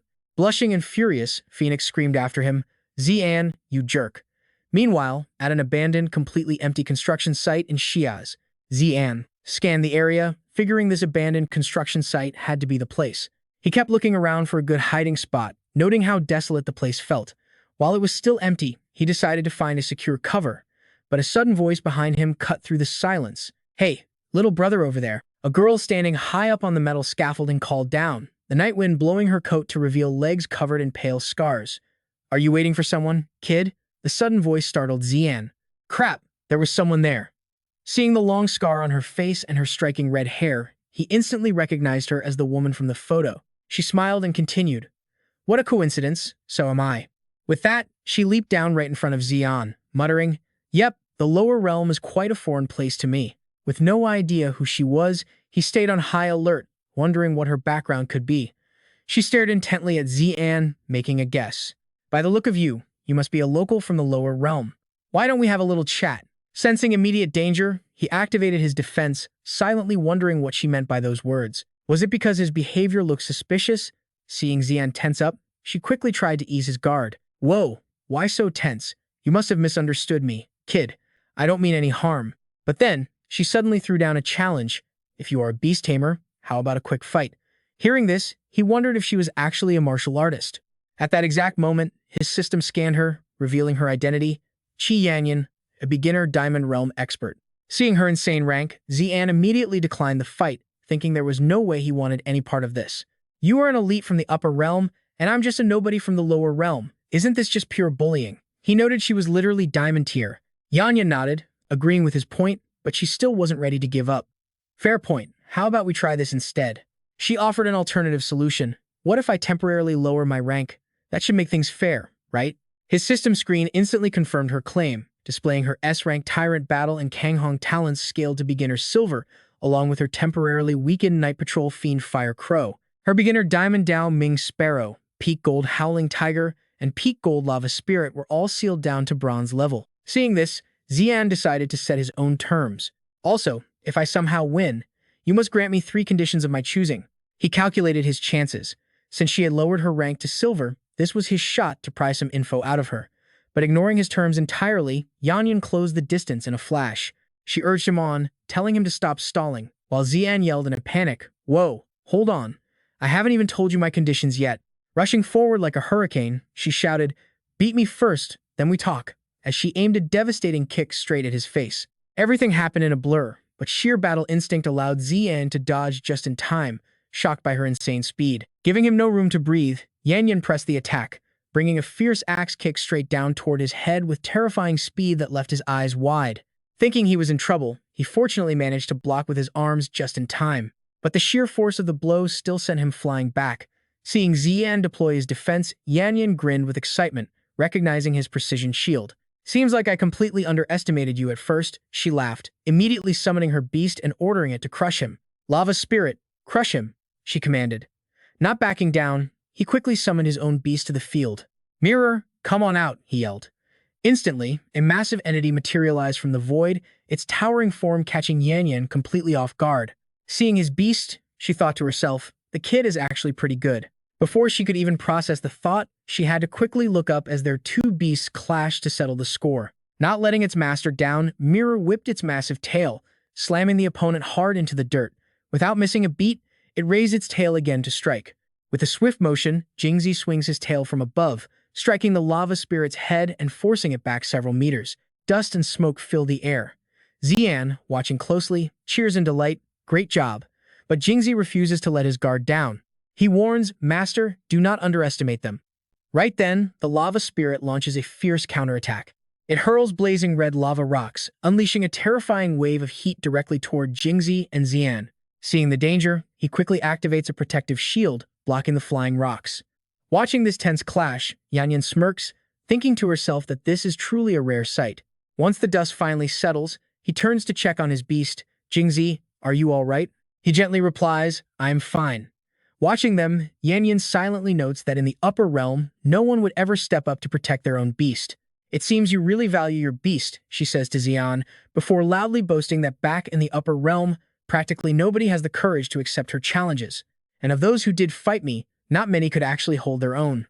Walking toward him, she admits that a kid who can actually trade blows with her like this is an absolute rarity in the upper realm. Zi'an stays on high alert as she approaches, thinking to himself that this female warrior is incredibly strong. It is terrifying to imagine her power when she is in perfect condition. He has to go all out now. Without a single warning, Yanyan and her beast charge forward, ready to keep fighting. She screams out, Show me your full power and fight with all your heart. No longer surprised by her sudden moves, Zi'an quickly orders Jingzi to launch a counterattack. Jingzi, use that move. The beast charges forward, unleashing a barrage of continuous strikes that leaves them no room to attack. Yanyan is left with no choice but to hide inside her defensive crystal sphere. Drenched in sweat and filled with growing anxiety, she wonders what kind of insane technique this kid is pulling off. Watching Jingzi's every movement, Yanyan tries to analyze it, wondering if this could be the high-level can water lunar pillar reflection technique. Suddenly, Jingzi swings his massive tail to unleash the next devastating attack, lunar pillar reflection. Yanyan reaches out and summons her weapon, blasting Jingzi high into the sky with a single strike, leaving Zi'an utterly shocked by her power. Rushing over to kneel by his side, Zi'an anxiously asks, Jingzi, are you okay? Dizzy and weak, his beast murmurs, Master, she broke the rules. As the smoke slowly clears, Yanyan emerges, drenched in sweat as if she used every ounce of her strength, admitting, I lost, kid. You are the first to push me into breaking my oath. She continues, My name is Qi Yanyan, a humble warrior who has offended you.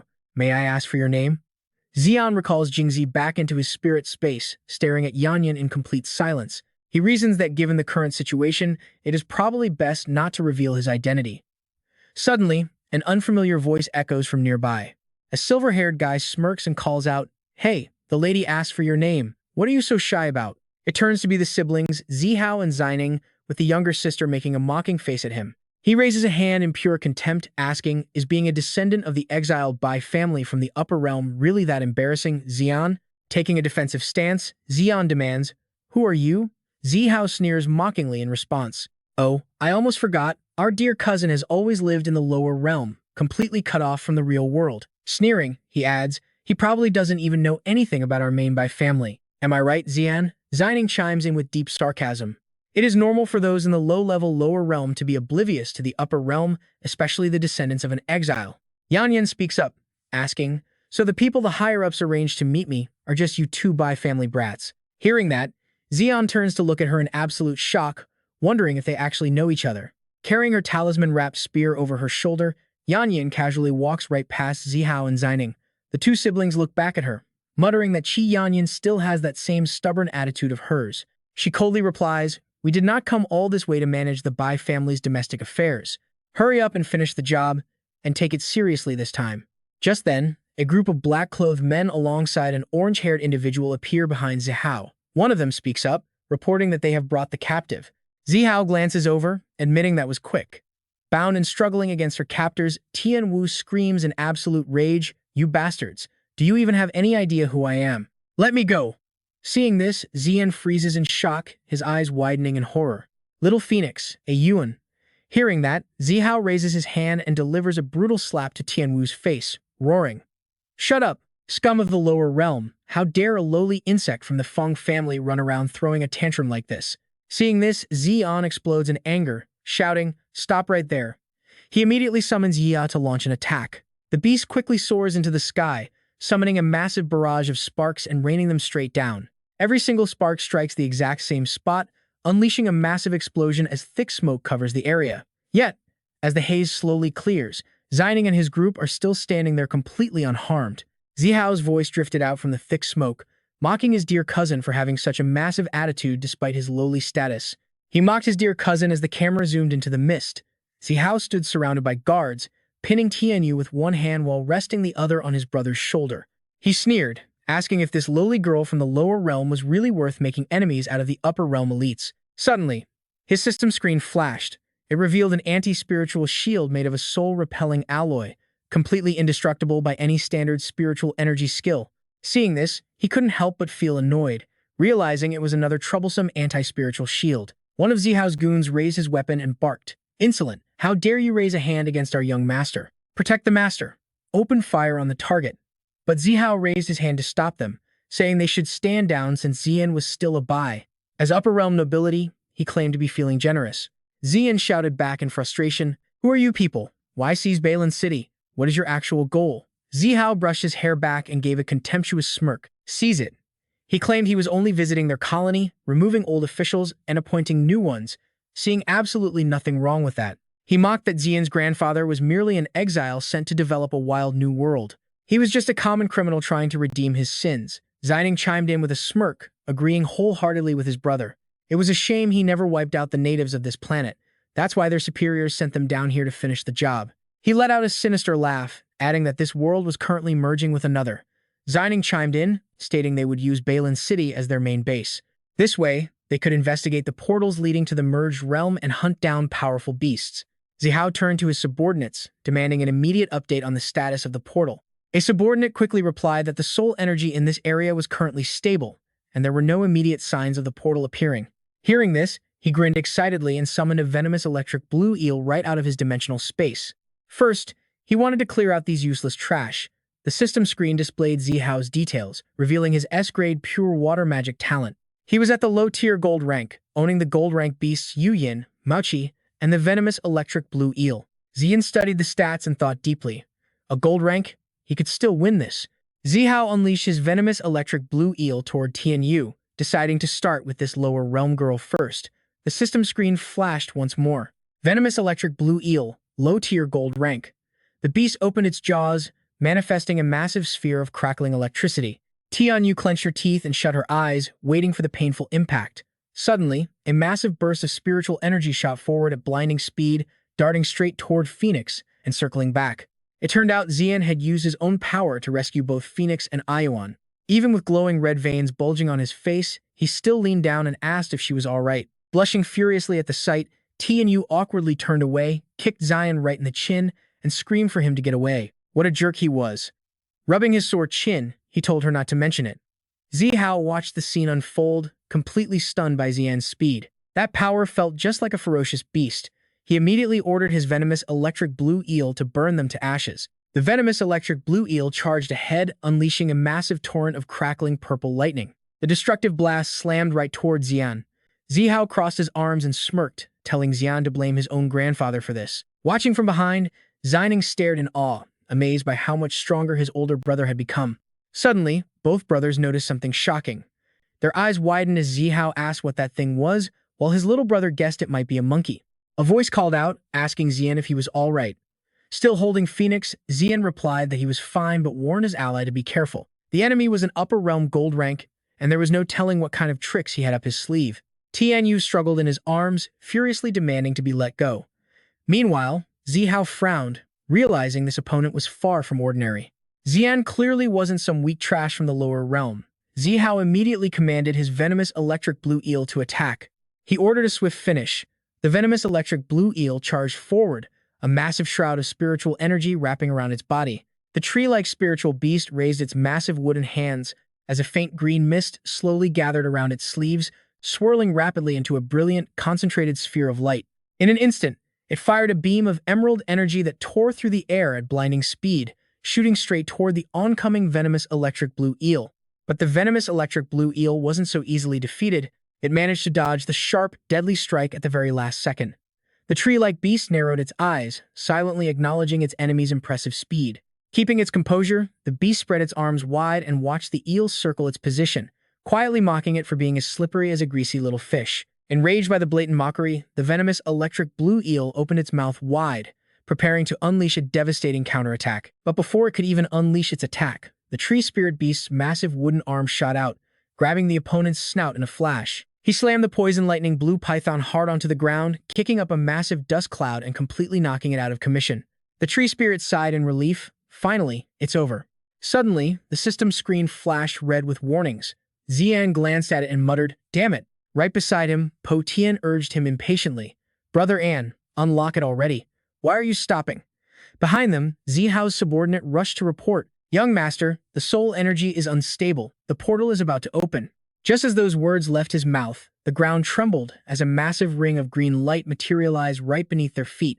The circle rapidly expanded and spiraled, turning into a wild vortex that looked like an open gateway to a completely different realm. In sheer panic, Tianyu's eyes widened in shock, her screams easily cutting through the howling of the wind.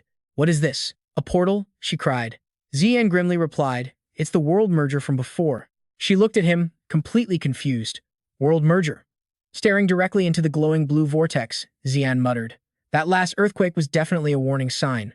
Zihao waved his hand coldly, ordering his subordinates to prepare for teleportation. Sweating in pure terror, Zining pointed ahead and cried, "Brother, wait.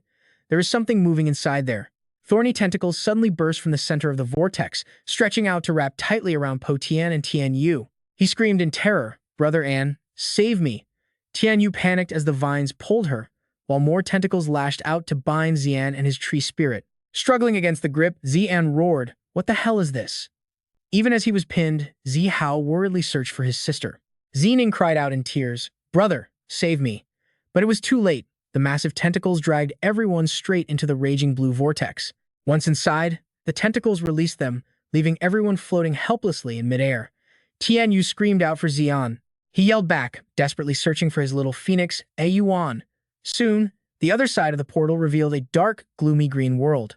Crashing down hard, Zi'an gasped for air, struggling to breathe. He slowly opened his eyes, thinking, "Wait, what is this soft feeling?" Tian Yu held her head as she sat up. That was when Zi'an realized she was actually sitting right on top of him. Crushed underneath the two of them, Po Tian groaned, struggling to find his voice. "I hate to break up the moment, but you two are insanely heavy." His complaint made Tian Yu blush as they all quickly stood up. Po Tian asked nervously, "Where on earth are we?" Tian Yu softly replied, "I don't know, but we are definitely in another world now." Spotting something strange, Zi'an pointed, "Guys, look over there." Looming right in front of them was an incredibly bizarre, mutated creature. Tian Yu squinted, asking, "Is that a giant spider?" But Po Tian shook his head. "Looks more like a massive crab to me."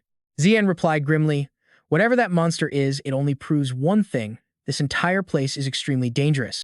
Nearby, a staff shaped like stacked stone leaves sat glowing with a green flame, and the shell hanging from it began making bizarre sounds. The same chilling thought hit them all. What is that sound?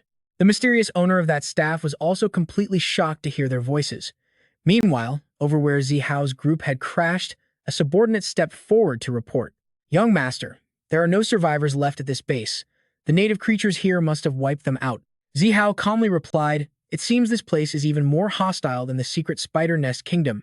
The subordinate nervously added, "Young master, there is one more thing. We lost all of our primary supplies back in the portal." Taken aback, Zi Hao snapped, "Then what about the stockpile left at this base station?"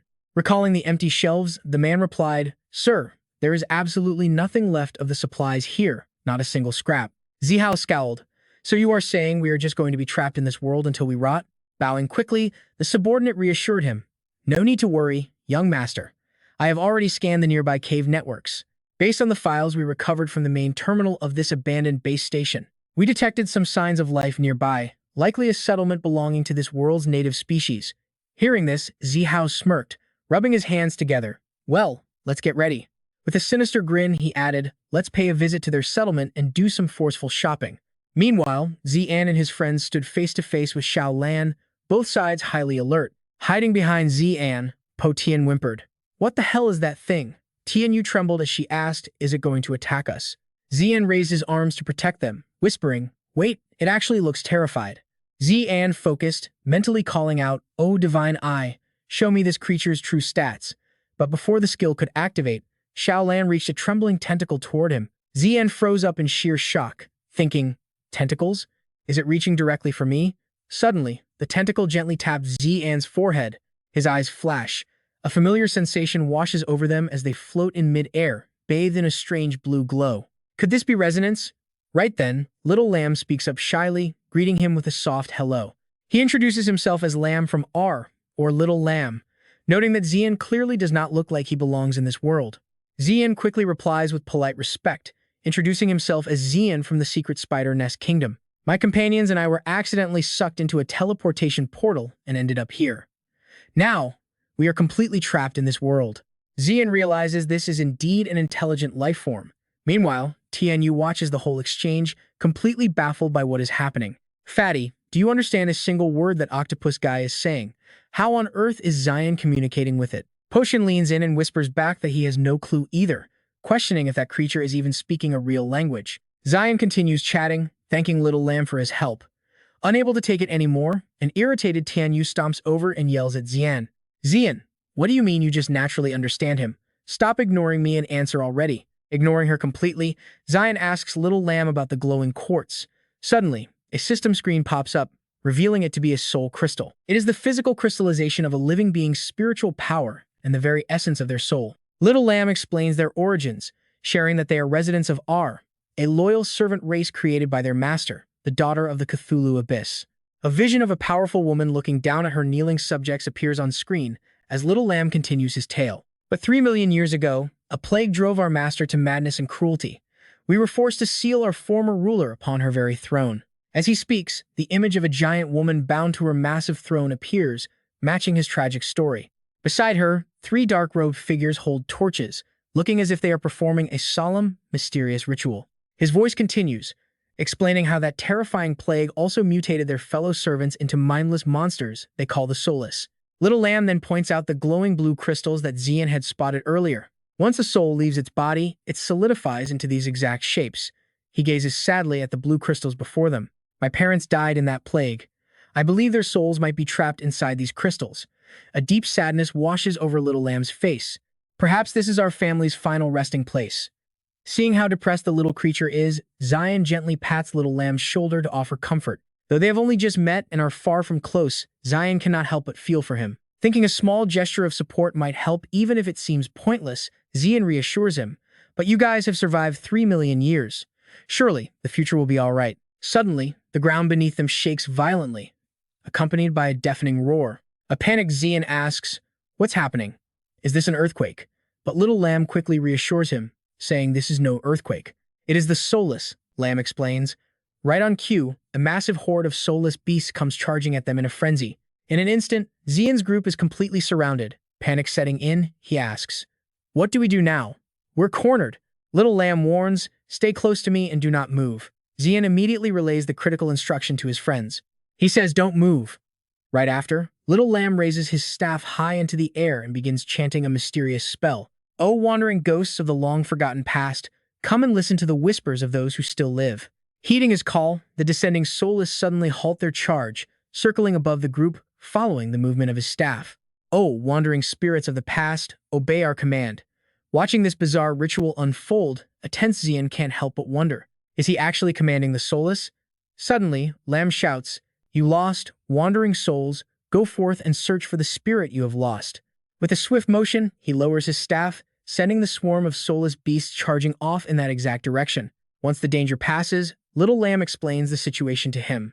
Normally, the soulless will not actively attack anyone. As long as they have a ferryman to guide them, travelers can safely cross their territory. Hearing this, Zi'an sighs with admiration. "So you guys really are a peace-loving race after all." Looking around at the dry terrain, Zi'an asks, "Judging by the landscape, was this place once an ocean?" Little Lamb eagerly nods.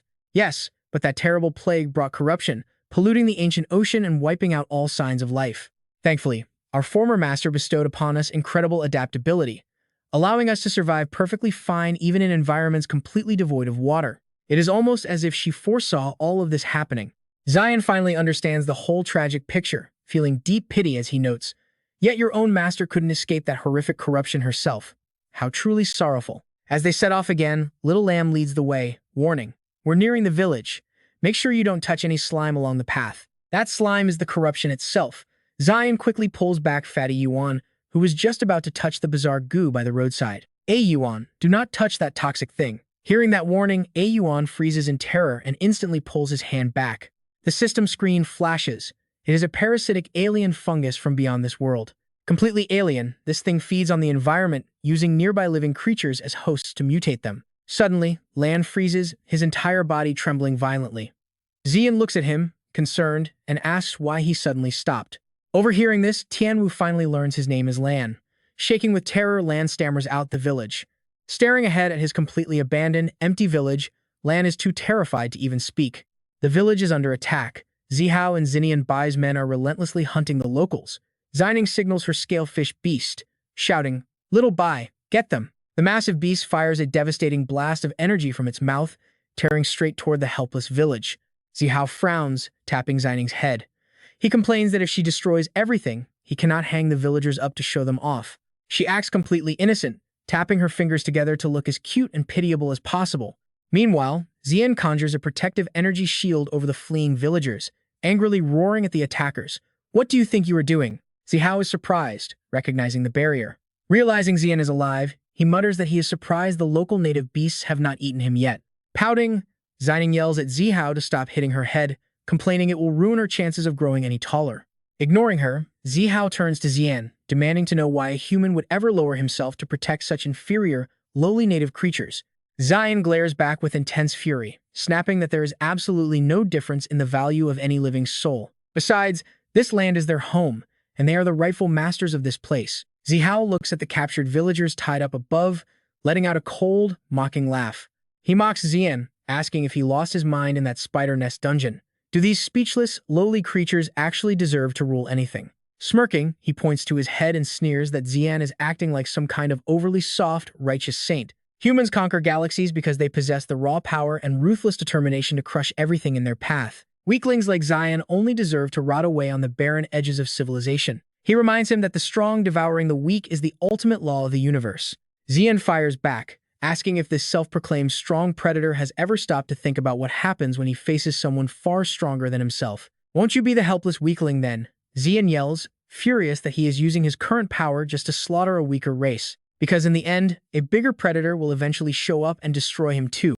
He sneers, mocking the idea of someone stronger. His eyes widen as he raises his hand, glowing with pure cosmic energy. He growls, declaring that the big fish will always feast on the small ones. His family's power only grows by consuming the weak. Standing at the absolute top of the food chain, he boasts that nothing in this universe can ever surpass them. Zi'an replies with a cold, disgusted sigh. How ridiculous. He points out that Zihao is just a thief, using his power to plunder and steal from other living beings. This survival of the fittest ideology is nothing but an excuse for mindless slaughter and greed. Zihao has zero respect for life, chasing only the cheap thrill of murder. As they glare at each other, the air between them crackles with two opposing heavy auric fields. Instantly summoning his beast, Jingzi, Zi'an points forward and commands it to launch a fierce attack. He yells that senseless slaughter only leads to ruin, whereas true coexistence is the key to eternity.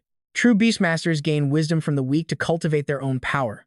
That is the only real path to becoming the ultimate beast-taming master. Furious, veins popping on his forehead, Zihao growls that Zi'an is far too stubborn and that talking is completely useless now.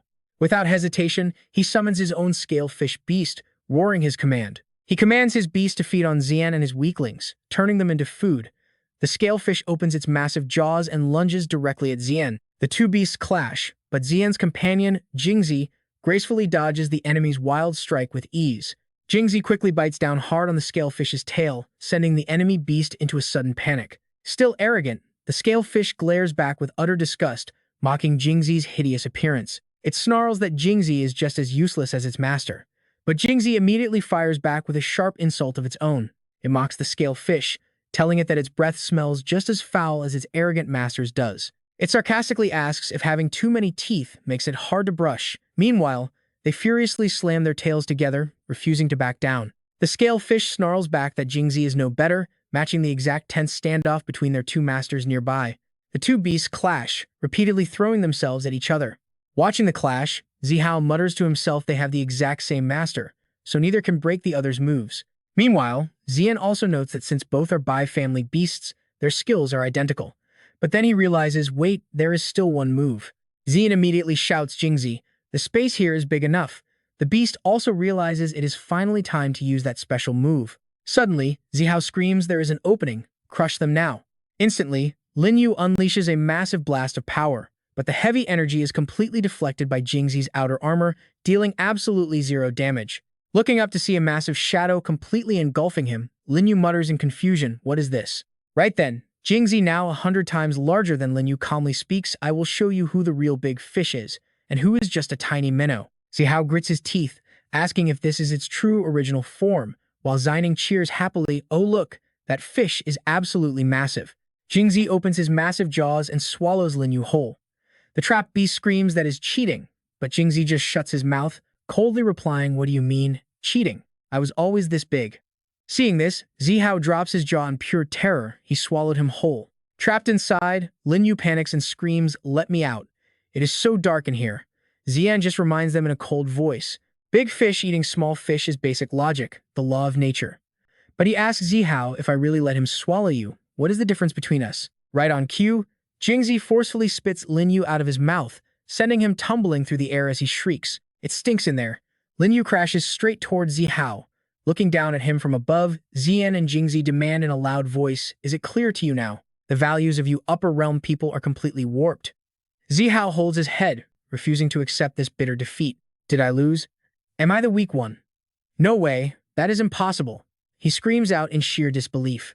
I am not weak. But what he is actually focusing on now are those mysterious blue crystals. The energy density of this crystal is incredibly high, and its quality and spiritual power are 50 times that of any ordinary spirit stone, he continues. Plus, it can boost the beast's mental strength to greatly enhance the connection of their spiritual energy. Using this to control beasts would definitely save a massive amount of time. Zihao listens while falling deep into thought, his eyes suddenly flashing as a creepy smile spreads across his face. Excellent. Simply excellent. Zihao plots silently. Just you wait, Zi'an. Back with Zi'an, Tianyu asks the fat ape Po Tian a quick question, purely hypothetical, of course. If Balin's city had not faced all these issues, would Zi'an have become the city lord? Po Tian replies uncertainly. I have no idea, but as his best friend, I would absolutely support him. Then he asks her back, Little Phoenix, what about you? Would you oppose it? Meanwhile, up ahead, Zi'an is chatting with some villagers, waving it off. Oh, it is nothing at all. After all, we are currently stuck in your world with no way to get back home. Really, that is absolutely wonderful. Tianyu pauses thoughtfully and replies, I do not know. She watches Zi'an laughing and chatting, adding, I always used to view him as a rival. I only look for his weaknesses to defeat him. But after everything we went through recently, I have noticed some real potential in him. Specifically, the potential to be a great leader. But immediately, she blushes and quickly tries to cover it up. Just because I praised him does not mean I approve of him, okay? But I am not saying I hate him either. Her voice trails off maybe a little. Hearing this, Po Tian gives her a knowing look and flashes a big thumbs up. I get it, I totally get it. It is that kind of feeling, right? A moment later, Zi'an finishes his conversation with the villagers. Walking back toward the two, he asks, I have got two pieces of news, one good and one bad. Which do you want first? Surprised, Tianyu stammers, wait, what is it? Noticing her flushed face, Zi'an asks with concern, Little Phoenix, are you doing okay? Your face is completely red. Are you feeling sick or something? Hearing his question, she blushes even harder and quickly deflects. I am fine. Just tell us the good news first. Zi'an immediately announces the good news. Before the ultimate collapse of their civilization, Re had successfully equipped advanced space travel technology. We just need to reach the ancient city of Re to find that teleportation device. The three of them gather close in a tight triangle.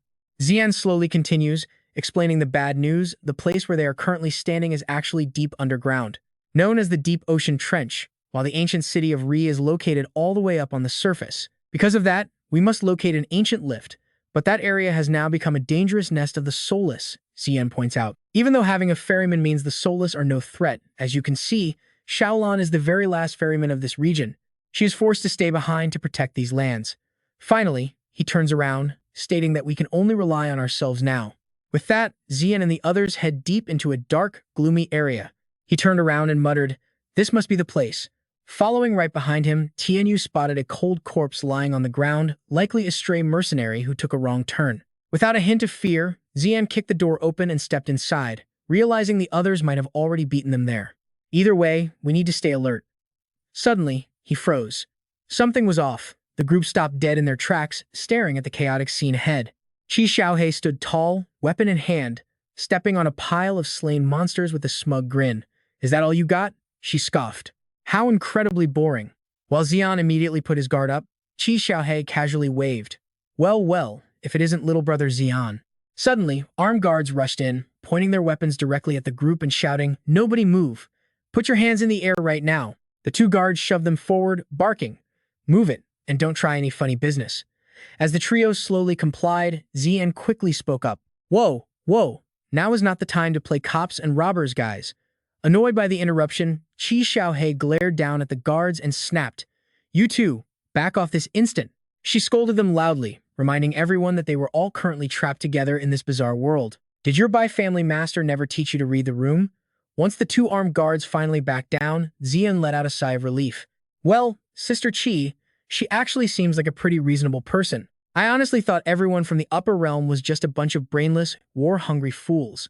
Walking up to him, she pointed a finger right in his face. First of all, I do not care about your petty opinions regarding those of us from the upper realm. Like I told you before, I have my own mission to complete, and I want absolutely nothing to do with the Bai family's messy drama. Staring down at his serious face, she locked eyes with the young man and smirked. And second, she suddenly pulled him into a headlock, laughing.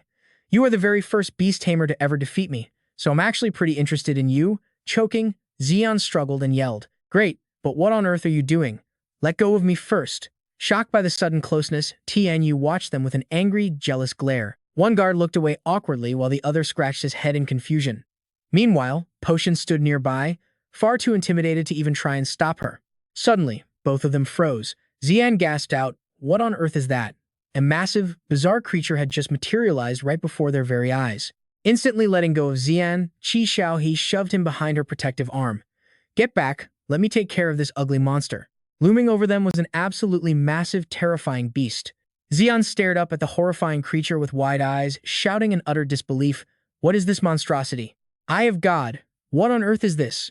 That living nightmare was a massive, dark blue carnivorous plant-like beast with drill-like limbs. As he quickly channeled his Eye of God, the creature's secret data instantly flashed before his eyes. It was a star beast from the Starkin race, ranked at low-tier Diamond, boasting skills like Purple-grade Void Howl, Blue-grade Telekinesis, and Purple-grade Star Infection. This outer-world fungal beast was a true psychic terror, specializing in deadly spiritual-type attacks.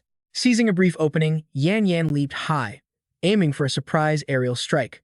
Unfortunately, the monster detected her approach and retaliated instantly. She quickly crossed her arms, summoning a magical shield to block the oncoming shockwave from the star beast. Sent flying backward, she skidded across the dirt before driving her weapon into the ground to stop her momentum, muttering, "Okay, that actually stung a bit." Suddenly, a mysterious voice echoed from the shadows. "How very interesting." A nearby soldier asked him in confusion, "Hey, what are you doing?" The mysterious figure ignored him, removing his mask and tossing it onto the floor. Stepping forward, he sneered, "I only came to see if you Outworlders were working with the Moon Hidden Sect, but this is a pleasant surprise." The man was none other than Diego, the third priest of the infamous Demon Spider sect. Catching sight of him, Yan Yan demanded, "Hey, hold on a second. Who the hell are you?" But Diego completely ignored her. Strutting confidently toward the massive creature, his voice trembled with dark excitement. "To think I would find such a rare, magnificent beast here." He hurled his sword straight at the beast, roaring, "You shall submit and serve me." Enveloped in a brilliant golden glow, the blade shot forward, like lightning. The glowing weapon struck the star beast directly in its core. The devastating blow tore a massive hole right through the monster, releasing a torrent of glowing golden liquid. Instantly, the beast's dark body began transforming into a corrupt mixture of gold and black. Suddenly, the status screen glitched and updated. A forced mind control technique called Venom Wasp Dominance was now overriding the beast, forcing even a highly psychic creature to submit. Witnessing this horrific sight, Zi'an could not help but scream in panic. A parasitic wasp? Why on earth is the Demon Spider sect here? Hearing those words, Podian's face went completely pale with sheer terror. He stammered, "Brother An, have you seriously been fighting these lunatics from the Demon Spider sect for the past 6 months?" Hearing the name of the demon cult, Yan Yan was consumed by pure rage. Charging forward with absolute fury, she roared, "Demon Spider sect, prepare to die." Charging right at the beast, she swung her weapon with all her might to unleash a devastating slash. Yet, Diego stood there, completely unfazed by her ferocious assault. Standing arrogantly atop the monster's shoulder, he asked calmly, "My dear lady, we do not seem to be acquainted, do we? So why exactly do you seem to hold such a deep personal grudge against me?" Seething with rage, Yan Yan spat back, "Quit playing dumb, you monster. Do I need to use my spear to jog your memory?" Yan Yan asks, and Diego seems to finally remember. He asks in total shock if that is the demonic flame, wondering if she is his successor. Before Diego can even get an answer, a massive energy beam from Jingzi blasts directly towards his location. But the incoming attack does absolutely nothing to his shield, shattering into useless pieces the very second it makes contact. Diego frowns and looks down, muttering in annoyance about almost forgetting another gullible fool who's still lurking around. Down below, Zi'an has already moved next to Yan Yan, pointing right at Diego, and shouting that he does not care how the parasitic wasp managed to come back to life. But they still have an unsettled debt to clear. He glances at Yan Yan, realizing that Miss Qi also seems to share a dark history with this monster. Feeling his gaze, Yan Yan looks over and wonders if Zi'an has his own score to settle too. Standing on the back of his massive star beast, Diego gloatingly shouts as the creature begins to charge up its devastating power. He decides to use them to test the true strength of his beast. Taking a combat stance, Yan Yan suggests that since they both hate Diego, they might as well join forces to take him down. Zi'an agrees with a sly grin, saying that great minds think alike. Yan Yan smirks right back, completely on the exact same page as they ready themselves for the incoming clash. Just as they finish talking, the star beast fully charges up, unleashing a massive energy beam right from its mouth that is surrounded by a brilliant, blinding yellow lightning. Watching the devastating attack unfold, Diego smiles in absolute satisfaction, praising its incredible power. The ground in front of them is completely torn apart, leaving a massive crater stretching far into the distance like a dry river, with thick dust clouding the entire area. Delighted by this sheer destruction, Diego boasts that this power is easily diamond rank, proving he has truly found a masterpiece of a beast. But before he can even celebrate, out from the thick smoke, a beam of purple and pink energy shoots directly at him. Diego barely frowns, calmly tilting his head just enough for the deadly attack to graze harmlessly past his face. The one who threw that deadly spear at him is none other than Yan Yan. She emerges from the dust, clicking her tongue in disappointment at missing her shot, while Diego simply rolls his eyes, entirely unsurprised by her survival. He casually asks why he is not the least bit surprised to see them standing there completely unharmed and unscathed. Turning his cold gaze toward another figure still hidden behind the smoke blocking with a shield, he asks, "Why do you think that is, exactly?" Yan Yan looks over, expecting to see Zi'an, but as the dust finally clears, the person holding the shield is a complete stranger, causing her to shout out in total suspicion. Terrified by her intense questioning, the man trembles and stammers that he is just a normal mercenary. Zi'an finally steps out from behind the man, placing a friendly hand on his shoulder and smiling as he boasts about how reliable this anti-energy shield turned out to be. The confused mercenary can only nod blankly in agreement. Zi'an glares at the enemy, realizing Diego tried to force them into using their shields early, just to drain their energy reserves beforehand. Recognizing the man's cleverness, he decides to check his stats. Thanks to his divine eye, all of Diego's hidden information instantly materializes right before his eyes. Parasitic wasp, Diego Barro, a native of the Myriad Spider Nest Zone, a peak diamond beast tamer holding the rare beast spiritual armor talent. Scanning the data, he is shocked to find Diego possesses 2 talents, though the second one remains completely locked and hidden from view. Instantly, a brilliant plan forms in his mind. Reaching his hand forward, he summons 2 glowing golden chains to execute his next move. Deciding to copy the talent to uncover its secrets, he activates the Heavenly Path chains, sending them flying straight toward Diego to ensnare him. Right on cue, a system notification confirms that the Beast Armor talent has been successfully copied. A copy error? The notification leaves him completely baffled, wondering why on earth this particular talent cannot be duplicated. Demanding to know why, the system immediately runs a diagnostic to explain the issue behind copying this hidden protected talent. Shaking it off, his gaze hardens as he decides that not being able to copy it is perfectly fine. At least he can still use the other one. But then, a system notification warns him that his Heavenly Path slots are completely full and he must swap out an existing talent. Zi'an immediately realizes the hidden catch. He can only hold 3 copied talents at a single time. The system promptly displays his current A-rank talents including Phoenix Flame, Liquid Fire, and Soul Fusion. Weighing his options carefully, he remembers that his 2 Blazing Fire talents did not have the best compatibility when he previously fused his soul with Winged Fang. Once he finalizes his decision, the system mechanical voice rings out. The system confirms the replacement of his Fire Spirit Body talent as the glowing fire icon on his screen shifts into a brand new symbol. With Fire Spirit Body officially replaced by Beast Armor, Diego suddenly senses that something is off, wondering what that bizarre feeling was just a moment ago. It felt as if something had just invaded his body, prompting him to angrily demand to know what Zi'an had done. These ignorant outworlders deserve to die. Hearing those words, Zi'an was completely caught off guard. He was puzzled. How could that guy sense the humanity chain? Suddenly, Diego forced the Star Beast to unleash its energy, sending waves of blue and gold electricity rippling through the air.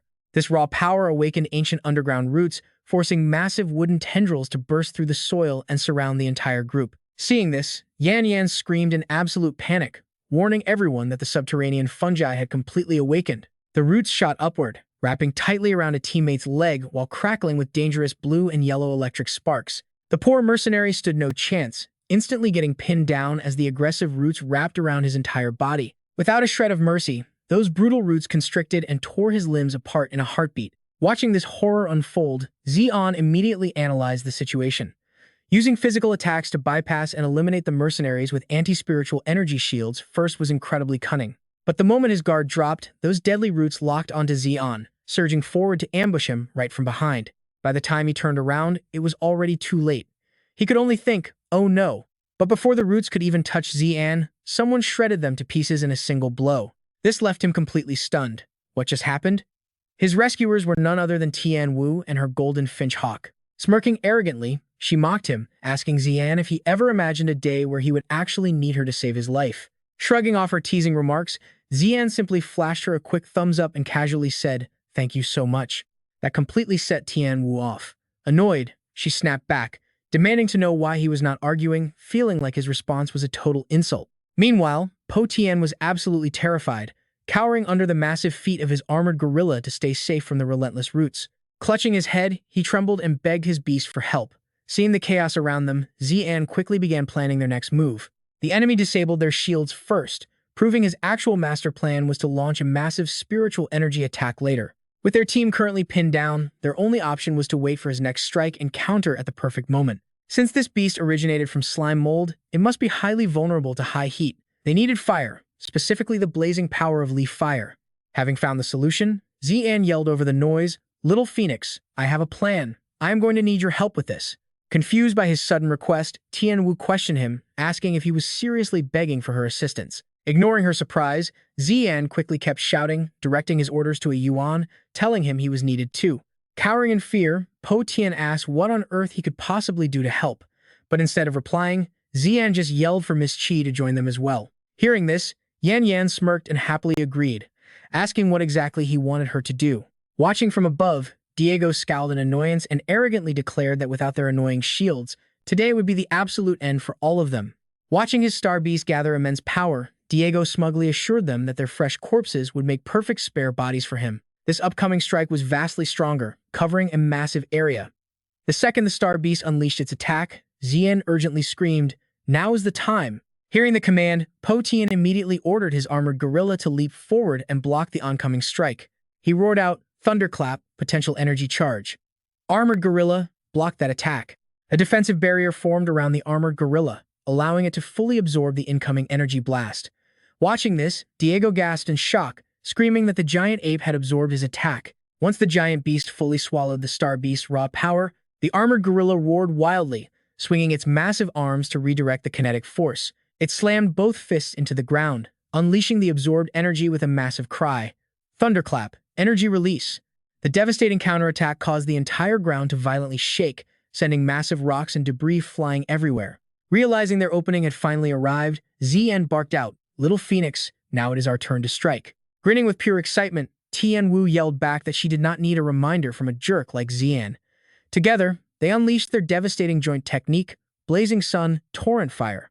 Utilizing the Crimson Winged Crow and the Golden Finch Hawk, they rained down relentless, blazing fire directly onto the Star Beast. Being a plant-type creature, the Star Beast stood no chance against the extreme heat, suffering massive, devastating damage from the flames. Meanwhile, Yan Yan started chanting her summoning spell, raising one hand high toward the heavens while tightly gripping her lethal weapon. The gods knew that even the most sacred truth would fall on the deaf ears of these wicked sinners.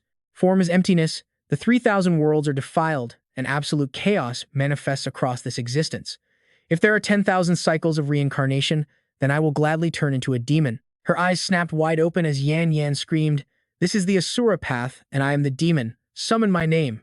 Right after her words, a powerful spirit beast glowing with purple eyes and fiery aura began to manifest. From the deepest darkness, this Asura demon fire will sever everything. With the chant finished, a massive bird-like spirit beast covered in striking gray and white feathers materialized right before them. Staring at the majestic creature, Yan Yan smugly announced it was hunting time for the Night Patrol Fiend Fire Crow. Immediately, the system screen displayed the beast's detailed attributes. Night Patrol Fiend Fire Crow, a winged crow subspecies of fiend crows, a low-tier diamond-grade subspecies. Its skills include the Fiend Fire Stance, Karma Fire Stance, and Shura Stance. With 3 distinct stance skills mimicking human martial arts, this beast fights with incredible versatility, making it an exceptionally rare subspecies of the winged crow. Zi'an watches in absolute shock, his jaw dropping. He wonders how such a rare beast could possibly appear here. These skills are on a completely different level.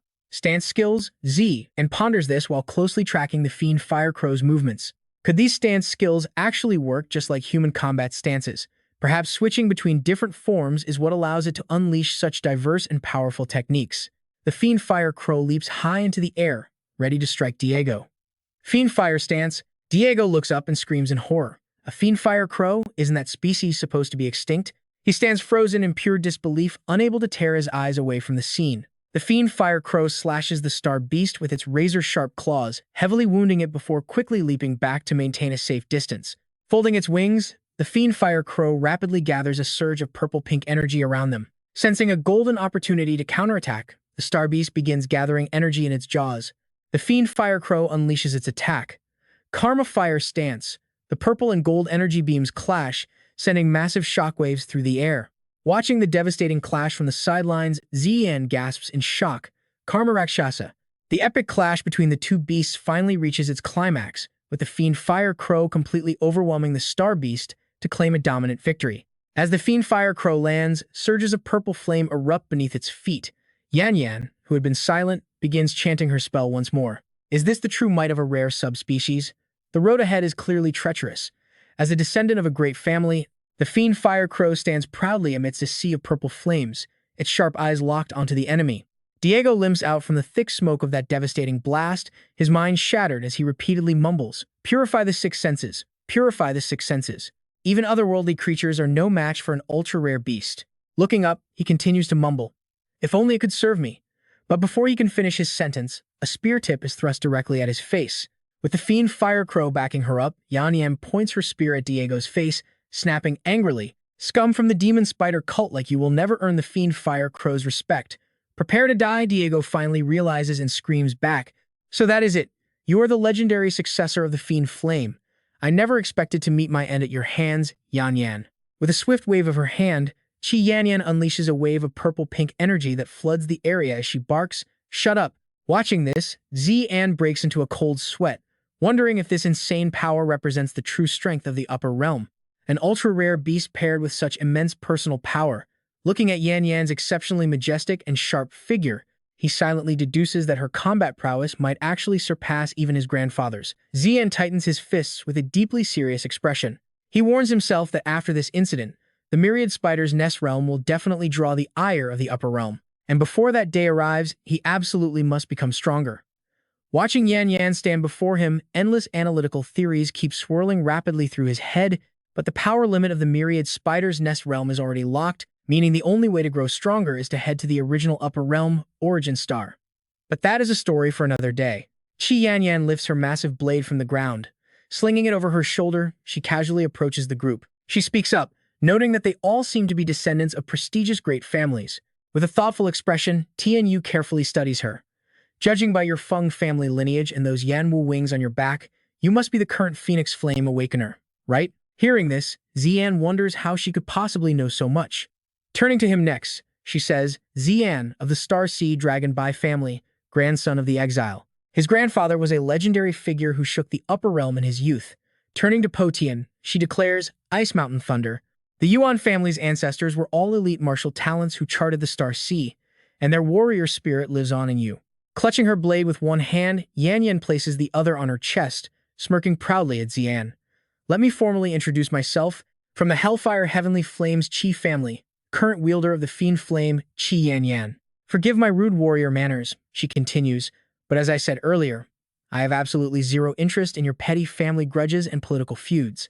My only goal in exploring this new world was to complete a mission for my superiors, specifically, testing this weapon's strength against the most powerful beasts here." She grimaces, but as you can see, after getting sucked into that spatial portal and ending up completely off our original coordinates, my mission was completely derailed and could not proceed smoothly. A sweat drop runs down Zi'an's face. "So, Lady Qi, does that mean you are trapped here too?" Yan Yan sheepishly scratches her head, laughing it off. "I hate to admit it, but yes." Hearing this, Zi'an claps his hands with an innocent smile. "In that case, why not travel with us?" From behind, Tianwu shouts to stop him, complaining that he shouldn't just make decisions on his own. She glares at Zi'an in absolute frustration, yelling to ask if he is serious since that girl is from the upper realm. Her voice drops as she growls that her family in Balin City suffered because of those people. Hearing this, Zi'an pats her shoulder. He smiles and reminds her of his talent. It is super intuition, so she just needs to trust his gut. Blushing, Tianwu pushes his hand away and reluctantly agrees, telling him to stop bragging about his S-grade talent.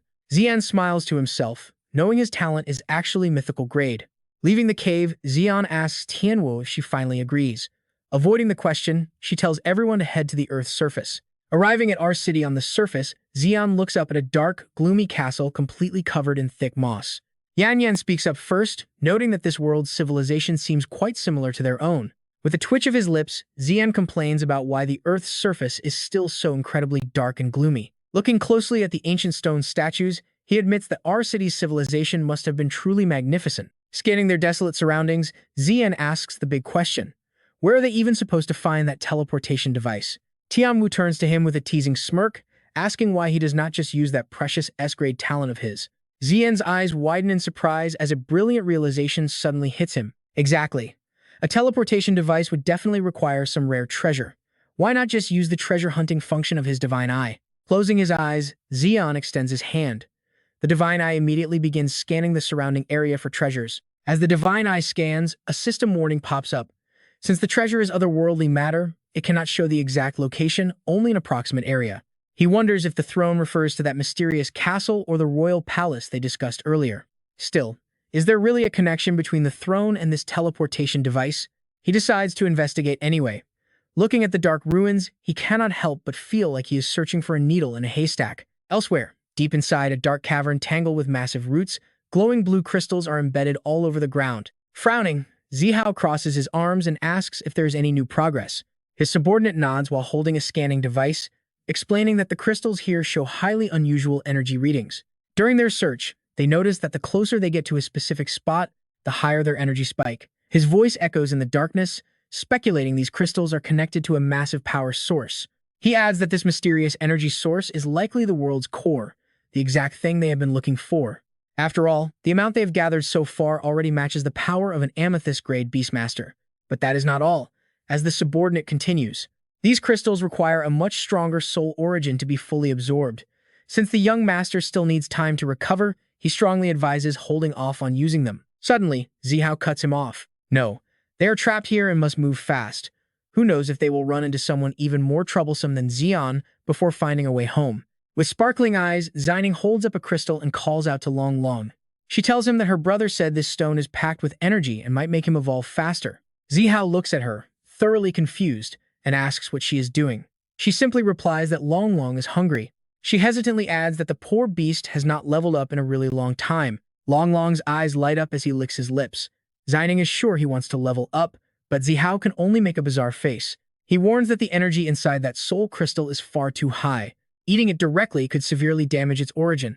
But before Xining can react, Long Long suddenly snatches the crystal right out of her hand.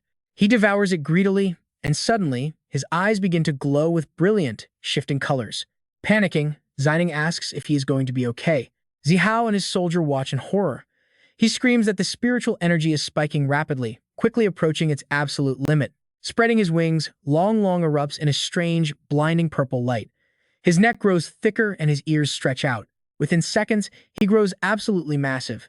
Tiny Xining stands below him, excitedly shouting for her brother to look at how big he got. Holding his head in relief, Zihao asks what on earth is going on right now.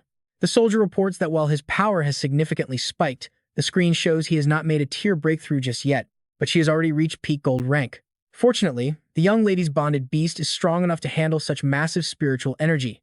Zihao ponders this seriously. Peak gold rank is just one step away from diamond. It seems Xining's talent really does surpass his own. Seeing Long Long playfully lick Xining, a massive grin spreads across her face. He can't help but feel a sudden, nagging sting of jealousy deep down. He remembers working so hard to get stronger, only to get thrashed by a lower realm bug. If word of that ever got out, it would be deeply humiliating. Zihao hesitates, turning the crystal over in his hand. The path to power in front of him still feels highly unstable. Does it truly require absolute power to wield? Staring at the glowing gem, he realizes the strong will only keep getting stronger. He frowns, noting this soul crystal matches his own attribute perfectly. But then, Xining suddenly screams out his name. The sudden shout startles Zihao. Standing high atop Long Long's head, Xining excitedly waves both hands in the air, yelling for her brother. She wants to take Long Long for a walk since it is incredibly boring. An annoyed Zihao snaps back, asking if she thinks they are on vacation. Completely fearless, Xining totally ignores his warning and excitedly cheers, urging Long Long that it is time to move out. Zihao fumes at being completely ignored by his sister, yelling after the brat as the scene fades into a dark, eerie night. A massive stone statue looms right before Zi'an. He realizes that straight ahead lies the sealed throne of Kasuna. Looking around, he wonders why these snail people did not turn into soulless ones, despite being heavily infected by the corruption. His gaze then locks onto a golden sword. What could this be? It seems to act as a barrier against the corruption. Tianwu is the first to speak, grumbling that nothing in this world is normal. Zi'an quietly deduces these petrified figures sacrificed their lives to keep Kasuna sealed. Feeling the tension rise, he wonders what that object actually is. Once again, he calls upon the Eye of God to reveal the truth. The Eye of God flashes with info. It is an otherworldly metal of unknown stats, a high-tier alchemical product forged using unique techniques from the city of Re, designed to absorb souls. The Re people use it to seal the corruption and those infected by it. Having absorbed countless souls, it continuously channels sealing power at this exact spot. However, over a long period, that sealing power will eventually weaken. With this new knowledge, he pieces it together. This means those brave Re individuals sacrificed their very souls just to keep this sealing device powered up. No wonder they never turn into soulless ones despite being infected. Their souls were already completely gone. Just as Zi'an reaches out to touch the golden sword, a loud voice suddenly warns him not to mess with it. Hearing an unfamiliar voice, Tianwu instinctively spins around on high alert and demands to know who exactly just spoke. Yan Yan replies that they must be nearby. Dripping with cold sweat, Zi'an realizes everyone heard it, so it is definitely not an illusion. Grip tightening on the sword, the glowing blue crystal soul cautiously demands to know what they are. Labeling them as outlanders, it speaks. Tianwu points and screams that it is the source, and Yan Yan immediately agrees. Potion chimes in that he heard it too. Zi'an quickly steps in to hold everyone back, explaining this is a divine artifact, sealing the corruption. Suddenly, something begins to squirm and crawl along the blade, leaving the crystal soul utterly shocked by the sealing power. Realization hits as it screams, wondering how it ended up trapped inside this spirit scepter sword and why its body looks like this. Desperately looking for water in the pitch-black cavern, it despairs that the seal has weakened and their sacrifice was ultimately in vain. Zi'an's eyes light up at this bizarre sight. He starts to seriously ponder how they are even able to hear its voice. The crystal soul desperately calls out to them, begging these suspicious outlanders to lend a hand. The Eye of God explains that the seal's core function relies on a form of spiritual sword force resonance. Anyone standing within the range of this sword force will easily be able to hear its voice. As the soul begs them to destroy this scepter sword because surviving like this is meaningless, Zi'an suddenly shouts, telling them that their grand sacrifice was actually not a failure. Recalling his previous memories of this world, he quickly explains the situation. He reveals that their descendants are still surviving down in this deep ocean trench, struggling hard but still holding on to hope. But the crystal soul remains skeptical, arguing the seal can no longer hold back the portal's corruption, meaning the total destruction of this world is inevitable. Zi'an firmly refuses to give up. Meanwhile, Yan Yan stands behind him muttering about how utterly powerless they all are. He adds that they are only here for the teleportation device and cannot waste time on a 500-year-old fossil. Glancing back at the weapon, the crystal soul cautiously asks if they intend to enter the Grand Hall to find it. Recalling a terrifying image of a colossal threat, it warns them to stay out, as the sealed Kasuna resides within. It warns that entering will awaken Kesuna, who is already transformed into the ultimate avatar of corruption, but Zi'an immediately shuts it down. He didn't care what kind of corrupted incarnation she was. After all, Kasuna, he still had an entire city to save. If anyone dared to stand in his way, they would have to step over her corpse. The crystal spirit gripped the sword as blue energy surged. It sneered, "Miserable outlander, you have a point. Breaking the seal is bound to happen sooner or later anyway. Outlander, pick me up already." Zi'an turned around, listening with a highly skeptical look on his face. "Since you have completed your comprehension, Adolf Howard graphic." The corrupted sword split into three, and from the cracks a glowing blue crystal spirit wriggled out, extending the blade. They erupted with a blinding light, transforming this withered vessel into a blazing fire. The green segments of the blade grew razor-sharp, fueled entirely by the burning soul. A brilliant radiance ignited, sparked by raw willpower. The hilt resembled a single eye, the final mission of this dying vessel. Zi'an was completely stunned, realizing it could actually shapeshift. Plunging deep into the ground, the crystal spirit urged, "Come on, Outlander, lift the sword now." He stepped forward to grab the hilt, reminding it, "You said it yourself, so do not go regretting this later." Losing its patience, it snapped, "Stop wasting time and hurry up." The moment he lifted the sword, the concentrated emerald energy began to dissipate into the surrounding air. All is void, all is permitted. Every creation has spirit, every action has consequence. Beast taming is the heavenly way. Spirit taming is the ultimate path. As the sword was pulled completely free, a massive crack ripped through the ground. Zi'an hoisted the weapon high as the emerald energy flared, aggressively weaving through the corruption. "I hereby form a contract with you.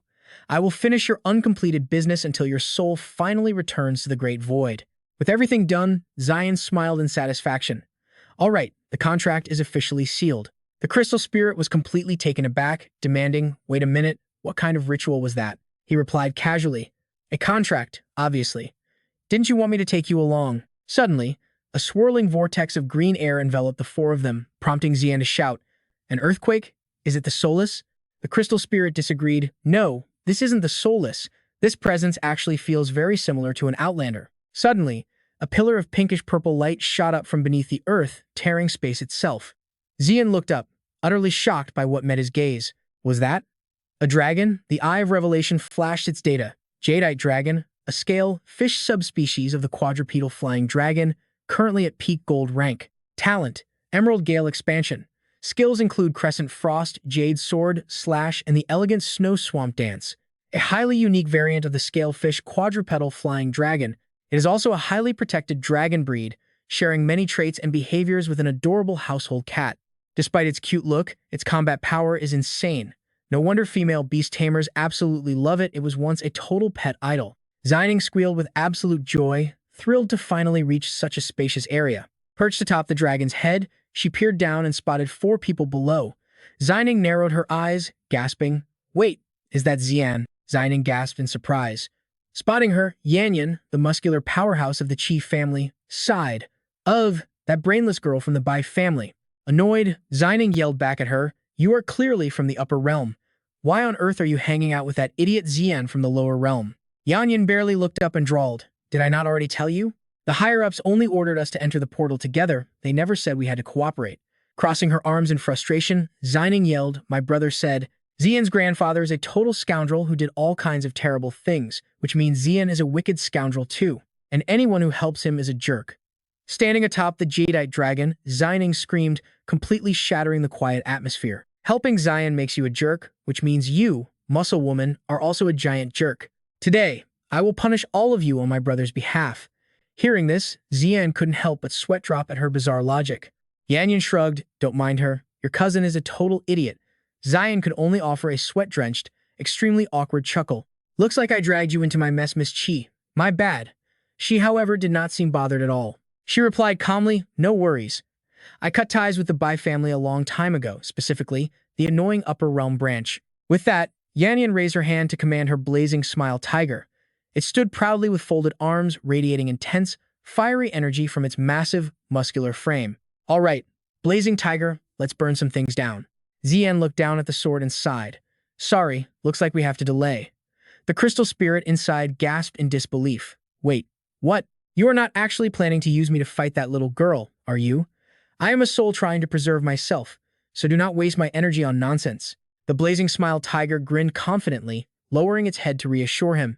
"Do not worry, little brother. We have got this completely covered." Hearing its reassuring words, Zi'an let out a helpless chuckle, quickly calling out to Yanyan to hold her back. "But no matter what, this fight started because of me," he thought. Waving her hand dismissively, she replied with confidence, "Enough talk. Don't you have something much more important to handle?" Yanyan summoned a glowing purple sword, casually adding, "You should go and take care of that matter first. Once I take down this brat, I'll come find you." Meanwhile, Zining ordered Long, crush her. Hearing the command, its eyes flared. The innocent look from before vanished, replaced by pure malice. Lifting its massive leg, it tried to crush Yanyan. Long's stomp shattered the ground, sending debris flying everywhere. But suddenly, a single hand blocked the devastating blow. Stunned by what she saw, Zining shrieked. He actually blocked it. It was Yan Xiao. Arriving just in time, he successfully shielded Yanyan, asking with utter contempt, "Is that all you've got?" With that, he clenched his fist as brilliant energy gathered in his palm, his expression turning deadly serious. "Take this." Unleashing his powerful tiger roar punch, the wild tiger Yan Xiao delivered a devastating, blind strike directly into the massive foot of the Yuji dragon. Yanyan turned her head to urge Zi'an, "What are you waiting for? Go." Nodding in agreement, he made sure to warn her, "Be careful, that dragon is definitely not easy to deal with." He then shouted to his companions, "Little Phoenix, a Yuan, let's go." The crystal soul could not help but chime in with a warning. "Outlander, my soul energy is almost completely drained. You only have 2 chances left to make this work." Zi'an confidently smirked, "2 chances. I only need 1 to wrap this up." Raising his blade, he grinned, "I've never failed a single mission in my life." With a powerful swing, he slammed the sword down, unleashing a sharp wave of light that instantly severed the tangled threads of corruption. Holding his sword proudly, Zi'an boasted. Just like I said, right? The spirit hesitated, muttering, well, this is. It continued, is it really true you've never failed? Suddenly, noticing something, it gasped, wait a minute. Look over there. To their horror, corruption was oozing from within. Shocked by the sight, Zi'an muttered, how is there still more? The corruption completely blocked the path ahead, sealing it off. Powerful waves of energy surged from the sword. Suddenly, a voice echoed, it's fine. There's still one more shot. A final strike should stop it from regenerating. The sword emphasized, Outlander, this is my final effort. Hearing this, Zi'an flashed a mischievous grin and teased the weapon. Hold on a second. Why are you suddenly talking like you're about to die? Raising the sword, his eyes burned with determination. Don't you want to see the fate of your gods? Hearing that, the sword hesitated, saying, but this is the only way. Only the soul of a Re can make this happen. Convinced there had to be another way, Zi'an silently ordered his god's eye to analyze the sword. Information flooded his mind. This was a reliving metal relic, forged from Re metal and the souls of the Re people. It can alter its shape depending on the wielder's preference. Possessing self-awareness, the relic is capable of converting souls into raw energy to fuel mental strength. It naturally releases mental strength, which the Re use to fight the corruption. Sacrificing a soul would dramatically amplify its overall power. The Re Shadow Realm lacks spiritual power. Only the unique energy of mental strength can act as a catalyst for soul conversion. Theoretically, spiritual power could replace mental strength, but the energy output of mental strength is vastly superior. Therefore, to activate its functions, a higher output spiritual power is required, like the negative karma from a beast core. Realizing this, Zi'an immediately surged with overwhelming power, declaring with intense determination, then let's link my origin with his and activate that negative karma once more. Terrified by this, the sword panicked and cried, hey, Outlander, what do you think you're doing? Simultaneously, a system notification flashed. Origin linked. Soul energy has been successfully replaced by high-power negative karma. Feeling Zi'an's immense power gradually flowing into its metallic core, the sword could not help but exclaim in shock. This sensation, what kind of power is this? With power surging through him, Zi'an quickly scanned the surrounding area. If the door was blocked, then he would just have to blast his way through. Charging forward, he roared, shatter along with the door. A massive torrent of destructive energy bolted forward like lightning, unleashing a relentless barrage of highly decisive and powerful slashes. Zi'an's overwhelming strength quickly tore through the blocking vines, completely obliterating the massive stone wall standing behind them. Meanwhile, a massive and chaotic clash between two colossal forces was taking place nearby. Vibrant beams of red and blue energy clashed with equal intensity, sending violent shockwaves throughout the entire area. The White Tiger, cloaked in blazing blue energy, fought with immense spirit, continuously unleashing massive bursts of energy to counter the opposing threat. The clashing powers collided violently, creating a giant vortex of raw power that threatened to swallow everything. On the other side, the pink-colored energy dragon refused to back down. Both spirit beasts exerted every ounce of their strength. Zining pointed directly at Yan Yan, demanding angrily, you're clearly the top genius of the Upper Realm Academy, so why are you helping a criminal's descendant? Hearing this, Yan Yan just replies coldly, all of that is just empty fame. With a sharp gaze, she says she has trained for years and learned one major truth. To Yan Yan, spiritual energy is the core of beast taming, reflecting a person's true character. She firmly believes she can read any opponent's character after trading just a couple of blows. She poses a question, why exactly did she side with him? Simple, it's because this so-called criminal's descendant never slaughtered innocent people. But with her opponent's brainless attitude, she doubts a spoiled brat like her could ever understand something so simple. That comment completely triggers Zining, making her face turn red with rage. She snaps back, complaining that nobody could possibly understand when she explains things in such an overly complicated way, and immediately orders Long Long to launch a relentless attack. Seeing this, Yan Xiao mocks the girl for being completely brainless. Yan Yan can only sigh, openly questioning whether the prestigious Bai family forgot to teach their children how to think independently. Cutting the small talk, Yan Yan tells Yang Xiao to throw her over. With a quick nod, the beast complies. Launched like a rocket, Yan Yan charges forward, shouting that she is going to teach this brat some proper manners. Even with a storm of heavy strikes raining down from Long Long, Yan Yan effortlessly dodges every single blow. Zining turns pale with fear as Yan Yan closes in on her with an incredibly sharp and terrifying glare. Armed and charging directly at her, Yan Yan looks so intimidating that Zining panics, calling her a terrifying monster woman. With explosive power, Yan Yan slams her attack directly into the ground right where Zining and Long Long are standing, triggering a massive shockwave. Long Long is instantly stunned, collapsing onto the ruined ground completely defeated and helpless. Yan Yan proudly boasts, mocking them and asking who ended up face down on the dirt. But looking back at the defeated girl, she suddenly wonders if she went a bit too far with her bullying. After all, seeing Xining lying there with her head spinning like a top, she remembers she is just a kid. Meanwhile, the giant wall blocking Zi'an has been completely blasted away into a massive clearing. Seeing the aftermath, Zi'an admits he might have overdone it. Pachin is left speechless, asking if his crazy destructive power is really just silver rank. But then, Tianwu gasps in shock and urges them to look ahead immediately. Sitting completely motionless on a massive throne before them is a colossal monster. The crystal spirit steps up to explain. Kasuna was once a nether lord who fought the corruption, but was ultimately consumed, becoming its physical avatar. The spirit laments that a goddess and queen never deserved such a horrible end. Suddenly, the monster's eyes snap open, and at that exact moment, Long Long wakes up with the same terrifying gaze. The dragon slowly rises back up right behind Yan Yan. Sensing the danger, Yan Yan gasps in absolute shock, staring directly at the raging beast with its mouth wide open and that glowing crest. She cannot understand how it could possibly still stand after that. She quickly glances back at Xining, who is still completely knocked out, and realizes the beast has totally lost control. With a heavy sigh, she regrets taking it so easy on a mere child. Without warning, Long Long goes completely wild, spewing massive torrents of blue fire everywhere. But then, out of nowhere, Yang Xiao is blasted by a massive surge of glowing jade energy, sending it flying straight toward a startled Zi'an. Zi'an quickly deploys a magical barrier to shield them from the falling heavy debris, warning everyone that Long Long is charging right behind Yang Xiao. The beast approaches, its eyes glowing with an eerie blue light. Seeing Yan Yan and Xining shielded by Yang Xiao's body, Zi'an can only wonder what on earth happened to them. But the crystal spirit suddenly gasps, pointing out the dragon's strange, glowing eyes. Noticing the chilling link between Long Long and Kasuna sitting on the throne, the crystal spirit warns that Kasuna is controlling the beast, likely because it absorbed the soul crystal belonging to the Ri people. Suddenly, Kasuna reaches out, and Long Long instinctively begins to draw closer to the throne. The crystal spirit panics, screaming in absolute terror at the sight. It frantically warns them that the beast is trying to pull Kasuna completely off her throne. As Long Long desperately tears away the vines binding Kasuna, the spirit screams that they cannot let it succeed. Realizing the danger, Zi'an yells for Yan Yan to wake that brat up immediately. She needs to recall the Yuji dragon into her beast-taming space immediately, or else that monster will break free and destroy them all. Panicking, Yan Yan frantically shakes Xining, screaming at the foolish brat to open her eyes and wake up. With the girl still completely knocked out, Yan Yan gives her a quick slap.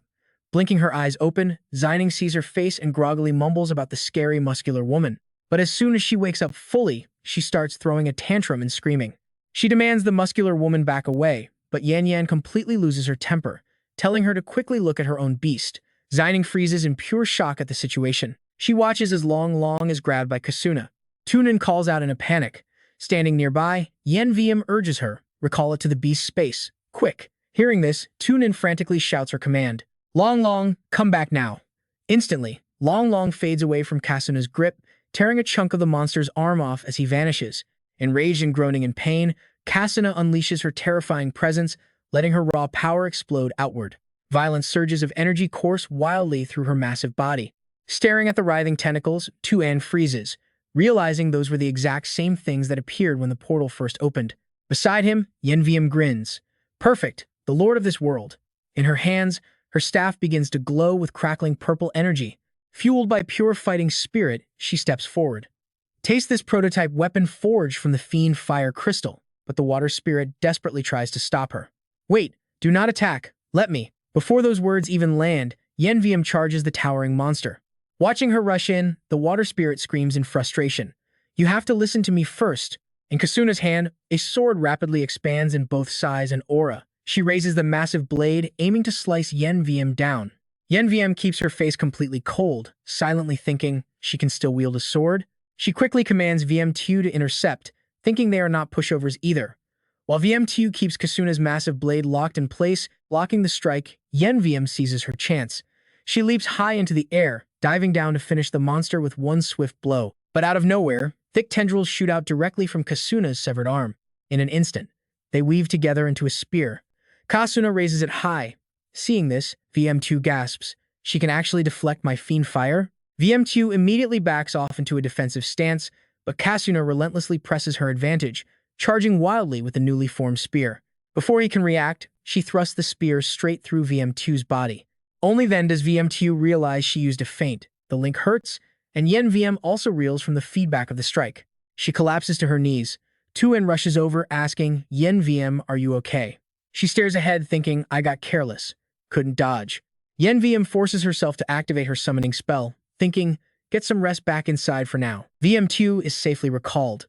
Witnessing this overwhelming power, Tuan gasps, so this is the true strength of a creature called a god. The water spirit speaks up. Remember, Kasuna is a supreme being who once possessed the power to create life itself. Suddenly, the Eye of God displays the target information.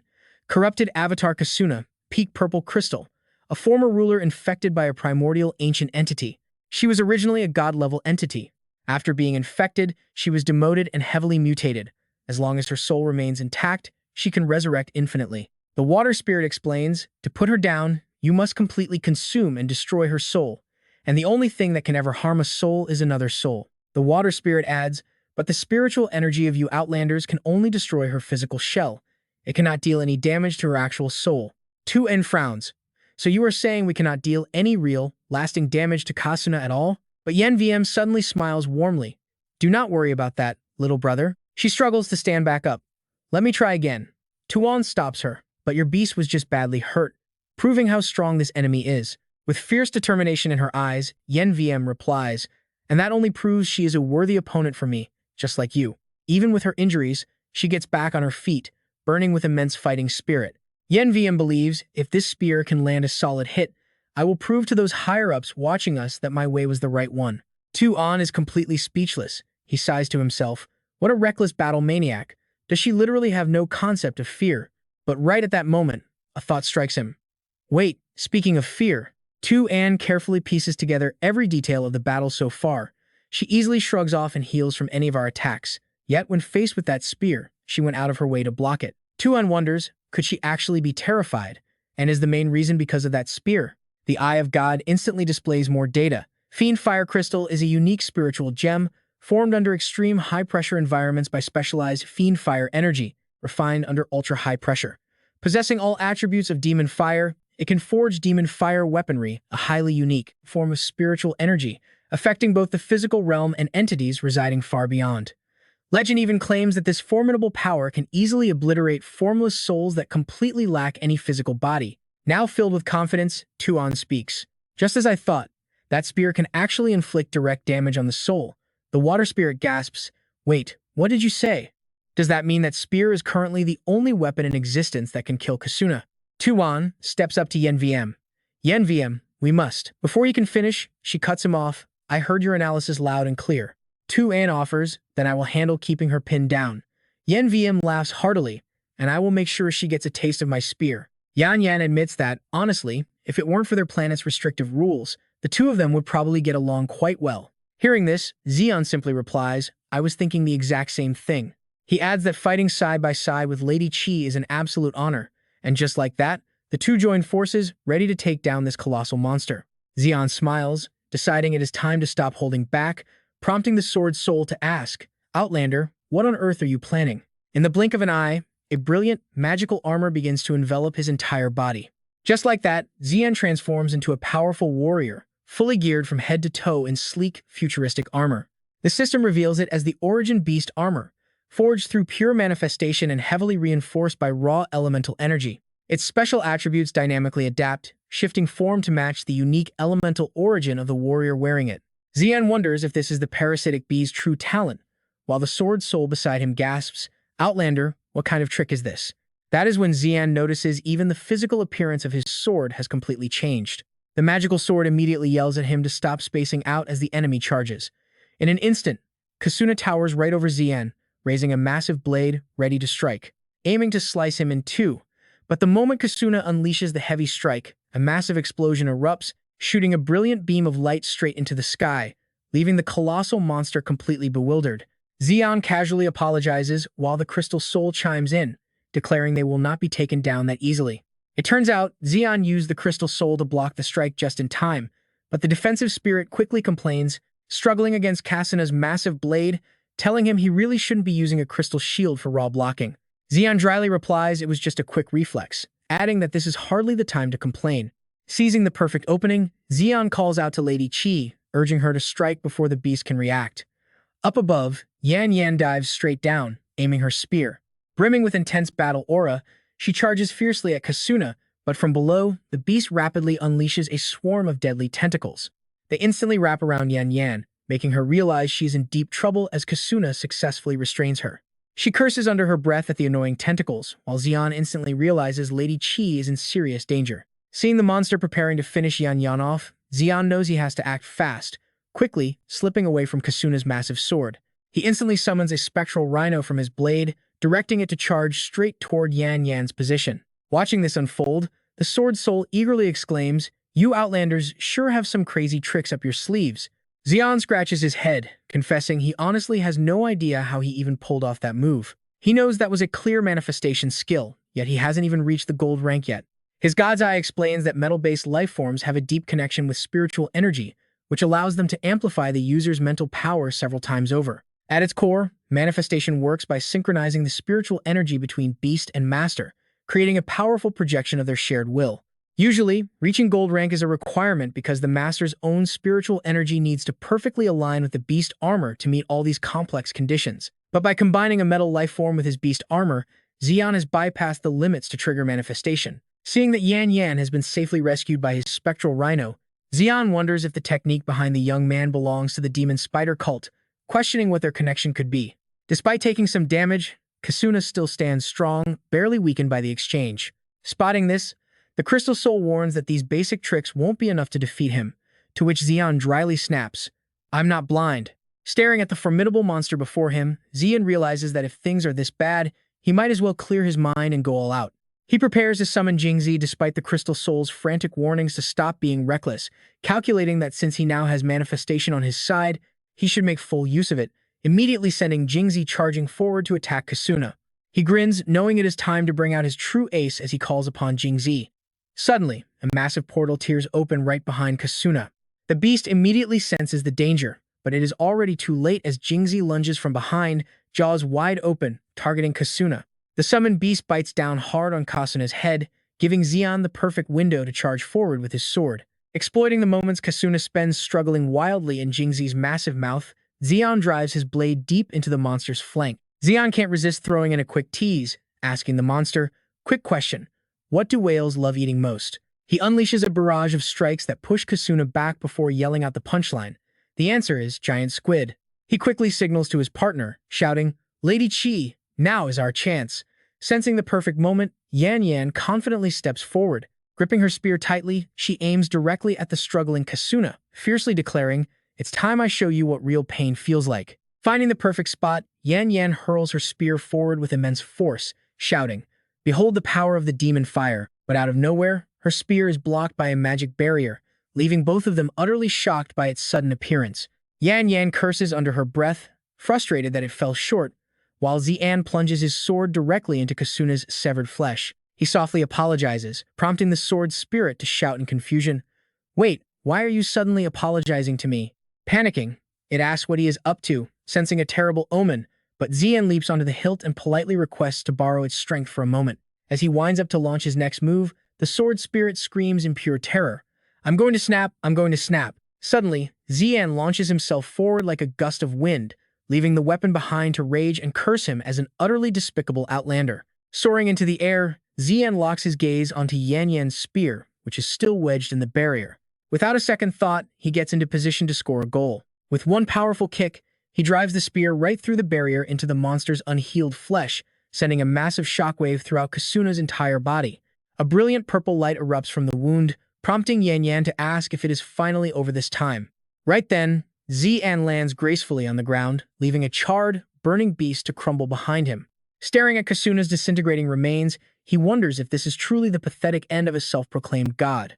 Zi'an remarks on how unexpectedly beautiful it looks, and as he deactivates his armor, Yan Yan approaches him with sincere gratitude. She believes those stubborn elders back home will finally stop questioning her and never doubt the sheer strength of the demon fire again.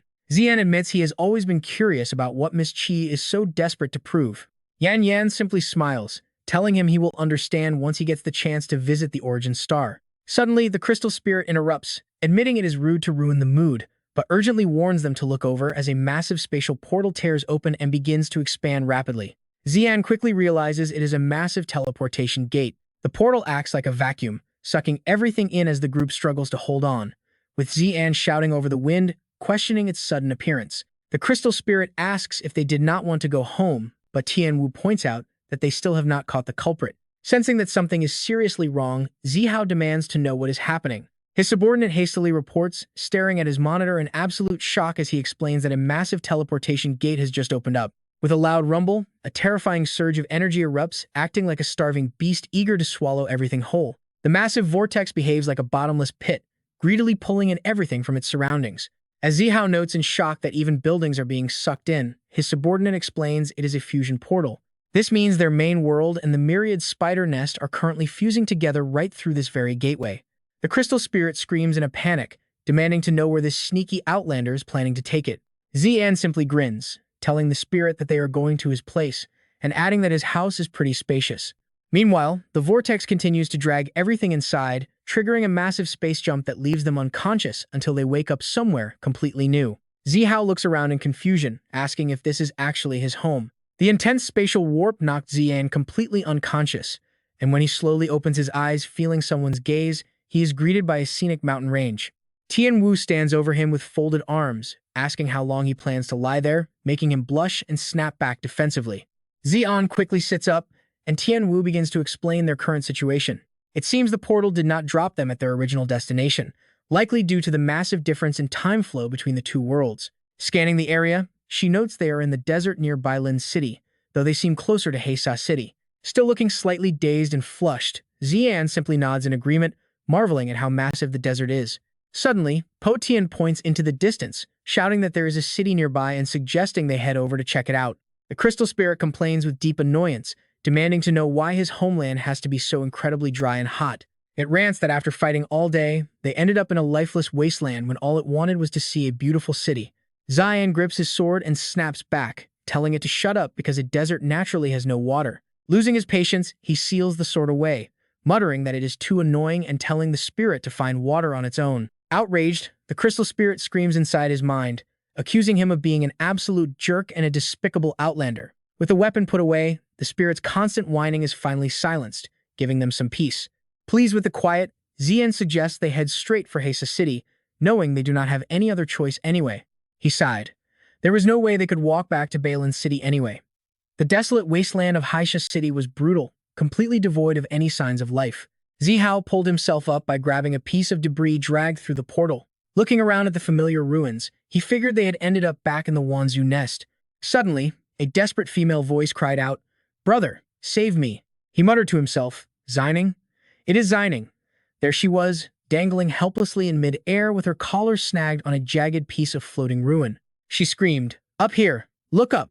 Pouting hard, even she had absolutely no idea how she had ended up stuck in such an embarrassing position. Once pulled down to safety, Zining looked much more relaxed. She smiled, relaxing comfortably in her chair. Just then, a subordinate informed Zihao, "Young master, there is an incoming video call from the clan leader."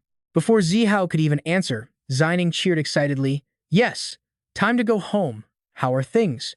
Did we finally secure the goods?" As the family head's voice came through, Zihao respectfully reported, "We found it, Lord. It is exactly as expected and holds immense strategic value." Sounding extremely satisfied, Zihao continued his report, adding that he and Zining were already on their way back to the Origin Star. The family head sounded equally pleased with the news, asking, "Very well. Now, where is Qi Renyan?" Zihao hesitated, his voice trailing off as he admitted, "She did not accompany us. In fact, she..." The family head cut him off immediately, saying, "I am aware. For now, keep this matter strictly under wraps. Right now, we must unite all our forces to deal with the hostile factions lurking inside the Wanzhou Nest secret realm." A blurry figure appeared on the screen, the mysterious family head Zihao served. He spoke with the complete confidence of a man who had planned every single move. "Once the perfect moment arrives, our massive joint allied fleet will wipe out those remaining hostiles in the blink of an eye. Just focus on carrying out the tasks I previously assigned you," the family head commanded before ending the transmission. Zihao bowed respectfully, replying, "Understood, Lord." But the second the screen went dark, he suddenly leaped from his seat and shouted, "Wait," as he cornered the subordinate who had just reported. "Our Bai family has always shown absolute respect to the elders, addressing them as honored lord. And as for the leader of our clan, we only refer to him as the family head." I have never heard of a clan leader before. The imposter thought Zihao would miss it, but it turned out he was incredibly observant. Stepping closer, his voice turned sharp and threatening. Who exactly are you? How dare you sneak in here disguised as a Bai family servant? Realizing her cover was blown, the fake subordinate shrugged and stripped off the uncomfortable uniform she was wearing. As the uniform fell away, it revealed a stunning figure with short silver hair, fishnet stockings, and a tight black bodysuit. It was Gubai, sporting a completely different look. Showing her true colors, Gubai smirked and admitted, "Well, look at you, paying so much attention to details. Who would have thought I would get exposed because of some outdated feudal garbage?" Instantly, Bai family guards completely surrounded her, shouting fierce warnings from every direction. "Do not move! Stay right there!" the guards yelled. But she did not seem worried at all. Instead, she teased them playfully, noting, "Well, the reaction time of these guards is actually pretty fast." Her voice suddenly dropped as her hands secretly readied her weapons. Charging forward with absolute confidence, she smirked, "Did you really think I would just surrender without a fight?" Seeing her rush them, Zihao's guards unleashed a barrage of bullets. The gunfire rained down on her, yet miraculously, not a single shot managed to hit her. The guards looked at each other in utter shock, shouting, "How are we missing her? What kind of crazy luck was this?" Getting caught in the crossfire himself, a furious Zihao barked at his men, "Stop firing so blindly, you idiots." By then, Gubai had already closed the gap between them. Staring death in the face as she prepared her strike, only one thought crossed Zihao's mind: it is over. Swinging her weapon, she cleanly slashed right through Zihao. Blood dripped from his mouth. Groaning in sheer agony, he managed to gasp out, "Who are you?" But Gubai had no intention of giving him an answer. She simply shrugged, replying, "Is it not obvious? I am your enemy." Tears streaming down her face, Xining rushed over to support her wounded brother. Zihao gasped, "But why? You do not look like those lower realm half-breeds." Suddenly, the remaining Bai family guards were ambushed as a deep voice boomed out. "Who are you calling half-breed?" Diego Barro appeared, instantly taking down the security. He sneered, "You arrogant off-worlders really think you own the universe, do you?" His voice burned with pure, unadulterated hatred as he added, "You invaded our home planet, and now you have the nerve to call us half-breeds? So, whose life is more precious now?" Diego Barro sneered, grabbing Zihao's face. Reveling in his victory, he mocked, "If humans are killed, they die. When it comes to death, we are all exactly the same." However, they had not come here to execute the siblings just yet. That would happen soon enough anyway. What they actually needed was the escape pod. Laying out his terms, Diego Barro warned them, "Consider today a warning. We will spare you this once, but next time, we will not ask so nicely. Now, tell me where that escape pod is hidden." Meanwhile, outside the starship, a small object launched into the vast emptiness of space. Right now, Zi'an and his group are heading to Black Sand City, but it's far from a smooth ride. Po Tian loses his patience, sighing about just how far they have traveled. Looking around, Zi'an deduces that their portal isn't the only one here, while Feng Tianyu complains about how scorching hot it is. She wishes things were like the old days, where her butler would simply send a driver to pick her up. Snapping her back to reality, Jian reminds her that the trouble in White Scale City is far from over. "We're literally wanted fugitives right now," he warns, but Po Tian groans, begging Zian because the heat is killing him. Shrugging it off, Feng Tianyu snaps that they should just get to Black Sand City first. Suddenly, a figure looks down from a high wall, calling out in a familiar voice. Well, what a coincidence. Zian freezes at the sound of her voice, getting a major sense of déjà vu from this exact situation.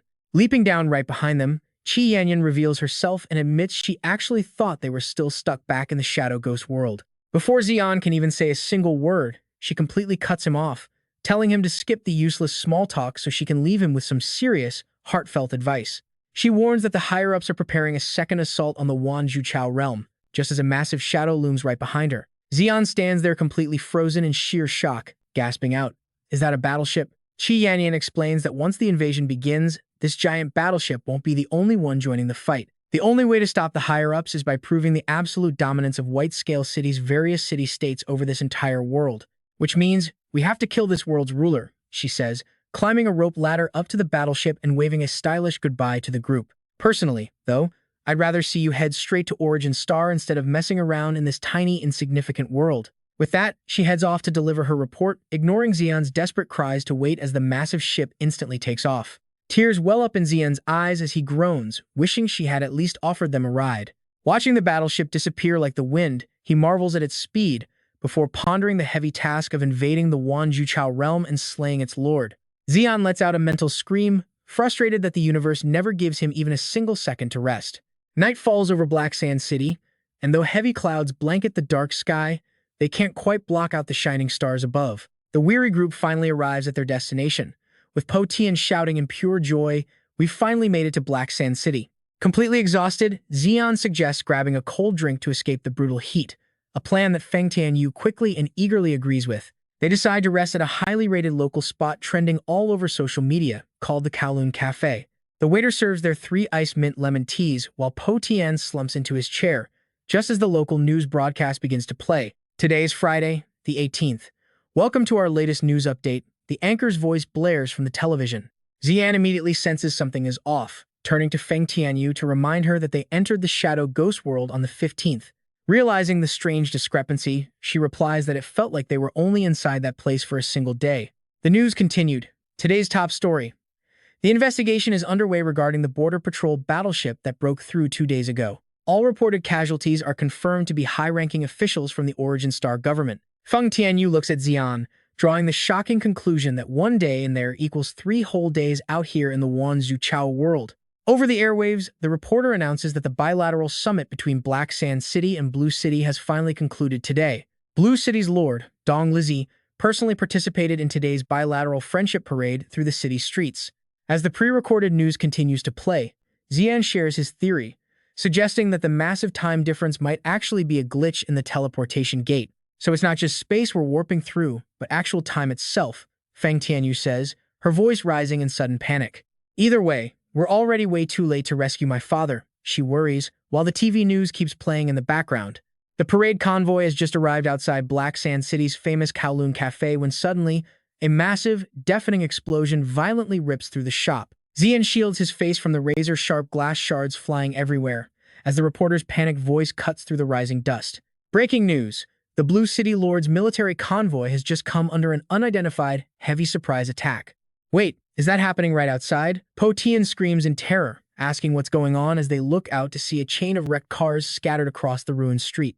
Abandoning their drinks, the trio immediately bolts outside, only to spot someone suspicious standing amidst the chaos. As they watch closely, the silhouette of a mysterious girl slowly emerges from thick pink smoke. She is carrying someone on her back. Could it be a kidnapping?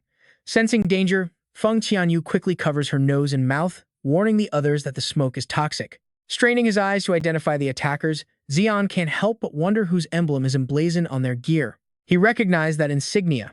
It belonged to the demon spider cult. Seeing them vanish like the wind, Zi'an couldn't do a thing except curse them under his breath. Curse it, they were incredibly fast. By now, the toxic gas had already seeped deep into Zi'an's body. Dizziness washed over him, but his mind kept racing. It seemed the demon spider cult was finally making their move again. Unable to hold on, Zi'an collapsed. His vision blurred, but he knew they had a plan. He couldn't let them succeed. Finally, slipping into unconsciousness, he gasped out a few words about the toxic gas as blood dripped from his nose and mouth. The last thing Zi'an saw before blacking out was the military arriving to rescue the citizens, led by a striking female figure. Area secure. Priority is finding survivors. Spotting the distinct uniform colors of Landland City, he finally succumbed to the darkness. The woman stood over him, muttering that he was Old Man Bai's grandson. When Zi'an finally opened his eyes, he was somewhere else entirely. He stared up at an unfamiliar ceiling. He was lying in a clean, pristine, and well-organized room. Where was he? Just as he wondered, a voice called out, stating he was awake and telling someone to notify the city lord. 2 complete strangers glanced at each other before speaking into their earpieces, reporting that young Master Bai was finally awake. Sitting up with a groggy head, he wondered who they were. Was this a hospital? Suddenly, a blue-haired woman appeared at the door and noted he was finally awake. Zi'an stared at her, finding her face strangely familiar. Before he could place her, Dong Li spoke up, saying she wouldn't ask why a wanted fugitive from Bai Lin City was in Haisha City. It wasn't her business anyway. However, since he was at the attack scene, she needed to ask him a few questions. Did he remember the kidnapper's face or anything unusual? At that moment, it clicked. She was the city lord of Landland City. Thinking back carefully to the exact moment the kidnapper struck, Zi'an began to piece things together in his mind. If the city lord was personally here, could the victim be Chi-Chi? He recalled memories of Lan Chi-Chi, a highly energetic girl. He remembered meeting her once at an auction. She was a natural-born prodigy with absolute genius talent. The recent chaotic events replayed one by one inside Zi'an's mind. He suddenly realized that the girl must have already contracted a space-type spirit beast. Space element abilities could manipulate even time itself. What on earth did the demon spider cult want with her? A subordinate received a message on his comms, nodding. Zi'an didn't hide anything either, bluntly revealing it was the demon spider cult. He had spotted their members at the scene. Dong Li sighed, completely unimpressed, and told him to tell her something she didn't know. The subordinate spoke up, informing City Lord Lan that City Lord Lin had successfully recovered the camera footage and requested her presence. Dong Li nodded. Surprised, Zi'an wondered about the cameras. As she walked out of the room, she firmly reminded him to follow. Zi'an was ordered to accompany her. He sat frozen for a moment, silently grumbling about her attitude. Why did City Lord Lan always speak so harshly to him? Was she mad he once called her an old hag? Shrugging it off since he hadn't truly offended her, he followed. Dong Li led Zi'an straight into a high-tech control room. The room was packed with advanced equipment. Dong Li asked the man inside, Old Man Lin, about the current situation, prompting a reply. He calmly told Dong Li not to worry. This man was Lin Gui, known as the Black Tail King, City Lord of Haisha. Lin Gui lightly warned Dong Li to behave herself, reminding her that they had a junior present in the room. Zi'an stared at Lin Gui. The intimidating mask made him hesitate, thinking it looked rather terrifying. Suddenly, a very familiar voice called out. He spun around in shock upon hearing his name. It was Little Phoenix. But wait, why did she look so furious? Freezing on the spot, he decided to apologize first to avoid a scene. He stammered, trying to explain himself to Little Phoenix. Overturning his expectations, Feng Wutian lunged forward and threw her arms around him, tearfully crying out how relieved she was. Blushing furiously, he wondered if this crazy girl had inhaled too much toxic gas and lost her mind. He quickly asked about a Yuan. Upon hearing that, Feng Wutian's warm expression instantly flipped, her grip tightening painfully on his back. She snapped, angry that he cared more about that fat idiot than her worries. Gasping for air, Zi'an wheezed that he couldn't breathe. She playfully threatened to choke him to death. Meanwhile, Dong Li glared coldly at Lin Gui, asking why he was staring. He coughed softly, teasingly remarking on how nice it was to be young. After a brief laugh, Lin Gui quickly got serious. Activating the display, he announced it was time to talk business. A holographic projection of last night's incident flickered to life. Pointing at the restored security footage, Lin Gui explained that the data showed only a single culprit was involved. Stepping closer, Zi'an pointed at a screen and asked what it was. Lin Gui identified it as the main city exit station. Spotting a familiar figure, he noted the person looked exactly like Chi-Chi's kidnapper. Lin Gui immediately ordered the system to zoom in. Goodbye. Recognizing her, Zi'an froze. Lin Gui asked if she was the one. Zi'an nodded, confirming it was indeed her. As Zi'an mentally compares them, he feels the vibe is totally off.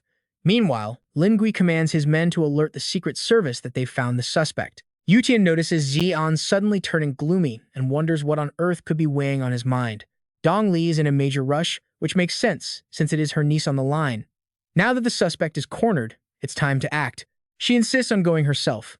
Lin Gui starts to protest but quickly backs down, telling Dong Li that he won't try to stop her. To avoid any diplomatic incidents, Zi'an suddenly announces he is joining the mission. Hearing this, Lin Gui turns to him with intense curiosity. Lin Gui asks if Zi'an has anything else to say. Though the words are right there, Zi'an hesitates, wondering if the suspect is really Gubai. He needs to find out himself. Zi'an clenches his fist in frustration.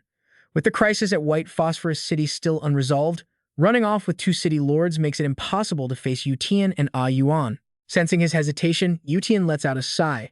Putting her hands on her hips, she calls out to break the tension. She tells him to go help with the investigation if he wants.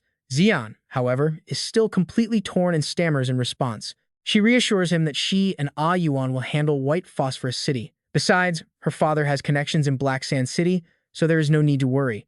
Lin Gui pipes up, noting that Zi'an clearly has a personal reason that he simply cannot ignore. Legally speaking, neither Lan City nor Black Sand City has any authority to arrest a suspect from an entirely different city, right? I'm not just doing this to respect old Bai, so I hope you don't mind, Dong Li. Dong Li has no objections. Since he is the primary witness, he can tag along. Time is wasting, so they need to move immediately. Feeling incredibly guilty, Zi'an looks at Yutian's back, silently apologizing to his dear little phoenix. Yutian sighs deeply, feeling rather foolish for expecting too much and scoffing at her own thoughts. Outside, the military convoy begins to roll out, heading to their destination. Lin Gui reviews the files while mapping out their upcoming strategy. He briefs the team on the most critical details of the mission as they close in. Out on the coast, a train is speeding down the tracks. The suspect is currently on a train heading towards Giant Wood City. Inside the passenger cabin, Gubai quietly studies a document behind dark sunglasses. To make sure the suspect does not get suspicious, they did not order an emergency stop. Instead, they quietly instructed the train crew to slow down. Right on cue, two military vehicles pull up, driving parallel to both sides of the train. This allows them to board the train from the rear carriage, but once they breach the passenger cabins, chaos is bound to erupt. Lin Guai watches the entire situation unfold closely on his tablet. He emphasizes that the moment they enter, they must secure the entire area instantly to prevent absolute panic from breaking out. After wrapping up the plan, he looks at Zi'an and notes that identifying the suspect will be entirely up to him. Zi'an nods in agreement, but he cannot shake a nagging feeling of dread. He frowns and presses his fingertips together, deeply troubled that something about this setup is terribly wrong. After all, a train has a fixed track and cannot change its route. Getting caught would mean being trapped forever inside a giant, rolling metal box. As the train speeds across the barren, windswept lands, the growing dread in his chest only intensifies. Why would anyone choose such a risky way to escape? And is that passenger really Gubai? Just then, the driver turns around to announce their arrival. Lin Gui raises his hand and commands them to strike. Instantly, three heavily armed Special Forces soldiers leap onto the roof of the train. They slowly approach the passenger cabins from the side. Inside, Gubai remains perfectly calm, listening to their approaching footsteps. Her eyes narrow as she casts a cold, sharp glare toward the door, letting out a faint smirk. One of the soldiers whispers into his radio about a passenger, slowly aiming his rifle right at her. But the moment he approaches her seat for a surprise inspection and asks for her cooperation, Gubai vanishes into thin air. Before he can even react, she drops down from above without her disguise, lunging straight at him. He realizes it is too late, and panic sets in. Gubai lands gracefully, wrapping her long legs around his neck with absolute killer intent. The other soldiers quickly surround her, weapons raised. They scream to fire, but she suddenly flips backward, diving headfirst toward the floor. She keeps her target locked tight as bullets whiz through the air. The soldiers keep firing blindly, but fortunately, their ally is wearing body armor and survives the friendly fire. With a sudden burst of momentum, Gubai flips and delivers a powerful kick to the surrounding squad. She unleashes a barrage of purple electricity from her hands, shocking every single soldier in her path. They drop one by one, completely unable to fight back against a beastmaster of her caliber. Finally, Gubai effortlessly takes down the very last soldier. Flipping her hair, she casts a disdainful look at the fallen squad, having barely even warmed up. Just then, a hesitant voice calls out from behind her, calling out to Gubai. Gubai tilts her head, noting there is still one left. Zi'an freezes, stammering, "Is that really you, Gubai? Why did you mention that name?" She coldly repeats the name Gubai. Standing behind her, Dong Li frowns and yells, "What are you doing? Why aren't you attacking?" Beside him, Lin Gui quickly stops him. "Dong Li, calm down. It seems Master Bai actually knows her." Right then, Gubai's gaze turns sharp as a cold blade, sinister and dangerous. She mockingly asks, "The person you mentioned must be that unlucky kid, right? She is no longer here." The person standing before them now is completely different, with none of her old sanity left. Hearing this, Zi'an quickly demands, "What do you mean she is not here?" Gubai smirks mockingly, "It seems you know absolutely nothing." Suddenly, her eyes flash red with a sinister spark as she lets out a disdainful chuckle. "That unlucky kid was so weak and just an orphan. Who do you think has been protecting her all this time?" With that, she puts a finger to her lips, keeping a secret. "That is right, it is me. This is a secret that even she does not know." Only now does Zi'an widen his eyes in shock. Could she have split personalities? He instantly recalls the weak, desperate Gubai who once cried out to him for help. Does this mean whenever Gubai is in danger, an alternate personality takes over her body to protect her? Regaining his composure, Zi'an looks straight at her. "Even if that is true, why on earth are you helping the spider cult?" But the current Gubai shrugs it off as if it is nothing, casually replying, "Just for profit." Suddenly, a voice crackles through, reporting an emergency. Lin Gui immediately barks, demanding to know what is going on. The soldier hesitates, saying they might not believe him. Recalling the chaos outside with howling sand and uprooted trees, he hastily reports, "It is a sandstorm. Ever since they began using the technique of Gallon City, not a single sandstorm has occurred in 20 years. Yet for some reason, it is happening today." Shocked, he mutters, "How is this even possible? This is highly unusual." The soldier urgently cuts in again. "Wait, there is more." Outside, the sandstorm rages violently as someone spots something massive moving within the swirling dust. Right after that, the ground near the train tracks begins to tremble violently. A colossal creature with rough, leathery skin and a sharp horn erupts from the earth, sending dirt and rocks flying everywhere. The entire train car shakes violently, throwing everyone off balance. Instantly, Lin Guai recognizes the creature as the legendary black sandworm. Its massive mouth gapes wide like an abyss, lined with sharp, spiraling teeth, ready to crush the entire train to pieces. Standing by the door, Gubai slowly leans forward, staring intently at the giant black sandworm. As if she has been waiting for this very moment, she whispers, "It is finally here." Behind her, a soft cough sounds as Zi'an rushes over, shouting, "Wait!" Gasping for air, he demands to know their ultimate goal. But Gubai pays him no mind, calmly picking up her suitcase and heading outside. A mysterious figure appears, having waited by the door all along. He mutters, "How is there still someone alive?" She casually replies, "Why don't you look and see for yourself?"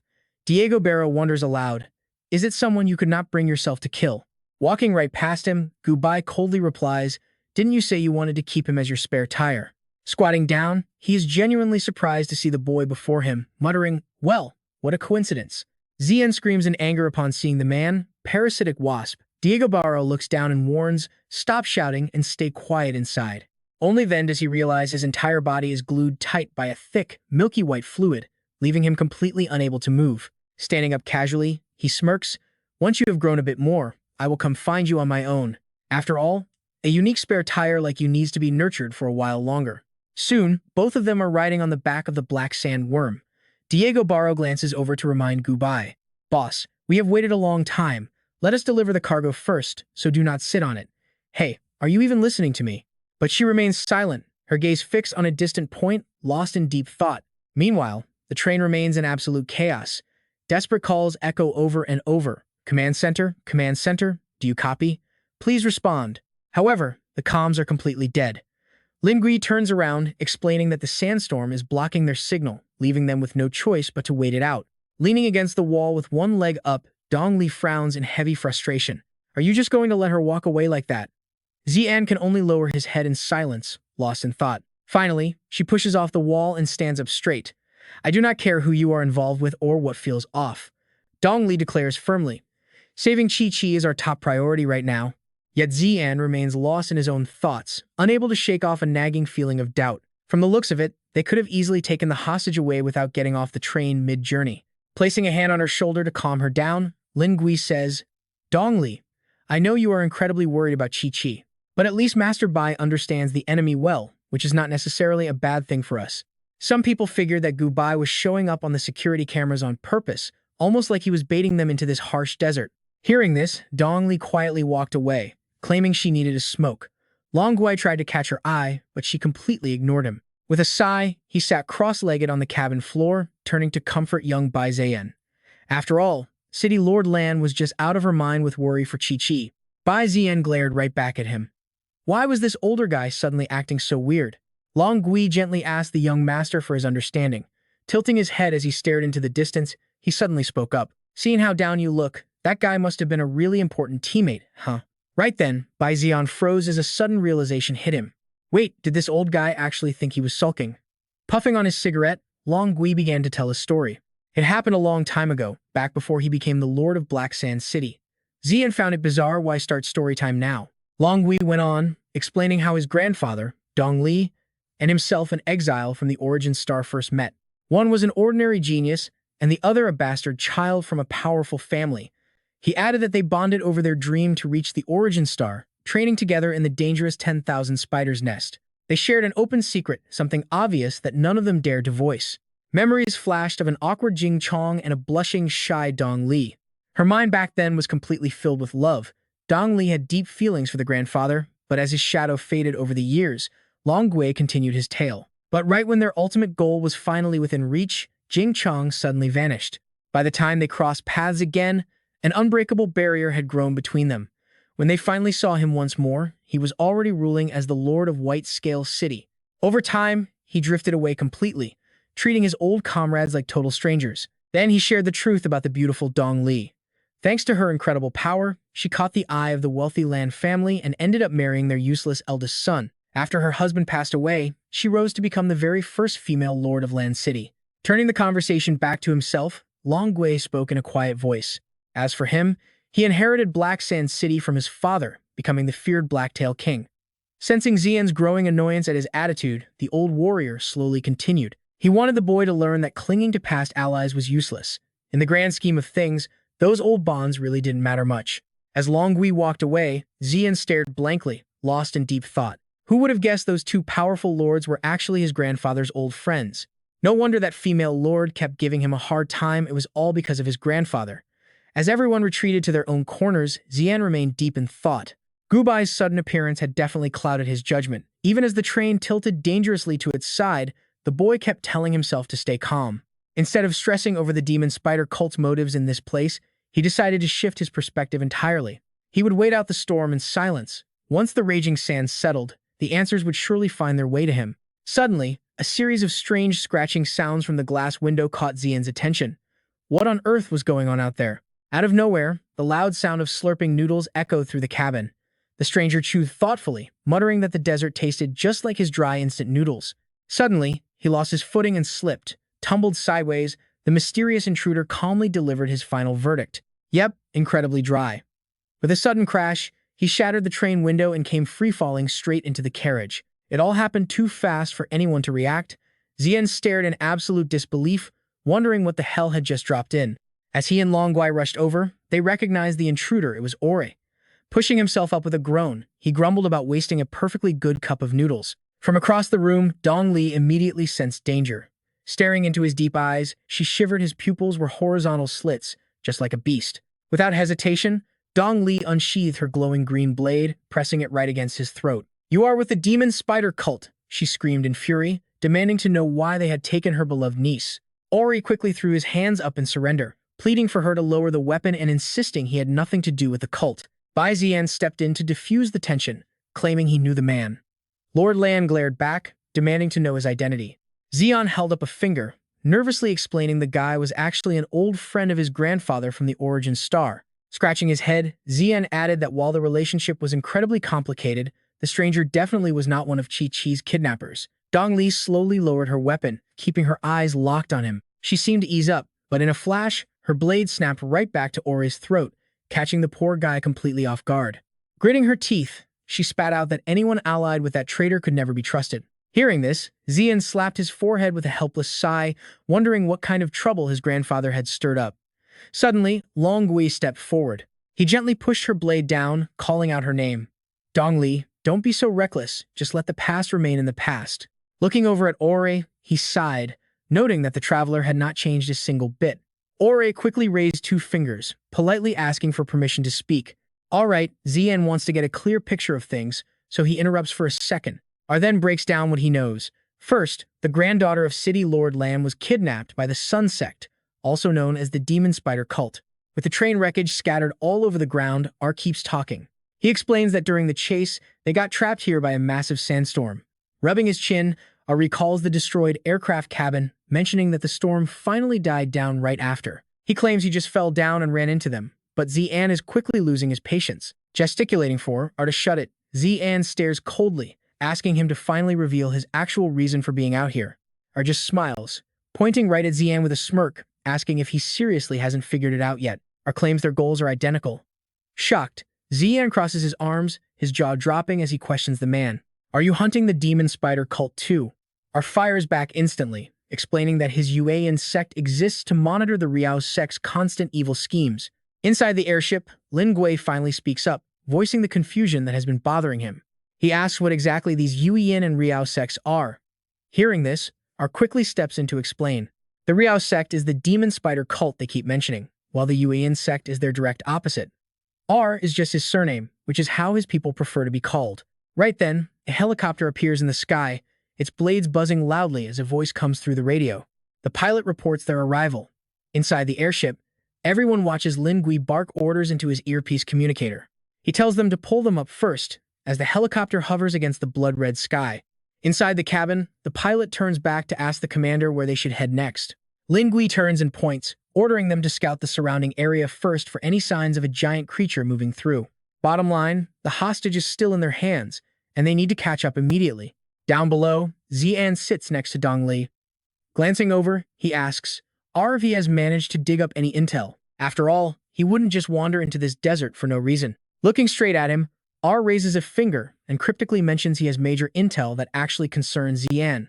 Confused, Zi'an points to himself, asking how this could possibly involve him. R confirms it is indeed true, gesturing with his hands as if calculating. He asks if Zi'an remembers what went down 6 months ago at Qingshao Forest in Gumu City. Smirking as he recalls his encounter with A Shi and Asmodan, Zi'an asks if he means those 2 high priests from the demon spider cult. R frowns and nods. Exactly, R says, before explaining their recent movements. The Sun Sect is currently severely lacking in combat power, so they are desperately searching for the Spider Queen to gain her blessing and boost their strength before the Yuan sect can stop them. And that shortage is all because Zi'an took out those 2 high priests. Dongli gasps in absolute shock upon hearing this. Lin Gui is equally stunned, gritting his teeth in pure respect for Zi'an, amazed the kid that Young pulled off such a feat. Dong Li genuinely praises him, pointing out those guys were diamond-rank powerhouses. Scratching his head to deflect the compliment, Zi'an humbly shrugs it off as pure luck, though he remains highly alert to the incredibly tense situation unfolding around them. His mind races as he carefully plans his next move. Yan Yan did mention that the Yuan Xing forces had mobilized and would crush the Spider Queen soon. Now that Chi-Chi is involved, he figures that tracing her kidnapping back to its source might lead him straight to the Spider Queen. But that would mean taking on both the cult and the Spider Queen at once. Too many details are still shrouded in mystery, and several crucial things remain completely unexplained. Clenching her fists, Dong Li frowns deeply, wondering what the cult finding the Spider Queen has to do with her beloved granddaughter. R shares her confusion, admitting that is the exact mystery he is trying to solve himself. Their bizarre movements raise suspicion about why the cult keeps targeting ordinary folks without any special talent. Could there be a dark motive behind it? Right then, a realization hits Zi'an, causing a wave of panic. The Eye of Revelation had dropped hints, helping him guess Chi-Chi's true identity. R points, asking with a smirk if her granddaughter is a beast tamer with a rare talent. Dong Li finally connects the dots, recalling that this all started during their visit to Haisha City. That was when young Chi-Chi suddenly awakened her talent, completely bypassing the need for an awakening stone. Her awakening happened naturally, granting Chi-Chi incredible power right in front of a massive crowd. Scratching his head, Lin Gui recalls that the utter chaos of that moment prevented them from running a proper talent assessment on her. Even more shocking, reports later surfaced about a mysterious spatial rift opening up in the desert. Zi'an just shrugs with a smirk, knowing it was actually a world fusion. Back when Chi-Chi awakened her talent, a majestic blue divine beast had materialized right next to her. This shocking revelation made them gasp in disbelief, especially since legendary dimensional insects rarely form contracts, let alone initiate one with Chi-Chi. Honestly, they have never heard of anything like this. Ori suddenly leaped to his feet, startling everyone. He pointed dramatically, shouting, "That is it." Frowning in sheer anxiety, he started to explain. A dimensional insect is a higher dimensional beast, capable of freely opening teleportation portals between entirely different realms, and the Sun Sect wanted to exploit that exact ability. Ori hesitated before adding that they must control the contractor first to make it work. Chi-Chi stands before a door crackling with eerie purple energy, as they plan to use this dimensional portal to hunt down His Highness. He urgently hurried the entire group along. Time is ticking. Just then, their helicopter flew high above, passing directly over a massive canyon cut into the earth. The pilot suddenly called out with an update. Lin Gui rushed forward, gripping his seat as the pilot pointed out tracks belonging to a giant black sand earthworm below. Lin Gui ordered them to pursue the tracks as the sky began to grow dark. With daylight fading fast, he pushed them to keep trailing the beast. The chopper followed the path, leading to a dark chamber covered in thick spiderwebs.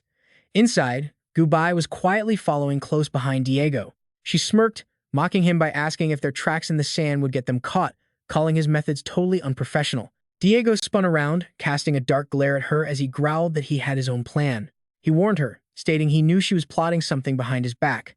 But Bai just smiled confidently, instantly firing back with a provocation. "Oh, why don't you explain it then, instead of throwing around baseless accusations?" Diego frowned and pointed right in her face, telling her he didn't care about her goals, but she had better not get in his way. This sharp warning pushed the tension between them to an absolute breaking point. Diego's eyes flared as he grabbed Bai by the chin, reminding her that without him, she would still be buried alive inside that mine. Bai didn't show a single ounce of fear, mockingly asking him if she should throw him a grand thank you party for his rescue. Frustrated by her attitude, Diego shoved her away and walked off, throwing back one final warning for her to never cross the line. Bai held her bags, rubbing her sore neck while glaring after him. Diego glanced back with a final order to keep their mole alive, as they couldn't afford to let him die. As night fell and the last red glow faded from the horizon, the helicopter arrived at an isolated compound of crumbling, gray abandoned buildings. Suddenly, the pilot announced that the creature's tracks had vanished completely right there. Lin Gui poked his head out of the cabin, identifying the place as an abandoned research center of Black Sand City before ordering everyone inside to investigate. As they stepped inside, everyone glanced around curiously while Xuan spoke up, asking what this facility used to be. Lin Gui stepped up to explain, telling them it was once a joint research lab dedicated to finding ways to control sandstorms.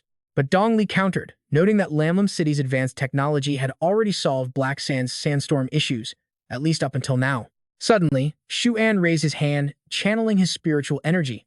He knew his Eye of Revelation could definitely pick up something in this area. Quietly summoning the Eye of Revelation to scan the ruins, his eyes suddenly flared as he detected something hidden deep beneath the floor. He pressed his hand flat against the dusty ground. Strange visions flashed, and he muttered in surprise at the strong energy readings from spirit stones. At that exact second, a deep metal shaft opened up right beneath his boots. It was an elevator. Confused by why an elevator would be hidden out here, Xuan took a step back, accidentally triggering a switch that made him freeze. The hidden lift suddenly shot up with a loud bang, startling Aura so badly he fell flat on his butt, cursing out loud. The four of them gathered at the entrance as Dong Li turned to cross-examine Lin Gui. She demanded old Lin explain himself, but the old man was just as shocked, scratching his head and completely speechless.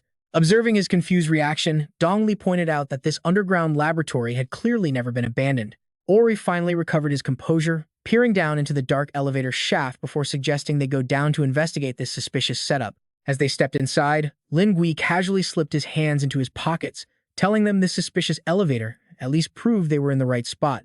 Xuan rubbed his chin, quietly thinking that this elevator was far from the only suspicious thing here. Dong Li kept her guard up, scanning their cramped surroundings and wondering aloud where this elevator would take them. Xuan's eyes suddenly flared with a cold blue light as he realized they were being led right into a trap. With a mechanical groan, the lift began its long, dark descent into the endless abyss below. And realized that if the Lord of Black Sand City knew nothing of this place, there had to be an active traitor among them. Right then, Lin Gui finally answered Dong Li. Honestly, I do not even know where this elevator leads, he admitted. Zi'an scanned him with his divine sense and confirmed he was not lying, but doubts still lingered. Honest? Not quite, City Lord Lin. The elevator doors slid open and the four of them stepped out, scanning the area. Lin Gui hesitated before speaking. What was this place? Something caught Zi'an so off guard that he blurted out, "Holy crap." Hidden beneath the black sand desert was a sprawling, vibrant metropolis, complete with bustling skyscrapers towering right before their very eyes. The shocking sight made them wonder if this belonged to the demon spider cult, because it was incredibly advanced. Suddenly, an automated security system blared an intruder alert.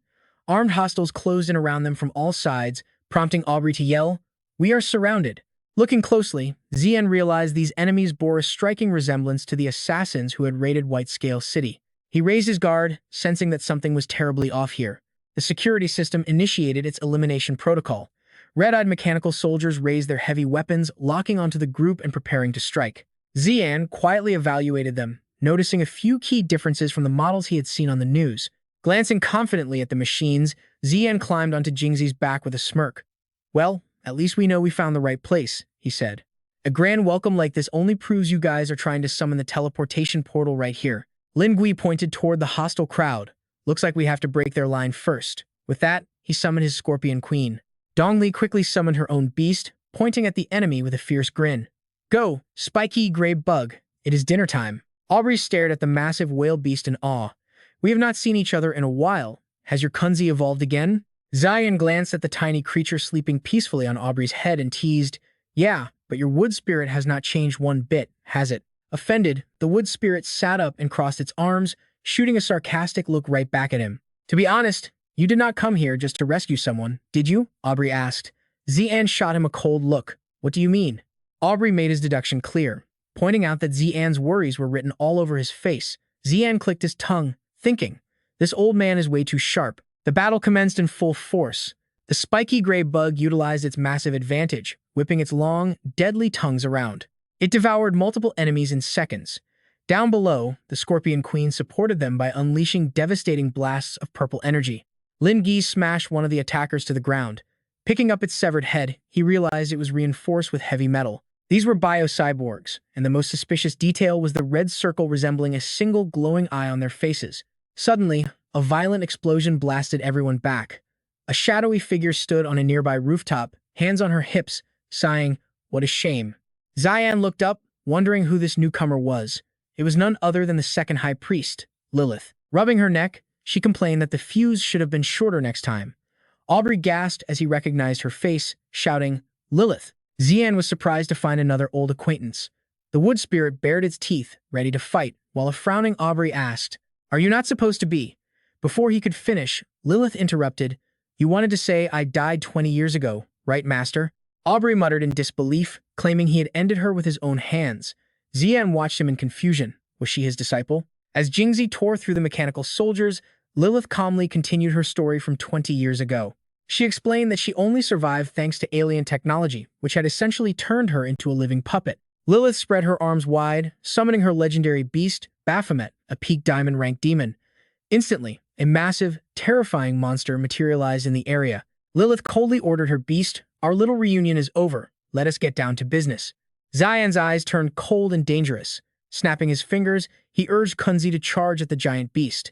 But just as he moved, a firm hand reached out, stopping him in his tracks. "Wait," the man said. Zi'an stared at him in utter shock, blurted out, "Huh." It was Aubrey. Gritting his teeth with a grim expression, Aubrey insisted that Zi'an stay back and let him handle it. He dropped Wood Spirit to the ground and ordered, "Reveal your true form." The tiny creature transformed into a massive, six-armed, green-skinned entity. It was the Wood Spirit Dharma body, a peak diamond-rank desolate god. He telepathically told Zi'an, "This is our private business." Leaving Zi'an completely stunned, Aubrey soared into the air in a cloud of white smoke. Glancing back, a look of deep regret washed over his face. "Zi'an, this is our battle. We should have never dragged you into this from the very start." But Zi'an quickly cut him off. "Hold on. Wait a minute," Zi'an shouted, anticipating the cliché. "Are you about to tell me to run away alone or go hide somewhere safe while you fight?" Waving his hand, he recalled past encounters. "Yeah, practically every battle we have fought lately has been tied up with you older folks." He made it clear, "It is not like I do not respect my elders or anything." But as he said this, he ended up screaming in frustration right at Aubrey. "Stop treating me like some helpless kid dragged into this." Zi'an thumps his chest, standing his ground. "I can make my own choices. I don't need you guys deciding for me," he says, pointing at himself with a frown. "So let us get one thing straight, seniors. Whether it is rescuing Jichi or wiping out the spider cult, from the very start, it has all been my plan, so none of you need to wear those guilty faces." Giving a determined thumbs up, he delivers his final words, "My own choices, I can handle them myself." Dongli, who is busy tearing through the robots, chuckles in approval. Quite a speech. I wonder who he learned that from. Lin Gui does not stay quiet either, striking down foes as he speaks. It is obvious. That attitude is just like our esteemed city lord Bai. Baphomet charges straight at Ori and Zi'an to attack, but the two of them stand dead still. Ori shrugs his shoulders and asks, "So, what is your grand plan?" Zi'an confidently replies, "They are blocking us here, which only means Jiki must be somewhere close by." The Muxing avatar rushes over, shielding its eyes as it blocks the massive Baphomet. Zi'an continues to explain the plan he drew up, saying, "My beast companion has a massive speed advantage. If you guys can hold them off, I can break through and find Jichi." Hearing this, Dongli and Lin Gui agree it makes sense. They nod in agreement. As things stand, that is their only option. Lilith kicks high into the air, launching a fierce attack directly at Zi'an while yelling angrily, "You are all standing here shouting your plan out loud. Do you think I am invisible?" Zi'an's cold face shows he was just waiting for her to fall into the trap. Looking up, he announces, "Of course I wanted you to hear it. Otherwise, how would you bite the bait?" Seizing the perfect opportunity, Or raises his blade against Lilith. Standing right before her, he says with heavy reluctance, "Lilith, I do not want to kill you again." Facing her old teacher, her eyes flash crimson as she answers coldly, "The old Lilith is dead, Master Ore." Under the glowing lights of the towering buildings, Ore slashes down toward Lilith, but she leaps back just in time to dodge. He turns back to plead, "Enough talk. I have only one request. Whatever your goal is, do not kill the Spider Queen." Zi'an thinks silently to himself, finding it hard to say out loud. That is a tough request. If they do not kill the Spider Queen, the fleet will level the Myriad Spider Nest's secret realm. Unsure, he rubs his neck, avoiding eye contact as he gives a vague answer, "I will make the right choice." With that, he turns and leaves the two of them to fight, waving to his beast companion, "Kunzi, let us go." Riding on Kunzi's back, Zi'an asks hesitantly, "Will we be fine like this?" Kunzi reassures him, "Absolutely no problem. You have nothing to worry about." Finally reassured, he guides Kunzi toward the robots, waving his hand to command, "Let us fly." Zi'an and Kunzi unleash massive bolts of electricity, blasting through all the nearby obstacles and hostile robots as he yells excitedly, "Sorry, but I am completely out of time." Having escaped the clutches of the forces down below, the two of them now soar high above the towering skyscrapers. Shielding his eyes, Zi'an takes in the massive view with wide-open eyes. "This underground space is way larger than I ever imagined," Kunzi adds. "It feels exactly like Master's personal beast-taming space." "That is a disadvantage," Zi'an thinks with a frown. "At this rate, finding Jiqi with the naked eye will be nearly impossible. And the scanning range of his divine eye is not very large, only the treasure hunting mode has a wide enough range." He suddenly remembers a glowing stone, right? Did I not give Jiqi a special treasure a while back? He guesses she might still have it on her. With that thought, he grips Kunzi's fin tightly, scanning the area, hoping that combining his scan with Kunzi's insane speed will cover the entire zone very quickly. Deciding to go for it, Zi'an reaches his hand out, commanding the divine eye to locate nearby treasures. Surge of divine sense spreads across the nearby buildings, lighting up the sky in bright blue. Kunzi streaks through the sky at top speed. Just then, Zi'an's eyes light up. A hit. Feeling the connection, he quickly calls out, "Kunzi, slow down." Pointing to a building down below, he commands his beast companion, "Over there." Kunzi immediately replies, "Got it," and swoops down. Meanwhile, the team holding off the endless robots is starting to tire. Even the Scorpion Queen and Grey Thornbug are struggling. Standing close, Lin Gui and Dong Li gasp. "These bastards are tough. They keep coming no matter how many we kill." On the other side, the Muxing avatar clashes with Baphomet, only to be slammed into the ground. Its master is also taking non-stop attacks from Lilith, barely raising his sword to block. Aura drags his sword along the ground, bracing his feet as he gasps for air. Sweating heavily, he realizes this opponent is far too tough to handle. He totally underestimated her, never expecting Lilith to become this insanely powerful. Watching her strike, surrounded by crackling red lightning, he cannot help but marvel in complete awe. It seemed like this child had indeed. Flashing a two-finger gesture with a knowing smirk, he makes his shrewd deduction. That outsider technology has boosted your spiritual power significantly, has it not? I bet your booster is that device right on your head. Startled, Lilith reaches for the back of her head, warily realizing that this old man is far from foolish. Ignoring Lilith's defiant stance, Ori shoulders his massive sword and points directly at her, ready to deliver a stern lecture. "Even after all this time, you still fail to comprehend my teachings." Meanwhile, Baphomet relentlessly unleashes a barrage of attacks on the Wood Spirit, but to no avail. The Wood Spirit effortlessly blocks every single strike. Ori continues lecturing, "Nowadays, most of you are using your spirit beasts completely wrong." He points his finger straight at Lilith, exposing her absolute fatal weakness. "If you only treat your spirit beast as a weapon for battle, you will never unleash its true potential." Visualizing the deep connection between humans and beasts, he reflects on his battle experience. "At our core, we and our beasts are the same. We both possess spiritual energy. The true essence of beast taming is fusing the master's and beast's spiritual energies into one, producing a flawless 1+1=2 synergy." Speaking as her mentor, Ori advises her, "Right now, you are completely dependent on that booster device. That is because you and your spirit beast share a mere master-servant relationship. Yet, the beast taming path passed down by our ancestors teaches us to respect and deeply understand our beasts, not to enslave and coerce them." Baphomet swings its mighty arm, reverting the Wood Spirit back to its tiny original form. It flies back to perch on Aura's head as he smiles. "Well done." Now, the real show begins. Baphomet was still absolutely furious, roaring with its massive mouth wide open at Ore, but he calmly stood his ground and ordered everyone to get ready. The giant beast Baphomet slammed its massive fist straight down, kicking up a blinding, thick cloud of dust all around them. Lifting its heavy hand, it only revealed a giant crater, but absolutely nobody underneath. Confused, it muttered, "Where are they?" They actually dodged that? Just as Lilith watched in utter shock, wondering where they could have vanished to, she failed to notice a dark shadow swooping down with a raised staff, ready to strike. Aura struck straight down at Lilith, a sudden surge of electricity splitting her body apart. Her mask shattered completely, exposing her terrified eyes as she stared in absolute horror. Suddenly, the entire horde of robots short-circuited. Their glowing red eyes flickered out, and they wobbled as if losing all connection. The mechanical soldiers collapsed into a heap, completely motionless. Lin Gui and Dong Li looked around in shock, asking, "What just happened?" With that, he quickly turned to ask her, "Dong Li, are you all right?" She calmly replied, "I am fine." He continued, "Looks like we have to thank old Bai's mysterious friend for this rescue." While Mujing sat with arms crossed on his head, R folded his own arms, looking down at the trembling Lilith with pity. "Is that all?" Aren't you continuing? Ori fell into deep thought, remembering that Scar was left behind back then. Terrified, Lilith did not dare look at him, keeping her head low to hide the vertical scar on her forehead. Looking at it, Ori remembered the moment he had to personally end her life. Watching her tremble while clutching her arms, a pang of guilt hit Ori. He had made her relive her own horrific death. Turning his back to walk away, he softly declared that he would never take her life again, just as he had promised. Watching Ori walk toward them and leave Lilith behind, Lin Gui sighed, wondering how much longer their endless war with the demon spider sect would drag on. From behind him, Dongli narrowed her eyes suspiciously, asking if he sympathized with them. He quickly waved his hands, claiming he was only thinking. Noticing Aura's conflicted expression after fighting his former student, Lin Gui muttered, "Don't they also feel the same joys, anger, love, and sadness that we do?"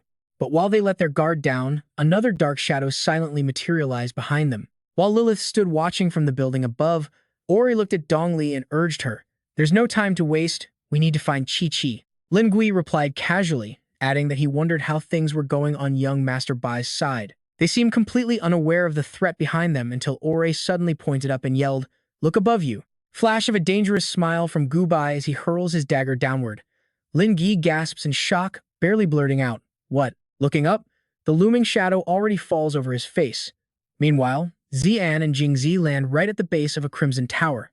This is the place. But Jingzi warns uneasily, "Master, this place is making me feel really sick." Zi'an steps closer, touching the red glass surface. His eyes widen in absolute shock as he gasps, "This is no way." Locked inside this blood-red tower is Ji-Chi, the very girl they have been searching for all this time. But she is completely unconscious, eyes shut tight, looking entirely lifeless. He calls out desperately. Ji-Chi is trapped inside this tower pillar. Suddenly, a shadowed figure wearing a hat emerges from the darkness behind him, speaking in a calm voice. "Do not worry. The young lady is perfectly safe." Zi'an whips around on high alert, demanding, "Who is that?" The stranger introduces himself. "I am Mephisto, the fourth priest of the solar sect." The man slickly tries to justify his kidnapping and imprisonment, claiming, "We only need to borrow this young lady's spirit beast for a little while." Tu-On grits his teeth in anger, mocking their polite claim of borrowing as sheer hypocrisy from the demon spider cult. He immediately condemns their behavior, pointing out they never cared about talking sense when launching their terror attacks. Mephisto, sporting a single creepy red eye on his head, tries to play off the accusation of launching terror attacks. He acts completely shocked that their righteous resistance is labeled as a terror attack, claiming this city was originally their homeland and they only want to make everyone understand. Standing in the middle of a deserted street, he quickly brands Tu-On an outsider and passes judgment. He claims Tu-An is just another ignorant outsider who cannot understand them, but Tu-An furiously yells back that he will never accept their horrific methods. He warns the villain to release Ji-Chi immediately, while Jingzi senses the hostile, unsettling energy radiating from this place. The beast stays on high alert. Desperate to save Ji-Chi, Tu-An prepares for battle as Jingzi hovers above, channeling spiritual power. Tu-An issues a chilling warning, telling him to remember the grim fates of both Asmodon and Ash. Realizing who Tu-An is, Mephisto summons a blazing purple-flamed beast with flashing crimson eyes behind him. He gloomily declares that a brutal, deadly showdown between them is now inevitable, leaving both Tu-On and Jingzi completely shocked and wondering how this could even happen in reality. With a sharp jawline, high nose, and solid arms covered in bizarre, glowing patterns. Sleek metallic armor clings tightly to her frame. Mephisto has successfully summoned the terrifying Evil Spirit Queen, a peak diamond-grade beast of the ferocious class. This particular form was evolved through alchemy, since natural evolution theoretically could never reach such a high realm. Tu-An analyzes the beast, realizing that only direct human experimentation could have forced it to evolve to this level, an evolved alchemical beast. He never expected that this guy could actually establish a contract with such a monster. Mephisto extends his hand, revealing another menacing red eye embedded right in his palm, oozing dangerous spiritual energy. He seems to be controlling his beast through that extra eyeball, though Tu-An knows that letting a ferocious beast slowly corrupt one's own physical body is an extremely dangerous gamble. Meanwhile, the monstrous Evil Spirit Queen is already charging straight toward him with frightening speed. He clenches his fists, calculating his next move and realizing that neither this man nor his beast can be taken lightly. Jingzi opens its mouth wide to blast a wave of blue flame at the Evil Spirit Queen, but she effortlessly dodges. Spotting their fatal weakness, Tu-An smirks with renewed confidence, noting that just like before, her vision is still strictly limited to tracking raw spiritual energy. The Evil Spirit Queen launches her first strike, but Tu-An and Jingzi easily leap out of the way. Hovering high in the air, he waves his hand to deploy Yia for a familiar strategy, sending the brilliant phoenix diving straight down. Yia flies high, breathing a massive wall of fire that completely traps the evil spirit queen and disorients her. The flames erupt fiercely, yet no sound comes from within, suggesting the monster has already been incinerated. Tuan and his two beasts watch from outside, murmuring that the victory seemed almost too easy. But inside the roaring inferno, she glares out with pure malice. Red eyes flashing and sharp fangs bared, her demonic pupils suddenly undergo a terrifying transformation. Staring fiercely at Tuan's group standing just beyond the blaze, her razor-sharp claws begin to glow. With a savage dual strike, the evil spirit queen tears right through the wall of fire. Watching the massive wall of fire created by Yia get completely shattered by her bare hands, Zi'an gasps in utter shock. What? Backing away with wide eyes, he grits his teeth and wonders, wait, isn't it completely blind? Suddenly, a massive explosion erupts at the Red Tower. Narrowing his eyes at him, Mephisto mockingly asks, is this pitiful strength all you have? How on earth did Arthur and Asmodan lose to someone like you? Meanwhile, Zi'an uses his protective barrier to escape the billowing smoke. Stepping boldly toward him, he retorts, you're speaking a bit too soon. This battle is far from over. The evil spirit queen has now completely broken free, casually waving her hand to disperse the thick white smoke. Standing below in shock, Zi'an grits his teeth, cursing his own carelessness. He had just sworn not to underestimate his foe, yet immediately made a critical mistake. It seems the beast can share visual signals, so he must devise a new strategy. After all, he is no longer the weak bronze tier from back then. Zi'an quickly brainstorms, but the physical defense of this ferocious beast seems almost completely invincible. It can completely evade spiritual attacks, and with its visual blind spot now eliminated, the creature has truly become an entirely unstoppable beast. As he ponders, a sudden voice cuts in. Well, besides those two types of damage, there is still a third option. Looking around in surprise, he wonders who is speaking. Glancing at the motionless evil spirit queen, he stays alert, thinking, is this a hallucination? Wait, something has felt incredibly strange from the very beginning. Why does it feel like time itself has completely stopped? The mysterious voice replies. It turns out to be the crystal spirit, taking credit. That is thanks to me, of course. Consider this my way of thanking you. Finally, understanding why time is frozen, Zi'an communicates with it. Wait, aren't you supposed to be inside my beast-taming space right now? He asks in confusion. How am I even able to hear you speak? He recalled their last battle, feeling a strange sense of déjà vu. Right? A similar situation had occurred back in the Spectre world. He analyzed the situation and realized this was the trigger for his force field sensing. He finally figured out how to utilize this power. Moving while speaking, everything finally started to make sense. Thanks to this time-stop effect, even though he moved, his superpower left his afterimage frozen right in place. The force field sensing had actually accelerated his speed of thought, and that was all thanks to the sword, right? The soul sealed inside the sword praised him, admitting he was quite quick to catch on. It then explained further, revealing that this force field sensing could actually establish an entire thought space. Under this force field, their physical presence was just an illusion, meaning Shu An could easily do much more. He could link minds with his contracted beasts, meaning Yia and Jingzi could also utilize this incredible power. One question still bothered Shu An, so he crossed his arms and asked. He asked if the third type of attack was related, but the crystal soul instantly mocked him, asking why he suddenly became so incredibly foolish. Even so, the spirit patiently continued explaining the mechanics to him. Within this mental realm, they transcended physics to exist purely as souls, and this space possessed the unique ability to link all of their spirits together. Looking at him, it pointed out Jingzi and Yia stood right behind him. Facing the nearby Wraith Queen, the answer was obvious. Shu An finally realized the truth and quickly replied to the crystal soul. Expressing his sincere gratitude, he braced himself as the Wraith Queen lunged forward, looking ready to tear him apart. She tried to grab him, but a powerful barrier manifested, completely blocking her frantic claws even as she unleashed violent surges of purple lightning. Safe inside, Shu An used his sword to maintain the shield, ignoring the blade's complaints about being used as a mere shield. Pointing out its inherent shielding power, Shu An turned to address his two loyal spirit beasts. He told Yaya and Jingzi to return to their beast-taming space, but Yia immediately flew over, complaining about being dismissed right after appearing. Hearing this, Jingzi reassured Yia, reminding her that their master surely had a plan, and urged her to comply.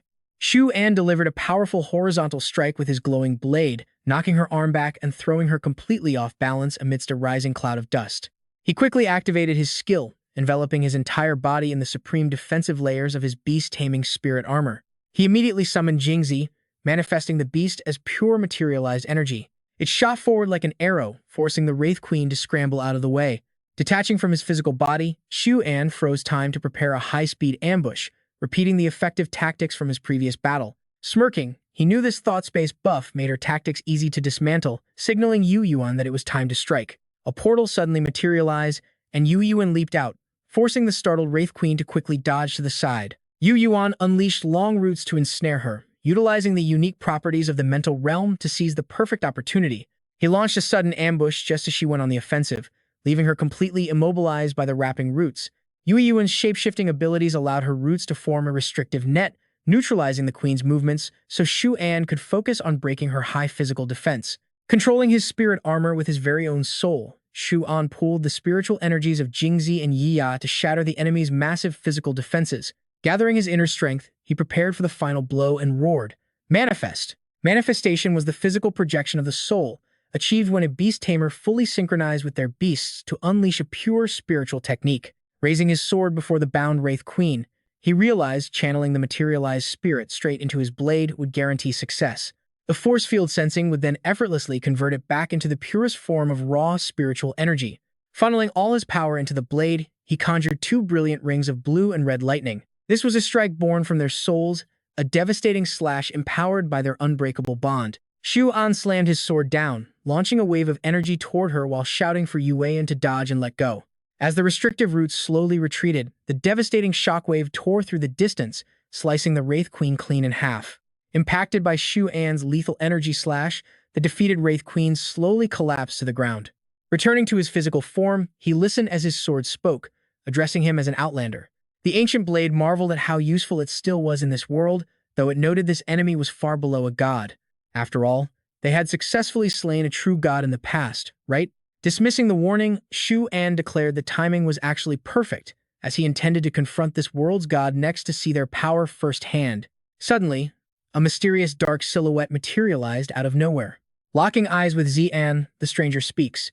He admits Zi'an is a capable beast tamer for defeating two priests, but strongly warns him against challenging the powerful Ren Hao. Opening his eyes, he reveals his identity as Mephisto. As a priest of Riyao, protecting Ren Hao is his sacred duty, but wiping out heretics is a mission more vital than anything else. Step by step, Mephisto approaches. He belongs to the Origin clan, now in a terrifying fused form. Fusing oneself with a contracted soul beast is absolute madness, yet this guy actually did it. Zi'an stands completely frozen, unable to believe the horrific sight right before his eyes. What? Another guy fusing with his own soul beast? The sentient sword mocks the situation. Honestly, even by the beauty standards of their own world, this ugly monster is definitely someone nobody would ever want to look at. Suddenly, Mephisto whips his tentacles straight at Zi'an. Meanwhile, on a completely different street, the eerie silence feels incredibly cold and terrifying. Suddenly, the heavy silence hanging over the street is shattered by an angry voice protesting that things did not go as planned. It turns out to be Dong Li. Gritting her teeth, she clutches her wounded stomach. Lin Gui stands beside her, asking if she is okay, just as she collapses to the ground. Lin Gui steps forward to shield her, shouting at Gu Bai, who is standing right in front of them. He asks if they did not already agree on this. He questions if they still want to cooperate, but Gu Bai just raises his hands lazily in surrender. He shrugs, saying his orders came with 0 extra conditions, adding that he is just a simple employee who knows absolutely nothing. Gu Bai watches as Lin Gui turns around in deep hesitation. Lin Gui apologizes to Dong Li, but she cannot believe her eyes. Heartbroken, she demands to know why he cooperated with the demon spider sect, leaving him speechless. He mutters that he has his own struggles. Hearing this, she forces herself up and punches him across the face, sending his hood flying off. As his hood rolls away on the dirty ground, she glares at him with pure disgust, shouting at him to just spit out his excuses. It was the same silent treatment when he inherited the Black-Tail King.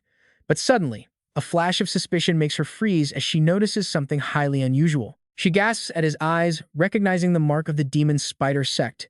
Ori suddenly chimes in, asking the guy if he is actually a half-blood. Dong Li is equally stunned, muttering the word half-blood in disbelief. Lin Gui does not hide it. He admits he is the illegitimate son of the Lin family, and his mother belongs to the Origin clan. He explains that at birth, a half-blood does not show clear traits of the Origin clan. Over time, those physical traits slowly begin to surface. He only discovered his true identity once his eyes started undergoing a strange, permanent change. Furious, Dong Li screams, demanding to know if this was his so-called worry. Unable to contain her rage, she spits out each word, asking if being a half-blood justifies joining forces with ruthless terrorists. Looking down with his hands on his hips, Diego arrogantly warns them not to go throwing around false accusations. He then coldly glares at the group standing below. He claims they only want to reclaim their rightful territory, but Ori completely ignores his arrogant speech, keeping perfectly calm. Ori casually jokes about hearing a constant buzzing noise, mocking Diego as a little insect. This insult visibly irritates the villain.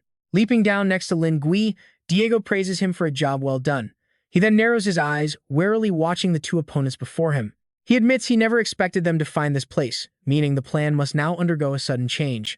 Standing up, he declares that they cannot let anyone else know about this place, so they must fight. Lin Gui looks at him, totally shocked. Wondering about this sudden change of plan, Lin Gui suddenly shouts for Diego to wait, just as the villain prepares to clash with Ori. Adjusting his mask back into place, Lin Gui states that, while he agreed to cooperate, it comes with a strict condition. Pointing an accusing finger at Diego, he condemns them for secretly building an underground fortress right under his city and almost ending Dong Li's life in the process. Clutching her stomach with a pale, weak face, Dong Li quietly watches them. Lin Gui insists that this violates their agreement. Both Gubai and Diego stand there completely speechless, silently wondering if this clueless guy truly understands the gravity of the situation. Diego glances sideways, delivering a sharp, final warning to keep the older man in line. He reminds him of his desire to end this war, ordering him to fall in line before immediately charging straight toward Ori. Diego's arms glow with power as he readies his strike, sending a massive slash that flashes blindingly before his opponent's eyes. Lin Gui rushes over and drops to his knees before Dong Li, his hands trembling helplessly as he frantically tries to explain himself. He begs her to listen, admitting that while he did help them kidnap Kiki, his voice softens as he pleads. He insists he only wanted to end this pointless war, claiming that the Origin Star faction has done nothing but lie to them. He spells it out clearly, explaining why he teamed up with them. Hearing this, Dong Li is utterly shocked, asking if he even hears himself. Lin Gui reassures her that Kiki will not be harmed, just as Gubai approaches from behind, casually spinning his blade. Telling the older man to step aside, Gubai interrupts. Dong Li, gritting her teeth, demands to know why a non-Origin clan member is helping them. Tightening his grip on the hilt of his blade, Gubai smirks. He claims many have asked that, but it is purely for profit, so she should not blame him. Meanwhile, Ori leaps high, waving mockingly. He shouts for Diego to taste his Kanem technique, as a massive hand of energy slams into the ground, triggering a violent explosion. Diego quickly conjures a barrier bubble to shield himself. He hits the ground, glaring at Ori with one thought manifest. Diego's eyes turn dead white as power overflows. He sneers in annoyance, acting like he already knew. Time for a counterattack. Diego channels his energy, lifting nearby debris into the air before launching himself straight into the sky. From behind, Lin Gui's voice echoes, making Ori frown. He yells that he won't let anyone touch Dong Li. Meanwhile, Diego gathers energy under his feet, shaping it like a deadly bee stinger, ready to pierce right through Ori. Telling his foe to drop dead, Ori fights back. His two arms multiply into 6 massive limbs, welcoming the clash. The second Diego closes in, 4 massive hands grab him out of mid-air, leaving him completely stunned. Ori smirks, asking if he is surprised. He then playfully warns his captive that the real fun is just beginning. Next, a massive fist slams directly into Diego's back. That heavy strike sends Diego crashing down, triggering a massive, dusty explosion. Watching the chaos, Gubai brushes off dust, visibly annoyed. Before she can process it, a blinding flash of light whips past, freezing her entire body in place. Ori's energy surges right past Gubai, locking onto another target. She barely has time to think, oh no. Panicking, Lin Gui chases after them, desperately screaming Dong Li's name. Ori scoops up Dong Li with his spectral arms and takes off, jokingly apologizing to City Lord Lan about the economy class ride. Staring at the glowing arms holding her, she wonders how spiritual energy could even be manipulated this way. Gubai sighs, asking if they should give chase. One of the Diegos pulls himself up, claiming he has a backup plan. Eyeing Lin Gui, they wonder what to do with him. One Diego shrugs, noting that the guy is still useful. The other clone agrees, pointing out he funded this entire city. Gubai happily chirps in response. Elsewhere, Ori supports Dong Li as they slip into an empty fortress, analyzing their current situation step by step. Ori believes they are temporarily safe since the place is deserted, but Dong Li reminds him it is the Yaozi capital. Confused by the name, Ori asks for details. Dong Li explains that their home world, Origin Star, always wanted complete control of this world's energy veins. Her voice remains flat, lost in the shadows of the past. They wanted to use starships to blast the myriad spider nest, wiping out all surface life. That included both the natives and the colonizers. This fortress was actually Black Sand City's emergency shelter. Ari listens quietly as she explains that other city lords rejected the shelter, fearing it would trigger a war with Origin Star. Instead, they negotiated a 50-year grace period with the home planet. In exchange, they must destroy the Spider Queen to prove their control, and that deadline is fast approaching. Hearing this, Aura is stunned by the sudden realization. It all makes sense now. Henry Zion's true goal must be targeting the Spider Queen herself. The heavy silence inside the empty fortress weighs on Aura, his expression growing grimmer by the second. He wonders how Zi'an is holding up. Knowing that kid, things are probably going smoothly. Suddenly, a massive explosion echoes in the distance, forcing Ori to spin around in shock. Staring at the rising smoke, Aura can only curse under his breath about what the hell is happening. Sure enough, it is Zi'an, clutching his sentient talking sword. The cheeky kid actually looks thrilled to face his opponent. He teases the monster, surprised it actually managed to block his attack. The talking sword complains about being used as a shield, while their bizarre opponent smolders with glowing red tentacles.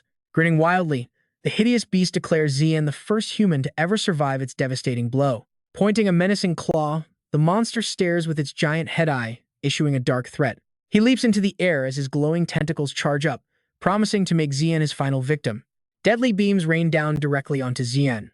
Already exhausted, Zi'an raises his blade to block the onslaught, cursing as the monster recycles the exact same trick. In that split second, a sudden realization strikes Zi'an, causing time to slow down. If he can accelerate his thoughts inside his mind palace, then time in the outside world should basically freeze. Just a few seconds of focus, he effortlessly dodges the barrage, pinning his path, smirking as he slips right through. A faint blue light suddenly flickered around Ian. Smirking, Zack called out to his squad mates, instantly drawing up a plan for their next massive strike. They just needed to sync up with Kira's incredible speed.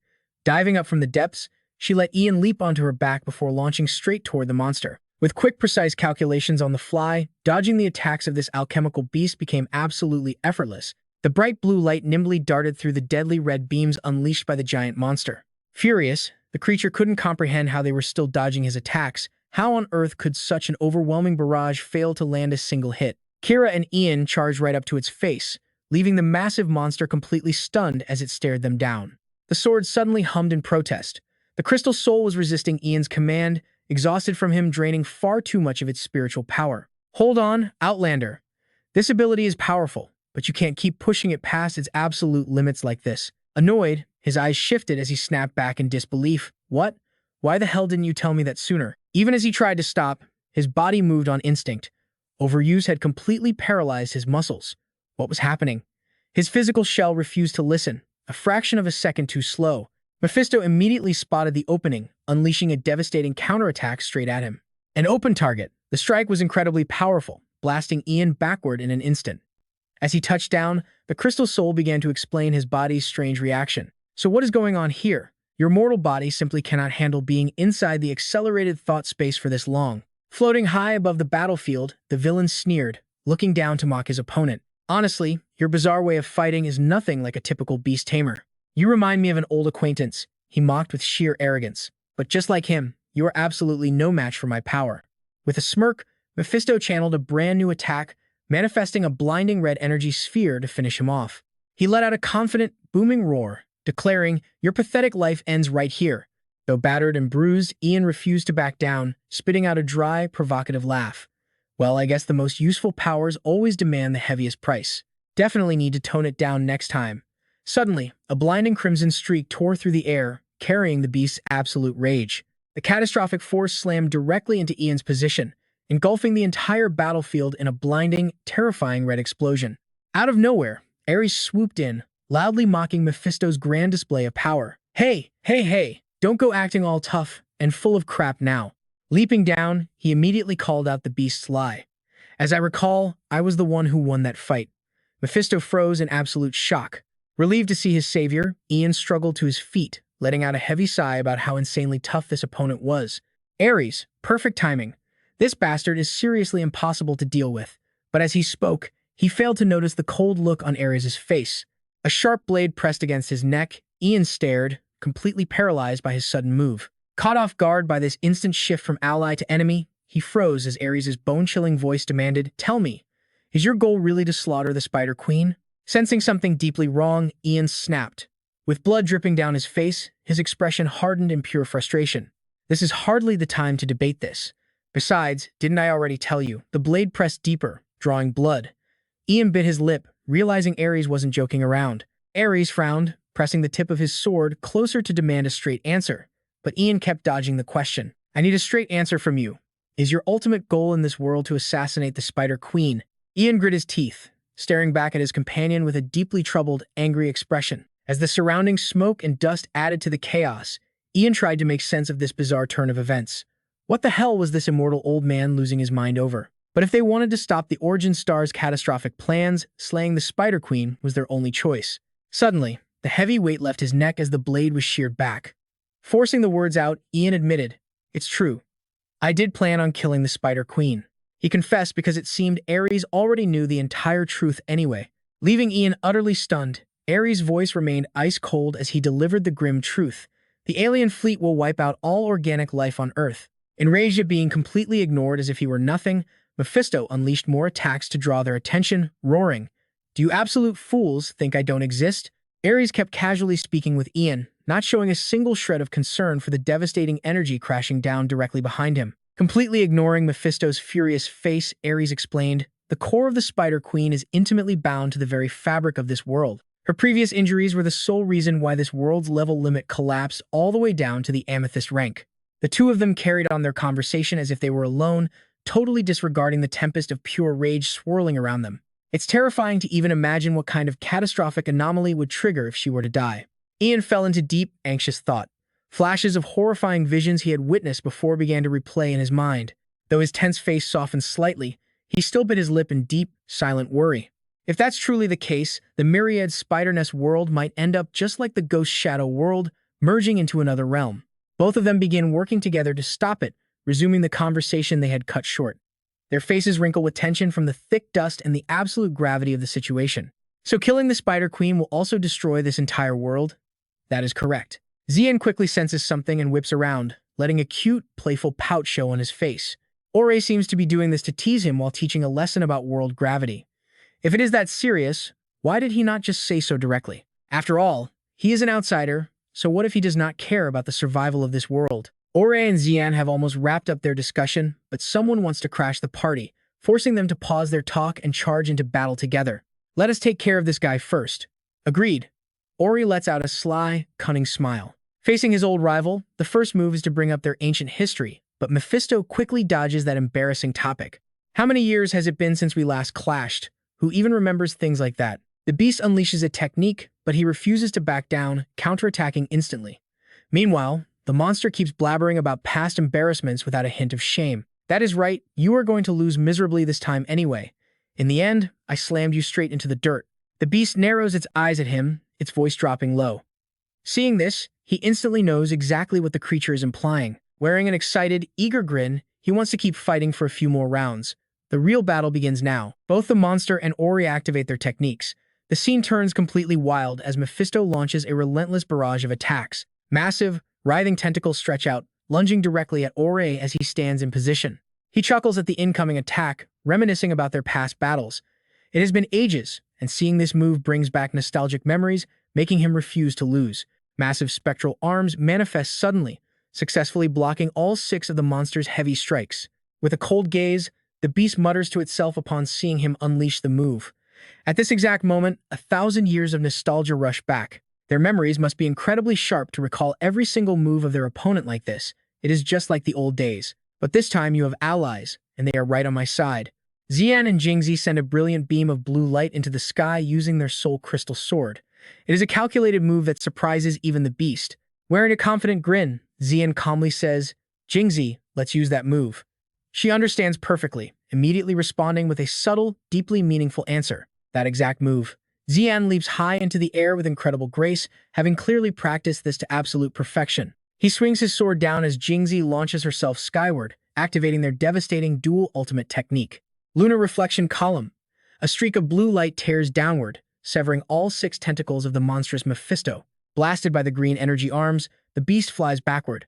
Seizing the opening, Zi'an rushes in, bringing his sword down right in the center of Mephisto to slice him in 2. After delivering the strike, he gets blown backward, but it does not dampen his high spirits. Right after, he calls out in excitement, "Summon Bai Lin, one shot."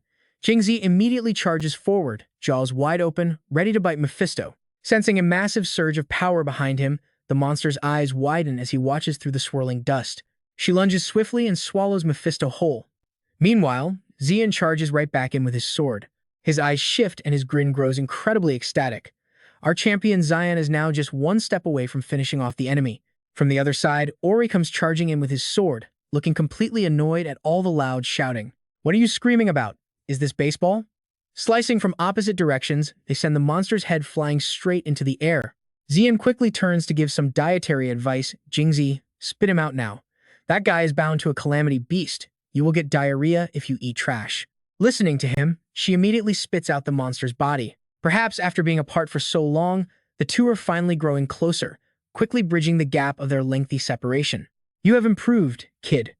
Well, if you knew where I have been lately, you would not be surprised." Smirking at Zian's words, Ore flashes a playful grin to tease him. "Come on, admit it. Did you copy your fighting style from me?" Zi'an refuses to back down, firing right back. "Who would ever want to learn from an immortal geezer like you?" The monster's head rolls far away, yet his curses can still be heard. "Damn it, they actually hit me." Out of nowhere, a hand catches the severed head, eyes wide with panic. Recognizing the sheer brutality of his opponent, the beast quickly looks away, deeply apologetic for his actions. "I am sorry. I have disappointed you." Suddenly, a cold voice echoes right behind Ore, instantly shattering their celebratory mood. "I did not expect us to meet again so soon." Solari appears right behind them, eyes filled with clear displeasure at their recent actions. "Am I right, Ore? Do you still choose to stand by these invaders even now?" Furrowing her brow, she growled in pure anger. Just like in the past, she pointed directly at where they stood, shouting so loudly that even R was completely stunned by her sudden appearance, bowing and scraping to the invaders, yet eager to slaughter your own kind. "Solaris, how many more of our people must you destroy to be satisfied?" Absolute fury burned on the face of the traitorous woman. Crimson lightning flashed as the wind whipped up, kicking up a thick cloud of dust that forced Tuan and R to shield their eyes. Solaris was incredibly powerful. The two struggled to defend themselves, trying to find an opening. Her spiritual pressure was absolutely suffocating. Hearing this, R stood frozen with a deep frown, protesting her actions yet feeling completely helpless against her next move. "Stop this, Solaris. Violence will not solve anything. If you keep going down this path, you will destroy the entire myriad spider nest world." She cast aside her cloak, revealing a tall, sharp physique as her face was finally shown clearly. "Do you even hear yourself? The ones destroying the myriad spider nest world are those invaders." R was left completely speechless. Solaris glared at him, her voice freezing cold, throwing daggers with every single word. "That is right. Didn't we once wear the same uniform and fight on the very same front lines?" His face darkened. Solaris was truly ruthless. Every word she spoke carried a heavy, terrifying scent of impending bloodshed. Back then, you never hesitated even if the target was a child. You stopped at nothing to complete the mission, no matter the cost. She began playing psychological mind games, mocking him to crush his spirit and weaken his resolve, preparing to launch her physical strike. "Do you even remember how many outsiders died by your hands? If I remember correctly, back then everyone called you the Daylight Butcher." Hearing Solaris reveal this, 2am was completely shaken, his face filled with utter shock. "Hold on. Does this mean you used to belong to the demon spider cult?" A faint light illuminated his face. Looking at his back, a deep sense of loneliness and regret became painfully clear. Life has its meetings and departures. The sun and moon fade and shine, just as the crescent moon waxes and wanes. A quiet anger burned in R's eyes as he spoke, his words carrying deep philosophical wisdom. "In the past, I chased the crimson sun, believing it was the key to ending the war." He cast off his cloak, his frown deepening even further. "But now, I follow the twilight of the waxing moon. Embracing the path of the hidden moon is our people's only hope for the future. It is true that I betrayed my past beliefs, but I will never betray this world which is currently crumbling to pieces." He glanced back, ordering Tuan to handle the young girl. His mind was made up. He would fight Solaris to the bitter end. "Tuan, I am leaving that little girl to you. Can you handle it?" Sensing the danger, Tuan asked with a look of worry. "Wait, what are you planning to do?" R straightened his back, casting a sharp, intimidating glare. A green light flashed as he warned him, stating that the situation was far more complex than he thought, so he should listen to his elders. She wore a sinister smirk, tilting her chin up to look down on everyone. Mocking Tuan, she told him to trust his senior for once, and that a junior like him should learn to be a bit more patient. R turned back to face his real opponent. With the tiny wood spirit perched on his head, a confident smirk played on his lips. The wood spirit must be incredibly busy today, right? Amidst the gloomy atmosphere, Solaris looked on with a pensive expression. Her brow furrowed as she gently looked down, seemingly lost in deep thought. A subtle smile played on her lips as she spoke of nostalgia, standing tall right in the middle of a city completely blanketed in thick smog. Standing arrogantly, Solaris brought up the past with the wood spirit. Perched on R's head, it grew furious, hearing her speak about how they once formed a contract together in the old days. A crimson dimensional rift opened above Solaris, crackling with fiery red sparks. Next, a flame demon emerged from the portal with a smug grin, responding eagerly as she commanded it to step forward.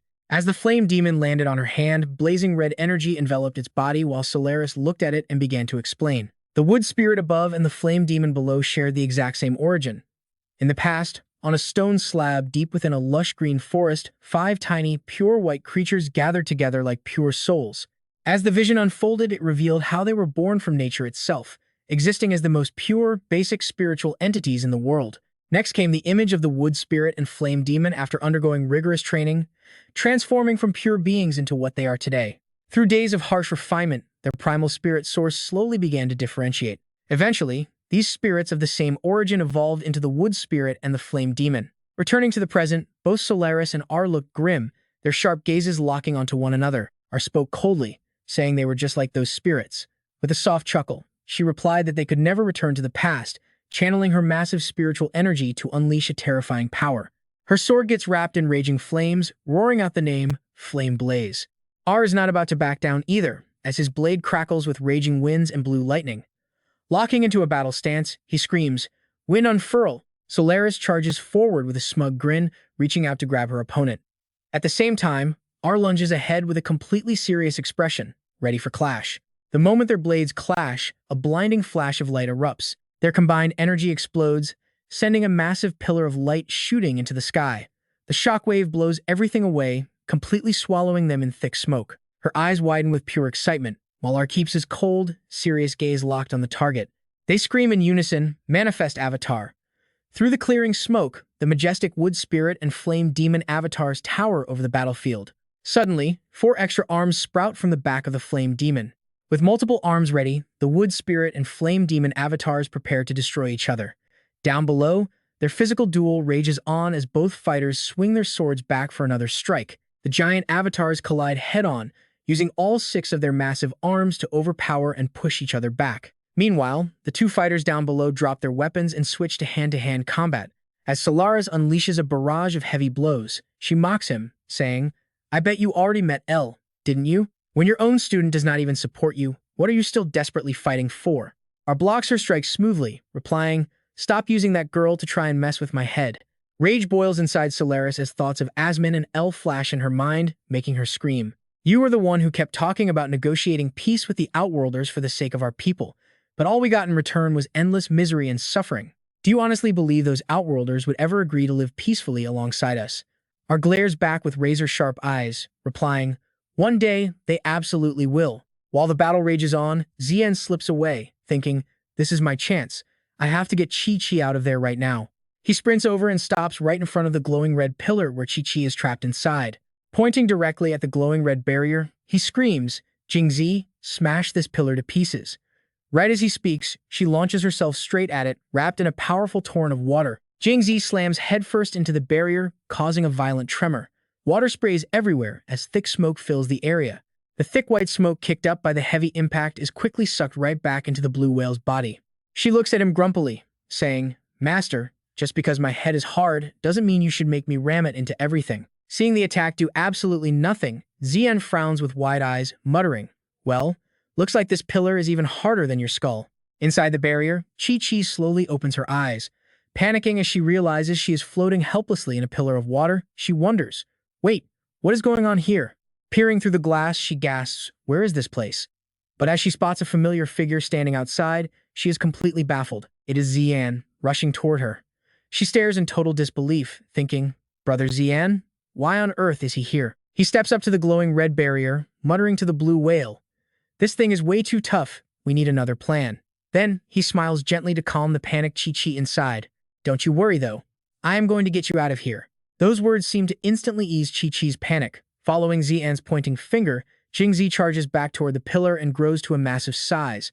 He snaps his arm down, pointing directly at the prison, gritting his teeth as he commands, "Bite that damn thing to pieces." Hearing the order, Jingzi opens her giant jaws, baring razor-sharp teeth as she lunges. Right at that moment, Solaris, who is busy fighting R, spots Jingzi trying to bite through the barrier and freezes. A dangerous, wicked grin spreads across her face as she realizes she's been played, growling, "I see. So your plan was to stall me." She orders her flame demon avatar to channel its spiritual energy, summoning a massive sphere of energy, while sneering, "You are too naive."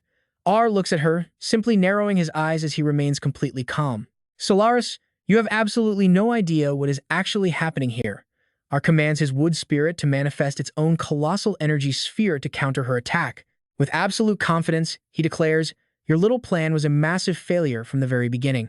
In the exact same second, both giants hurl their energy spheres at each other. The collision of these two forces triggers a massive earthquake. Blinding light floods the entire landscape, but the destructive blast wave slowly begins to push back against the wood spirit. The overwhelming pressure proves too much, and the wood spirit is completely overpowered by the flame demon's raw might. R is pushed to his absolute limit by the blinding blast, shielding his face with his arms as he groans in frustration. "Damn it! I can't hold this back much longer." A split second later, a colossal explosion from the flame demon erupts, blowing everything away, including the red barrier Jingzi was biting, leaving nothing behind but a massive cloud of dust. As thick white smoke blankets the entire battlefield, it looks like everyone has been completely wiped out. Only Solaris and her towering flame demon remain standing. Hands on her hips, she laughs arrogantly. You never stood a chance of stopping me." But as the smoke begins to clear, the giant flame demon shrinks back down into a tiny spirit, floating quietly in the palm of her hand. Stepping closer to Ori and the others, she looks visibly irritated. Frowning deeply, she lectures them as she approaches, claiming that those who refuse to fight will eventually lose absolutely everything. "Don't you even get this simple logic?" Zi'an is completely battered, collapsing onto the dirt with zero energy left. Leaning heavily against Jingzi, he barely keeps his eyes open through the pain to ask Ore a question. "Ore, why does this high priestess act like she's targeting you?" Ore slowly pushes himself up from the smoke. Beneath him, Mu Ling has shrunk back to its normal form, staring up at its master with deep worry. Though his face is battered, he flashes a gentle, exhausted smile and replies, "Just wait until you get a girlfriend, kid, then you'll understand." By the time Solaris finally reaches them, they have recovered enough strength to stand. Zi'an gets up and continues his chat with Ore. "So you are saying she is your ex-girlfriend?" Meanwhile, Ore is struggling just to keep himself upright. Using his sword to prop up his heavy body, Ore replies that at least she thinks so, since she unilaterally dumped him anyway. Even in this highly dangerous situation and with a bruised body, Zi'an still cracks a faint smile. Glancing at the woman, he teases Ore, saying that it is a critical moment and he is still talking absolute nonsense. Hearing this, Ore looks over with a smug, highly experienced grin, claiming this is just the refined, smooth skill of a mature adult. With their silly banter over, reality hits hard. Ore spots Solaris standing right in front of them, radiating pure killing intent. As lingering smoke drifts around them, he cautiously admits that the two of them are currently in no shape to take her on. Slouching tiredly, he wonders out loud if this is that matriarchal society people always talk about, when suddenly, a cold voice echoes from a white-haired man in green, commanding them to blow it up. Right after those mysterious words, a massive explosion suddenly tears through the sky above them. The blast successfully grabs Solaris' attention. Thrilled to see backup, Ori turns to the boy and asks if he was the one who called in this savior. On the contrary, Zi'an looks completely panicked, eyes shrinking as he asks if he really looks like some big-shot powerhouse. Looking up at the dramatic scene the man created, her expression instantly darkens with annoyance. Frowning with absolute disgust, she mutters that a real nuisance has arrived, just as a giant, crystal-like ice block plunges down from the sky. The impact triggers a huge tremor, sending howling winds and thick smoke billowing out across the entire area. Staring at the massive frozen block, Zi'an is stunned, realizing that these are ice crystals and the local temperature is plummeting. From within the crystal ice, an armored figure steps forward, forcing Zi'an to shield his eyes from the swirling smoke. As the thick smoke finally clears, Solaris lowers her arm to see who dared interfere. Recognizing his face, she scowls in absolute annoyance, her brow furrowing deeply as she groans. Tesk! The powerful figure emerging from that crystal-like glacier is none other than Jing Chong.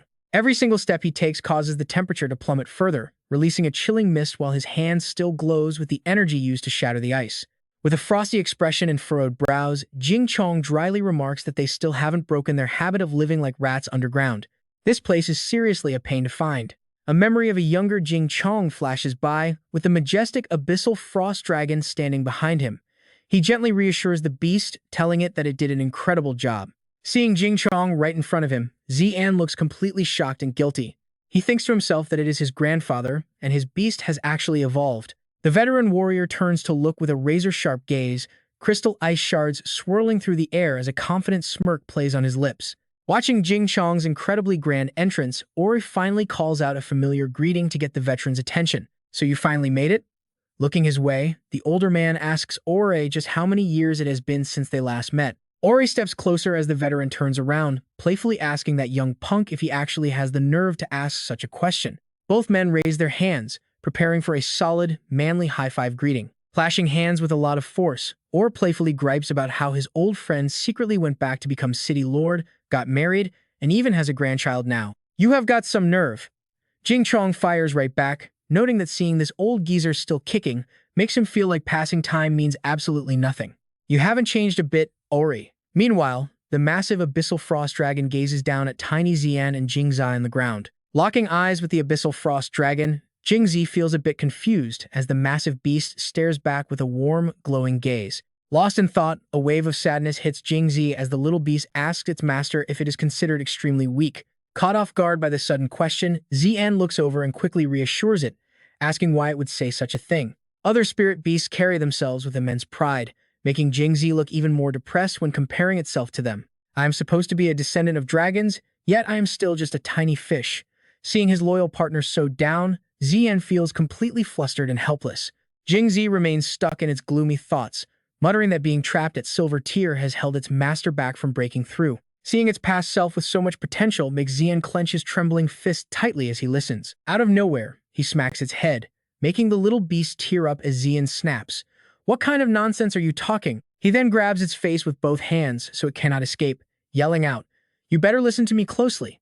Zi'an's voice softens as he reassures his partner, telling it not to feel guilty, and especially not to despair over failing to become a dragon. Still trapped in its own self-doubt, Jingzi whimpers back that this whole situation is just too embarrassing. Looking at it with absolute sincerity and shining eyes, he urges the beast to really think about it. Zi'an squeezes its cheeks again, catching Jingzi completely off guard, as he explains that maybe it was indeed destined to be a dragon. But even if an accident stopped it from reaching that ideal form, the beast has never once given up on its journey, right?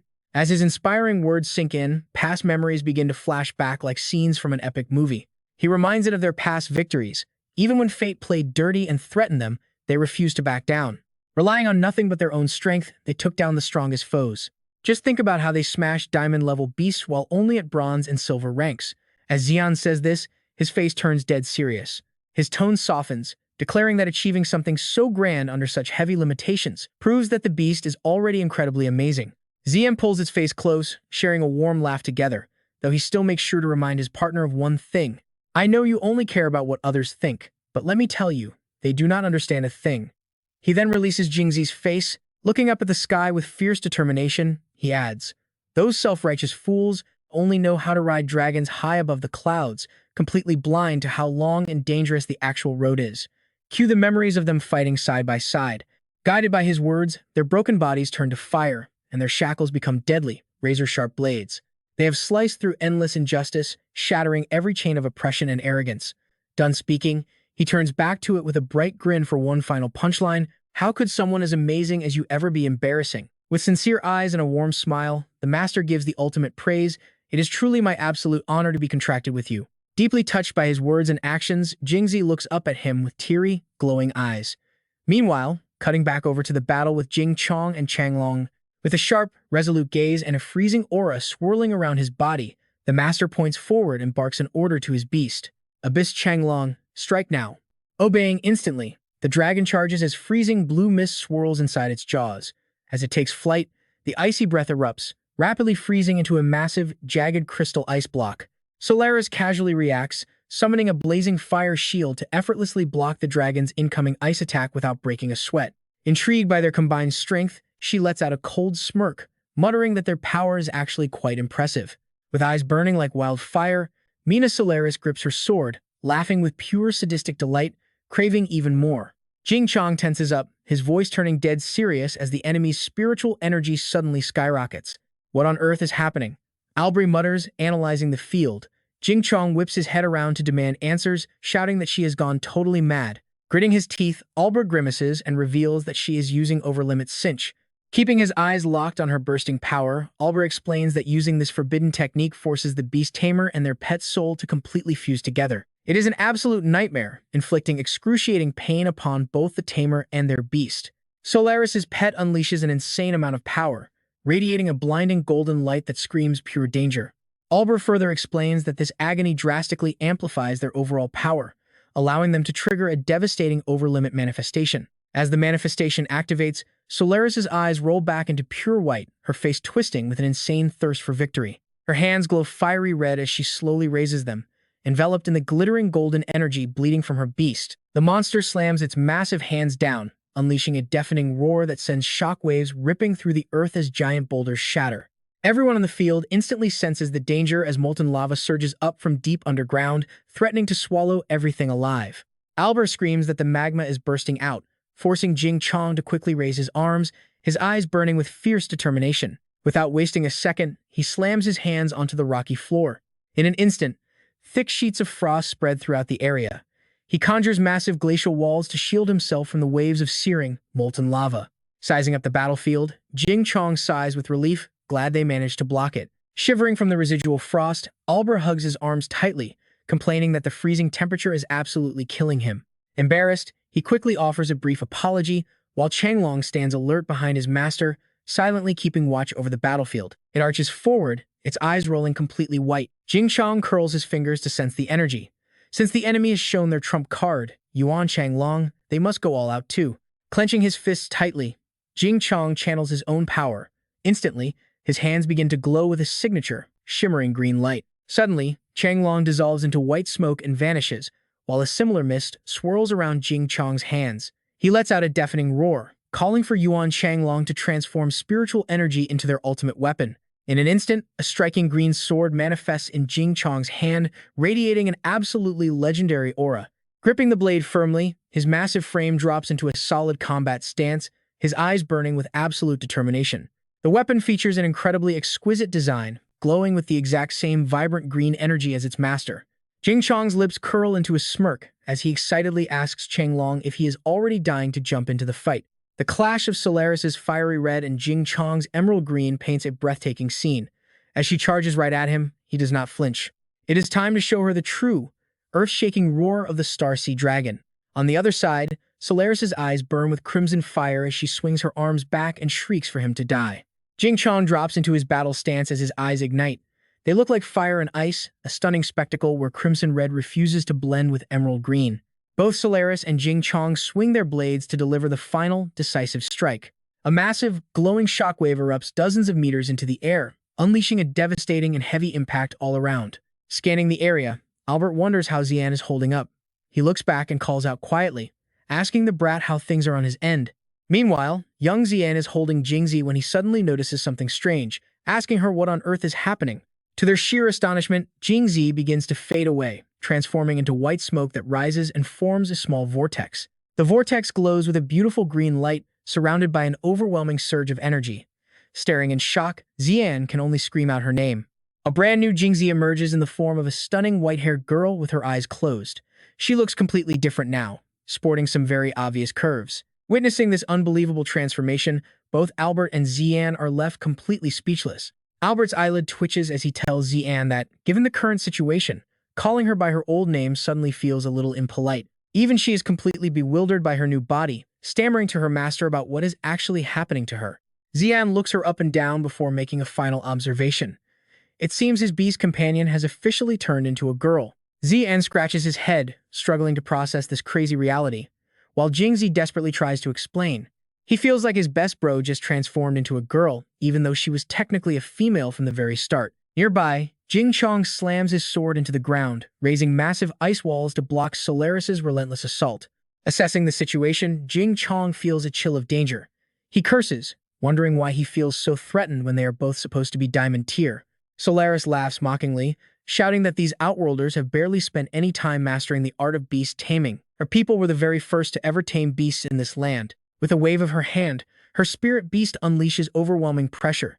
Sensing that Jing Chong is in deep trouble, Zi'an begins to panic. Fearing for his grandfather, Zi'an is startled when Jingzi suddenly charges forward at lightning speed with a look of pure determination. She tells him to leave it to her. Suddenly, a terrifying, silent void opens up, revealing a mysterious, faceless youth who sighs quietly to himself.